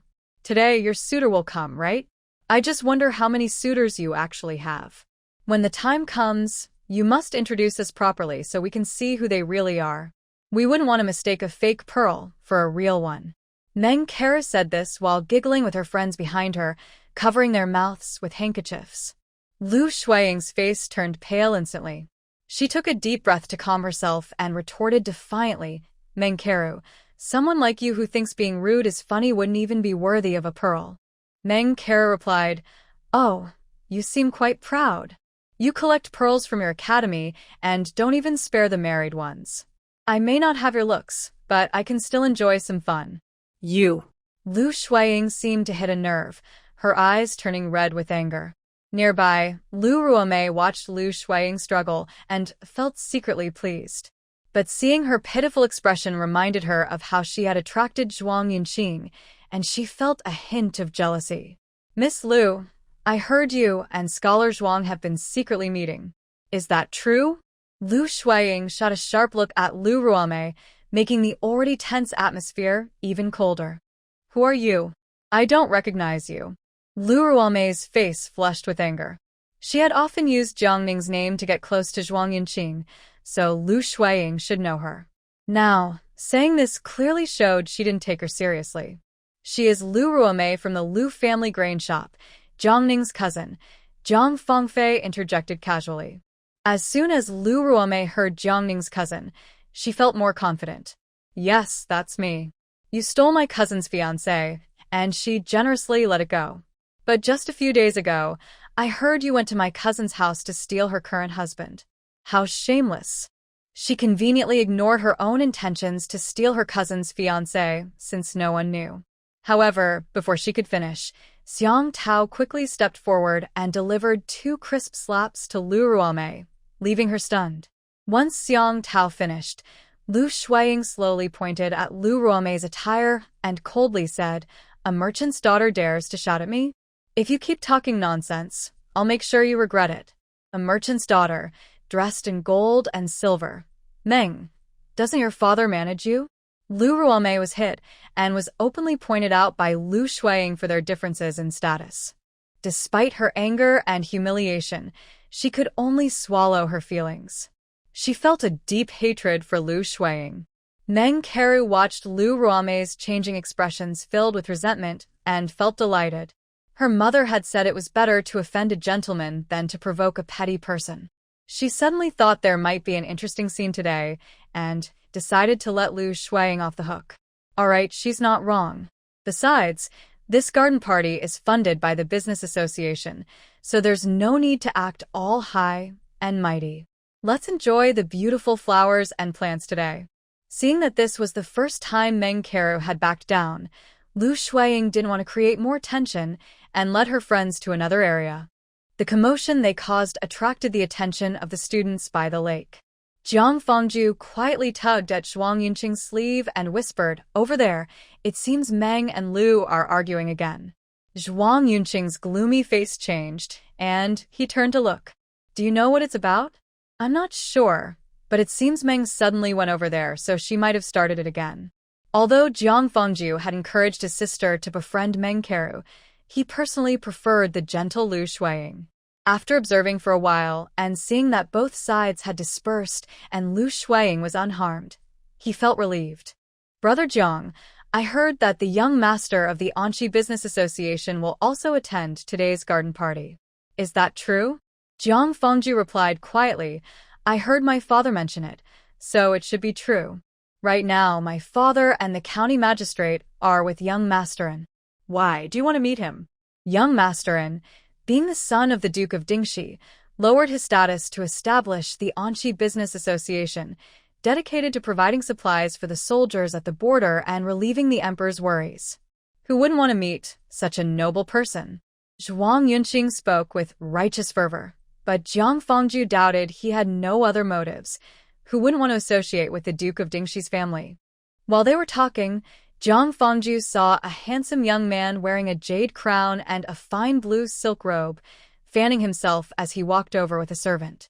He looked like a wealthy young master.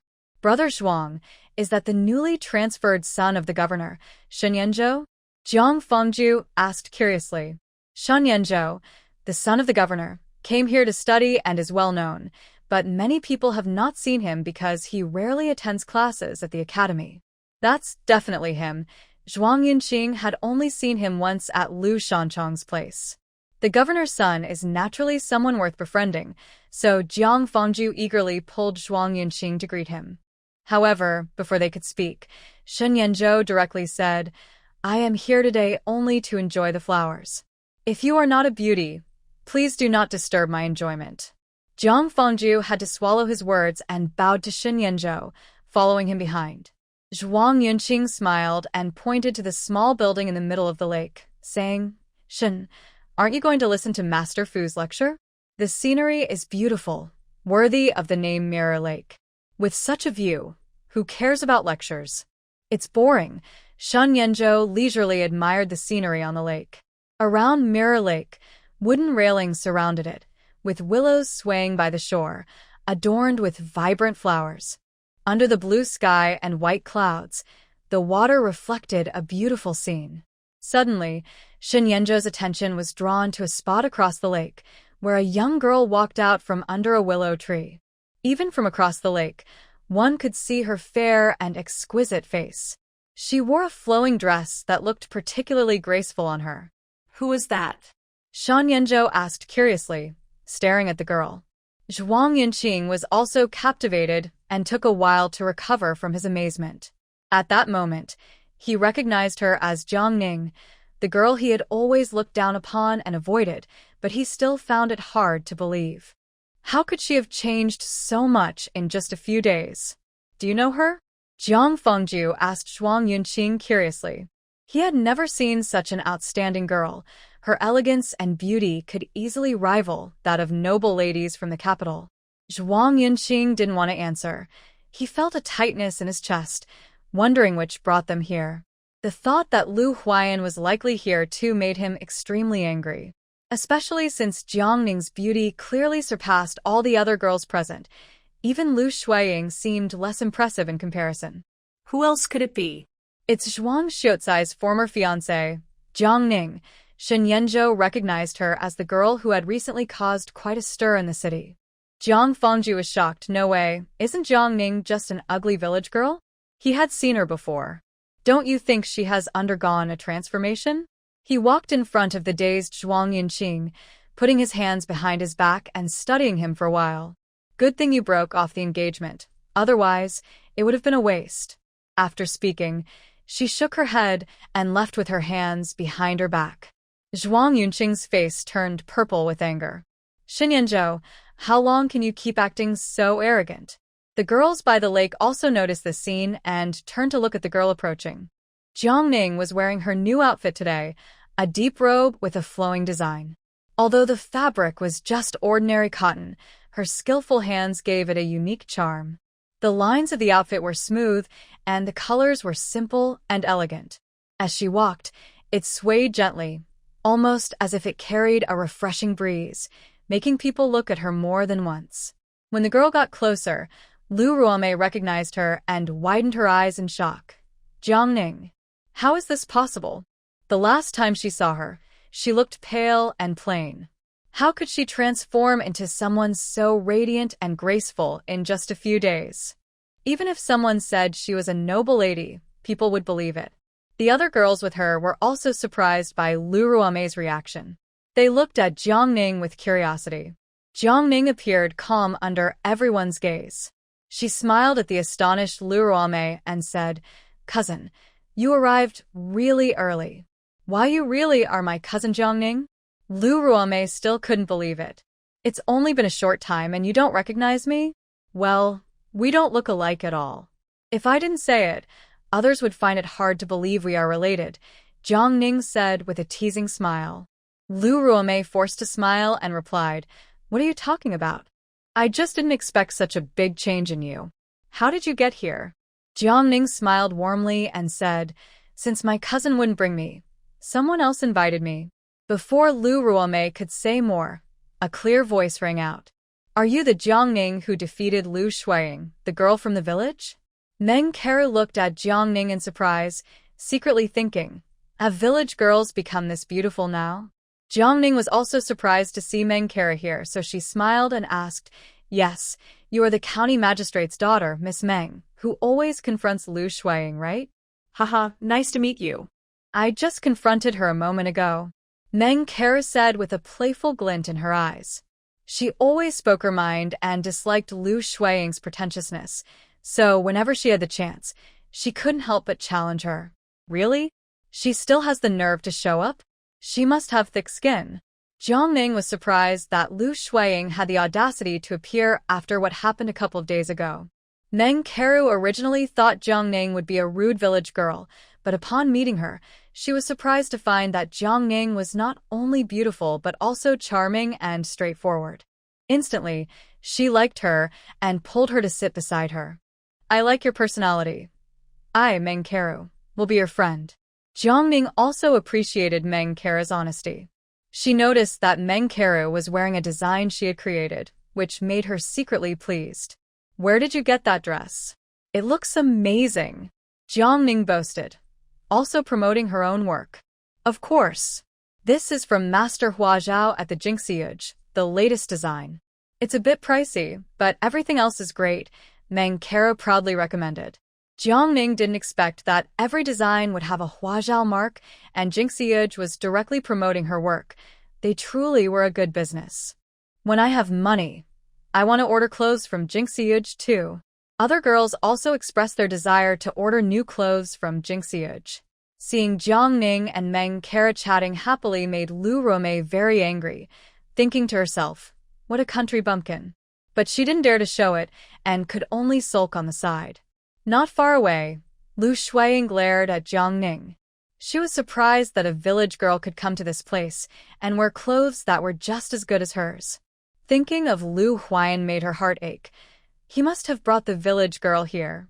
She began to think of various schemes to deal with Jiang, imagining scenarios like humiliating her in front of everyone or secretly tripping her up to make her look foolish.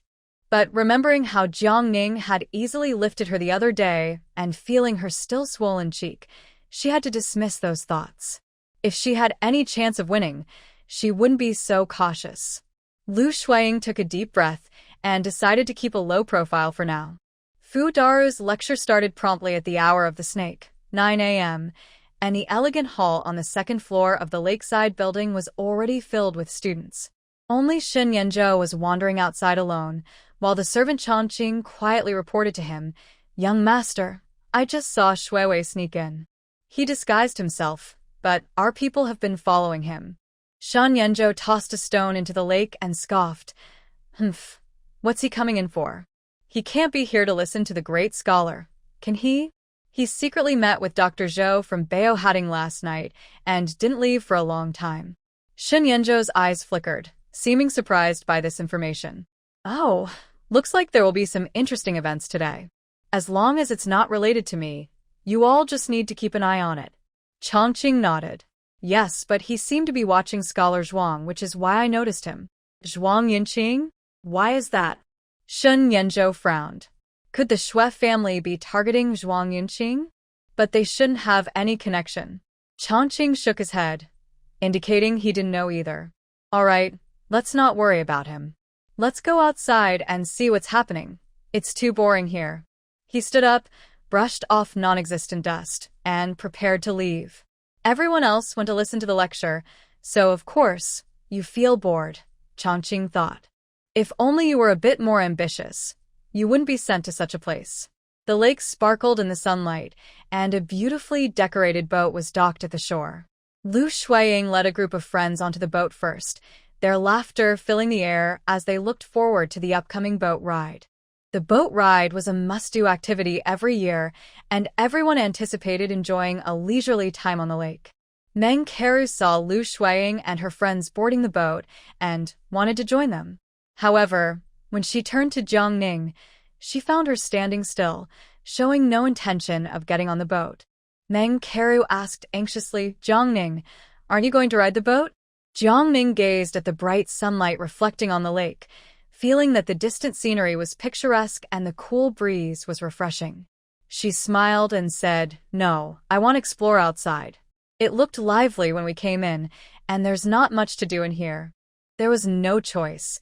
After all, this place was filled with refined young ladies, and with a scholar giving a lecture, it couldn't be too noisy.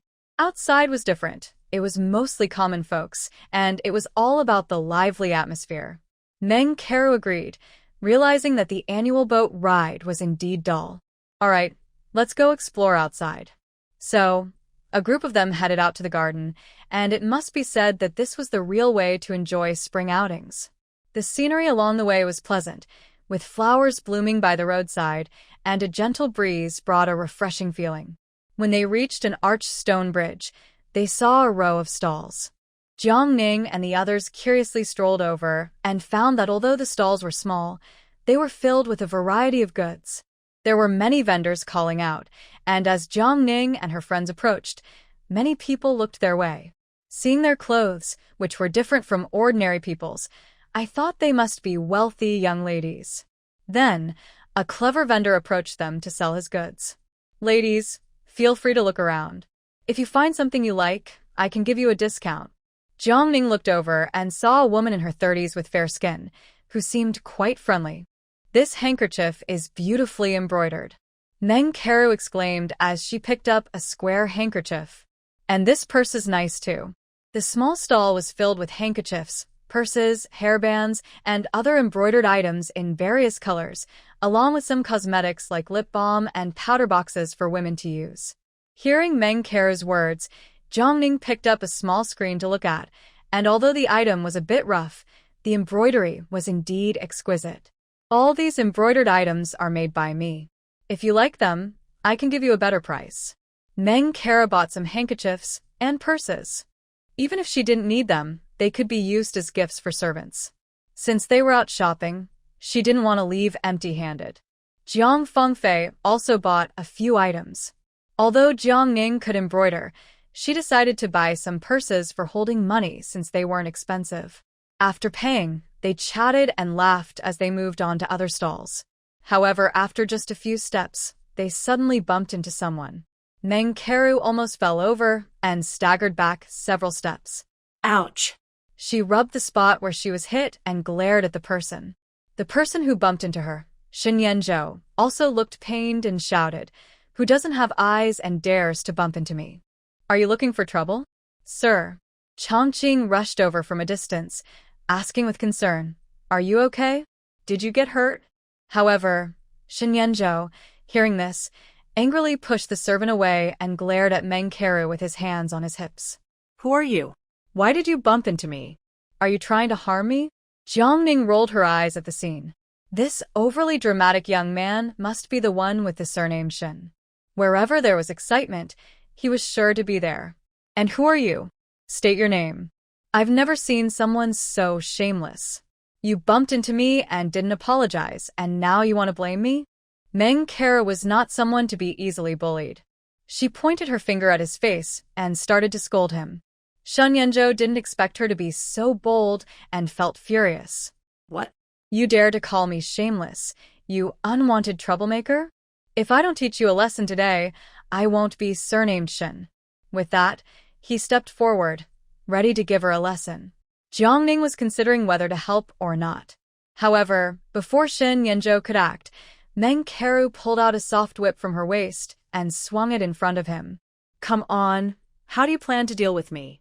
Show me what you're capable of. Well, she was not someone to mess with, so Yunqing decided to just watch the show. Sun Yanzhou was startled by Meng Keru's action. As the whip nearly hit him, he hurriedly took a few steps back and angrily pointed at her. How dare you? Do you know who I am? I'll tell you. I'm not someone you can provoke. Just wait, I won't let this go. Sun Yanzhou was shouting fiercely, then pointed at Jiang Ning. And you? What are you doing with this fierce girl? Be careful, or you might get influenced by her. He was furious because he had just seen her and ended up in this situation. The Jiang family was surprised that she was being talked about. His servant, Chongqing, seeing his master's tough exterior hiding his fear, helplessly dragged him away. While running, he advised young master, "Didn't you promise the lady not to cause trouble outside? If this gets back, you'll be the one in trouble." Seeing them run away, Meng Keru put away her whip and spat, "Cowards." Meanwhile, Zhang Fengfei was already mesmerized, still in shock. He's so handsome. Hearing Zhang Fengfei's words, Meng Keru scoffed, "My mom says good-looking men are useless. Just look at how they ran away. So cowardly." Meng Keru said this loudly to ensure the two running ahead could hear her clearly. "You're the useless one. Your whole family is useless." Sure enough, Sun Yanzhou's face darkened even more as he turned around and shouted back defiantly. Jiang Ning thought that if their footsteps even paused for a moment, it would count as a win for him. Meng Keru felt victorious and was in a great mood. She waved her hand and said cheerfully, "Let's go to the lakeside pavilion for some drinks. There's a food fair today. I wonder how many new dishes they'll have." "Wow, I didn't expect you to be so strong," Jiang Ning praised. "Of course. My mom says men can't be relied on, so girls should learn more skills to avoid being bullied," Meng Keru replied proudly. All right, Jiang Ning confirmed that she was definitely a mama's girl. At the beginning of noon, 11 o'clock, the food fair at the Lakeside Pavilion officially started, and guests began to enter the hall on the first floor one after another. The guests in the hall are seated on two sides, men on the left and women on the right, with no screens in between. In front of them is a square platform with a long table covered by a red cloth. Actually, during the Zhou dynasty, social customs were quite open, and there weren't strict rules about men and women being together. Otherwise, there wouldn't be so many couples walking together in the streets. Especially in the northern border towns, the atmosphere was even more relaxed, encouraging widows to remarry to make the most of their ability to have children. Therefore, the seating arrangement at this banquet was more of a formality and not strictly enforced. At the main table on the women's side, all the guests were married women. Meng Keru, the county magistrate's daughter, sat at a round table in the second row with Jiang Ning and others, while the young women led by Lu Huai'an sat at the table next to them. After sitting down, Jiang Ning looked around for Lu Huai'an but couldn't find him in the crowd. Without mobile phones in ancient times, it was really inconvenient to find someone, like searching for a needle in a haystack. However, she did spot Shiwen at the main table for men. Since their tables were close, and Shiwen quickly noticed Jiang Ning and nodded slightly at her. After not seeing her for a few days, he found her even more beautiful and couldn't help but admire her looks. Suddenly, a thought crossed his mind. Could it be her? He felt a bit excited but thought she looked young, so maybe he should wait before saying anything. At that moment, Jiang Ning was surprised to see that the young man named Shun was sitting next to Shiwen. Meng Keru then pointed across the table and whispered to Jiang Ning, "Look, that coward is sitting with my father. But who is that person in between? They look really good." Jiang Ning turned to see Meng County Magistrate making funny faces at his daughter. Meng County Magistrate's full name is Meng Chongqing, and although he is only in his 30s, his playful expressions do not take away from his charm as a middle-aged man. "Yeah, they're quite good-looking," Jiang Ning replied casually. "It's a pity they look sickly. My mother says you shouldn't marry a man who seems short-lived. Otherwise, you'll have a hard life," Meng Keru said with a look of regret. "Right, your mother is right." Jiang Ning rolled her eyes, unsure what to say to someone so dependent on her mother. Meng Keru nodded in agreement. Exactly. Jiang Ning was speechless. At that moment, the windows on all four sides of the hall opened, letting in a refreshing breeze. The beautiful scenery outside was like a painting. She had to admit that without Shiwen's invitation, she wouldn't have been able to enjoy such a lovely time. Soon, the banquet began. The table was already filled with fine wines and delicious dishes. The red cloth on the high platform was lifted, revealing what seemed to be a barbecue grill. Meng Kero grabbed a bottle of wine from the table and filled a cup for Jiang, then filled her own cup. She smiled and said, "This is sweet wine. You must try it. You can't find this outside." Then she turned to the others at the table and said, "Come on, everyone, fill your cups." There were 10 people at their table. After seeing that everyone had filled their glasses, Meng Kero raised her cup toward everyone. "Today, being able to enjoy the lake and the scenery with all of you is truly a great joy." Cheers. As her words fell, everyone at the table raised their cups, clinking them together with a cheerful sound. Jiang took a sip and found it was indeed good wine, sweet and very tasty. However, she was unsure about the original owner's health and didn't want to drink too much. While everyone was enjoying the food and laughter, a strong aroma suddenly wafted through the air, making mouths water. Jiang inhaled deeply, recognizing the familiar scent of barbecue. The smell of the meat mixed with unique spices caught everyone's attention, and they all looked toward the central platform. The chefs there skillfully placed pieces of meat on the iron grill, and under the bright red coals, the meat sizzled enticingly. As the barbecue aroma spread, the chefs sprinkled golden cumin over the meat. This rich fragrance filled the air, captivating everyone's senses. Jiang noticed the expressions of those around her, realizing that this dish might not yet be popular in this era. Steaming plates of barbecue were served to the guests, and everyone eagerly picked up their chopsticks to taste. Many quickly fell in love with the flavor, which was completely different from what they usually ate, having a magical quality that made them want more, especially when paired with wine. It was truly delightful. "What dish is this?" People whispered to each other, their curiosity piqued. The county magistrate, observing their interest from the head table, laughed heartily and called out, "Everyone, how does this dish taste? It has a unique flavor and is incredibly delicious." Meng Kero loudly supported her father. Everyone present nodded in agreement.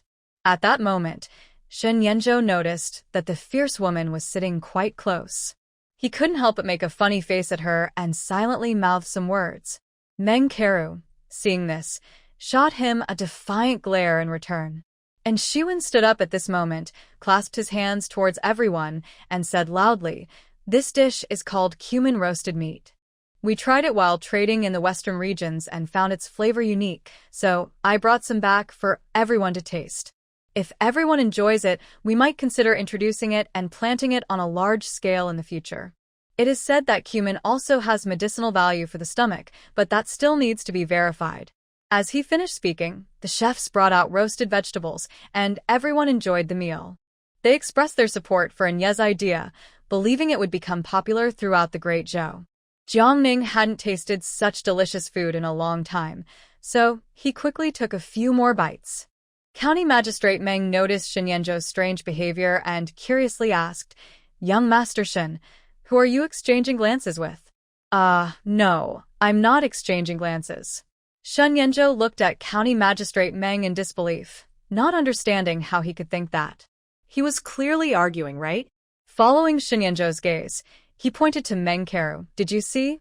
The one dressed the most brightly is my daughter. She's 14 this year, and quite beautiful, isn't she?"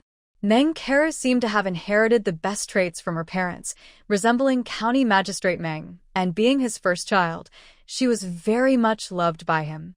Shen Yanzhou didn't expect Meng Kero to be the magistrate's daughter, and he felt a bit disheartened. He looked away, his expression slightly dull.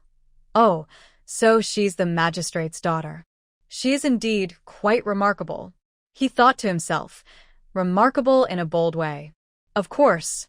Just look at whose daughter she is," County Magistrate Meng said proudly. "Well, when you have time, come to my house for a visit. You can try the Jiangnan dishes made by our cook. They have a unique flavor." County Magistrate Meng was very proud of his family's food. Both he and his wife were from Jiangnan, and although they had lived here for several years, they still struggled with the dryness and cold of the Northwest. Especially the food, which was too monotonous and didn't suit their taste. When Shan Yanzhou heard this, he felt 100 reasons to refuse, but he still politely replied, "Sure, I will definitely visit another day." County Magistrate Meng had come today, at his wife's request, to see talented young people. He first noticed young master and beside him, but unfortunately, he was weak. Then he thought about this one who was a bit odd, but at least he was the son of a governor, and he wanted to take him home to show his wife. He often felt grateful for his good fortune. Although his wife was a merchant, she was wealthy and took great care of him.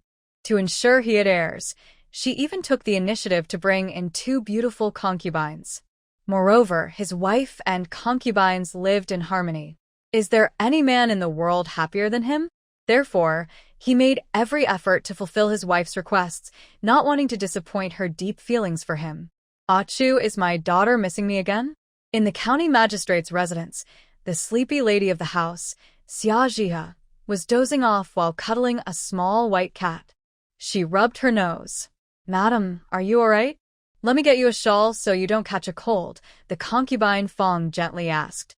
Xia Zhihe opened her sleepy eyes and lazily replied, "I'm fine, just a little sneeze." "Then let me give you a shoulder massage," another concubine, Chun, said as she approached softly. Xia Zhihe waved her hand. "You don't need to do that. Just focus on 2 things. Take good care of the children and look after yourselves. Make sure to keep the master happy at home, understand?" "Yes, we will listen to you, madam," the 2 concubines replied shyly. A smile finally appeared on Xia Zhihe's round face as she petted the cat beside her and casually instructed, "All right, take care of yourselves too. This way, you can better care for the master and me. Remember, as long as the master and I live long, you will have good days ahead." "Yes, we will be careful," they replied in unison. Just thinking about the unfortunate concubines from the county magistrate's family made them appreciate their lady's generosity. There was no one as kind as her in the world. Xia Zhihe glanced at the 2 concubines with a teasing smile and asked, "You don't want to join the gathering at the lakeside villa, do you?" "No, madam." They quickly shook their heads in denial. Seeing this, Xia Zhihe playfully pointed at them, expressing her disappointment. "If you really want to go, I can take you another day. Today's gathering is mostly for young men, and going would only make the master feel old." "That would be foolish, wouldn't it? I'm not letting you go for your own good. No matter what, the master is the best in our hearts, understand?" The 2 concubines nodded eagerly. "We understand." Xia Zhihe, feeling a bit drowsy, waved her hand. "All right, you've worked hard. Go rest now. The weather is getting warmer. I'll send over some fabric for you to make summer clothes, and don't forget about the 2 boys." "Yes, thank you, madam." The 2 women happily thanked the lady, feeling grateful for her kindness. They promised to respect and listen to her in the future. Although they were both beautiful, they came from poor backgrounds and had almost been forced into a terrible situation. It was only after following the lady that they gained much knowledge. They not only learned sewing but also recognized a few characters. The lady had been injured in her youth and only took them into her household after consulting them. Becoming concubines and successfully giving birth to a son was their way of repaying her kindness. The lady promised to ensure they would never worry about food and clothing, which made them very content. After the 2 left, Mama Lu thought for a while before gently asking, "Lady, why not adopt the 2 young masters under your name earlier?" Xia Zhihe slowly sat up straight, absent-mindedly playing with her hair. She smiled and replied, "Oh, Mama Lu, you know me. I'm quite lazy. I don't want to raise someone else's children. My only child is Rower. If I hadn't been injured, they wouldn't have been involved at all. Those 2 little ones are just here to support my Rower in the future. As long as I'm alive, I will always be their biological mother. Whether or not they're adopted, they are mine. Why would I want to compete with them for children and end up being hated? I want them to willingly offer to adopt their children to me, so they will actually be grateful." Mama Lu lowered her head respectfully and replied, "Yes, lady, you have thought this through. I was mistaken." Xia Zhihe paused and instructed, "You must take good care of those 2, treating them like legitimate sons. Don't let them become too spoiled, or it might affect Rower in the future." When they grow up and experience the differences between legitimate and illegitimate children, they will naturally appreciate us. If possible, she didn't want anyone sharing her husband. However, seeing her daughter grow, she had to consider her future. No matter what, she couldn't let anyone have the chance to harm her daughter's future. Mama Lu nodded in agreement. Yes, I understand. But those two are so beautiful, and the master hasn't neglected you because of them, which shows he truly cares for you. Xiaji had chuckled, feeling proud, and said, have you forgotten how the master used to show off in front of me back then? It was all to have a good life with me. He just doesn't know that if I don't give him a chance, he wouldn't even have the opportunity to flatter me. I wouldn't have considered him as my husband if it weren't for his good looks, healthy body, and genuine feelings for me. However, things that come too easily are often not valued. I made him work for 2 years to show him that marrying me wasn't simple. He had to prove his sincerity. Mother Lu clearly remembered the past and smiled, saying, "Your father really put in a lot of effort back then." Xiajihe replied with a smile, "Our father loves himself the most. As for me, I'm just the support for his comfortable life. Have you seen how others from his time have turned out? With their meager salaries, they either wear patched-up clothes or end up in corruption, living in fear. They look at least 10 years older than your father." That's true, but everyone has to think of themselves. Your father is a good man. You made the right choice, Mother Lu agreed. At this point, Xiajihe began to worry about her daughter's marriage. I wonder if Roa has found a suitable young man. I should have thought to reduce her age by a year or 2 back then. In the men's area of the lakeside pavilion, at a table in Lishan Academy, Zhuang Yunqing and Jiang Fengju were seated together. On the other side, Lu Qinghu stood up to pour wine for Zhuang Yunqing, secretly adding a powder from his palm into the cup while hiding it with his sleeve. Jiang Fengju noticed something unusual but kept quiet. He thought he was slightly less attractive than Zhuang Yunqing, but his family background was much stronger. Since he learned that Lu Huai'an wanted a man who would be devoted to his wife like her father, he had not even taken a maid for himself, truly a model of self-restraint. If Zhuang Yunqing got involved with another woman, he might have a chance. With Lu Shanchang's personal guidance, wouldn't he be on the path to success and fame? He calmly raised his glass to toast Zhuang Yunqing, who unsuspectingly drank it all. The combination of roasted meat and wine was delightful, and he couldn't help but drink a few more cups. Feeling slightly tipsy and warm, Zhuang Yunqing stood up to get some fresh air and take care of a personal matter.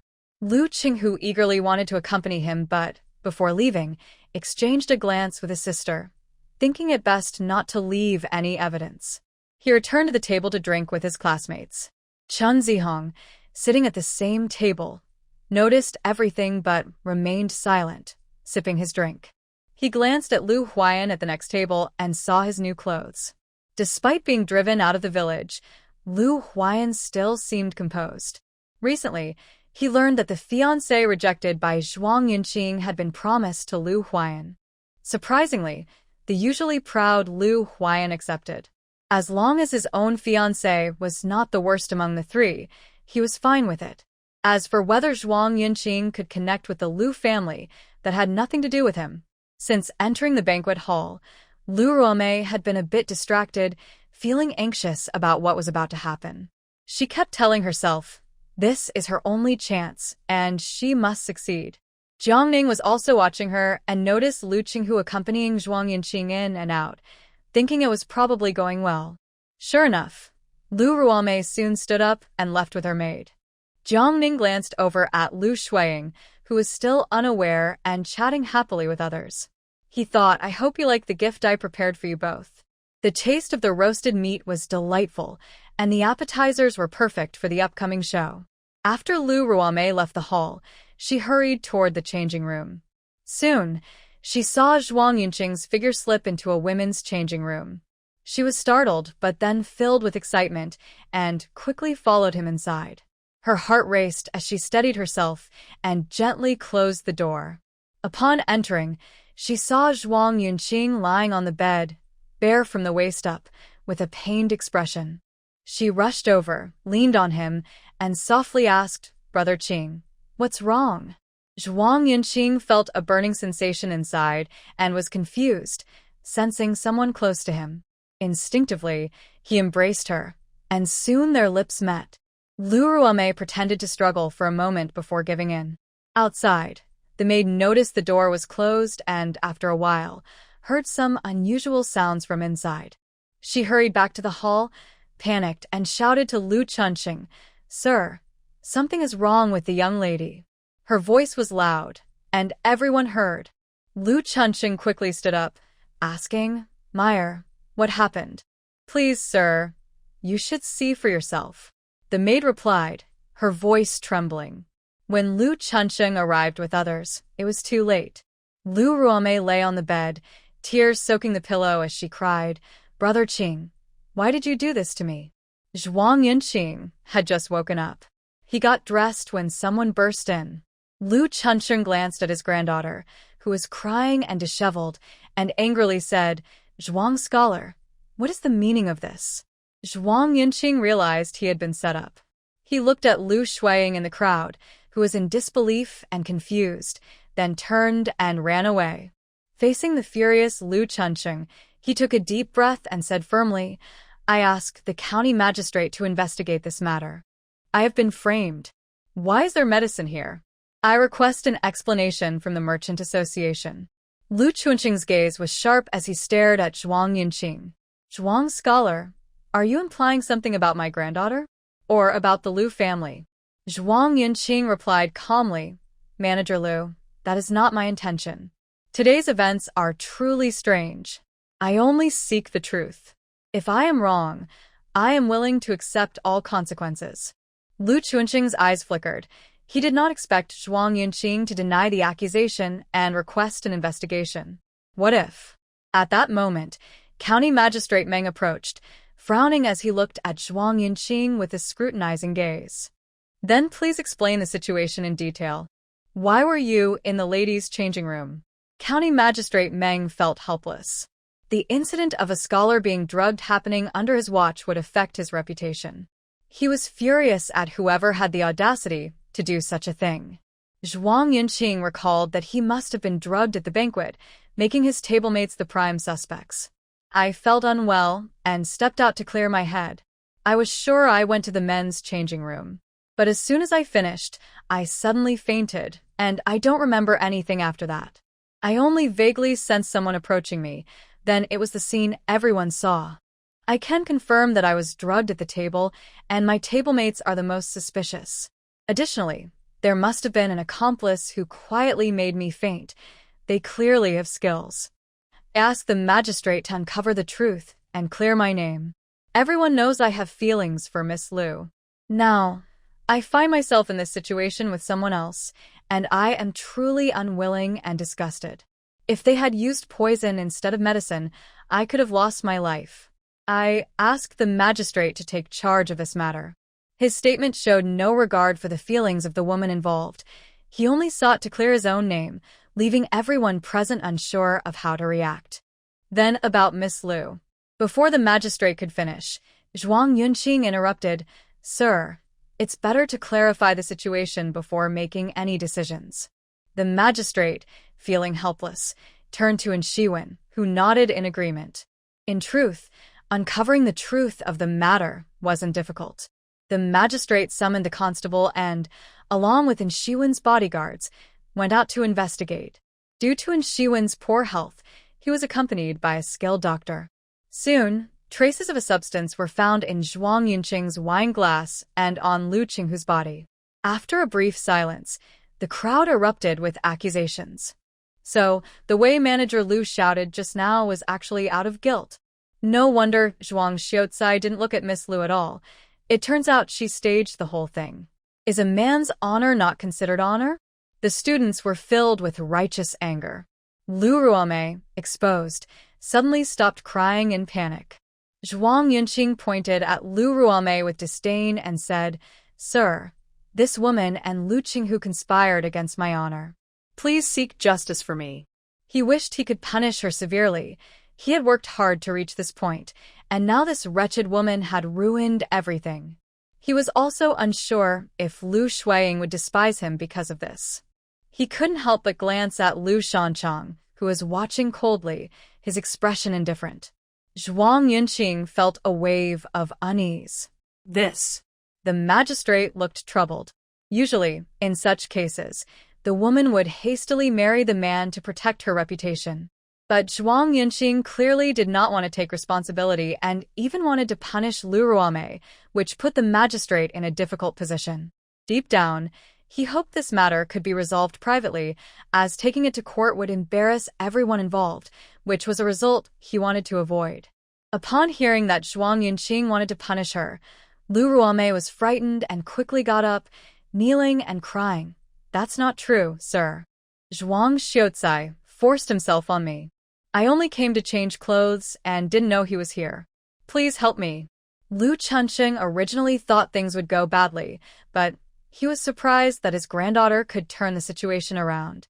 He then spoke up, saying, "County Magistrate, my grandson Qinghu does like to carry some fun substances, but he usually only uses them on himself and his concubine. The substances found on Scholar Zhuang do not prove that Qinghu is responsible. We would never do something so disgraceful at a banquet." After hearing this, Lu Qinghu became calm instead of nervous. He thought to himself that he often used substances, so there was evidence to support it, and he had nothing to fear. He added, "Yes, County Magistrate, I have bought substances before, and Dr. Zhou can vouch for me. I have never drugged anyone.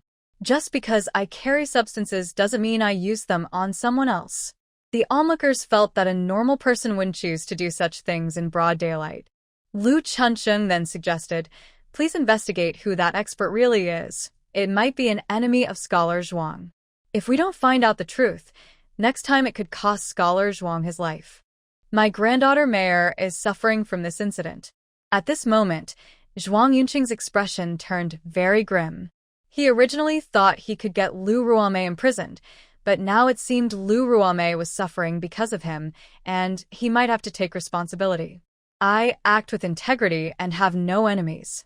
I ask the county magistrate to thoroughly investigate to create a safe environment for all the students in our county." Yunqing's words sounded harsh, and Magistrate Meng's face darkened immediately, as if he was implying that his jurisdiction was unsafe. However, other students thought Yunqing's suggestion was necessary. After all, if today it was just Yunqing who ran into this expert, what if it was someone else tomorrow? Magistrate Meng faced a dilemma. It would take time to find that expert. However, from the guest list, they discovered that the Shui family from the capital had been present, but could not be found now, making them the prime suspects. "Scholar Zhuang, have you offended anyone from the Shui family? The information we have suggests they are the most suspicious. If you..." Upon hearing the magistrate mention the Shui family, Yunqing glanced at Lu Huai'an and saw him shake his head slightly. He interrupted again, saying, "County Magistrate, I do not know anyone from the Shui family and have had no dealings with them." "You can send someone to check." The only connection was with Lu Huai'an, so he wasn't worried about the investigation.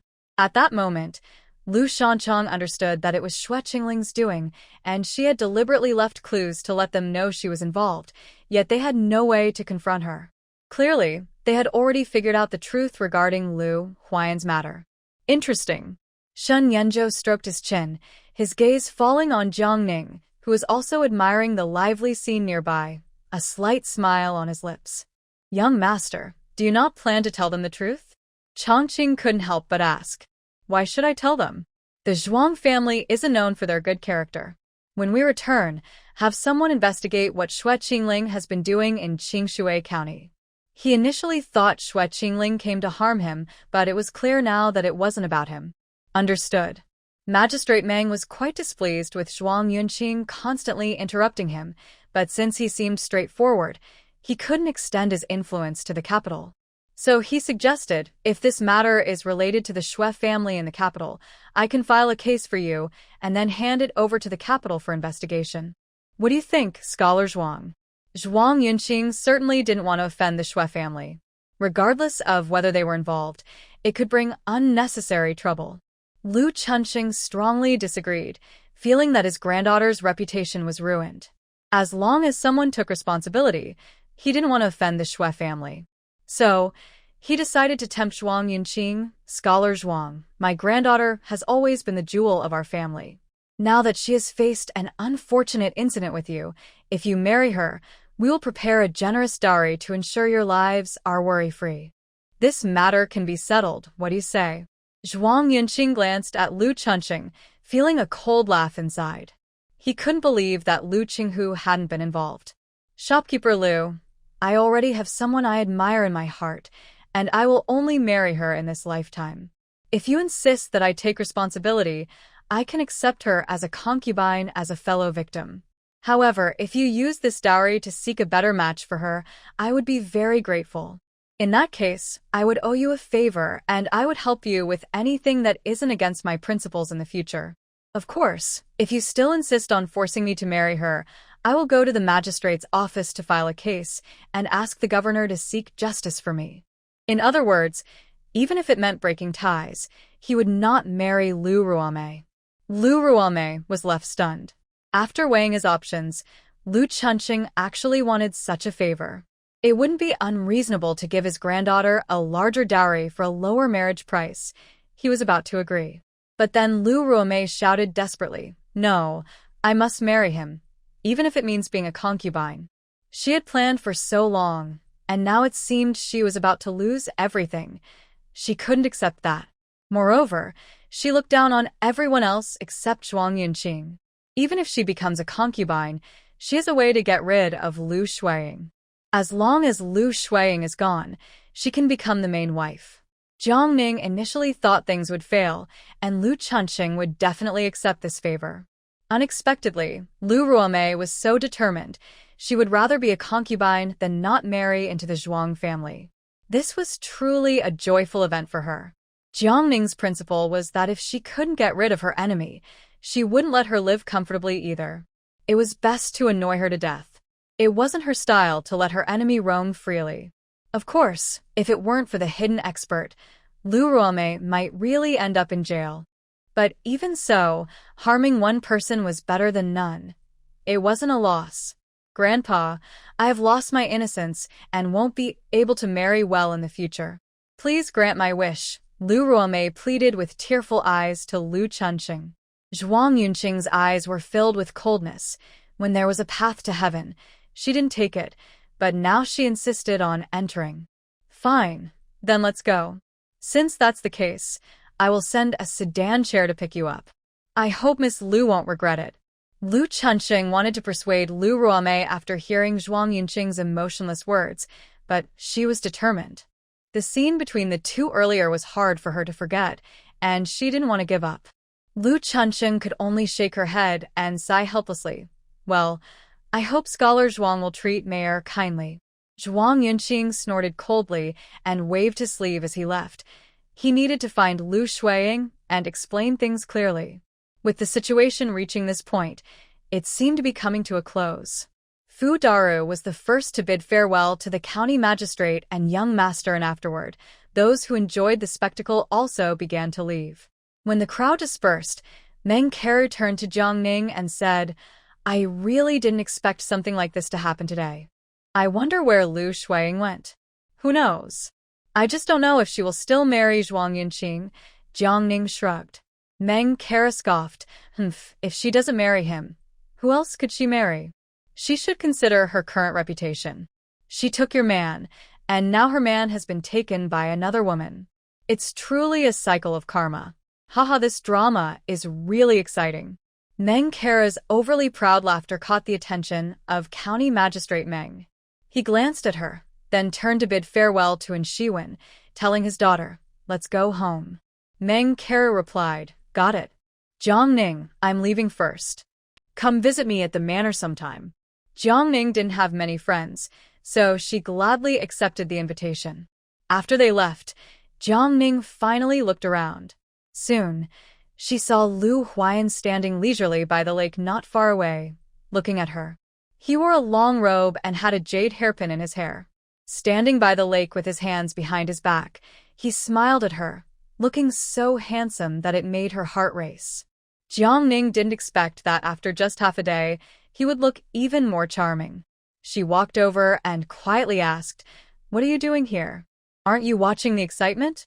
Well, no. I was worried you might not find me. So I waited here, he replied, sounding a bit wronged. Jiang awkwardly cleared her throat and said, Sorry, I got too caught up in the excitement. Lu Huai'an smiled softly and said, Dear, please don't forget about me in the future. Hearing his gentle voice and looking into his deep black eyes, Jiang face turned red, something she rarely experienced. Okay. On the other side of the lake, a man and two women were walking from under a willow tree.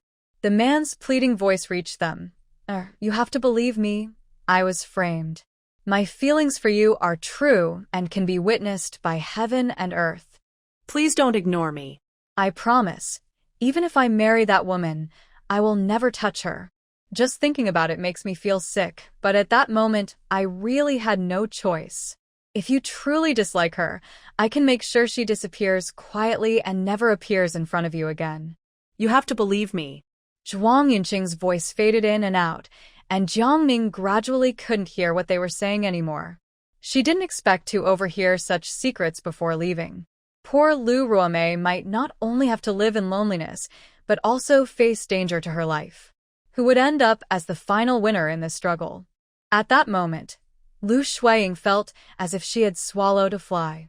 She had sought out a talented man from a farming background for a lifelong partnership, but now what was happening? Getting a concubine before even marrying? If she wanted someone with multiple wives, she could easily find a nobleman in the capital. Why should she endure this? But now, at 16, if she didn't marry next year, she would be forced into a military marriage. Even though she came from a noble family, she couldn't escape this rule. She didn't understand why the world was so harsh on women. As she pondered this, she was led away by her maid, feeling dazed. Just as Jiang was about to head home, manager Zhao approached her with a big smile. He had noticed the change in her appearance. It had to be said, these two really looked good together. Miss Jiang, our young master is waiting for you. I hope it's convenient for you. Is he still here? Jiang asked in surprise. Not yet. We agreed to meet you and your friend today, so I won't break my promise. Jiang turned to Lu Huai'an and said, Since Mr. N is looking for us, let's go together and not keep him waiting. After all, he was not in great health. Zhao Zhonggui smiled as he led them to a private room on the third floor of the lakeside pavilion. And Xiwen was sitting there and looked a bit surprised to see Jiang and her companion arrive together. He stood up and smiled, Please have a seat. It seems this young man is Jiang Girl's friend. I am Xiwen. Nice to meet you. Before Jiang could speak, Lu Huai'an replied directly, I've heard a lot about you. I am Lu Huai'an, Jiang fiancé. Is this woman really going to introduce him as just a friend because the other man looks good? Humph. She can't just ignore him. Once they were seated, it was clear that Zhao Zhonggui was just a bystander, remaining silent the entire time. Oh, I didn't expect Jiang Girl to be engaged already? Yes. Jiang was caught off guard and just wanted to brush it off. She hadn't expected Lu Huai'an to reveal their relationship so openly, but it was fine this way. And Xiwen smiled and personally poured tea for them, his movements elegant and practiced. His gaze shifted between the two. Then he said, In that case, I should prepare a congratulatory gift. That's not necessary. You can give it to us on our wedding day, Lu Huai'an replied without hesitation. All right. Zhao Qian, you can go about your business. We don't need you here. And Xiwen instructed Zhao Zhonggui. Yes. After Zhao Zhonggui left, Lu Huai'an took out a sachet from his sleeve and handed it to Xiwen. And Xiwen was surprised and took it, asking, What is this? Lu Huai'an took a gentle sip of tea and slowly said, The other day, I heard from Jiang that you are young but seem to lack energy. I know a bit about herbal medicine, so I made this sachet for you. Wear it close to your heart, and if it helps, come find me later. If not, just throw it away. And Xiwen's face was pale, and there were dark circles under his eyes, indicating he was not only low on energy, but also not sleeping well. And Xiwen's gaze sharpened slightly, but Lu Huai'an remained calm, simply enjoying his tea. And Xiwen smelled the sachet. The scent was faint and didn't resemble typical herbal medicine. After a moment's thought, he decided to keep the sachet close. Thank you, Mr. Lu. There's no need to be polite, Mr. N. I am also grateful for today's lecture. It was very beneficial for me. Although Jiang didn't say that Yunqing was ill, she didn't want to embarrass Lu Huai'an at that moment. Besides, if the Yin family could really help with the illness, it would be a good thing. Where does young Master Lu study? And Yunqing asked curiously. Currently at Lishan Academy. And Yunqing replied, Are you planning to change academies? Lu Huai'an was silent for a moment. Yes, something unexpected happened, and I can no longer study there. In that case, why not transfer to the local academy? I can recommend you. Thank you for your kindness, but with the upcoming exams, the capital is too far. I plan to find a nearby academy instead. Lu Huai'an politely declined. He definitely wouldn't go to the capital. He couldn't take such risks right now. That's true. Miss Jiang, how do you find today's dishes? And Yunqing turned to ask Jiang. They're delicious, especially the roasted meat. Jiang replied sincerely. Then I'll have Zhao Qian pack some cumin for you to take home. Thank you, Master. And Miss Jiang, the other day I mentioned you seemed familiar. After seeing you today, that feeling is even stronger. You really resemble someone I know. Would you mind if I painted your portrait for my friend to see? And Yunqing had initially sent Zhao away to propose the portrait idea to Jiang, but got sidetracked by Lu Huai'an. Now he returned to the topic, feeling it was better to ask for her consent first. If Jiang's background was indeed unusual, this would also prepare her. Jiang glanced at the prepared brushes and paper on the table, clearly indicating that Yunqing had planned this. She nodded and said, sure. After all, she suspected her mother might not be from the Lu family, and if that were true, uncovering the truth would be best. Seeing Jiang agree, and Yunqing prepared to start painting. Suddenly, he fainted, his head dropping onto the table. Master N, Jiang gasped, turning to Lu Huai'an. What happened? Don't worry, he'll wake up soon, Lu Huai'an said, clearly expecting this. The medicine took effect, and the insect in Yunqing's body should have entered a dormant state, which is why he suddenly felt unwell and fainted. Hearing this, Jiang felt relieved. But how did Lu Huai'an know that Yunqing had been cursed? He clearly said he didn't know the other person before. How did you know he was poisoned? Jiang asked what was on her mind. She knew he understood some medicine, but she didn't expect him to know about poisons. How could a scholar learn such things? Besides, doesn't learning about poisons require raising toxic insects? Could those jars at his home be for that purpose? Thinking of this, Jiang shivered. Lu Huai'an noticed Jiang looking at him suspiciously. He picked up his teacup and said calmly, I found out by chance. Otherwise, I wouldn't have prepared the medicine in advance. Then you know how to use poison? Jiang asked again. Yes. Poison doesn't discriminate, and Lu Huai'an had no intention of hiding it from her. So, Tainyo is brewing poison every day? Yes. Jiang couldn't help but ask cautiously, will you use these medicines against me? Oh no, she actually married a poison expert. It's terrifying. I would never. Lu Huai'an assured her firmly, determined not to scare her. Really? Really? Lu Huai'an glanced at her, thinking, I will only use other methods to make you rely on me. With his assurance, Jiang stopped worrying. He probably had many secrets, but thinking about her own secrets, she decided not to pry. Still, she looked at him suspiciously and asked, so, you knew he would faint and didn't warn him? Lu Huai'an replied, I forgot. Jiang suspected Lu Huai'an did it on purpose. Poor Yi. At that moment, Lu Huai'an stood up and walked to the nearby table to start drawing. Jiang didn't expect her clever husband had such talent, so she sat still to make it easier for him to draw her. When Lu Huai'an finished and returned to his seat, and Yunqing slowly woke up.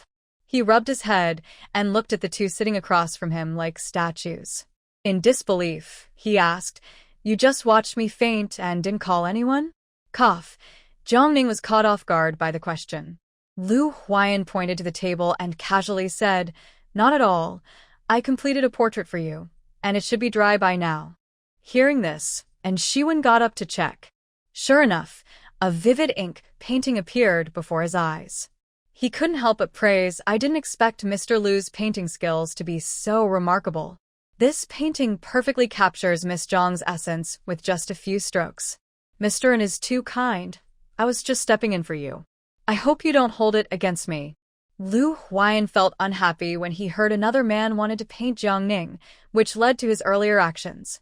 Not at all. Since she is your fiancée, it is more appropriate for you to paint her, and Shiwen realized that it was inappropriate to make such a request in front of her fiancé.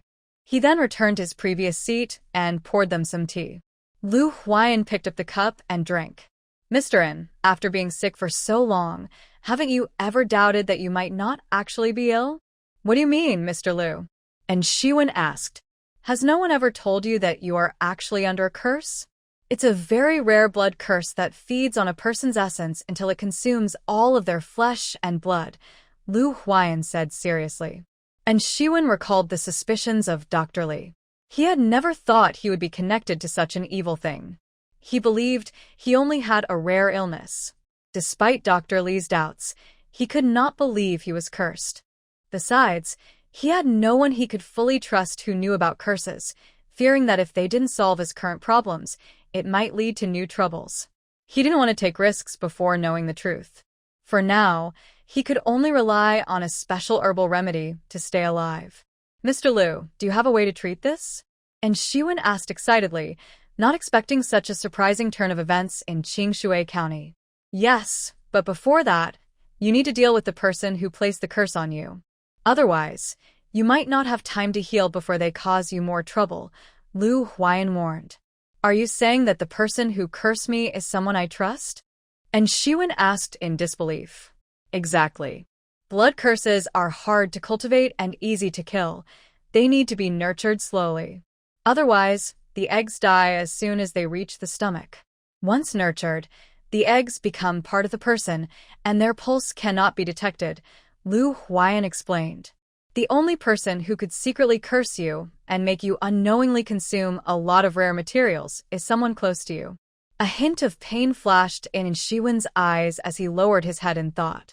Lu Huai'an glanced at him, thinking that as the founder of the Yin family business, it shouldn't be hard for him to uncover the truth.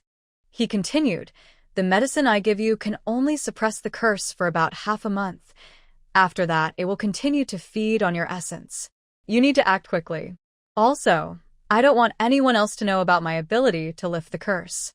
Lu Huai'an added. At this moment, and Shiwen could already feel something different. Usually, by this time, he would have felt tired, but since waking up and talking so much, he seemed not to feel sleepy at all. He nodded and said, Thank you, young Master Lu. I will always remember your kindness.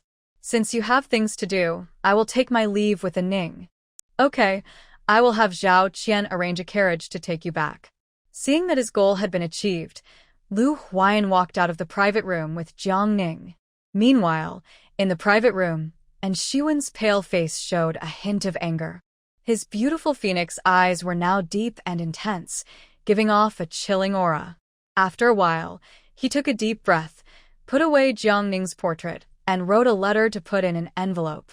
Once finished, he touched the ring on his right hand and began to tap rhythmically on the table with one hand.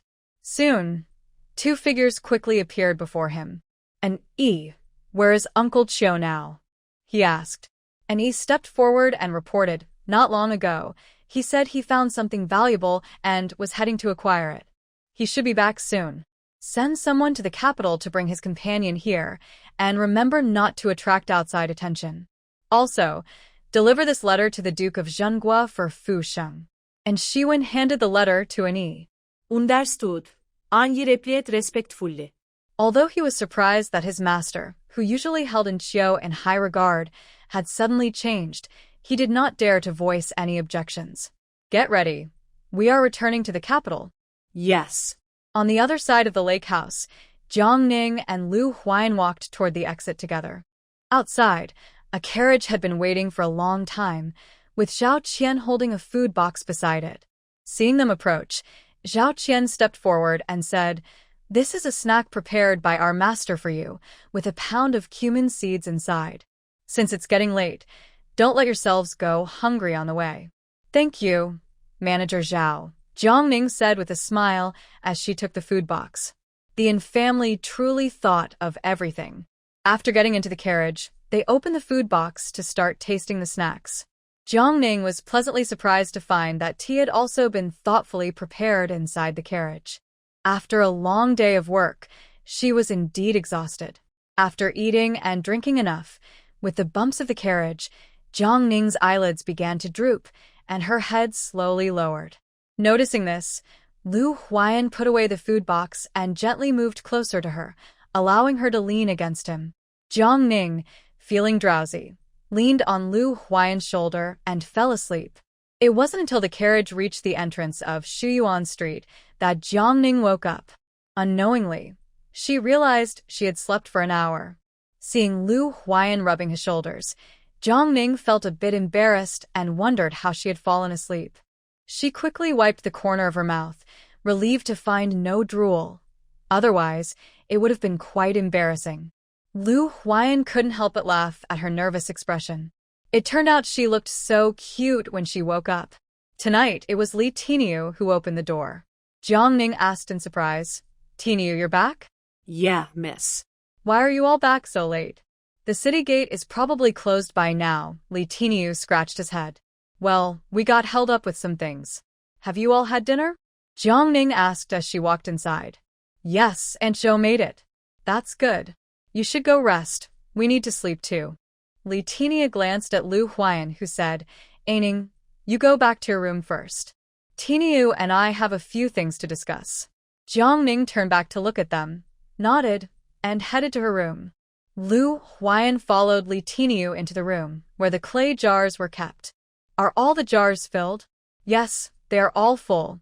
Lu Huai'an opened a few jars and saw them filled with various poisonous insects, all engaged in fierce battles. Li Tiniu couldn't understand why this handsome and seemingly harmless master was so fascinated by these poisonous creatures. He had seen a few snakes while farming, but they were rare. Now, there were so many of them, all kinds. At first, just looking at them made him feel sick, but after his master gave him some medicine, he slowly got used to it. Meanwhile, his master remained completely unfazed. "Good, let them fight. The one that survives is the best," Lu Huai'an said, clearly satisfied. He needed the most poisonous ones that no one could cure.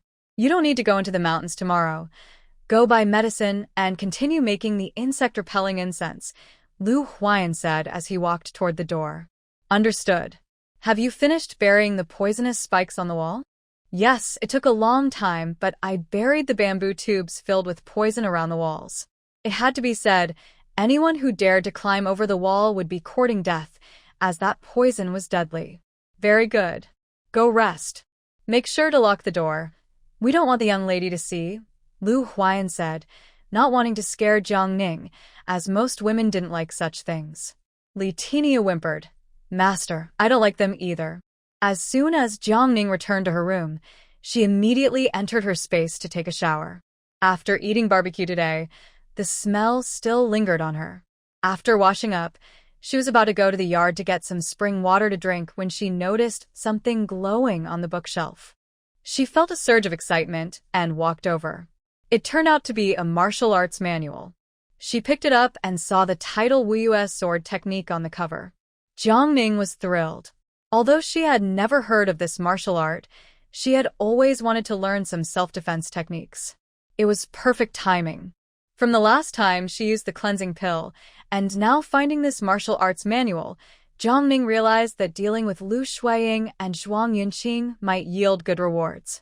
She couldn't figure out why, but she guessed they were the main enemies of the original owner. Jiang Ning opened the Wu Yu's sword technique and saw a note on the first page. "Only those with a special physique can learn this sword technique.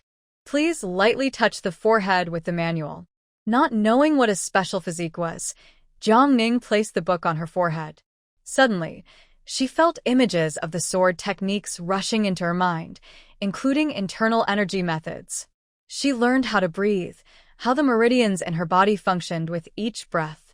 breathing techniques, how to form internal energy, how to circulate it through the meridians. All of it was deeply engraved in her mind. Following the images in her mind, Jiang Ning began to adjust her breathing. She felt her dantian gradually warming up, entering a very mysterious state. By the next morning, she sensed a hint of internal energy in her body and was overjoyed. Haha. She never expected to actually start practicing martial arts. Jiang Ning got up and went to check the yard in her space. The plants in the spiritual field had all bloomed, and from their appearance, there were 3 different types. After upgrading the spiritual field, she now had 10 more plots. Jiang Ning planted a few cumin seeds she had obtained yesterday. The growth rate in the spiritual field was 3 times faster than outside, meaning 1 day in the spiritual field equaled 3 days outside. The ginseng in the medicinal field was also growing well. The growth rate there was 1 year for every day, so it would take 100 days to grow a 100-year-old ginseng. She would just have to wait patiently. After watering both the spiritual and medicinal fields, Jiang Ning practiced a set of punches. After sweating, she went to freshen up. When old lady Zhou came to call her for breakfast, Jiang Ning left the space and went to the dining hall, where Lu Huai'an was already seated. Breakfast was a simple egg noodle dish, and they finished quickly. Jiang Ning hurried back to her room to practice again. The temptation of martial arts masters is too great. She is now very excited. Lu Huai'an shakes his head helplessly, wondering what this woman is busy with again.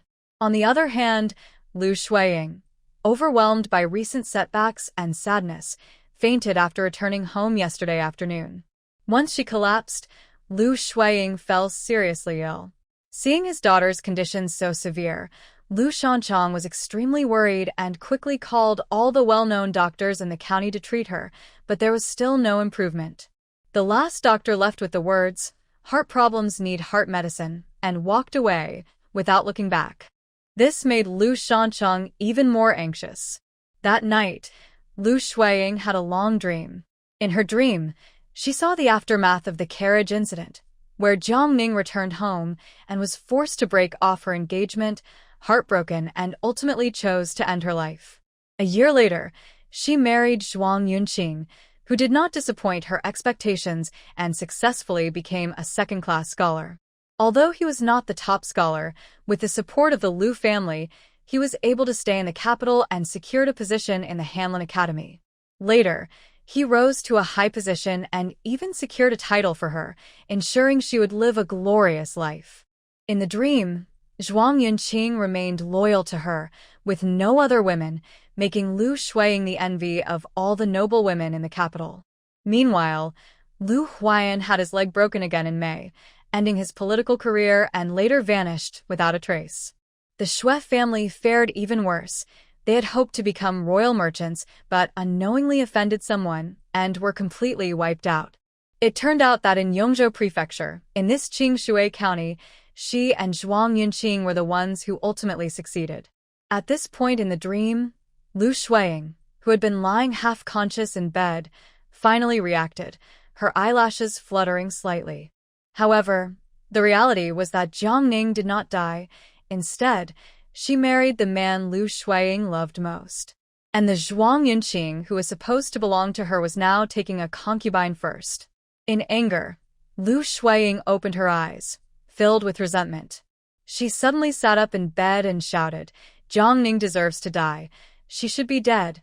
Inger, what's wrong?" Lu Shanchang rushed to her bedside, concerned. At the same time, he instructed the maid nearby, "Quick, bring the medicine." Lu Huai'an looked at her father, tears streaming down her face. "Father, Jiang Ning should have been dead long ago. She should not still be alive." Lu Huai'an firmly believed that the life in her dream was the life she truly deserved. In her view, as long as Jiang Ning disappears, everything will unfold as it did in her dream. Lu Shanchang thought his daughter was just imagining things. He held out some medicine and gently encouraged her, "Inger, be good and take your medicine. Only when you are well can we find a way to deal with Jiang Ning, right?" Lu Huai'an thought about it and agreed, so she took the medicine and drank it all at once. Xiang Tao immediately offered her a sweet treat, and after Lu Huai'an ate a few bites, She sent the maid away. Once everyone had left, Lu Huai'an said to Lu Shanchang, "Father, I just had a dream, and it felt so real." She detailed her dream experiences. In the end, she concluded, "Father, Jiang should have died a long time ago. Only when she is gone can everything return to normal. Otherwise, she couldn't imagine the consequences and didn't want to take the risk." Lu Huai'an worriedly told Lu Shanchang, "Father, I feel she won't let us go. Every day she lives makes things worse for us. She has nothing now but still dares to disrespect us. What will happen if she gains more power one day?" After hearing his daughter's words, Lu Shanchang's expression grew serious. He asked, "Who did you see rise to power in your dream?" "Father, it was the second prince, and Shiwen is dead. The Yin family is under the control of the second branch. Also, there is an organization called Wu Ge that has become the royal merchant." Thinking back to her dream, Lu Huai'an felt joy when she learned about the downfall of the Xue family. "Xue Qingling, let's see how long you can enjoy your freedom. Are you talking about Wu Ge?" Lu Shanchang was surprised because that organization had been destroyed for decades. How could it come back and replace the Yin family business? "Yes, I don't know much about this organization." The rest of the dream wasn't clear. She wouldn't admit it was because she had been in the inner court for too long and didn't pay much attention to past affairs, so she knew little about Wu Ge. Lu Shanchang gently advised, "Rest well, and take care of your health. Leave the other matters to me." He didn't think much of Jiang, but if she had disturbed his daughter, then she deserved to die. As for the dream his daughter spoke of, he was skeptical and planned to verify it after Jiang was gone. "Father, she is very strong and can lift me with one hand, so ordinary people are definitely no match for her. We need to find a skilled fighter." Lu Huai'an was afraid her father underestimated Jiang and quickly warned him. Lu Shanchang was surprised. He hadn't expected Jiang to have such strength. However, he was quite knowledgeable and understood that there are naturally strong people in the world. Perhaps Jiang was one of them. He decided to first check with Yunqing to understand the situation.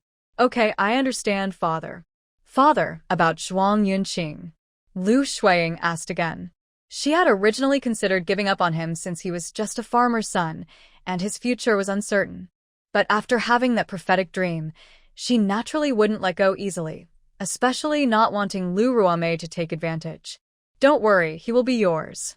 I will make sure he handles his matters well, so you don't need to be concerned."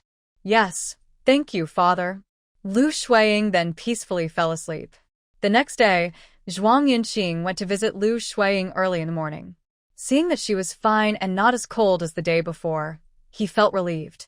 Although Lu Huai'an still didn't like him and felt uncomfortable around him, she didn't want to push him away too much. So, she allowed Yunqing to assist her with meals and medicine, maintaining a lukewarm attitude. "Scholar Zhuang, the master wants you to go to the study." At that moment, a servant from Lu Shan's side came to find Yunqing.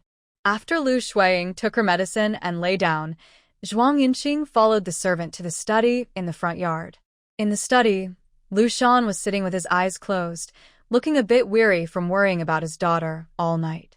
"Master, Scholar Zhuang has arrived," the servant reported. "Let him in," Lu Shan said coldly as he opened his eyes. Yunqing entered the study and respectfully bowed. "Master, I have come." Unknown to others, Yunqing was already a private disciple of Lu Shan. It was kept secret to protect him from the Lu family's political enemies before he took office. "Sit down." Lu Shan gestured to a chair and signaled the servant to bring tea. Yunqing sat down and stole a glance at Lu Shan, who had a serious expression. Feeling a bit anxious, he quietly asked, "Master, did you call for me regarding something?" Lu Shan nodded slightly, putting down his teacup, and coldly asked, "What do you know about Jiang?" Yunqing was taken aback. He had thought his master wanted to question him about taking a concubine, but it was about Jiang instead. After some consideration, he replied, "Master, I think she seems a bit strange." "Oh." "Please elaborate." "From what I know, Jiang has always been timid and avoids trouble. She has been submissive to her family's demands. Even when she occasionally comes to find me, she keeps her distance, with her head down, and has never spoken loudly. Since the engagement was broken off, she seems like a different person, strong as an ox. Her family members are no match for her and are often bullied by her. Not only did she force her cousin to become a concubine for the county official, but she also managed to break the leg of that troublemaker in the village all by herself. How can a woman do such things? Yunqing felt frustrated thinking about how none of his plans against Jiang Ning had succeeded, and he even got beaten up by her. Yesterday, he saw that she had become more beautiful than Lu Huai'an, almost unrecognizable. This made him very upset. That village girl should be plain and ordinary. Even if he didn't want her, he couldn't let Lu Huai'an take advantage of her. By the way, her appearance has changed dramatically in such a short time. He said this with a hint of suspicion, almost believing that Jiang Ning was no longer human, and he even wondered if she was possessed by some spirit. But he didn't dare to say it out loud, knowing that speaking of strange things could lead to trouble with his master. After hearing this, Lu Shanchang's eyes deepened. So, it seems she won't be easy to deal with. Yes, I am incompetent. Now that she has the status of a scholar's wife, it will be even harder to handle her. He felt quite helpless after so many failures.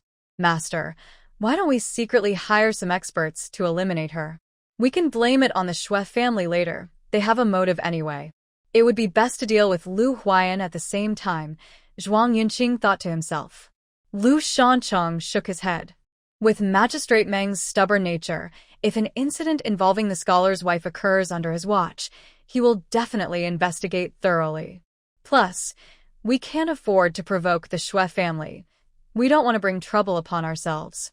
It was precisely because Magistrate Meng valued scholars that the security in the Academy Street was the tightest in the county, aside from the county office. As scholars, they should use strategy, not resort to violence like brutes. Lu Shanchang looked down on such actions. What should we do then? By the way, Master, does Shui Qingling know that Lu Huai'an is married? If she finds out, she definitely won't let Jiang Ning off the hook. Lu Shanchang was also puzzled as to why Shui Qingling hadn't caused trouble for Jiang Ning but only sent people to annoy them. Regardless, Lu Huai'an was truly married to Jiang Ning. However, he didn't want Yunqing to know that it was because of their actions that he faced retaliation from Shui Qingling yesterday. Yunqing should always feel guilty about betrayal. This would be beneficial for Inger. He seriously changed the topic and said, "She already knows, but she probably doesn't have time to deal with it right now. What about your situation with taking a concubine?" Yunqing, hearing the mention of the concubine, quickly straightened his face and sincerely said, "Master, I swear that even if I take her as a concubine, I will never touch her again." Lu Shanchang looked at him sideways, took a sip of tea, and slowly asked, "Oh, but what if you are drugged again? Then I just won't appear in front of her. I have already told my mother that once she enters the house, we will keep her in the village under the pretense of filial duty, not allowing her to go out freely. And I won't return to the village." What Yunqing didn't say was that he also asked his mother to find ways to make her life difficult for daring to scheme against him, treating him, a respectable scholar, like this.